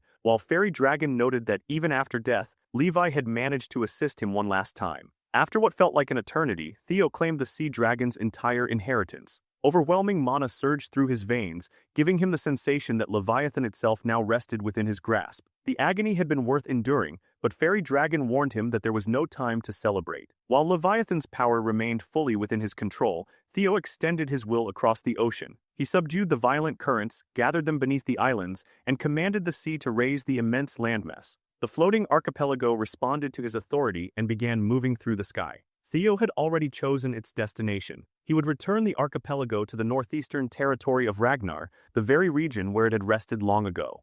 With the strength of dragons, gods, and every absurd power at his disposal, Theo forced the ocean itself to obey. Outside Kriemhildt's temple, the battle between the three clans and Black Skull continued until colossal waves suddenly crashed across the blood-soaked field. Terrified citizens prayed to their hero, believing their homeland was finally sinking. Regardless of allegiance, everyone shared the same dread, until one soldier noticed that the coastline was not descending, it was moving. Carried by Theo's currents, the entire archipelago, along with its cities and mountains, began drifting toward Ragnar's northeastern territory. The movement caused the ruined sanctuary sheltering Noil and Barian to crumble around them. Feeling the land shift beneath his feet, Trovin's ninth vassal realized that Theo must have absorbed the Dragon Slayer sword's power. Barian maintained his mischievous smile and excused himself, claiming this was no longer the time to linger. Noil refused to let the matter go, furious at the heir's obvious lack of commitment. Barian admitted that even he had failed to predict Theo's actions, but reframed the development as something convenient. Bamong was now unlocked, meaning Noil merely had to kill Theo and reclaim it. In other words, Barian wanted Trovin to remove a growing political rival without dirtying his own hands. Barian ignored Noil's complaints and urged him to stop wasting time. Eliminating Theo and securing Bamong could still produce tremendous benefits for the Trovins. Meanwhile, Antonio Spanola immediately understood that the moving islands were Theo's work. The reckless young man had actually fulfilled his promise. Relieved that the archipelago would no longer sink, Antonio ordered Black Skull to cease fighting. With the population safe, there was no reason to spill more blood. Unfortunately, an enemy soldier exploited that moment of mercy and attempted to decapitate him from behind. Theo surfaced at precisely the right moment and intercepted the surprise attack. He showed no mercy to a man trying to murder someone who had called for peace, cutting the soldier cleanly in half with Bamong. The faithful erupted in celebration, convinced that Kriemhild had returned after sealing the Sea Dragon and rescuing their homeland. Antonio desperately asked whether the crisis was truly over,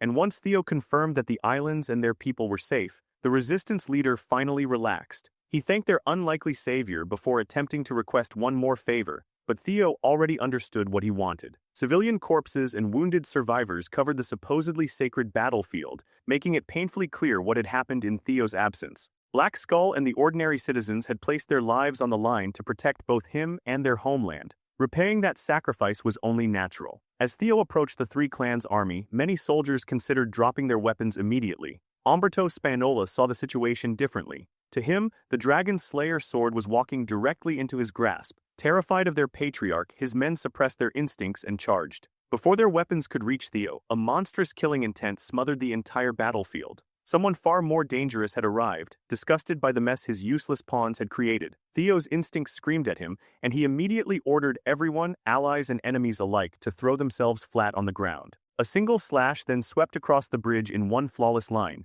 Time seemed to stop. The bridge railings were severed at their foundations, followed by the scalps and skulls of every soldier who ignored Theo's warning. In one instant, the entire three-clan coalition was annihilated, and the already crimson battlefield became even darker. Only those standing behind Theo survived, saved by his warning and their willingness to trust him. Nobles and soldiers died without ever understanding what had struck them. The attacker was Noil, Trovin's ninth vassal, who cursed the pirate worms for failing to eliminate one brat. Umberto Spanola was among the dead, his head sliced open like the rest. Antonio hated his father, but the sight of the corpse still paralyzed him with dread. Theo snapped Antonio back to reality and ordered him to evacuate the civilians. The archipelago would need Black Skull's leader during the rebuilding effort. Temporarily burying his emotions, Antonio guided everyone toward the temple while Theo remained behind to confront the slaughterer. Noel's hatred for Ragnar burned through his murderous aura. He wanted to carve the troublesome young lord apart so thoroughly that even his father would fail to recognize the remains. With each advancing step, the pressure around him became more suffocating. Theo quickly realized that this man could be one of Trovin's noble servitors, enhanced humans engineered specifically to counter Ragnar's 9 dragons. During the Great War, those monsters displayed strength equal to, and sometimes greater than, the 9 dragons themselves. Theo had never known they existed this early in history. While he processed that terrifying revelation, another long-range slash nearly cut him apart. Noel refused to give him even a moment to think, moving with inhuman speed and appearing above Theo before he could properly react. As a strategic weapon designed to oppose Ragnar's greatest warriors, Noel possessed enough power to cut through virtually anything. His speed was terrifying, but his raw strength was even worse. Theo understood immediately that he could not defeat a noble servitor in his current state. After measuring his reactions, Noel closed the distance. Theo barely raised Balmung in time to block the incoming strike, yet the impact still launched him backward. Even that probing blow sent pain throughout his body, though Noel was surprised that someone at Theo's level had endured it at all. Noel attributed Theo's durability to Balmung's dragon-slaying power and continued attacking, without allowing him to recover. Trovin's research claimed that anyone carrying dragon blood should be incapable of wielding the relic, yet Theo stood before him as a living contradiction. After battering the young lord repeatedly, Noel paused and offered him a chance to surrender before the pain became worse. Using the unsettled dust as cover, Theo launched several thunder-infused blades toward him. Noel caught them in midair and mocked the childish trick, unaware that they were merely distractions. Theo used the opening to close the distance, but Noel's perception tracked him effortlessly. Their gazes met, and every instinct inside Theo sounded the alarm. Before Balmung could carve into Noel's flank, the servitor's blade smashed Theo down. Noel finally understood why Ed Trovin had warned his followers about this particular boy. Among Ragnar's younger generation, Ed considered Theo the greatest threat, and had given his servitors strict orders to eliminate him whenever an opportunity appeared. Noel intended to fulfill that command here, upon the drifting archipelago. A wide circular slash cleared the battlefield, but Theo vanished before the attack landed cleanly. Noel was now certain that the young heir would become a catastrophic variable if allowed to survive. Blood dripped from his blade, proving that the last strike had at least grazed its target. Hidden nearby, Theo pressed down on a deep wound while desperately attempting to invoke Fairy Dragon's protection. His guardians could not assist him yet. They needed more time to recover, leaving him alone against an opponent who seemed completely untouchable. Theo still refused to surrender. According to the system, Balmung required another 2 minutes and 15 seconds to stabilize. If he survived until then, he could borrow Leviathan's overwhelming power again. Noel, however, had no intention of letting him stall. Looking into the water beneath him, Theo saw the reflection of the noble servitor already descending from above, his blade aimed directly at Theo's location. For centuries, the empty harbor of the floating archipelago had remained untouched by war. That peace was now about to be shattered completely.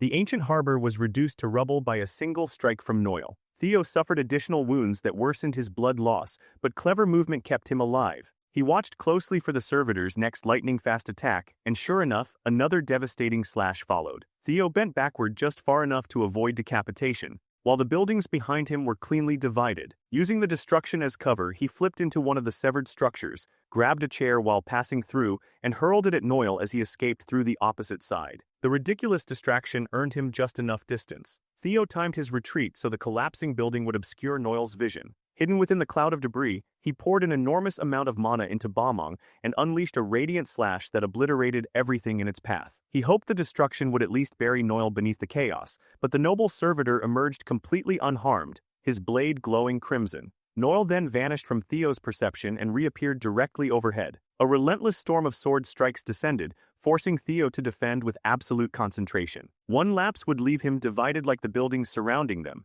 Even successful blocks could barely soften Noel's attacks. Their overwhelming force sent Theo bouncing across the water like a skipping stone. The moment he sank beneath the surface, Noel followed with horrifying precision and rained countless aura blades from above. The intersecting slashes covered a vast section of the sea, leaving virtually nowhere to escape. By the time the barrage ended, debris had replaced the harbor and Theo had vanished. Moments later, he burst back above the surface without any fresh wounds. Somehow he had navigated through the crisscrossing attacks underwater, though the effort left him completely exhausted. His evasive struggle had bought nearly 2 minutes. According to the system, Balmung would stabilize in exactly 17 seconds. Unfortunately, Noel had grown tired of chasing such a slippery opponent and began gathering enough power to finish everything with one strike. Theo only needed a few more seconds, but he had no reliable means of buying them. His final idea was to use Bomong itself as bait. Knowing Noel had likely been ordered to retrieve the relic, Theo hurled the sword away with all his strength and forced the servitor to chase it. Before Noel could seize Bomong,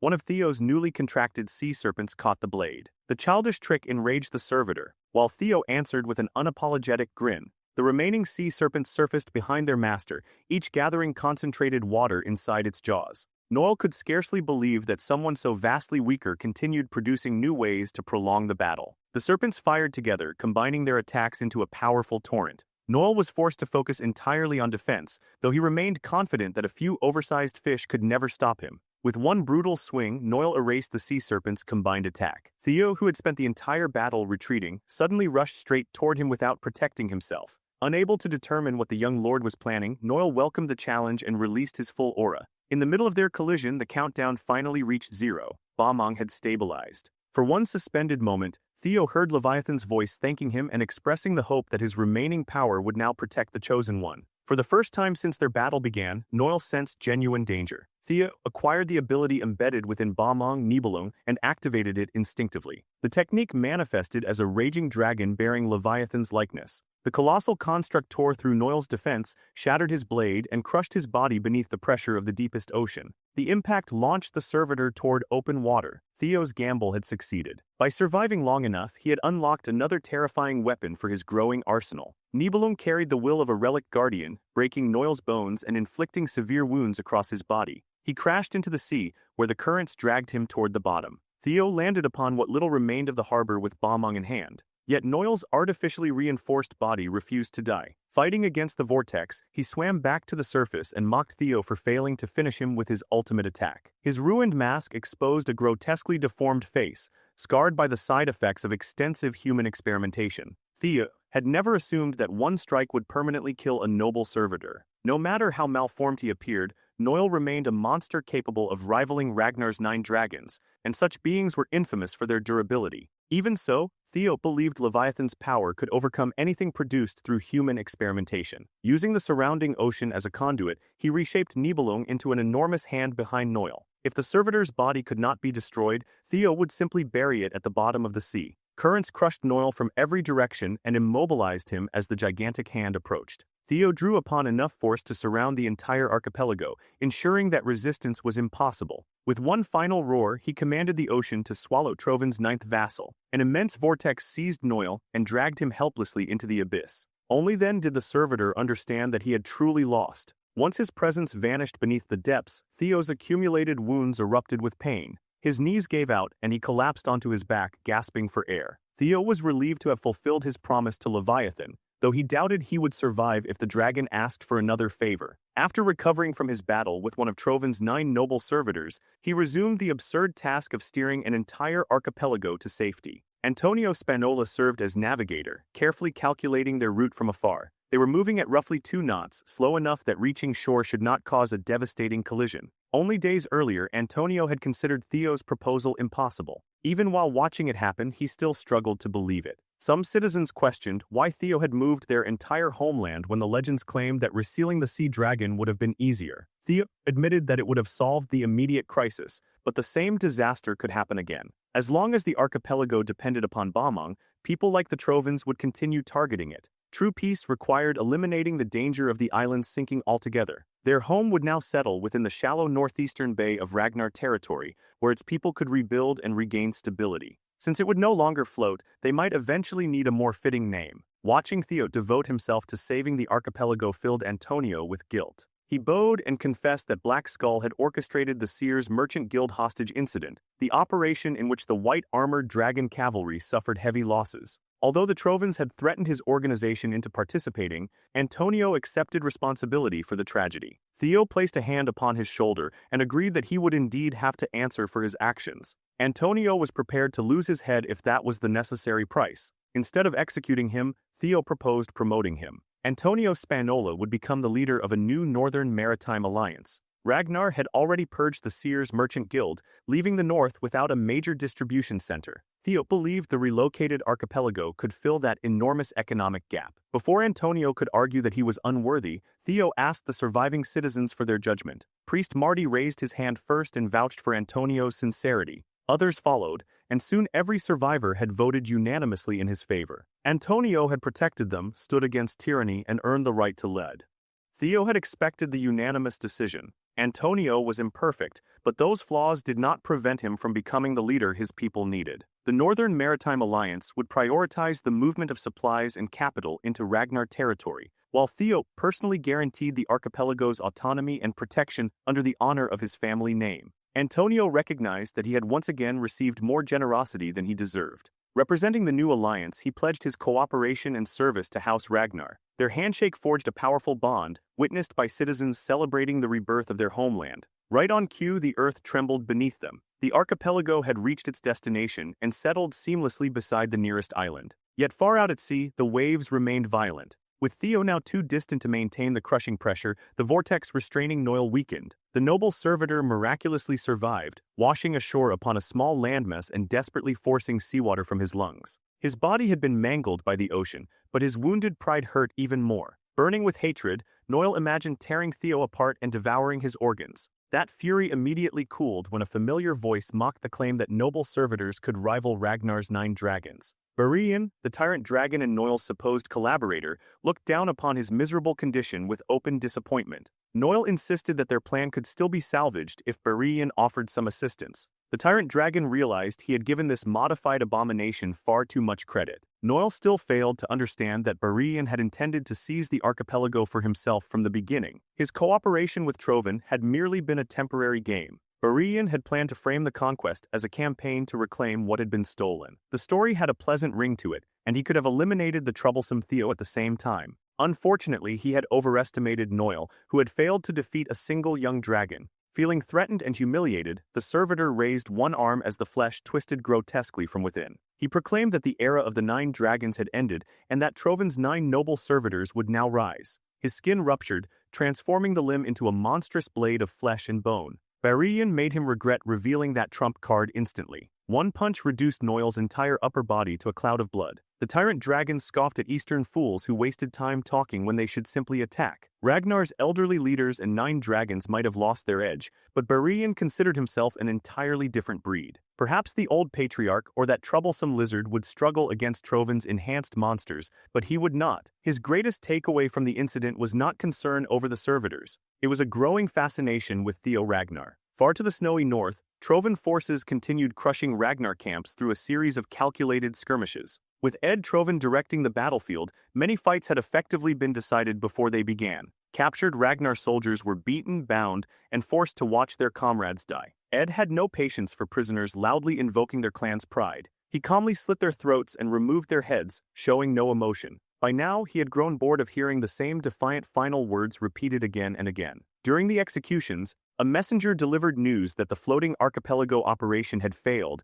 and all contact with Noel had been lost. Another noble servitor appeared and apologized for the defective warrior's incompetence. Wearing a metallic plague doctor mask, Ain, Trovan's #1 servitor, warned that losing their primary distribution hub could significantly alter the war. He requested permission to correct the mistake personally. To his surprise, Ed ordered him to abandon the archipelago. Trovan had already extracted much of its wealth, and although losing it would hurt financially, their priorities lay elsewhere. Ed commanded the remaining forces to concentrate at the center of the battlefield and make the war appear as convincing as possible. The conflict was merely an elaborate distraction meant to occupy Ragnar's attention. Every soldier and servitor needed to remember that they possessed only one true objective. All their sacrifices, betrayals, and carefully staged battles existed for the resurrection of the Mad Dragon Emperor. Back at the relocated archipelago, peace gradually returned and reconstruction accelerated. The Northern Maritime Alliance could use the commercial routes left behind by the fallen Sears Merchant Guild,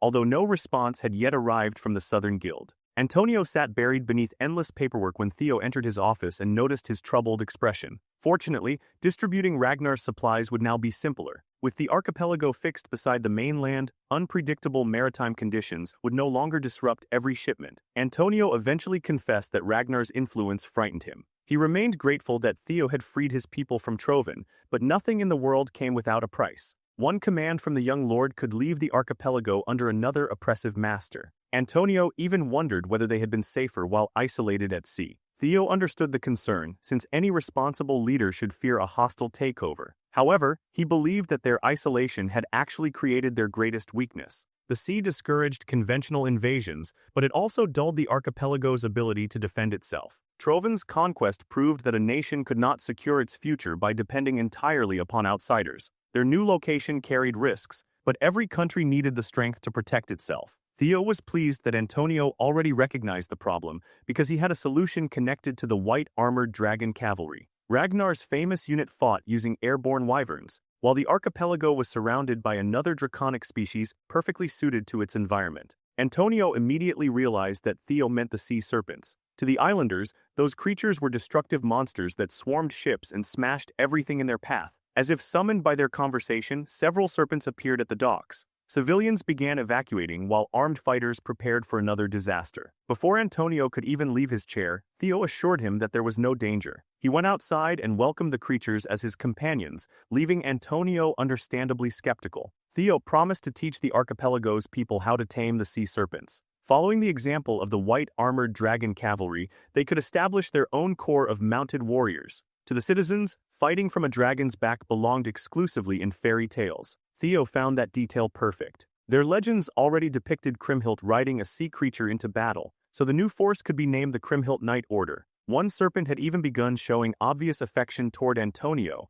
making him a natural candidate to form the first bond. While Theo watched the citizens cautiously interact with the sea serpents, a messenger informed him that a visitor was waiting nearby. Inside a warehouse beside the docks, he found Cleve searching through stacks of documents. The Black Snow operative could hardly believe how much Theo had accomplished within several days. Only Null Snow agents were supposed to know about the archipelago's top-secret situation, yet Theo had reached the center of it and resolved the crisis before their investigation concluded. Cleve revealed that Black Snow had already been examining the archipelago as Troven's suspected distribution center and financial lifeline. That meant the organization understood how damaging its loss would be to the enemy's war effort, yet it had seemingly taken no action. Before Theo could press her for an explanation, a massive man barged into the warehouse asking for him. The 9 dragons had spoken endlessly about Theo Ragnar, creating high expectations, but upon seeing him in person, the newcomer dismissed him as little more than a handsome boy. Theo immediately recognized the man. He was the tyrant dragon, known within Ragnar as Lord Dante and elsewhere as Barian. Theo offered a respectful salute, and Dante casually told him to relax. Cleve had apparently been expecting him and coldly reprimanded the tyrant dragon for arriving late and allowing the archipelago crisis to escalate without reporting to Black Snow. Theo quickly realized that Dante and the intelligence organization had been conducting a secret operation together. Cleve accused Dante of placing Black Snow in an extremely difficult position. The tyrant dragon disliked her tone. Instead of answering, he released an overwhelming aura that filled the warehouse and forced both Cleve and Theo to their knees. The pressure shattered every window without Dante lifting a finger. Theo had always known that the tyrant dragon was powerful, but this was beyond anything he had imagined. At last, he understood why Ragnar had failed to liberate the floating archipelago in his previous life. The man might have resembled a muscular drifter, but his aura proved that he belonged among Ragnar's greatest monsters. After subjecting Theo and Cleve to borderline torture, Dante withdrew the pressure and laughed as though nothing had happened. He claimed that he had merely missed the proper time to submit his report while observing Troven's movements. In his view, the 9 dragons should not waste their strength handling minor problems. He had intended to let the situation grow before resolving everything at once, only for Theo to arrive and complete the job first. Dante playfully slapped the young lord's back, nearly knocking him unconscious. Beneath the tyrant dragon's carefree jokes, Theo sensed genuine irritation. Dante Rose stood near the upper echelon even among the 9 dragons, and his entire existence revolved around acquiring greater power. He had only joined Ragnar because serving the clan benefited that pursuit, and he would exploit every fragment of authority available to advance himself. In Theo's previous life, Dante possessed suspiciously immense financial influence. The explanation was now obvious. He must have seized the floating archipelago and its wealth for himself. Among the 9 dragons, this man would be one of Theo's most complicated opponents. Deciding it was safer to play along, Theo acted like a humble soldier and apologized for interfering with Dante's operation. The tyrant dragon laughed loudly and assured him that no harm had been done. His first encounter with Ragnar's sixth successor left him unexpectedly impressed by Theo's temperament. Dante offered his hand and personally welcomed him as a legitimate heir candidate. The more Theo interacted with the eccentric giant, the harder his true intentions became to read. Nevertheless, Theo accepted the handshake and responded with respectful pleasantries, which Dante appeared to enjoy. Cleve interrupted them by delivering Theo's next directive. With the archipelago operation concluded, every available operative had been ordered to reinforce the central front immediately. Dante approved, declaring that the boy belonged on the battlefield spilling blood to defend Ragnar's homeland. Before Theo departed, however, the tyrant dragon turned toward Cleve and asked whether the order to question him about the archipelago had come directly from Black Snow's commander. His tone grew openly hostile as he referred to Robert Ragnar as that damned black dragon. The increasing pressure nearly crushed Cleve again, but she confirmed that Robert had issued the order. Dante instructed her to deliver a simple response. If that black rascal wanted answers, he should have come to demand them personally. Theo wasted no time obeying his deployment order and soon reunited with his comrades on the northern front. The Central Plateau's main battle was raging across the Blade Mountain Range, where weapons collided below while aerial bombardments thundered overhead. Wearing the uniform of the white armored dragon cavalry, Theo rode Umbra across the battlefield and immediately tore into Trovin's vanguard. Fighting beside his brothers and sisters, he removed enemy heads without mercy. High above, Captain Evelyn Naravel monitored the battlefield and coordinated the effects of great fear. The moment she identified an opening, every aerial unit followed her command and descended together. Their wyverns swept through Trovin's lines with devastating efficiency. From a distant position, another cavalry force watched the slaughter unfold. Thorl Ragnar, commander of the Black Iron Cavalry, smiled at the performance of Ragnar's flying units. His vice commander complained that he was making their soldiers and horses feel inadequate again.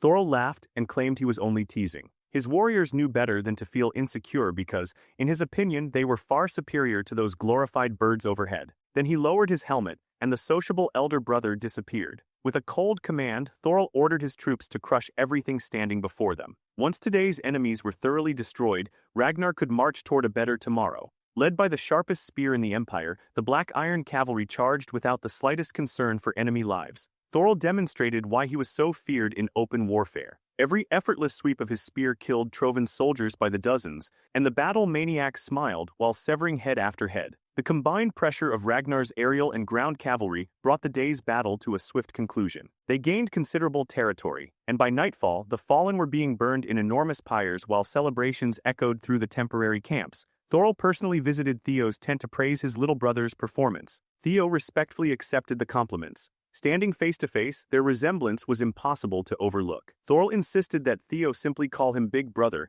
and invited him to share drinks sometime. Theo and the surrounding cavalrymen remained perfectly respectful until the Black Iron commander left. The moment Thorl disappeared, Selford bombarded Theo with teasing remarks about his sudden brotherly relationship with one of Ragnar's greatest commanders. He then demanded every detail of what had happened at the archipelago. Erin spared Theo from the interrogation by striking Selford hard across the head. Unlike her shameless companion, she believed Theo deserved at least a moment to breathe after arriving on the battlefield that same day. Theo asked Erin how the war had progressed before his deployment. She explained that Ragnar currently held the advantage, but something felt wrong. Their forces continued advancing toward Trovin's base, yet the traitors showed no meaningful movement. It seemed as though they were deliberately waiting for something. Ragnar's strategists had reached a similar conclusion and interpreted Trovin's defensive tactics as preparation for an enormous counterattack. Theo, however, possessed memories that allowed him to see beyond that assumption. Trovin's true objective was the White Tower ruins, where another relic of the primordial dragon lay dormant.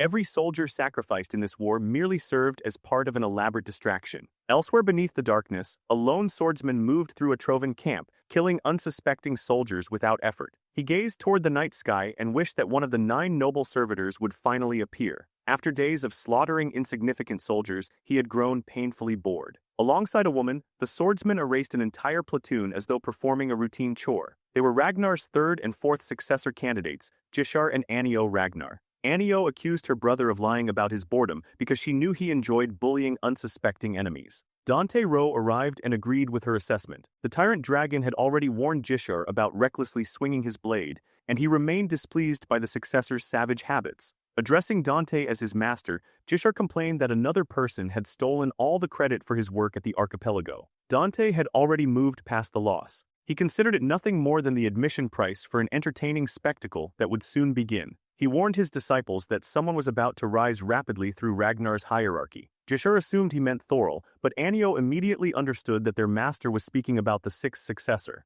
The prospect of fresh prey excited Jishar. With the tyrant dragon as their teacher, he could not imagine anyone overtaking them. Dante calmly suggested that Theo Ragnar might be the chosen one. Those words instantly erased every trace of amusement from Jishar and Anio. Their master instructed them to prepare for the coming days. Once the proper opportunity appeared, they were to crush Theo Ragnar completely. Several hours before reaching the battlefield, Theo had traveled north in a carriage, while Fairy Dragon explained the significance of the White Tower. The surrounding region had been among the first territories seized by Trovan. Fortunately, relic guardians could vaguely sense one another's locations. Fairy warned that the guardian within the White Tower had inherited the largest portion of the primordial dragon's fractured power. Theo's other guardians confirmed that relics were never created equally. Each relic guardian possessed a different purpose, power, and responsibility. Some had received considerably greater strength because the duties placed upon them were equally immense. The White Tower's guardian represented the most extreme example of that imbalance, making it the most powerful relic currently known.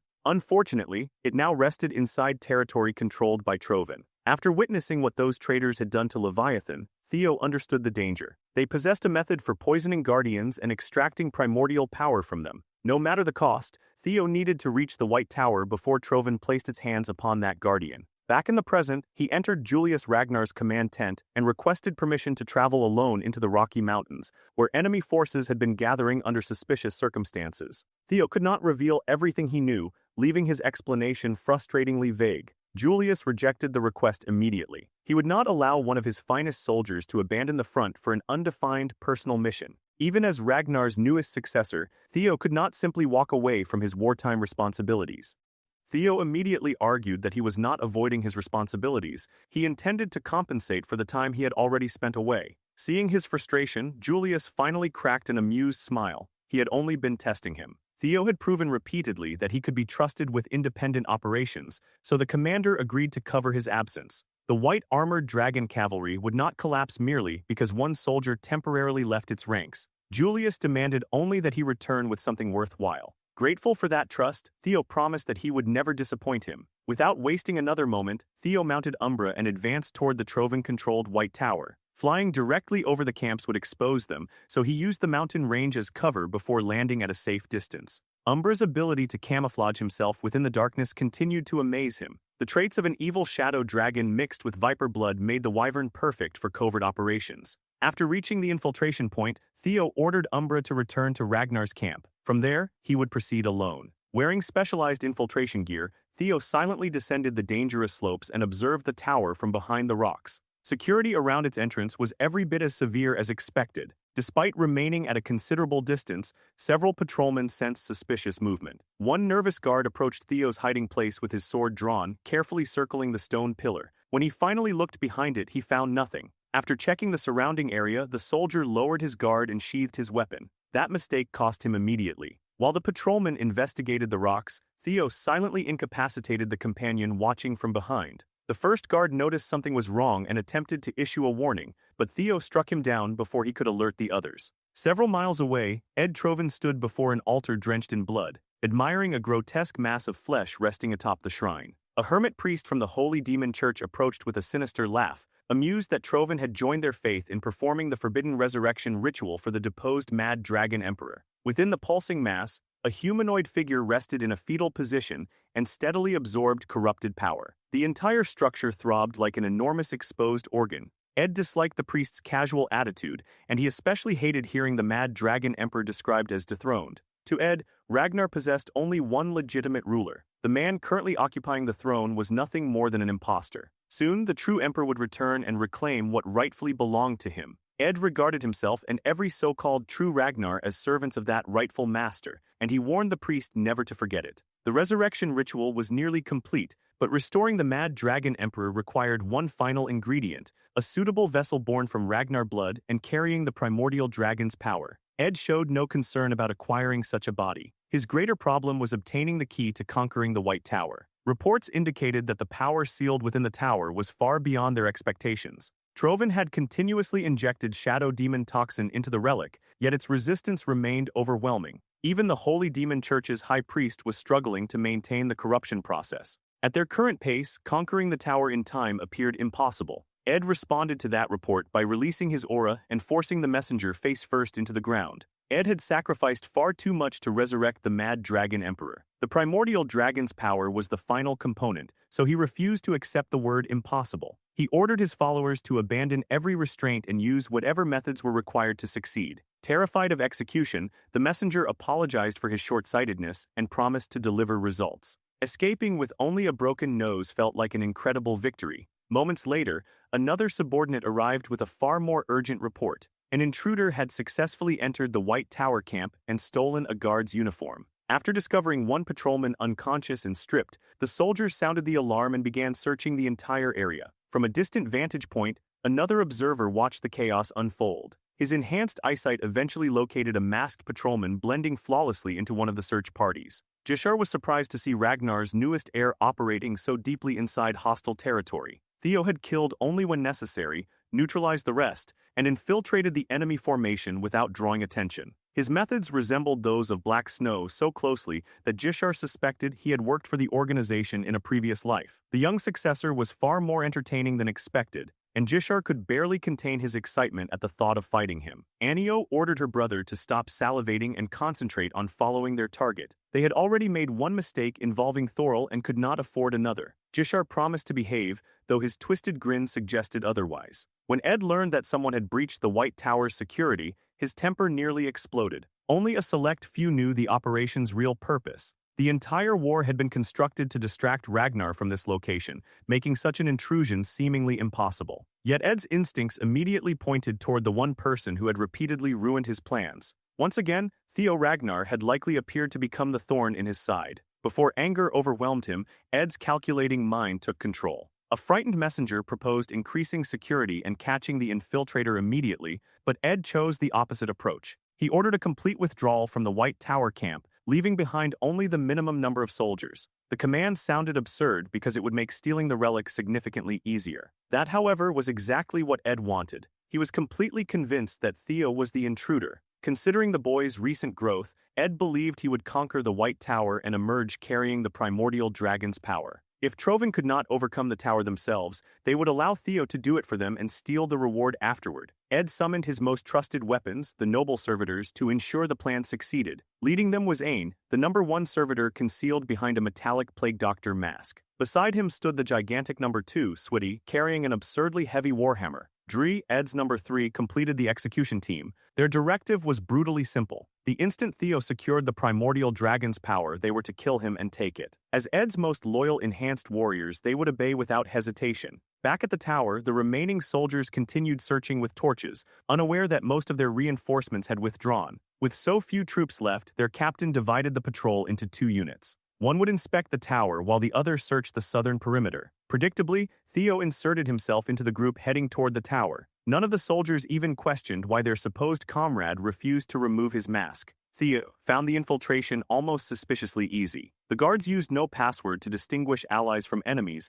and the reinforcements he expected never appeared. Compared with his initial reconnaissance, security had deteriorated dramatically. It felt as though someone had deliberately cleared a path and was guiding him toward the entrance. The moment he reached the White Tower, the system confirmed the presence of a primordial dragon relic within. Although the situation reeked of a trap, Theo could not afford to turn back. He placed one hand against the tower's ancient wall, and its draconic origin resonated with his blood. Even if enemies waited outside to ambush him, he intended to claim the relic before Ed Trovan could obtain it. Theo dropped his torch and stepped forward as the White Tower willingly opened its gate. With that, the ancient trial officially began. Outside, the siblings tailing Theo finally moved. Although Dante had told them about the White Tower, Jishar had not expected to discover a genuine primordial relic hidden in such an isolated place. Now he understood why the tyrant dragon had been dealing secretly with Trovan. Watching Theo enter the tower without resistance sent Jishar into manic laughter. Anio admitted that being recognized as the Chosen One was enviable,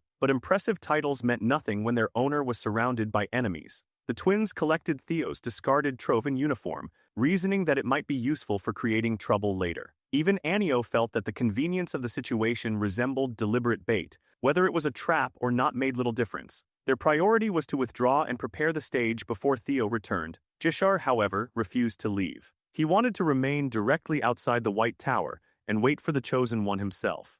Anio was thoroughly irritated by her brother's refusal to retreat. Jishar's curiosity had completely overtaken him. The battle maniac wanted to witness the expression on Ragnar's golden boy when he realized that a fellow clan member had come to kill him. Inside the White Tower, the blinding radiance gradually faded as Theo's vision adjusted. He found himself standing within an enormous white superstructure filled with countless pillars, corridors, and chambers. Expecting the tower's guardian to be overwhelmingly dangerous, he immediately drew the white moonlight blade. A draconic silhouette with burning crimson eyes emerged from one of the many doors. Theo tightened his grip and prepared to unleash everything he had. Then the feared guardian stepped into view, revealing a tiny creature with round, innocent eyes. The little dragon was nearly in tears, complaining about strange men repeatedly entering his domain and attempting to infect him with shadow demon toxin. Driving them away had apparently become extremely annoying. Theo stared at the flailing lizard in silence, wondering whether he had somehow entered the wrong tower. Theo summoned his guardians to confirm that this adorable creature was truly the monster they feared. Fairy Dragon warned him against judging a relic guardian by appearance,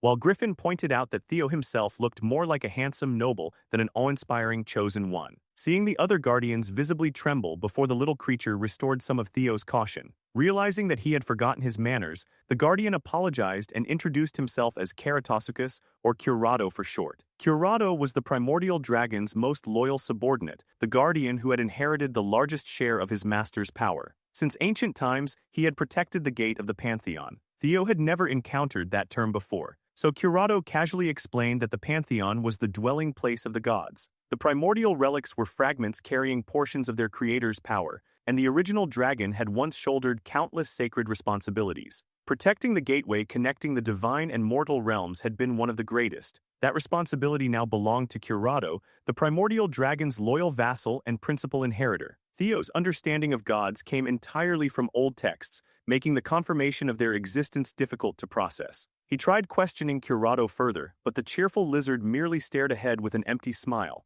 After apparently spacing out, he slowly repeated his full name. Theo echoed it back, and Curado seemed to restart like a stalled machine. Apparently, none of Theo's relic guardians were capable of behaving normally. Theo directly asked whether gods truly existed, and Curado happily confirmed that they did. More surprisingly, Theo was already familiar with them. The messages visible only to him, the notices accompanying every breakthrough, the trials he had completed, and every reward granted through the system were communications from the gods. Far away in the Central Highlands, Ragnar's senior commanders were simultaneously gathering for an urgent strategy meeting led by Robert Ragnar. 7 of the 9 dragons were present. With Trovin's 9 noble servitors entering the war, the conflict had continued far longer than expected, forcing Ragnar's greatest warriors to participate directly. Robert intended to brief everyone on the battlefield's current state before accepting questions and recommendations. Before he could begin, Dante raised his hand and claimed that another important matter required attention. At his signal, one of his disciples entered the tent.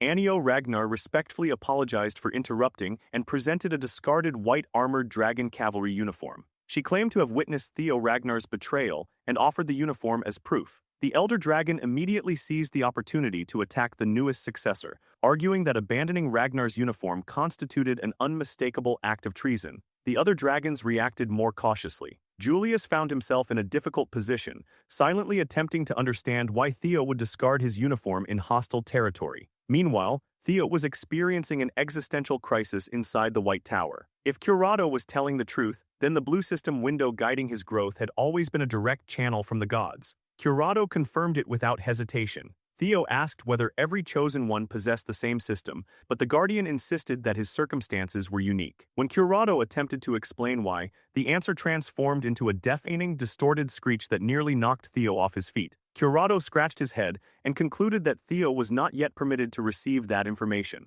A higher power was actively filtering the explanation. When Theo pressed for clearer answers, the guardian's innocent smile became strangely unsettling. Curado had waited an extremely long time to fulfill his sacred duty. Without warning, an enormous stone door materialized before Theo. If the Chosen One desired the truth about the world, he would first have to earn it through the trial of the Pantheon. Theo knew nothing about the trial, so Curado explained that it would force him into the deepest layers of his soul and reveal his true self. Beyond the door, he could trace the lives buried within his subconscious. That inner realm was another world entirely, one most people would never encounter. Anyone who failed the trial or became consumed by the subconscious would lose the ability to awaken, remaining imprisoned forever within the endless landscape of their own mind. Those who succeeded would prove themselves qualified to face the truth and potentially earn an audience with the gods. By then, Curado's harmless charm had vanished entirely. The Pantheon trial consisted of 12 tiers, and that was the only explanation he intended to provide. Theo alone had to decide whether to proceed. A divine message appeared, asking whether he wished to enter the first tier. Theo tightened his grip on his blade and selected yes without hesitation. He needed answers. Theo wanted to know whether the Great War would occur again in this life and why he had been selected as the chosen one. With absolute resolve, he forced Curado's door open and allowed its mysterious light to swallow him. Beyond it waited the truth behind the structure of the world. Upon entering the Pantheon's first tier, Theo appeared within a ruined Colosseum floating in the endless expanse of space. As Curado's doorway disappeared, Theo studied the unfamiliar arena. It no longer felt as though he remained inside the White Tower. The system instructed him to suppress his conscious mind and open the passage into his subconscious. Moments later, black liquid began bubbling from the floor. The sizzling sludge spread across the stone and slowly gathered into a humanoid silhouette without any recognizable features. According to the system, the first trial concerned Theo's consciousness. After Curado's ominous warning, the shapeless figure seemed almost underwhelming. That careless thought disappeared when it suddenly launched a familiar throwing blade toward his head. Theo barely moved aside before the weapon sliced across his cheek. He raised the white moonlight blade and properly entered a combat stance. The black entity then changed shape, and Theo's eyes widened as his own appearance emerged from the darkness. The gatekeeper protecting the entrance to a person's subconscious was the self. This entity was identified simply as I, and Theo received the objective of eliminating it. Every physical detail, movement, and ability had been reproduced perfectly. For several moments, Theo and his reflection silently studied each other. Fighting himself felt disturbing at first, but Theo quickly found a comforting angle. A familiar opponent should be easier to defeat than some unknowable monster. That confidence weakened the moment. I released Theo's thunderous aura at full strength. Without wasting a single motion, the duplicate raised one hand and infused its throwing blades with thunder, dragon breathing, and thunder stab, launching them with murderous precision. Theo had never experienced his own techniques from the receiving end. He analyzed their trajectories, deflected most with the white moonlight blade, and dodged those that were too dangerous to parry. By the time he regained his balance, the barrage had driven him to the Colosseum's edge, leaving almost no room to maneuver. Before Theo could regain his footing, another wave of throwing blades empowered by thunder stab ripped through the air. He refused to be overwhelmed by the same move twice. The moment the weapons entered his range, Theo unleashed quintuple dragon's claw, shredding the ground and knocking every blade away. The collision further ruined the already crumbling arena, but Theo finally gained room to breathe. His relief was brief. The duplicate's attacks were far more powerful than he found comfortable, and the fact that this creature perfectly replicated him forced Theo to acknowledge how much stronger he had become. I calmly adjusted its stance and raised a copied white moonlight blade, its lifeless gaze fixed upon Theo. This time the duplicate attacked with its own supercharged quintuple dragon's claw. Theo answered with dragon flash, meeting the five-pronged assault head-on. Their strength was perfectly matched, and the collision scattered violent energy across the floating Colosseum. When the distortion cleared, the copy had disappeared. Theo searched ahead, only to realize too late that his opponent had moved into the sky above him. The duplicate had already prepared another quintuple dragon's claw, cleverly combining two executions of the technique. 10 enormous slashes descended like the talons of a genuine dragon. Unable to block them safely, Theo relied upon pure speed and escaped before they could tear him apart. He still suffered several injuries, and much of his clothing was shredded by the residual force. Refusing to surrender the initiative, Theo rushed the emotionless imposter and met its blade directly. Their swords collided, but neither fighter moved an inch. Theo assumed the offensive role and attacked repeatedly, sparks flying with every exchange. Whatever technique he attempted, I produced the perfect response. The battle became a flawless mirror match where neither combatant gained ground. Their identical sword habits allowed the duplicate to anticipate nearly every strike, while its copied white moonlight blade proved just as powerful and durable as the original. Even Theo's strongest techniques were neutralized by matching attacks. Little by little, Theo searched for something that could separate him from his reflection. Under normal circumstances, the fight could continue forever, but only one side was paying a physical price. Theo's stamina and mana diminished with every clash, while the copy appeared to possess an endless supply of both. It continuously unleashed expensive techniques without hesitation, turning the Colosseum into a disaster zone and denying Theo enough time to formulate a reliable counterattack. Rather than compete against that unfair advantage, Theo shifted towards smaller, unpredictable moves. For the first time, he surprised I by throwing away his sword at an awkward moment. The duplicate hesitated for only a fraction of a second before deflecting it, but that reaction confirmed Theo's theory. He did not need to become stronger than himself. He needed to behave in a way that his normal self would consider irrational. Sacrificing a primary weapon for an ineffective attack was exactly that kind of move. That brief confusion exposed the copy's flank. Theo drew Bamong and used a throwing technique learned during his previous life, one nobody would expect him to perform with such a precious relic. Before I could recover, Theo drove the Dragon Slayer sword through its chest. The duplicate's body lost cohesion, collapsing into black sludge as the fatal wound destroyed its form. Theo admitted that facing his former self had been an excellent battle.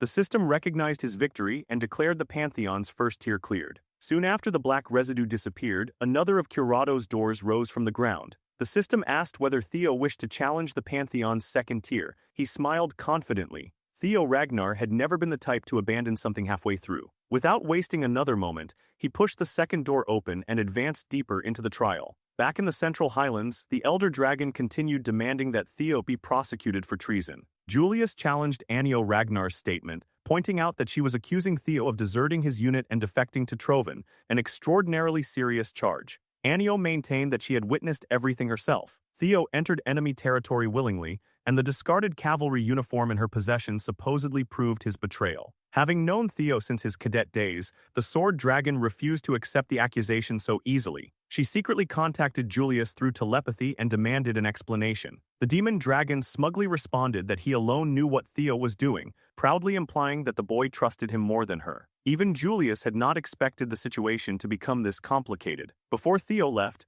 the commander had merely ordered him not to return empty-handed, and the young lord confidently promised not to disappoint. However, Theo had also used sound transmission to warn Julius that Ragnar's third and fourth successor candidates, Jishar and Anio, had been following him. They were positioned outside the camp and monitoring his every movement. Julius had been surprised that Dante's notorious disciples had targeted Theo. According to the young lord, the siblings had trailed him ever since his return from the archipelago, most likely searching for an opportunity to disqualify him from the succession struggle. Theo had already prepared a way to turn their scheme against them. He intended to exploit the situation and expose the weaknesses of his competitors, but Julius needed to cooperate by following the twins' lead. Watching Anio publicly accuse Theo of treason finally revealed the shape of that plan. Julius considered the boy an insolent little schemer, yet he found the unfolding drama entertaining. If Theo believed he could play games among Ragnar's greatest political monsters, the commander would not spoil his performance. To everyone's surprise, Julius suddenly agreed with Anio's allegations.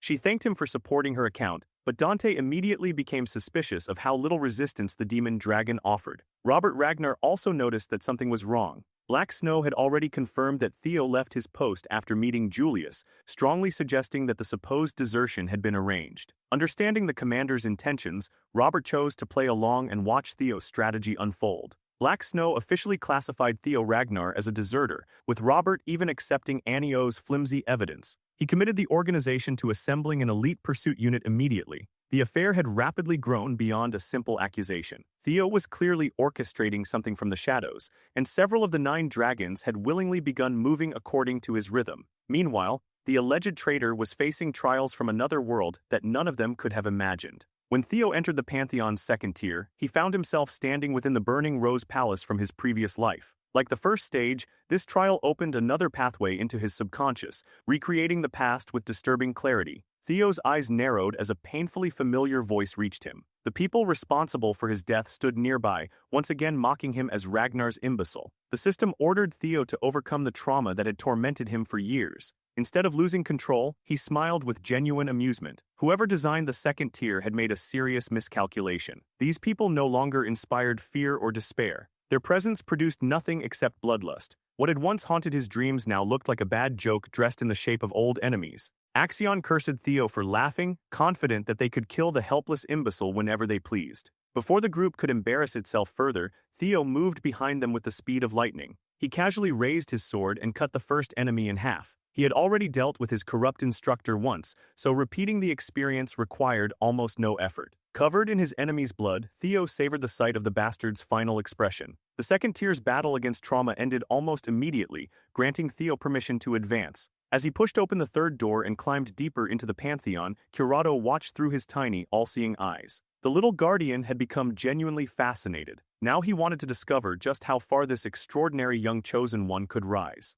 Curado knew that another being must be watching Theo's ascent with equal anticipation, the god of causality. Theo proceeded to tear through the following stages. He defeated the persona on the 3rd tier, conquered his shadow on the 4th, and overcame the collective unconscious on the 5th. His advance appeared unstoppable. By the 10th tier, he had defeated the primitive, instinct-driven portion of the mind, known as the id, although the rapid climb left him bruised and exhausted. Each successive trial had taken less time than the one before it. Strangely, his most difficult opponent remained the perfect copy from the 1st floor. Thea opened the door to the 11th tier and taunted Karatasuchus for failing to provide a greater challenge. Curado heard the provocation and cheerfully assured him that the real trial was only beginning. The next stage transported Theo into the Cave of Origin, a cavern designed to imitate the process of birth in reverse. To succeed, he would have to move against the current of life itself. Unlike the previous tiers, no monsters appeared. His only task was to walk through the passage, yet the unnatural atmosphere made it feel far more threatening than any battlefield.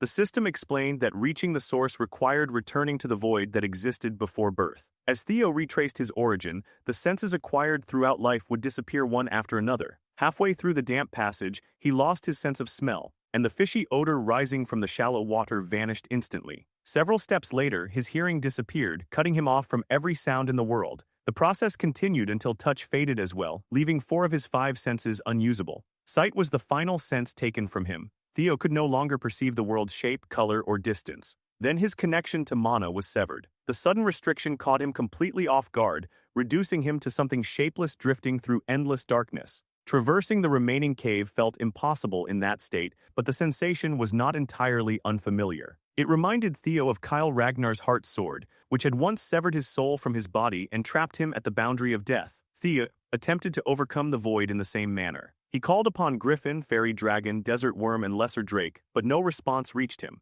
As he sank deeper into nothingness, even his formless existence began cracking apart. Once his senses disappeared, his consciousness, the only thing that still seemed real, started scattering at a terrifying rate. With his guardians unable to answer, Theo had no choice but to search within himself for something capable of anchoring his identity. Outside his sealed awareness, the guardians surrounded Theo's motionless body in panic. Even the normally abrasive Griffin displayed genuine concern. Curado entered the Cave of Origin and told them that shouting was useless. Theo's senses and mana had been completely blocked, making it impossible for their voices to reach him. Every living creature depended upon its senses to understand space, time, and existence. When those connections vanished, only one instinct remained, the primal terror of being abandoned by the world. For a human inside the Cave of Origin, the distinction between the self and the surrounding world eventually disappeared. If the process continued, Theo's identity would be erased, leaving him in a condition indistinguishable from death. Curado had genuinely believed that someone who reached the 11th tier so quickly might be different. Now, he seemed prepared to dismiss Theo as another disappointment. Just as the little guardian turned away, Theo's lifeless body began moving its lips and repeatedly muttering a single word: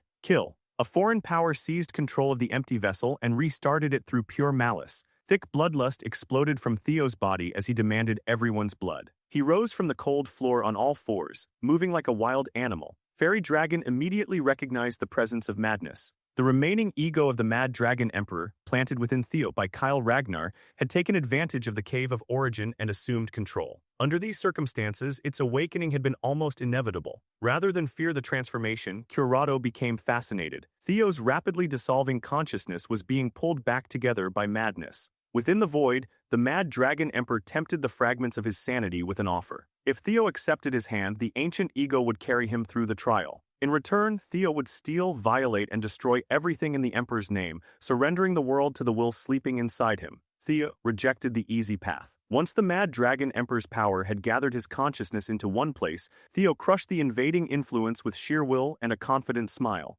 The ancient ego protested that Theo had only awakened because of the strength it had supplied. Theo did not care. He scraped the wisp from his mind, returned every trace of borrowed monstrous energy, and then shattered the Emperor's influence completely. Theo mockingly told his grandfather to consider the earlier assistance an act of kindness between family members. The Mad Dragon Emperor laughed at his defiant descendant and warned that this betrayal would not be forgotten. Nevertheless, Theo had conquered the void. His senses and mana returned, while his awareness underwent a profound transformation and expanded beyond its previous limits. The system declared the Pantheon's 11th tier complete. Whether provoking the Mad Dragon Emperor would create problems later was something Theo could worry about in the future. His guardians' overlapping cries quickly pulled him away from that concern. Relieved to see their master conscious, the small relic guardians swarmed him and knocked him back onto the ground. Desert Worm and Lesser Drake openly displayed their happiness, while Griffin and Fairy Dragon pretended that they had never been particularly worried. As Theo struggled beneath the affectionate pile, the doorway to the final trial began shining behind him. All that remained was to complete the passage through the Cave of Origin by following its brilliant light. Knowing the worst had passed, Theo rested beneath the radiance before entering the 12th tier. Much to his surprise, he awakened inside an unfamiliar body, lying upon a soft bed in a room he had never seen. Theo stepped onto the cold wooden floor and noticed several plush toys resembling his relic guardians resting on the bed. Nothing in the room was recognizable, yet the place produced an inexplicable sense of familiarity. He approached a mirror and saw the same unfamiliar man who had appeared in one of his previous dreams. Theo still did not understand who this person was or why that face continued following him. Before he could investigate further, an excruciating headache tore through his mind. After several moments of agony, the system declared the 12th trial complete. It also confirmed that Theo had successfully conquered the White Tower, a primordial dragon relic. His reward was permission to enter the 13th and final floor, the Pantheon itself. In one instant, the strange bedroom vanished, replaced by countless stars drifting across infinite space. Theo began ascending an invisible staircase without consciously deciding to move. His attention remained fixed upon an enormous, ornate gate suspended ahead of him. Beyond that doorway waited the Pantheon of the Gods. Conquering the White Tower had also strengthened his mind gate, expanding the limits of his consciousness. Before he could reach the entrance, a familiar, flirtatious voice traveled through the cosmic emptiness. Roadbrook had been waiting for him. The ancient dragon appeared in a breathtaking humanoid form, still bound to Theo as his significant other through their oath. Theo asked how she had reached a place beyond conventional space when her real body remained confined inside its lair. Roadbrook explained that she had not physically left. The figure before him was a manifestation formed from her lingering thoughts. Theo's expanded mind gate now allowed Roadbrook to travel through him as a conduit. Their strengthened connection meant they could communicate regardless of distance. She had expected the evolution of his mind gate to raise his rank considerably, but even she had not imagined that he would reach the Pantheon's summit so quickly. More than anyone, Roadbrook understood how relentlessly Theo had worked to climb this far. Theo downplayed the achievement, claiming that he had merely fulfilled his responsibility as her significant other. Roadbrook was amused by how naturally he delivered such shamelessly sweet words. He remained every bit as bold as the day they met. Then she placed one hand against the Pantheon's gate, and her expression became deeply conflicted. Beyond that boundary, she was certain that Sigurd was waiting. Instead of opening into heavenly light, the Pantheon's gate trembled beneath Roadbrook's touch. Black sludge, identical to the substance Theo encountered during the first tier, leaked through its smallest cracks. Roadbrook barely retreated in time to raise a barrier, ordering Theo to remain close regardless of what happened. Within seconds, the sludge gathered into an incomprehensible creature covered in piercing, all-seeing eyes. The nameless sovereign had manifested before them. The eldritch being raged about the injustice of its suffering, claiming it had been tormented undeservedly and promising to erase everything in existence. Every instinct inside Theo warned him that nothing could be more dangerous. Yet something about this manifestation felt unusual. Roadbrook identified the creature as one of the outer gods but had no time to explain further. Keeping Theo alive took priority, and she urged him to escape with her immediately. Before they could withdraw, brilliant light erupted from the gate and illuminated the darkness of space. To Roadbrook's astonishment, the outer god's manifestation was struck and completely vaporized. The overwhelming radiance did not harm either her or Theo. A man emerged from the Pantheon and greeted Roadbrook after countless ages apart. Recognizing the unforgettable voice, she slowly raised her eyes toward him. The newcomer possessed a body seemingly carved by the gods and a face resembling an older version of Theo. He was Sigurd Ragnar, legendary progenitor of the Ragnar clan. Theo cautiously observed from a distance, surprised that his ancient ancestor resembled a supermodel rather than a withered old man. Meanwhile, the nameless sovereign began rebuilding itself from the smallest surviving fragments, returning with even greater aggression and a desperate desire to kill Sigurd again. Fresh tendrils shot toward the ancestor, but Sigurd remained perfectly calm. He merely chopped one hand downward. The motion somehow appeared slow and instantaneous at once, and its power divided the outer god's grotesque body cleanly in half. The nameless sovereign shrieked as the wound obstructed its regeneration. Sigurd ignored the crippled abomination drifting above them and welcomed Theo directly. Several more figures emerged from the gate behind him, each radiating an unmistakably divine presence. Sigurd recognized that his descendant carried countless questions and promised to answer what he could. Theo immediately asked about the sickly man whose body he had inhabited during the 12th trial, the same stranger who had appeared in his dreams. Sigurd suggested that the mystery might be connected to Theo's status as a regressor. Perhaps that unknown man had experienced regression as well. Theo desperately sought further clarification, but Sigurd was restricted from revealing more. Without wasting additional words, Sigurd summoned countless swords of light. Each blade appeared powerful enough to devastate a continent. At his command, the divine weapons plunged into the nameless sovereign's main body beyond the gate. Sigurd apologized for leaving Theo with so many unanswered questions. One day, if the boy earned true admission into the Pantheon, he would discover the truth himself. As Sigurd turned away, Rodbrooke shouted that she would not allow him to disappear without explaining himself again. She rushed after her former contractor, only to be stopped by another incomprehensible figure. Rodbrooke recognized the entity as the god of causality. Sigurd refused to face her as he apologized for abandoning her for the second time in thousands of years. No matter how much it hurt, Rodbrooke was not yet permitted to enter the Pantheon. The enormous gates slowly closed with Sigurd's back turned toward them. Rodbrooke continued calling his name, but he had more urgent responsibilities beyond that threshold. Just before the doors concealed everything, the god of causality stared directly at Theo. Those calculating eyes seemed capable of examining every layer of his soul. Then the Pantheon vanished, leaving Theo and Rodbrooke equally frustrated by the answers they had been denied. At least Theo had successfully completed the 7th scenario quest. Rodbrooke explained that the horrors beyond the gate originated outside their world. Sigurd and the gods were currently holding back entities like the Nameless Sovereign, but those creatures would eventually become Theo's enemies as well. The natural laws governing their world meant nothing to the outer gods, yet they relentlessly sought to destroy something far more fragile than themselves. Rodbrooke could offer only one piece of advice. Theo needed to spread his wings, become stronger, and protect the world he had grown to cherish. Unexpectedly, the system granted him an additional reward merely for witnessing the Pantheon. As the new master of the White Tower, the strongest primordial dragon relic, Theo gained the ability Nirvana. He also unlocked dragonization. In an unusually personal message, the system wished him a splendid journey and formally identified him as the bearer of causality's blessing. After completing all 13 tiers, Theo was transported back inside the White Tower, where Curado waited cheerfully. The little guardian watched with amusement as Theo experimented with his rewards, seemingly unaware of how dramatically his body had changed. Protective draconic scales covered his frame, his hands had transformed into powerful claws, and intimidating horns extended from his forehead. Dragonization was already active. Theo stretched and tested his altered body. Curado explained that collecting multiple primordial relics had strengthened the latent dragon blood within him. By Theo's initial assessment, dragonization significantly enhanced his stamina, physical power, and durability. The transformation felt like being born again. Even more remarkable was the change in his magical circulation. While in dragon form, cultivating mana felt as effortless and natural as breathing.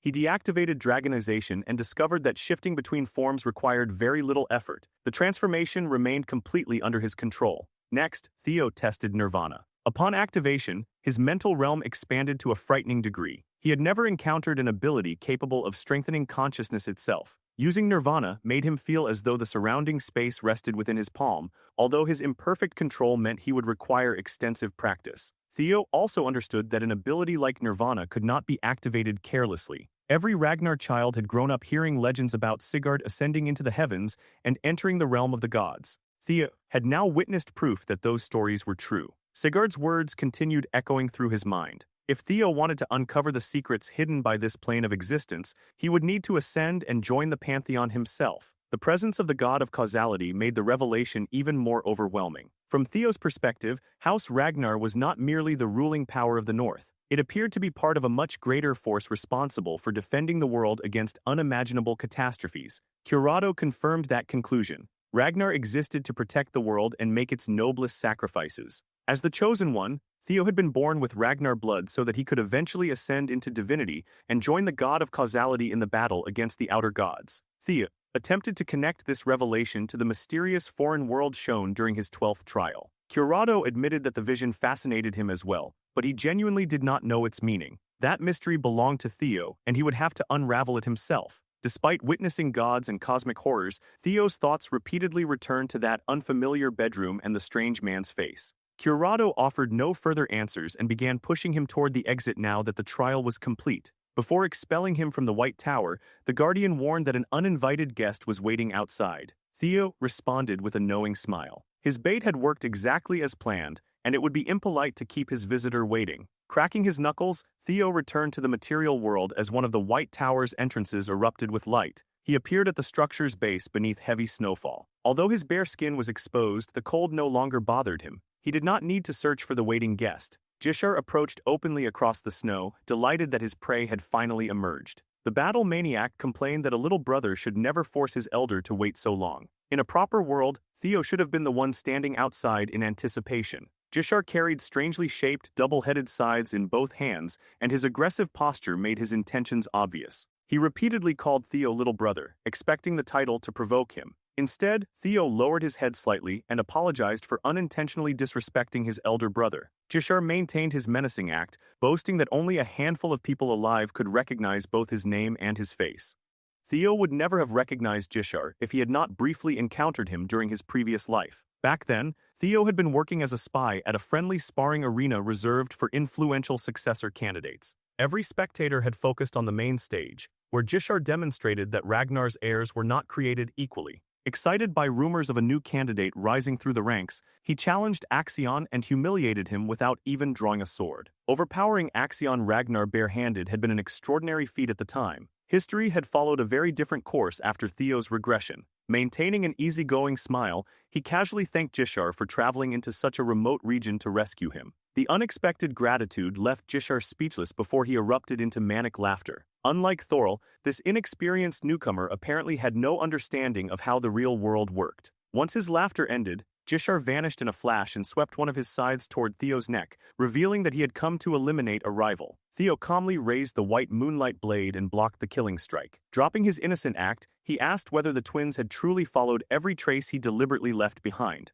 Troven's soldiers would reach the tower soon, desperate to capture whoever had conquered its relic. Theo had known that escaping the inevitable encirclement alone would be nearly impossible. That was why he abandoned his uniform where Anio and Jishar could find it, knowing they would report him as a deserter and provoke Ragnar into assembling a pursuit unit. Jishar had suspected that the uniform was positioned too conveniently, and hearing the truth left him feeling vindicated, even if his sister had accepted the bait. Their weapons continued colliding as Theo blocked every strike. Growing frustrated, Jishar added more strength and drove his supposed little brother backward. He immediately pursued before Theo could recover. Jishar acknowledged that the plan was clever, but he saw no reason to stop attacking. If he removed Theo's head before Troven and Ragnar's pursuit force arrived, the result would remain the same. Theo had never expected reason to penetrate the battle maniac's thick skull. Among Ragnar's successor candidates, Thorl appeared to be the only relatively normal contender. The others obeyed the law of strength and carried convictions that could not be shaken. As another prospective heir, Theo lived by that same principle. He abandoned his defensive stance and swung back with genuine hostility. Before his blade could reach Jishar, however,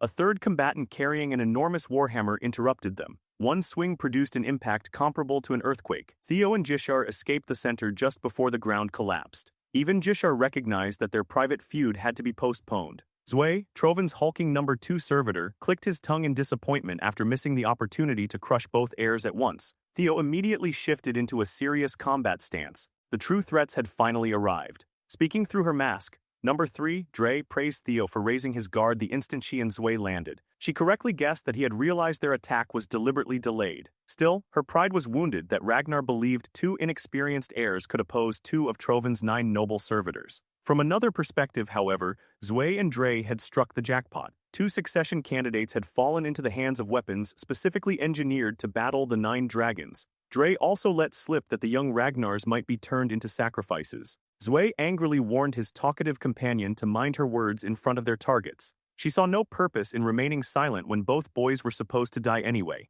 If the brute wanted her quiet, he should have landed his surprise attack and finished the mission immediately. The servitors continued arguing as though Theo and Jishar were irrelevant. As unpleasant as it was to admit, Theo found their magical pressure overwhelming. Their inability to cooperate was the only encouraging factor. While he searched for a way to exploit that weakness, Dre suddenly appeared before him with her claws extended. Her speed was monstrous. Within seconds, she carved Theo's body with 30 separate attacks. He managed to limit most wounds to shallow cuts, but the final strike passed dangerously close to severing his neck. Dre was impressed that Theo survived because she had sincerely attempted to decapitate him. Then she remembered that he was the boy who defeated Noil at the archipelago. She dismissed Noil as a failure who should never have received such an important assignment, insisting that the outcome would have been different if she had gone instead. The insult bruised Theo's pride slightly, since Noil had been the first enemy in a long time to push him close to defeat. Noticing his reaction, Dre delighted in provoking the handsome young lord. She teasingly promised to preserve his face even after killing him.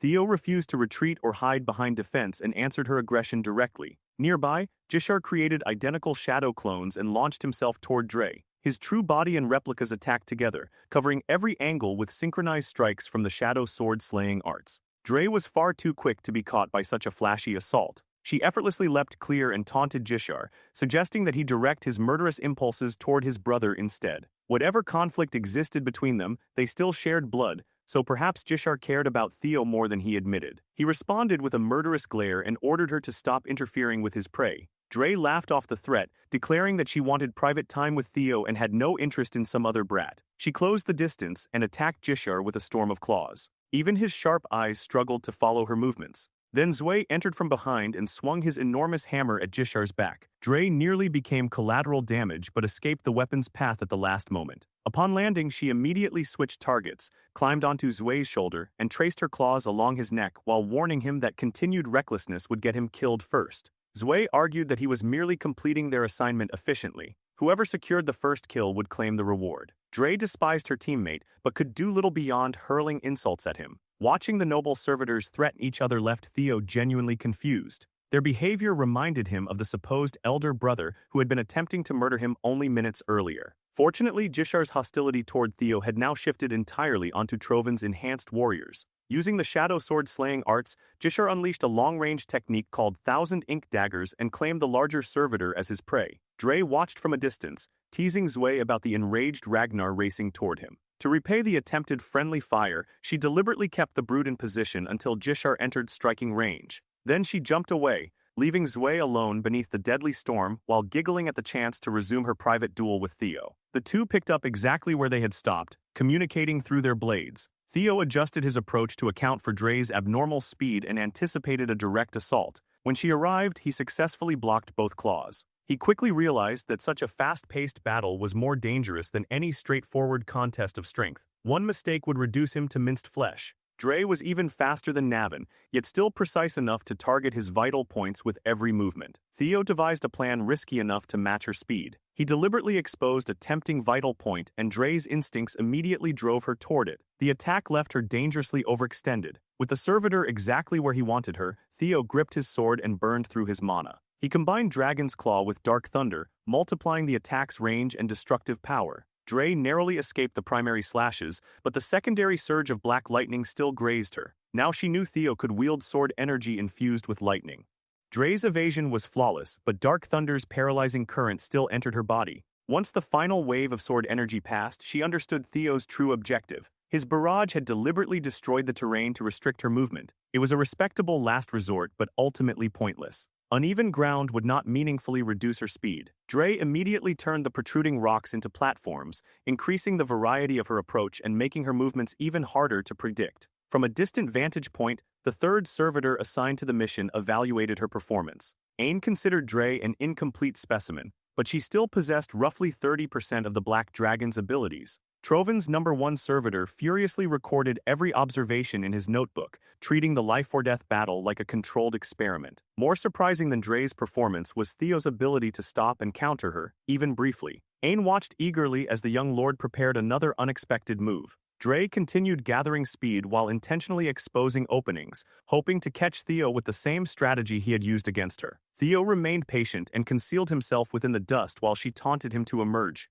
Dre complained that she hated men who kept women waiting. Like a proper gentleman, Theo answered by summoning Nibelung and commanding the draconic construct to bite off her head. Even without stable footing, Dre twisted around the attack in midair. When the dust cleared, she froze at the sight of Theo's transformed body. Ed had warned the servitors that the boy might possess dragonization. Theo had attempted to catch her helplessly in the air, and although the plan failed, Dre appreciated the effort. His scales, horns, and predatory appearance even made her blush. More importantly, Theo could now keep pace with her extraordinary speed. As their battle accelerated, Dre jokingly accused him of conducting suspicious experiments involving dragons, much like Troven had done with its servitors. She also admitted that his transformed appearance appealed to her far more than his ordinary human form. Theo warned her that the fight was about to become considerably more entertaining. Dragonization allowed him to load far more Dark Thunder into his blade, and the combination of increased speed and destructive lightning placed Dre under genuine pressure. Theo released another barrage, forcing the servitor to absorb the full intensity of his attack. His draconic eyes never lost sight of her,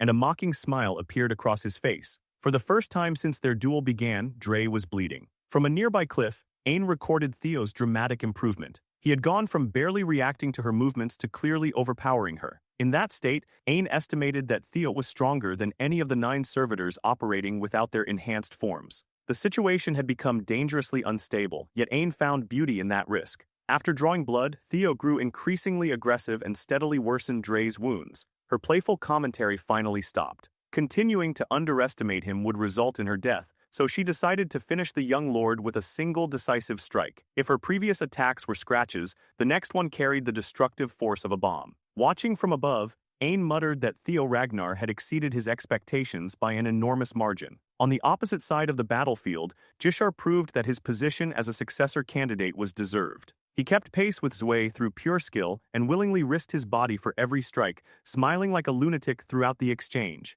Ain felt no concern for the hulking servitor. Jishar had simply chosen the worst possible opponent to fight at close range. Zwei carefully followed the path of his next attack, waiting for the precise moment to expose the heir's overconfidence. When Jishar slashed downward, Zwei evaded with astonishing speed and raised his massive warhammer. He had concealed his mobility until the perfect moment. Jishar had made the mistake of assuming that a giant body must be slow. Zwei possessed monstrous speed alongside equally absurd strength, and one hammer strike completely reshaped the surrounding terrain. Ain recorded his disappointment with Jishar before noting that Zwei, a servitor modeled after the demon dragon, was currently displaying only around 20% of his intended performance. The entire deployment was providing Ain with valuable ideas for improving future servitors. Yet Jishar remained conscious beneath the destruction. He admitted that his earlier confidence had gone too far. The brute's ability to produce catastrophic force without warning surpassed anything he had expected. Ragnar's intelligence had already identified the servitors as artificial copies designed to oppose the 9 dragons.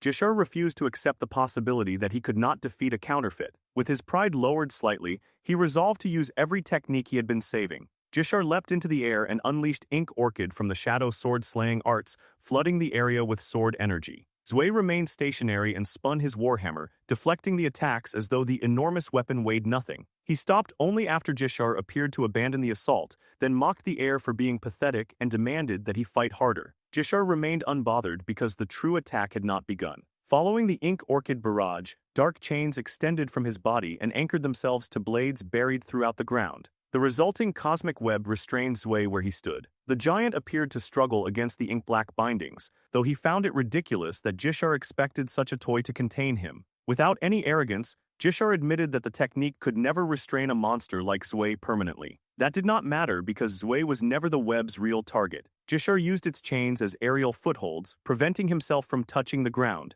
Irritated by the endless tricks, Zwei tore the cosmic web apart through raw muscle. That action activated its second stage. Every shattered chain exploded, collapsing the terrain and burying the giant beneath an enormous mass of rubble. Meanwhile, Theo had gained complete control of his battle. Once he adapted to dragonization, he overwhelmed Dre's speed and severed both her arms. He bound the defeated servitor against loose debris but deliberately left her alive. Theo had promised Julius that he would return with something valuable, and a living noble servitor would make an excellent gift. Even in defeat, Dre found herself infatuated by his combination of overwhelming strength and apparent mercy. Theo glanced across the battlefield to see how his supposed elder brother was performing. Zwei had already forced his way out of the rubble when Jishar suddenly descended at the perfect angle. The giant sensed the attack, but Jishar denied him any chance to recover and initiated a vicious sequence of close-range exchanges. Surprisingly, the air inflicted significant damage across Zwei's massive body. Jishar clicked his tongue in frustration. He had committed everything to that combination, yet barely penetrated the servitor's ridiculous defenses. Seeing his elder brother trapped in such an unfair matchup, Theo decided to make the fight unfair in their favor. Still transformed, he approached with Bomong in one hand and the white moonlight blade in the other. The sight of a dragonized dual-wielder overflowing with black lightning was practically a cheat code. Theo smiled and offered Jishar his assistance. The older heir instinctively cursed at the supposedly cocky brat, embarrassed that he needed help. However, seeing dragonization erased any remaining doubt that Theo was the chosen one. Jishar shamelessly warned that their duel would resume after the servitor was defeated. Theo accepted with a confident smile. They could spill family blood later. For now, the traitors came first. Jishar accused Theo of becoming complacent and warned that such carelessness would eventually kill him. Zwei operated on an entirely different level from the woman Theo had reduced to an armless prisoner. Theo agreed completely. At that same moment, Thorl Ragnar assembled the Black Iron Cavalry and announced their new mission. Under Ragnar's sacred law, they had been ordered to arrest Theo Ragnar on suspicion of treason. Privately, Thorl did not believe that Theo would ever abandon the clan. Such betrayal would directly reject the Patriarch's judgment. Nevertheless, martial law authorized immediate execution if the accused resisted arrest. The Black Iron Cavalry mobilized at full strength. When news of Theo's alleged betrayal reached the white-armored Dragon Cavalry, its members surrounded Evelyn and demanded answers. Julius silenced them with a firm command to prepare for immediate deployment. Evelyn resisted the order, unwilling to march out and capture one of their own comrades. The demon dragon assured her that the white-armored Dragon Cavalry had no interest in petty political games. Julius reminded the cavalry that they had always survived by trusting one another, and this situation would be no different. Evelyn accepted the order and followed her commander into the sky with the entire unit behind them. Watching the wyverns depart left Dante deeply unsettled. Julius Ragnar was the sort of man who would break an ancient dragon's arm to save one subordinate. He would never accept an abandoned uniform as sufficient proof of treason, much less lead a force to capture Ragnar's golden boy. Something was clearly being arranged behind the scenes. Frustrated by the obvious deception, the tyrant dragon crushed part of a cliff between his fingers and fought the urge to enter the chaos personally. Back at the White Tower, Theo and Jishar had been forced into an uneasy alliance. Jishar warned his little brother that Zwei belonged to a completely different class from the female servitor Theo had defeated. Theo attempted to propose a strategy, but the battle maniac refused to accept orders. His pride demanded that he defeat a noble servitor alone before returning to kill Theo himself. Understanding that a succession candidate's pride could not be trampled casually, Theo stepped aside. Jishar gathered his strength and vanished. When he reappeared, dark heavenly daggers surrounded Zwei from every direction. The shadowy weapons exploded upon impact, but the giant remained planted in place and smashed each one aside with his warhammer. Once the barrage ended, Zwei launched his counteroffensive. Despite his enormous frame, he moved at an almost impossible speed. Taking the warhammer directly would mean instant death, so Jishar relied on constant deflections while searching for a momentary break in Zwei's stance. The giant made the situation even more irritating by mocking the so-called Gale Dragon. Theo honored Jishar's request and remained on the sidelines, but the duel dragged on longer than expected. With time to spare, he turned his attention toward interrogating his prisoner. Before Theo could begin, Ain appeared beside the restrained Dre. Troven's #1 servitor was fascinated by the mechanisms of Theo's chains and throwing blades, studying them like a researcher examining a successful experiment. Theo had never encountered mana so ominous and alien. Ain calmly concluded that 30% of the Black Dragon's power had proven insufficient against dragonization. The 9 Noble Servitor project modified human bodies to create artificial monsters capable of opposing Ragnar's 9 dragons. Each subject's number reflected its relative power. Dre, the 3rd specimen, contained 30% of Robert Ragnar's abilities. Theo openly dismissed that fraction as pathetic, angering the woman beneath the mask. Before Dre could respond, Ain drove an enormous syringe into her neck. Dre pleaded for mercy and promised that she could continue fighting, but Ain ignored her. The injected substance grotesquely deformed her body from within. Moments later, she died in an eruption of flesh and blood caused by Monahal backflow. Theo had witnessed a similar reaction before. Ain cheerfully explained that the syringe contained 40% of the Black Dragon's power. Troven had already reproduced strength capable of rivaling the originals. The project's true limitation was finding vessels durable enough to withstand that power. Theo Ragnar, with his enhanced body and dragonization, represented the perfect foundation for Ain's research. She promised that under her hand, he could become stronger than even the Ragnar Patriarch. Their conversation was interrupted by the violent duel nearby. Against all expectations, Jishar had worn Zwei down enough to expose and damage his massive body. The air celebrated as though victory were already his. Ain intervened with a flick of her finger, ordering the #2 servitor to rise and finish the mission. Despite the punishment he had endured, Zwei returned to his feet like an undead monster. While Jishar was distracted, the giant's aura transformed into a spike and pierced straight through him. Ain's original directive was to kill Theo and claim the White Tower's power, but taking a lesser successor candidate would still produce valuable results. Even Theo was stunned by how quickly the situation changed. Sensing powerful newcomers approaching, Ain dissolved into the darkness with the captured Jishar. Before vanishing, she reminded Theo that her offer to enhance him remained open. Thorl Ragnar was the first to reach the scene. His spear nearly interrupted Ain's escape, but arrived a fraction too late, leaving a trail of devastation across the terrain. Theo moved toward his brother and attempted to request an immediate pursuit, only for Thorald to cut him off. Under Ragnar law, Theo was formally placed under arrest on suspicion of treason. The rest of the Black Iron Cavalry arrived moments later. Almost simultaneously, Julius and the White Armored Dragon Cavalry descended onto the field.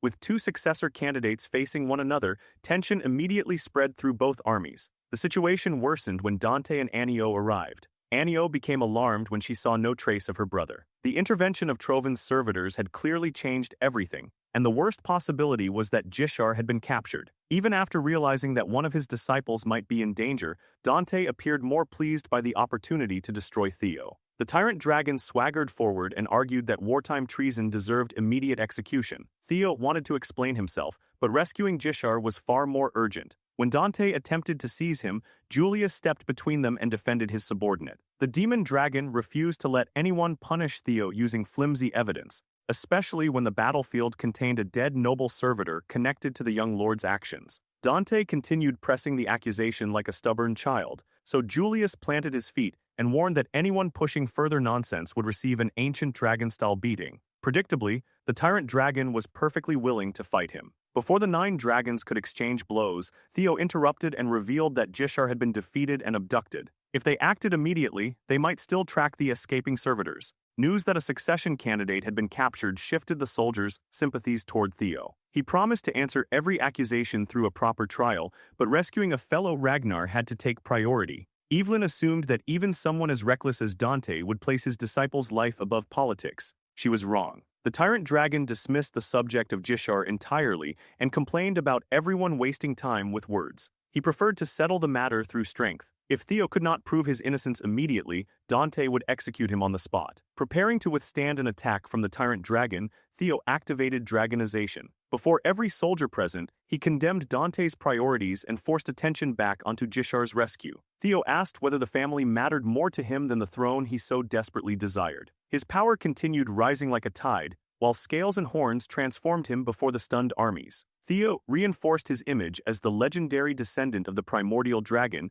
by manifesting his relic guardians around him. Griffin strongly objected to being used as political decoration, but Theo had discovered how to combine Nirvana with an imitation of a glass domain. At his current level, he could only create imposing projections rather than summon the Guardian's actual strength. The spectacle was never intended to defeat Dante physically. Theo's real objective was to overwhelm him politically. In a clan whose entire identity revolved around dragons, the image of a true descendant commanding ancient guardians carried tremendous weight. Soldiers from both cavalry forces erupted in support, praising Theo's power and his decision to prioritize another Ragnar's rescue. Public momentum shifted completely, giving him the authority to lead an immediate search operation. Dante saw through the illusion. One punch shattered Theo's imitation domain into countless fragments, causing the projected guardians to dissolve. The tyrant dragon loudly dismissed the display as a cheap trick and mocked the creatures as useless lizards. He then launched into a furious rant, calling Ragnar's soldiers pathetic worms who believed childish legends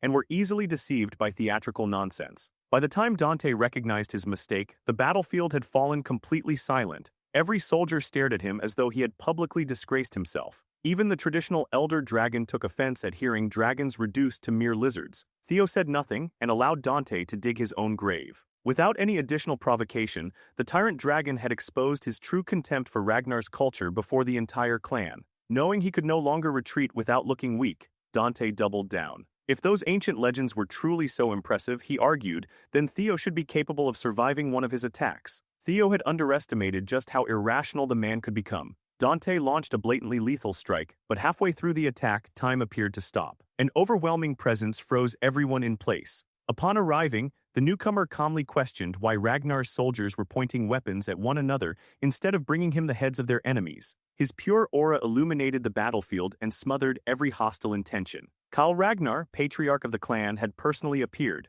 Seeing the forces under his command reduced to bickering factions left him openly disappointed. Every soldier immediately dropped to one knee and offered a formal greeting. Julius provided no excuses. Dante, however, desperately claimed that he had merely attempted to punish a traitor. He pointed to the Trovan uniform Theo was wearing and accused the young lord of dragging Ragnar's name through the mud. On that basis alone, the tyrant dragon requested the patriarch's permission to execute Theo immediately.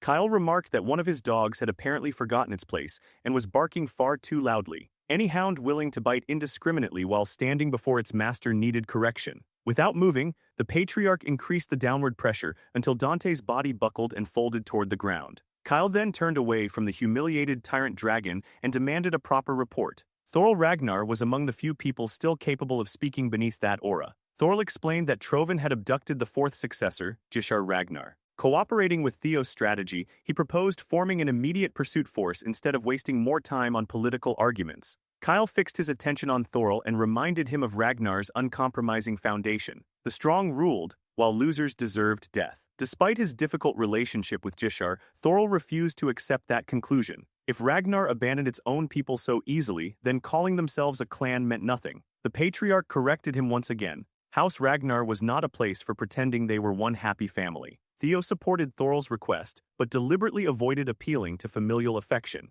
If Jishar were abandoned, Ragnar would lose far more than one successor. The clan would sacrifice the fear and honor attached to its name. Their enemies needed to understand that touching a Ragnar invited punishment worse than death. Only overwhelming terror could ensure that nobody ever looked down upon the family. Dante dismissed Theo's argument as clever sophistry and pathetically attempted to redirect the discussion toward treason. Irritated by the interruption, Kyle forced him face first into the dirt without lifting a hand. The patriarch was genuinely impressed by Theo's silver tongue. His son spoke about Ragnar's honor like someone already occupying the throne. It was obviously an excuse designed to obtain the outcome he wanted, but it was persuasive enough for Kyle to entertain. Kyle divided everyone present into rescue units and ordered them to retrieve Jishar immediately. As the soldiers mobilized, he instructed Theo to remain behind for a private conversation with his father. Thorl noticed the patriarch's attention settling upon Theo and felt a brief spark of conflict before returning to his unit. Elsewhere, Ain was receiving far less pleasant treatment from her own master. Ed Trovan held his #1 servitor by the neck and hurled her around in fury. Neither Theo nor the White Tower's relic had been delivered to him,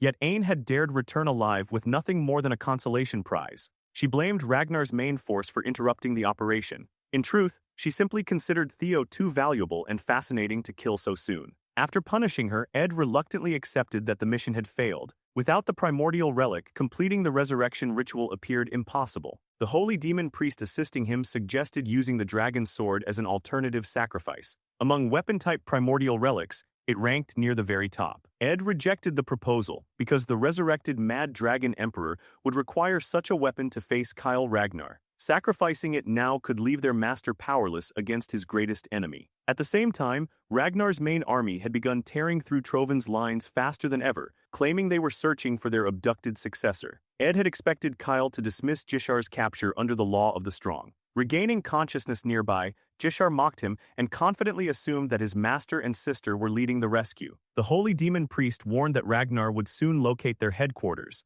Even the cult's concealment barrier could only delay discovery. Fleeing would preserve their lives, but it would erase years of preparation and force them to restart the resurrection ritual from nothing. Worse, the Mad Dragon Emperor could only be revived within the northern territories. Trovan had barely secured a foothold in the region, and abandoning it might prevent them from returning forever. Driven into desperation, Ed ordered them to use Jishar Ragnar as the sacrifice alongside the dragon sword. The materials were imperfect, but no better option remained. Realizing what awaited him, Jishar began shouting for help until the cultists forcibly silenced him. The ritual had to be completed before Ragnar broke through. Fleshy tendrils erupted from the altar and carved enormous wounds across Jishar's body. Beneath a blood-red sky, his living flesh was offered to the dead emperor. Using a successor's Ragnar blood and the power of a relic, Ed Trovan initiated the Mad Dragon Emperor's resurrection and pushed history onto a drastically altered path. Meanwhile, Kyle's version of private father and son bonding involved cutting open the fabric of space and time. He stepped through the rupture with Theo and entered an isolated dimension beyond the material world, apparently considering it the perfect location for a quiet conversation. Roadbrook's spiritual form manifested beside Theo after sensing that he had entered the gap. She observed that Kyle's abilities could no longer reasonably be called swordsmanship. In her eyes, the patriarch barely qualified as human. Kyle disliked the private conversation occurring inside his son's head. He had brought Theo somewhere isolated because he wanted no listeners, particularly a ghost from an older age. One sharp glare forcibly shut Roadbrook's thunder gate and severed her connection to Theo. The expulsion injured her spiritual manifestation and sent pain through Theo's skull. He had never understood the true extent of his father's power. Now he wondered how much Kyle could actually perceive. Unexpectedly, the patriarch asked whether Theo resented him for years of neglect and for allowing endless bloodshed within the family under his absolute rule. Theo was caught off guard but chose honesty and nodded. Kyle appreciated that answer. His son possessed enough courage to tell the truth rather than desperately flattering him. With one movement of his finger, the patriarch demonstrated the overwhelming strength he believed was necessary to sustain their world. Throughout his life, Kyle had never hesitated to sacrifice something small for the greater good. Ragnar's ruthless methods had protected the realm for generations. The accusation that he hunted regressors was only half wrong. Kyle had eliminated those who introduced dangerous chaos into the world, and most regressors unfortunately belonged to that category. The greatest source of chaos among them had been his own father, the Mad Dragon Emperor. Kyle was forced to bring the old monster down to preserve Ragnar's survival. His hands carried the blood of his relatives because protecting the larger picture demanded it. Somewhere along that path, Kyle accumulated so much power that he surpassed humanity before fully realizing it. Theo noticed a brilliant halo forming behind his father, identical to the divine structures he had witnessed inside the Pantheon. Chains of fate were also wrapped around Kyle's body. The moment his strength transcended the mortal realm, a calling from beyond began pulling him toward a far greater battlefield. Kyle refused to answer because he would not leave Ragnar behind. To resist, he deliberately sealed most of his power. Every time he revealed more strength, the chains of fate tightened further. This was why fear became his preferred method of rule. If the family obeyed from terror alone, he would not need to draw his sword and risk accelerating his ascension. Kyle Ragnar now stood closer to a god or monster than a human being. He had brought Theo into this isolated realm to show him the true burden carried by the family head. Whether Theo could break free from those same shackles of destiny depended entirely upon him. In truth, Theo could not guarantee that his chosen path was correct. He activated Nirvana, temporarily expanded his mental realm, and pushed his thoughts beyond their normal limits. The surrounding space trembled as Theo confidently declared that when his time came, he would take responsibility for the clan, the divine calling, and the entire realm. His goal was not merely to inherit Kyle's position. He intended to become a family head who surpassed him. Kyle loved the answer. The arrogance was almost unbelievable, yet it unmistakably belonged to his son. That declaration gave Kyle another reason to resist the calling for a little longer. Theo would now have to prove whether his confidence represented truth or empty boasting.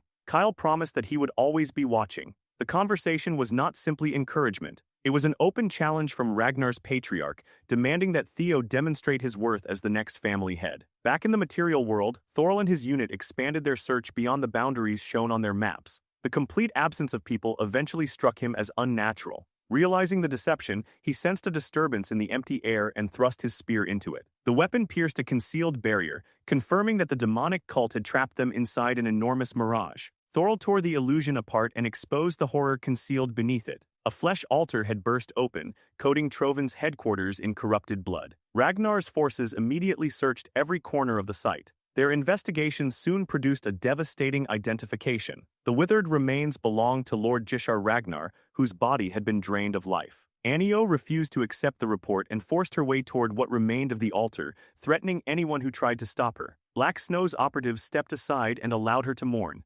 Jishar had not been dead for long. Thorl tortured himself with the possibility that his brother might have survived if the barrier had been discovered sooner, while Julius remained beside him in silent support. The area overflowed with evidence of a holy demon ritual. A dead successor and the fading energy of a primordial relic revealed enough to reconstruct what had happened. Anio struggled through the first waves of grief while Dante, her own master, appeared almost indifferent to his disciple's death. She would remember his cold reaction for the rest of her life.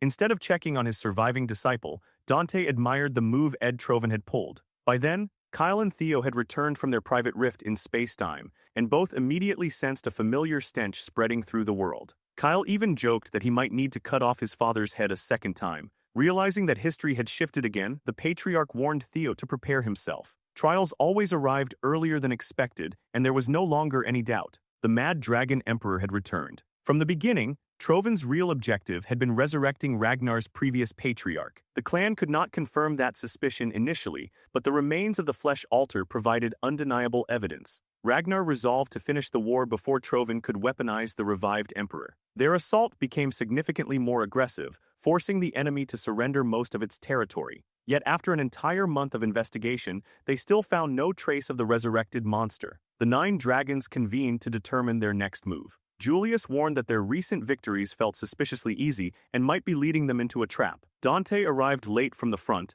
as antagonistic as ever. He dismissed the resurrected emperor as an outdated relic and argued that Ragnar should simply keep slaughtering every visible enemy. To him, results mattered more than speculation. One of the 9 dragons condemned Dante's short-sightedness and reminded him that the Mad Dragon Emperor specialized in controlling minds. Once that monster acted seriously, Ragnar could collapse from within. She even suggested that Dante might already be compromised. The tyrant dragon snapped back by telling her to worry about her weak daughter instead of interfering in his affairs. Robert Ragnar stopped the argument before it escalated. The black dragon acknowledged the danger, but emphasized that momentum currently favored Ragnar. Capturing Trovin's capital would effectively end the enemy's conventional power. Dante seized upon that conclusion and demanded authorization to lead the final assault. 3 days before the planned attack, the white-armored dragon cavalry entered full preparation mode. Everyone desperately wanted the war to end. Selford teased Erin about wearing the strange dress her mother had made to the victory ceremony, which immediately proved to be a poor decision. Although Ragnar was winning, Theo could not suppress the feeling that something was wrong. In his previous life, this war had not begun for another 5 years. His interference had forced Trovin to act before completing its preparations, but it had also destroyed the reliability of his future knowledge. Whenever events proceeded too smoothly, dangerous variables tended to appear. Fortunately, Theo knew one person who might provide some clarity. Before he could leave, Thorl visited his tent. The brothers discussed the unnatural course of the war, and Thorl jokingly accused Theo of worrying about Trovin like a traitor. Theo used the opportunity to thank him for his earlier support. Jashar had died tragically, but Thorl remained convinced that Ragnar would endure. In his view, strong bonds within the clan would ultimately secure their victory. Thorl's tone became serious as he asked what kind of Ragnar Theo hoped to create. Theo answered honestly. His ideal clan would not be governed solely by the law of the strong. It might sound naive, but he wanted an order sustained through trust rather than fear. Thorl was deeply pleased by the answer. Before returning to his unit, he advised his younger brother to rest during the remaining 3 days. Across both lives, Thorl had remained remarkably consistent. Although they competed for the position of family head, Theo considered him one of the most dependable allies he could have. Hulkus soon invited Theo to spar for old times' sake, but he already had somewhere important to be. Calling Umbra, Theo mounted his partner and departed to investigate the future. Left alone, Thorl reflected upon his brother's answer. He felt strangely proud to have gained a sibling he did not wish to fight. During his walk, he noticed an elderly man struggling to cross a raging river. The current knocked the old man off balance and nearly swept him away, but Thorl intervened in time. He recommended using the safer bridge farther downstream, yet the man insisted that he needed to cross immediately. The elderly traveler carried medicinal herbs for a sick grandson waiting on the opposite bank. Known for his kindness, Thorl offered to carry him across. With the old man secured upon his back, the commander pushed through the violent current while they exchanged stories. After discussing his own relatives, the stranger asked about Thorl's family. The question unexpectedly touched a painful subject. Thorl had never felt close to Kyle. His father had explicitly declared that Ragnar was not a place for playing family. The old man's question stirred emotions Thorl normally kept buried. As they approached the opposite shore, the stranger invited him to dinner. Thorl politely declined, but the elderly man tightened his grip and began speaking with unsettling accuracy about every insecurity hidden in the commander's heart. Thorl had exposed his vulnerability to the worst possible person. The old man read his thoughts perfectly, verbalizing feelings he had never shared. Once Thorl became emotionally entangled in the manipulation, the stranger revealed himself as the Mad Dragon Emperor and formally invited his grandson to abandon Ragnar's path and join him. While Thorl was being drawn into their grandfather's influence, Theo flew near the boundary forest bordering the Demon Sea north of Ragnar. His destination was the Ghost Castle, a fortress concealed by a powerful barrier. Only at midnight, when that barrier weakened, did the castle become accessible. It served as the retreat of Hilda Ragnar, former family head from 2 generations earlier and Theo's enigmatic grandmother. Theo and Umbra arrived at precisely the right time. Despite its ominous name, the Ghost Castle and its territory were maintained beautifully. Theo entered with genuine anticipation. Hilda had shown him curiosity and goodwill during the nomination ceremony, so perhaps she would answer his questions without threatening his life. Even if she did turn hostile, Theo had prepared a possible escape route. As he wandered through the castle's corridors, visions began appearing around him. One showed a woman relentlessly training her body and sword. Since the images were intangible, Theo assumed they were illusions intentionally created by Hilda. The peaceful training scenes gradually transformed into visions of war, placing Theo within the center of a brutal battlefield. Although nothing around him was physically real, Hilda's aura still forced his body to tense instinctively. For some reason, the Grand Matriarch was showing him fragments of her previous lives. Theo eventually entered a throne room where loyal soldiers knelt before Hilda Ragnar. The vision shifted again, revealing another cycle in which she died surrounded by blood inside her own home. Watching someone so overwhelmingly powerful meet such a horrific end felt surreal. Then the illusion returned to her training, beginning the sequence once more. The overlapping memories clarified what Hilda had meant when they first met. She had recognized Theo as a regressor with a single glance because she was one herself. However, unlike him, she had exhausted the number of lives granted to her. Whenever Hilda died, she returned to one fixed point in time and began again. The illusions displayed her growth across cycle after cycle. In one life, Hilda seized control by beheading her enemies and decorating the castle grounds with their heads. She became virtually unbeatable, only to suffer her sole defeat at the hands of the man she loved. He stabbed her through the heart from behind the throne, claiming that her sins had transformed her into a monster he could no longer bear to face. Rather than regret, Hilda felt rage, mostly toward herself for allowing such a vulnerability to exist. With her final breath, she swore that her next life would bring even greater terror upon the man she loved. If he refused to look at her, then so be it. What followed was an endless collection of battles and executions. Hilda died countless times, but her kill count climbed with every cycle until death and destruction blended into one continuous nightmare. Despite all her regressions, Hilda never escaped the same tragic destination. Theo could not determine what had originally driven her mad. Perhaps repeatedly living, dying, and losing everything eventually corroded the mind. If so, he wondered whether he was destined to follow the same path as the regressors before him. The real Hilda interrupted his anxious thoughts. The illusions dissolved, returning Theo to the familiar throne room. She asked whether he had enjoyed the performance. Remaining cautious, Theo bowed and formally greeted Lady Hilda. They had not spoken since the nomination ceremony, and she was far too dangerous for him to lower his guard around. Hilda encouraged him to relax, reminding him that they had already exchanged secrets more intimate than ordinary introductions. With one flick of her finger, reality bent around them. The empty throne room transformed into an elegant dining hall, providing a more comfortable setting for their meal and the conversation to come.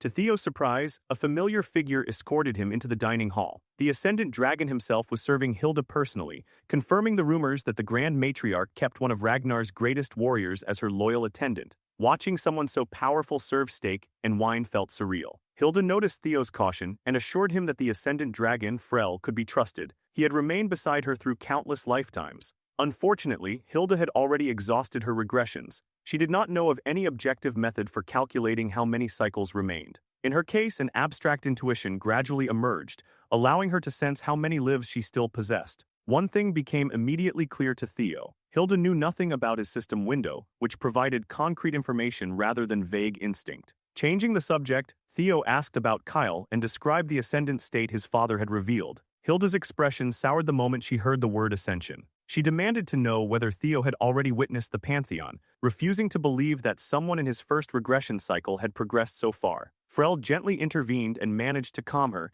even though she had looked ready to tear Theo apart. Hilda admitted that ascension was a sensitive subject for her. Kyle Ragnar was suppressing the Pantheon's call through sheer force to remain in the mortal world. He would not ascend immediately, but every act of direct interference caused the chains of fate to tighten. Eventually, the call would become impossible to resist. That was why Kyle watched from the sidelines while his children murdered one another. Hilda bitterly dared him to kill his own grandmother before abandoning the mortal realm. Theo appreciated the confirmation. It explained why Kyle had entered seclusion shortly before the Great War in his previous life. However, he had not traveled to Ghost Castle merely to hear information he already knew. The appetizer was finished, and he wanted the main course. Hilda understood a regressor's impatience and waited for him to reveal what he truly desired. During his previous service in Black Snow, Theo had uncovered information about Hilda's prophetic parchments. They were records of future events granted only to those who offered sufficient wealth, loyalty, or political value. Many treated them as divine foresight written upon paper.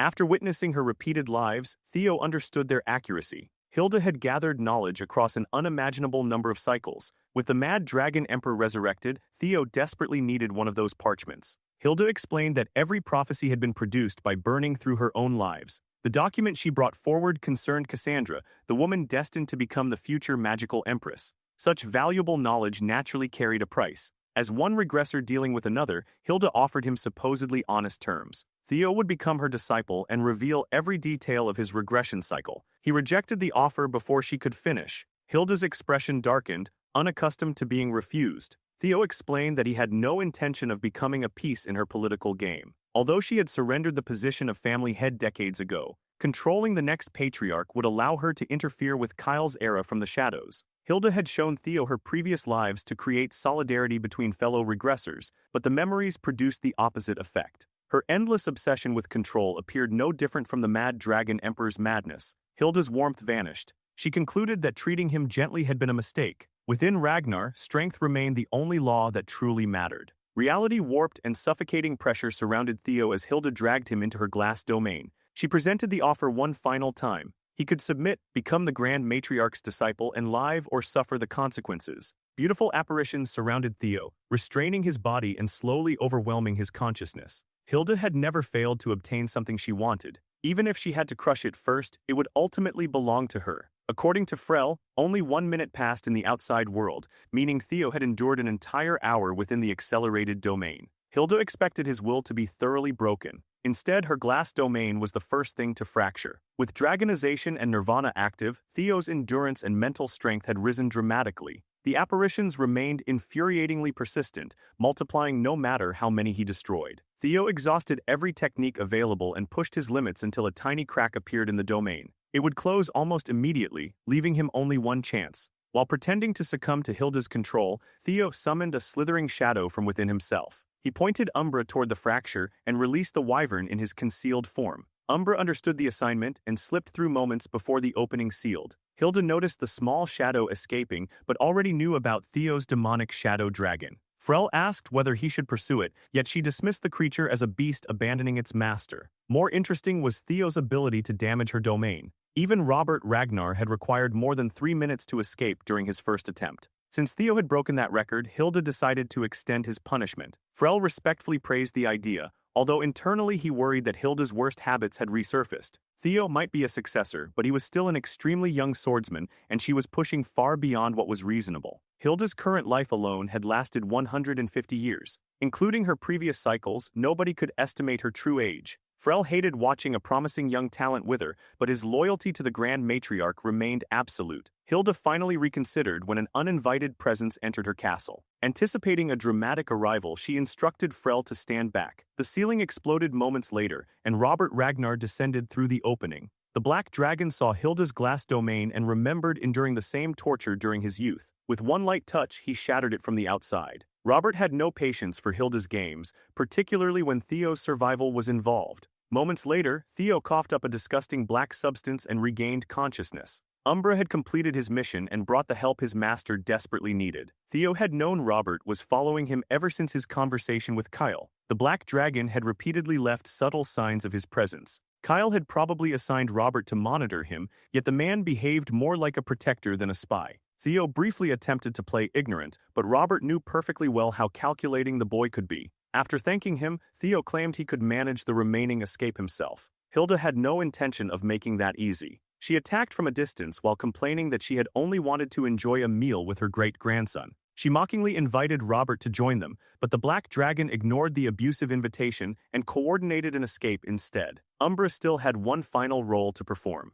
When Hilda resumed her reality-warping assault, Robert gave Theo the signal to run. Theo matched his speed as they raced through the castle, allowing the Black Dragon to absorb and deflect the Grand Matriarch's attacks. Once Hilda understood their plan, she shifted into close-range combat. Robert predicted the change and blocked her blade. Although she had exhausted her regressions, the greed forged across countless lives remained. To someone like Hilda, the world had become a possession to seize regardless of the cost. She attempted to stop Theo from leaving, but Robert held her back long enough for the young lord to reach a window. Theo leapt directly through the highest window of Ghost Castle. The drop was enormous, but Umbra was waiting below and caught him in midair. With that, Theo Ragnar escaped the grasp of his terrifying great-grandmother. The moment he flew beyond the castle, Hilda stopped attacking Robert. She left the destruction for Frel to clean and announced that she intended to rest. Robert was surprised that she had no plans to pursue Theo. Hilda claimed that watching the boy leap from her tallest window simply to escape her company had ruined her appetite. Then she inspected her collection of parchments and burst into laughter. Amid the confusion, the shameless brat had somehow stolen one of her priceless records. After completing the heist and escaping Ghost Castle, Theo traveled toward the Primos East slums of the Ada Empire. Inside a humble home hidden among those impoverished streets, a little girl awoke her mother after suffering yet another frightening dream. Cassandra's mother gently assured her that it had only been a nightmare. The child insisted that bad people had murdered her mother in the dream, leaving the woman visibly disturbed. She carefully asked whether Cassandra had been harmed as well. The girl explained that she had merely been tied up and forced to watch her mother die. Suppressing her fear, the woman tucked Cassandra back into bed and promised that everything would be all right. Even if one of Cassandra's dreams became reality, none of it would ever be her fault. Whatever happened, mother and daughter would always remain on each other's side. Unfortunately, the bad people arrived that very night. Cassandra's nightmare had never been an ordinary dream. Theo had flown nonstop after leaving Ghost Castle, without even taking the time to change his clothing. According to Hilda's stolen parchment, the future magic empress and legitimate imperial heir had spent her early childhood hidden inside the slums. House Ragnar served beneath the Ada Empire, the greatest nation on the continent. Centuries earlier, the imperial Ada clan unified the land using its hereditary gift of foresight. Over successive generations, however, fewer descendants inherited that ability. Perhaps the bloodline was paying the price for depending upon it too heavily. By the current era, the imperial family had become little more than a fading shadow of its former glory. At this moment in history, Cassandra E was the only person within the empire who possessed genuine foresight. If Theo found and protected her before anyone else, she could become an invaluable ally in the future. Cassandra herself would not understand her identity or power for several more years, when the imperial family was originally destined to discover her. Until then, the slums had concealed her almost perfectly. As Theo approached the house identified in the parchment, the smell of blood reached him. He entered cautiously but encountered no ambush near the doorway. From upstairs came the careless voices of men playing cards. Theo silently reached the second floor and assessed the scene. Hooded criminals had occupied the home, while Princess Cassandra lay bound inside a sack in the corner. Her mother was sprawled before her in a pool of blood, already lifeless. Theo initially wondered whether the imperial family had carried out the attack, but the timing was far too early. To learn the truth, he decided to interrogate the scarred man commanding the intruders. From behind the doorway, Theo prepared an electrical attack. Only the scarred leader detected him, but his warning came too late. Every subordinate was eliminated within a single instant. The scarred man charged, only to be pinned to the floor by electrified daggers. He attempted to intimidate Theo by demanding whether the young lord knew his identity, which gave Theo exactly the opening he wanted. More importantly, the criminal immediately recognized Theo as someone who should have been fighting on the northern front. His detailed knowledge of Theo and the war exposed his connection to Trovan. The scarred man was Oct, Trovan's 8th noble servitor. Although he did not understand why their paths had crossed here, Oct viewed the encounter as an opportunity to take Theo Ragnar's head. He lunged forward with everything he possessed, but one dagger was enough to stop him completely. After confronting relic guardians and outer gods, Theo found it refreshing to face someone this manageable. Oct still possessed the usual tricks of a noble servitor. His skin turned bright crimson as he activated a suicidal enhancement, desperate to drag Theo into death with him. In truth, Oct had never intended to die here. His assignment had merely gone wrong while attempting to rendezvous with the Azure Peak Squad,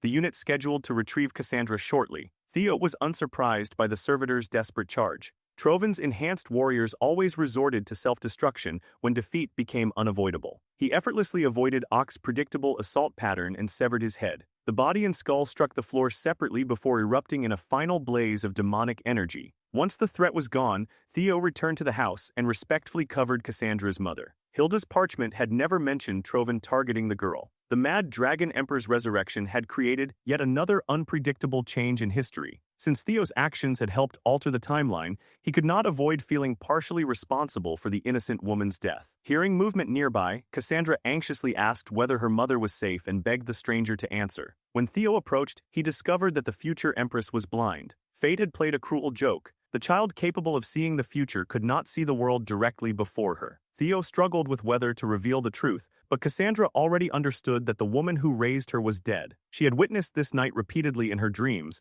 and everything she dreamed eventually happened exactly as shown. This time, however, something had changed. In every previous vision, the bad people captured and carried her away. In reality, someone had appeared and saved her. For the first time in Cassandra's life, the future had deviated from what she had seen. Perhaps Theo Ragnar was someone capable of changing destiny itself. At that moment, the 5th scenario quest officially began. Theo's new objective was to find and protect the future Magic Empress.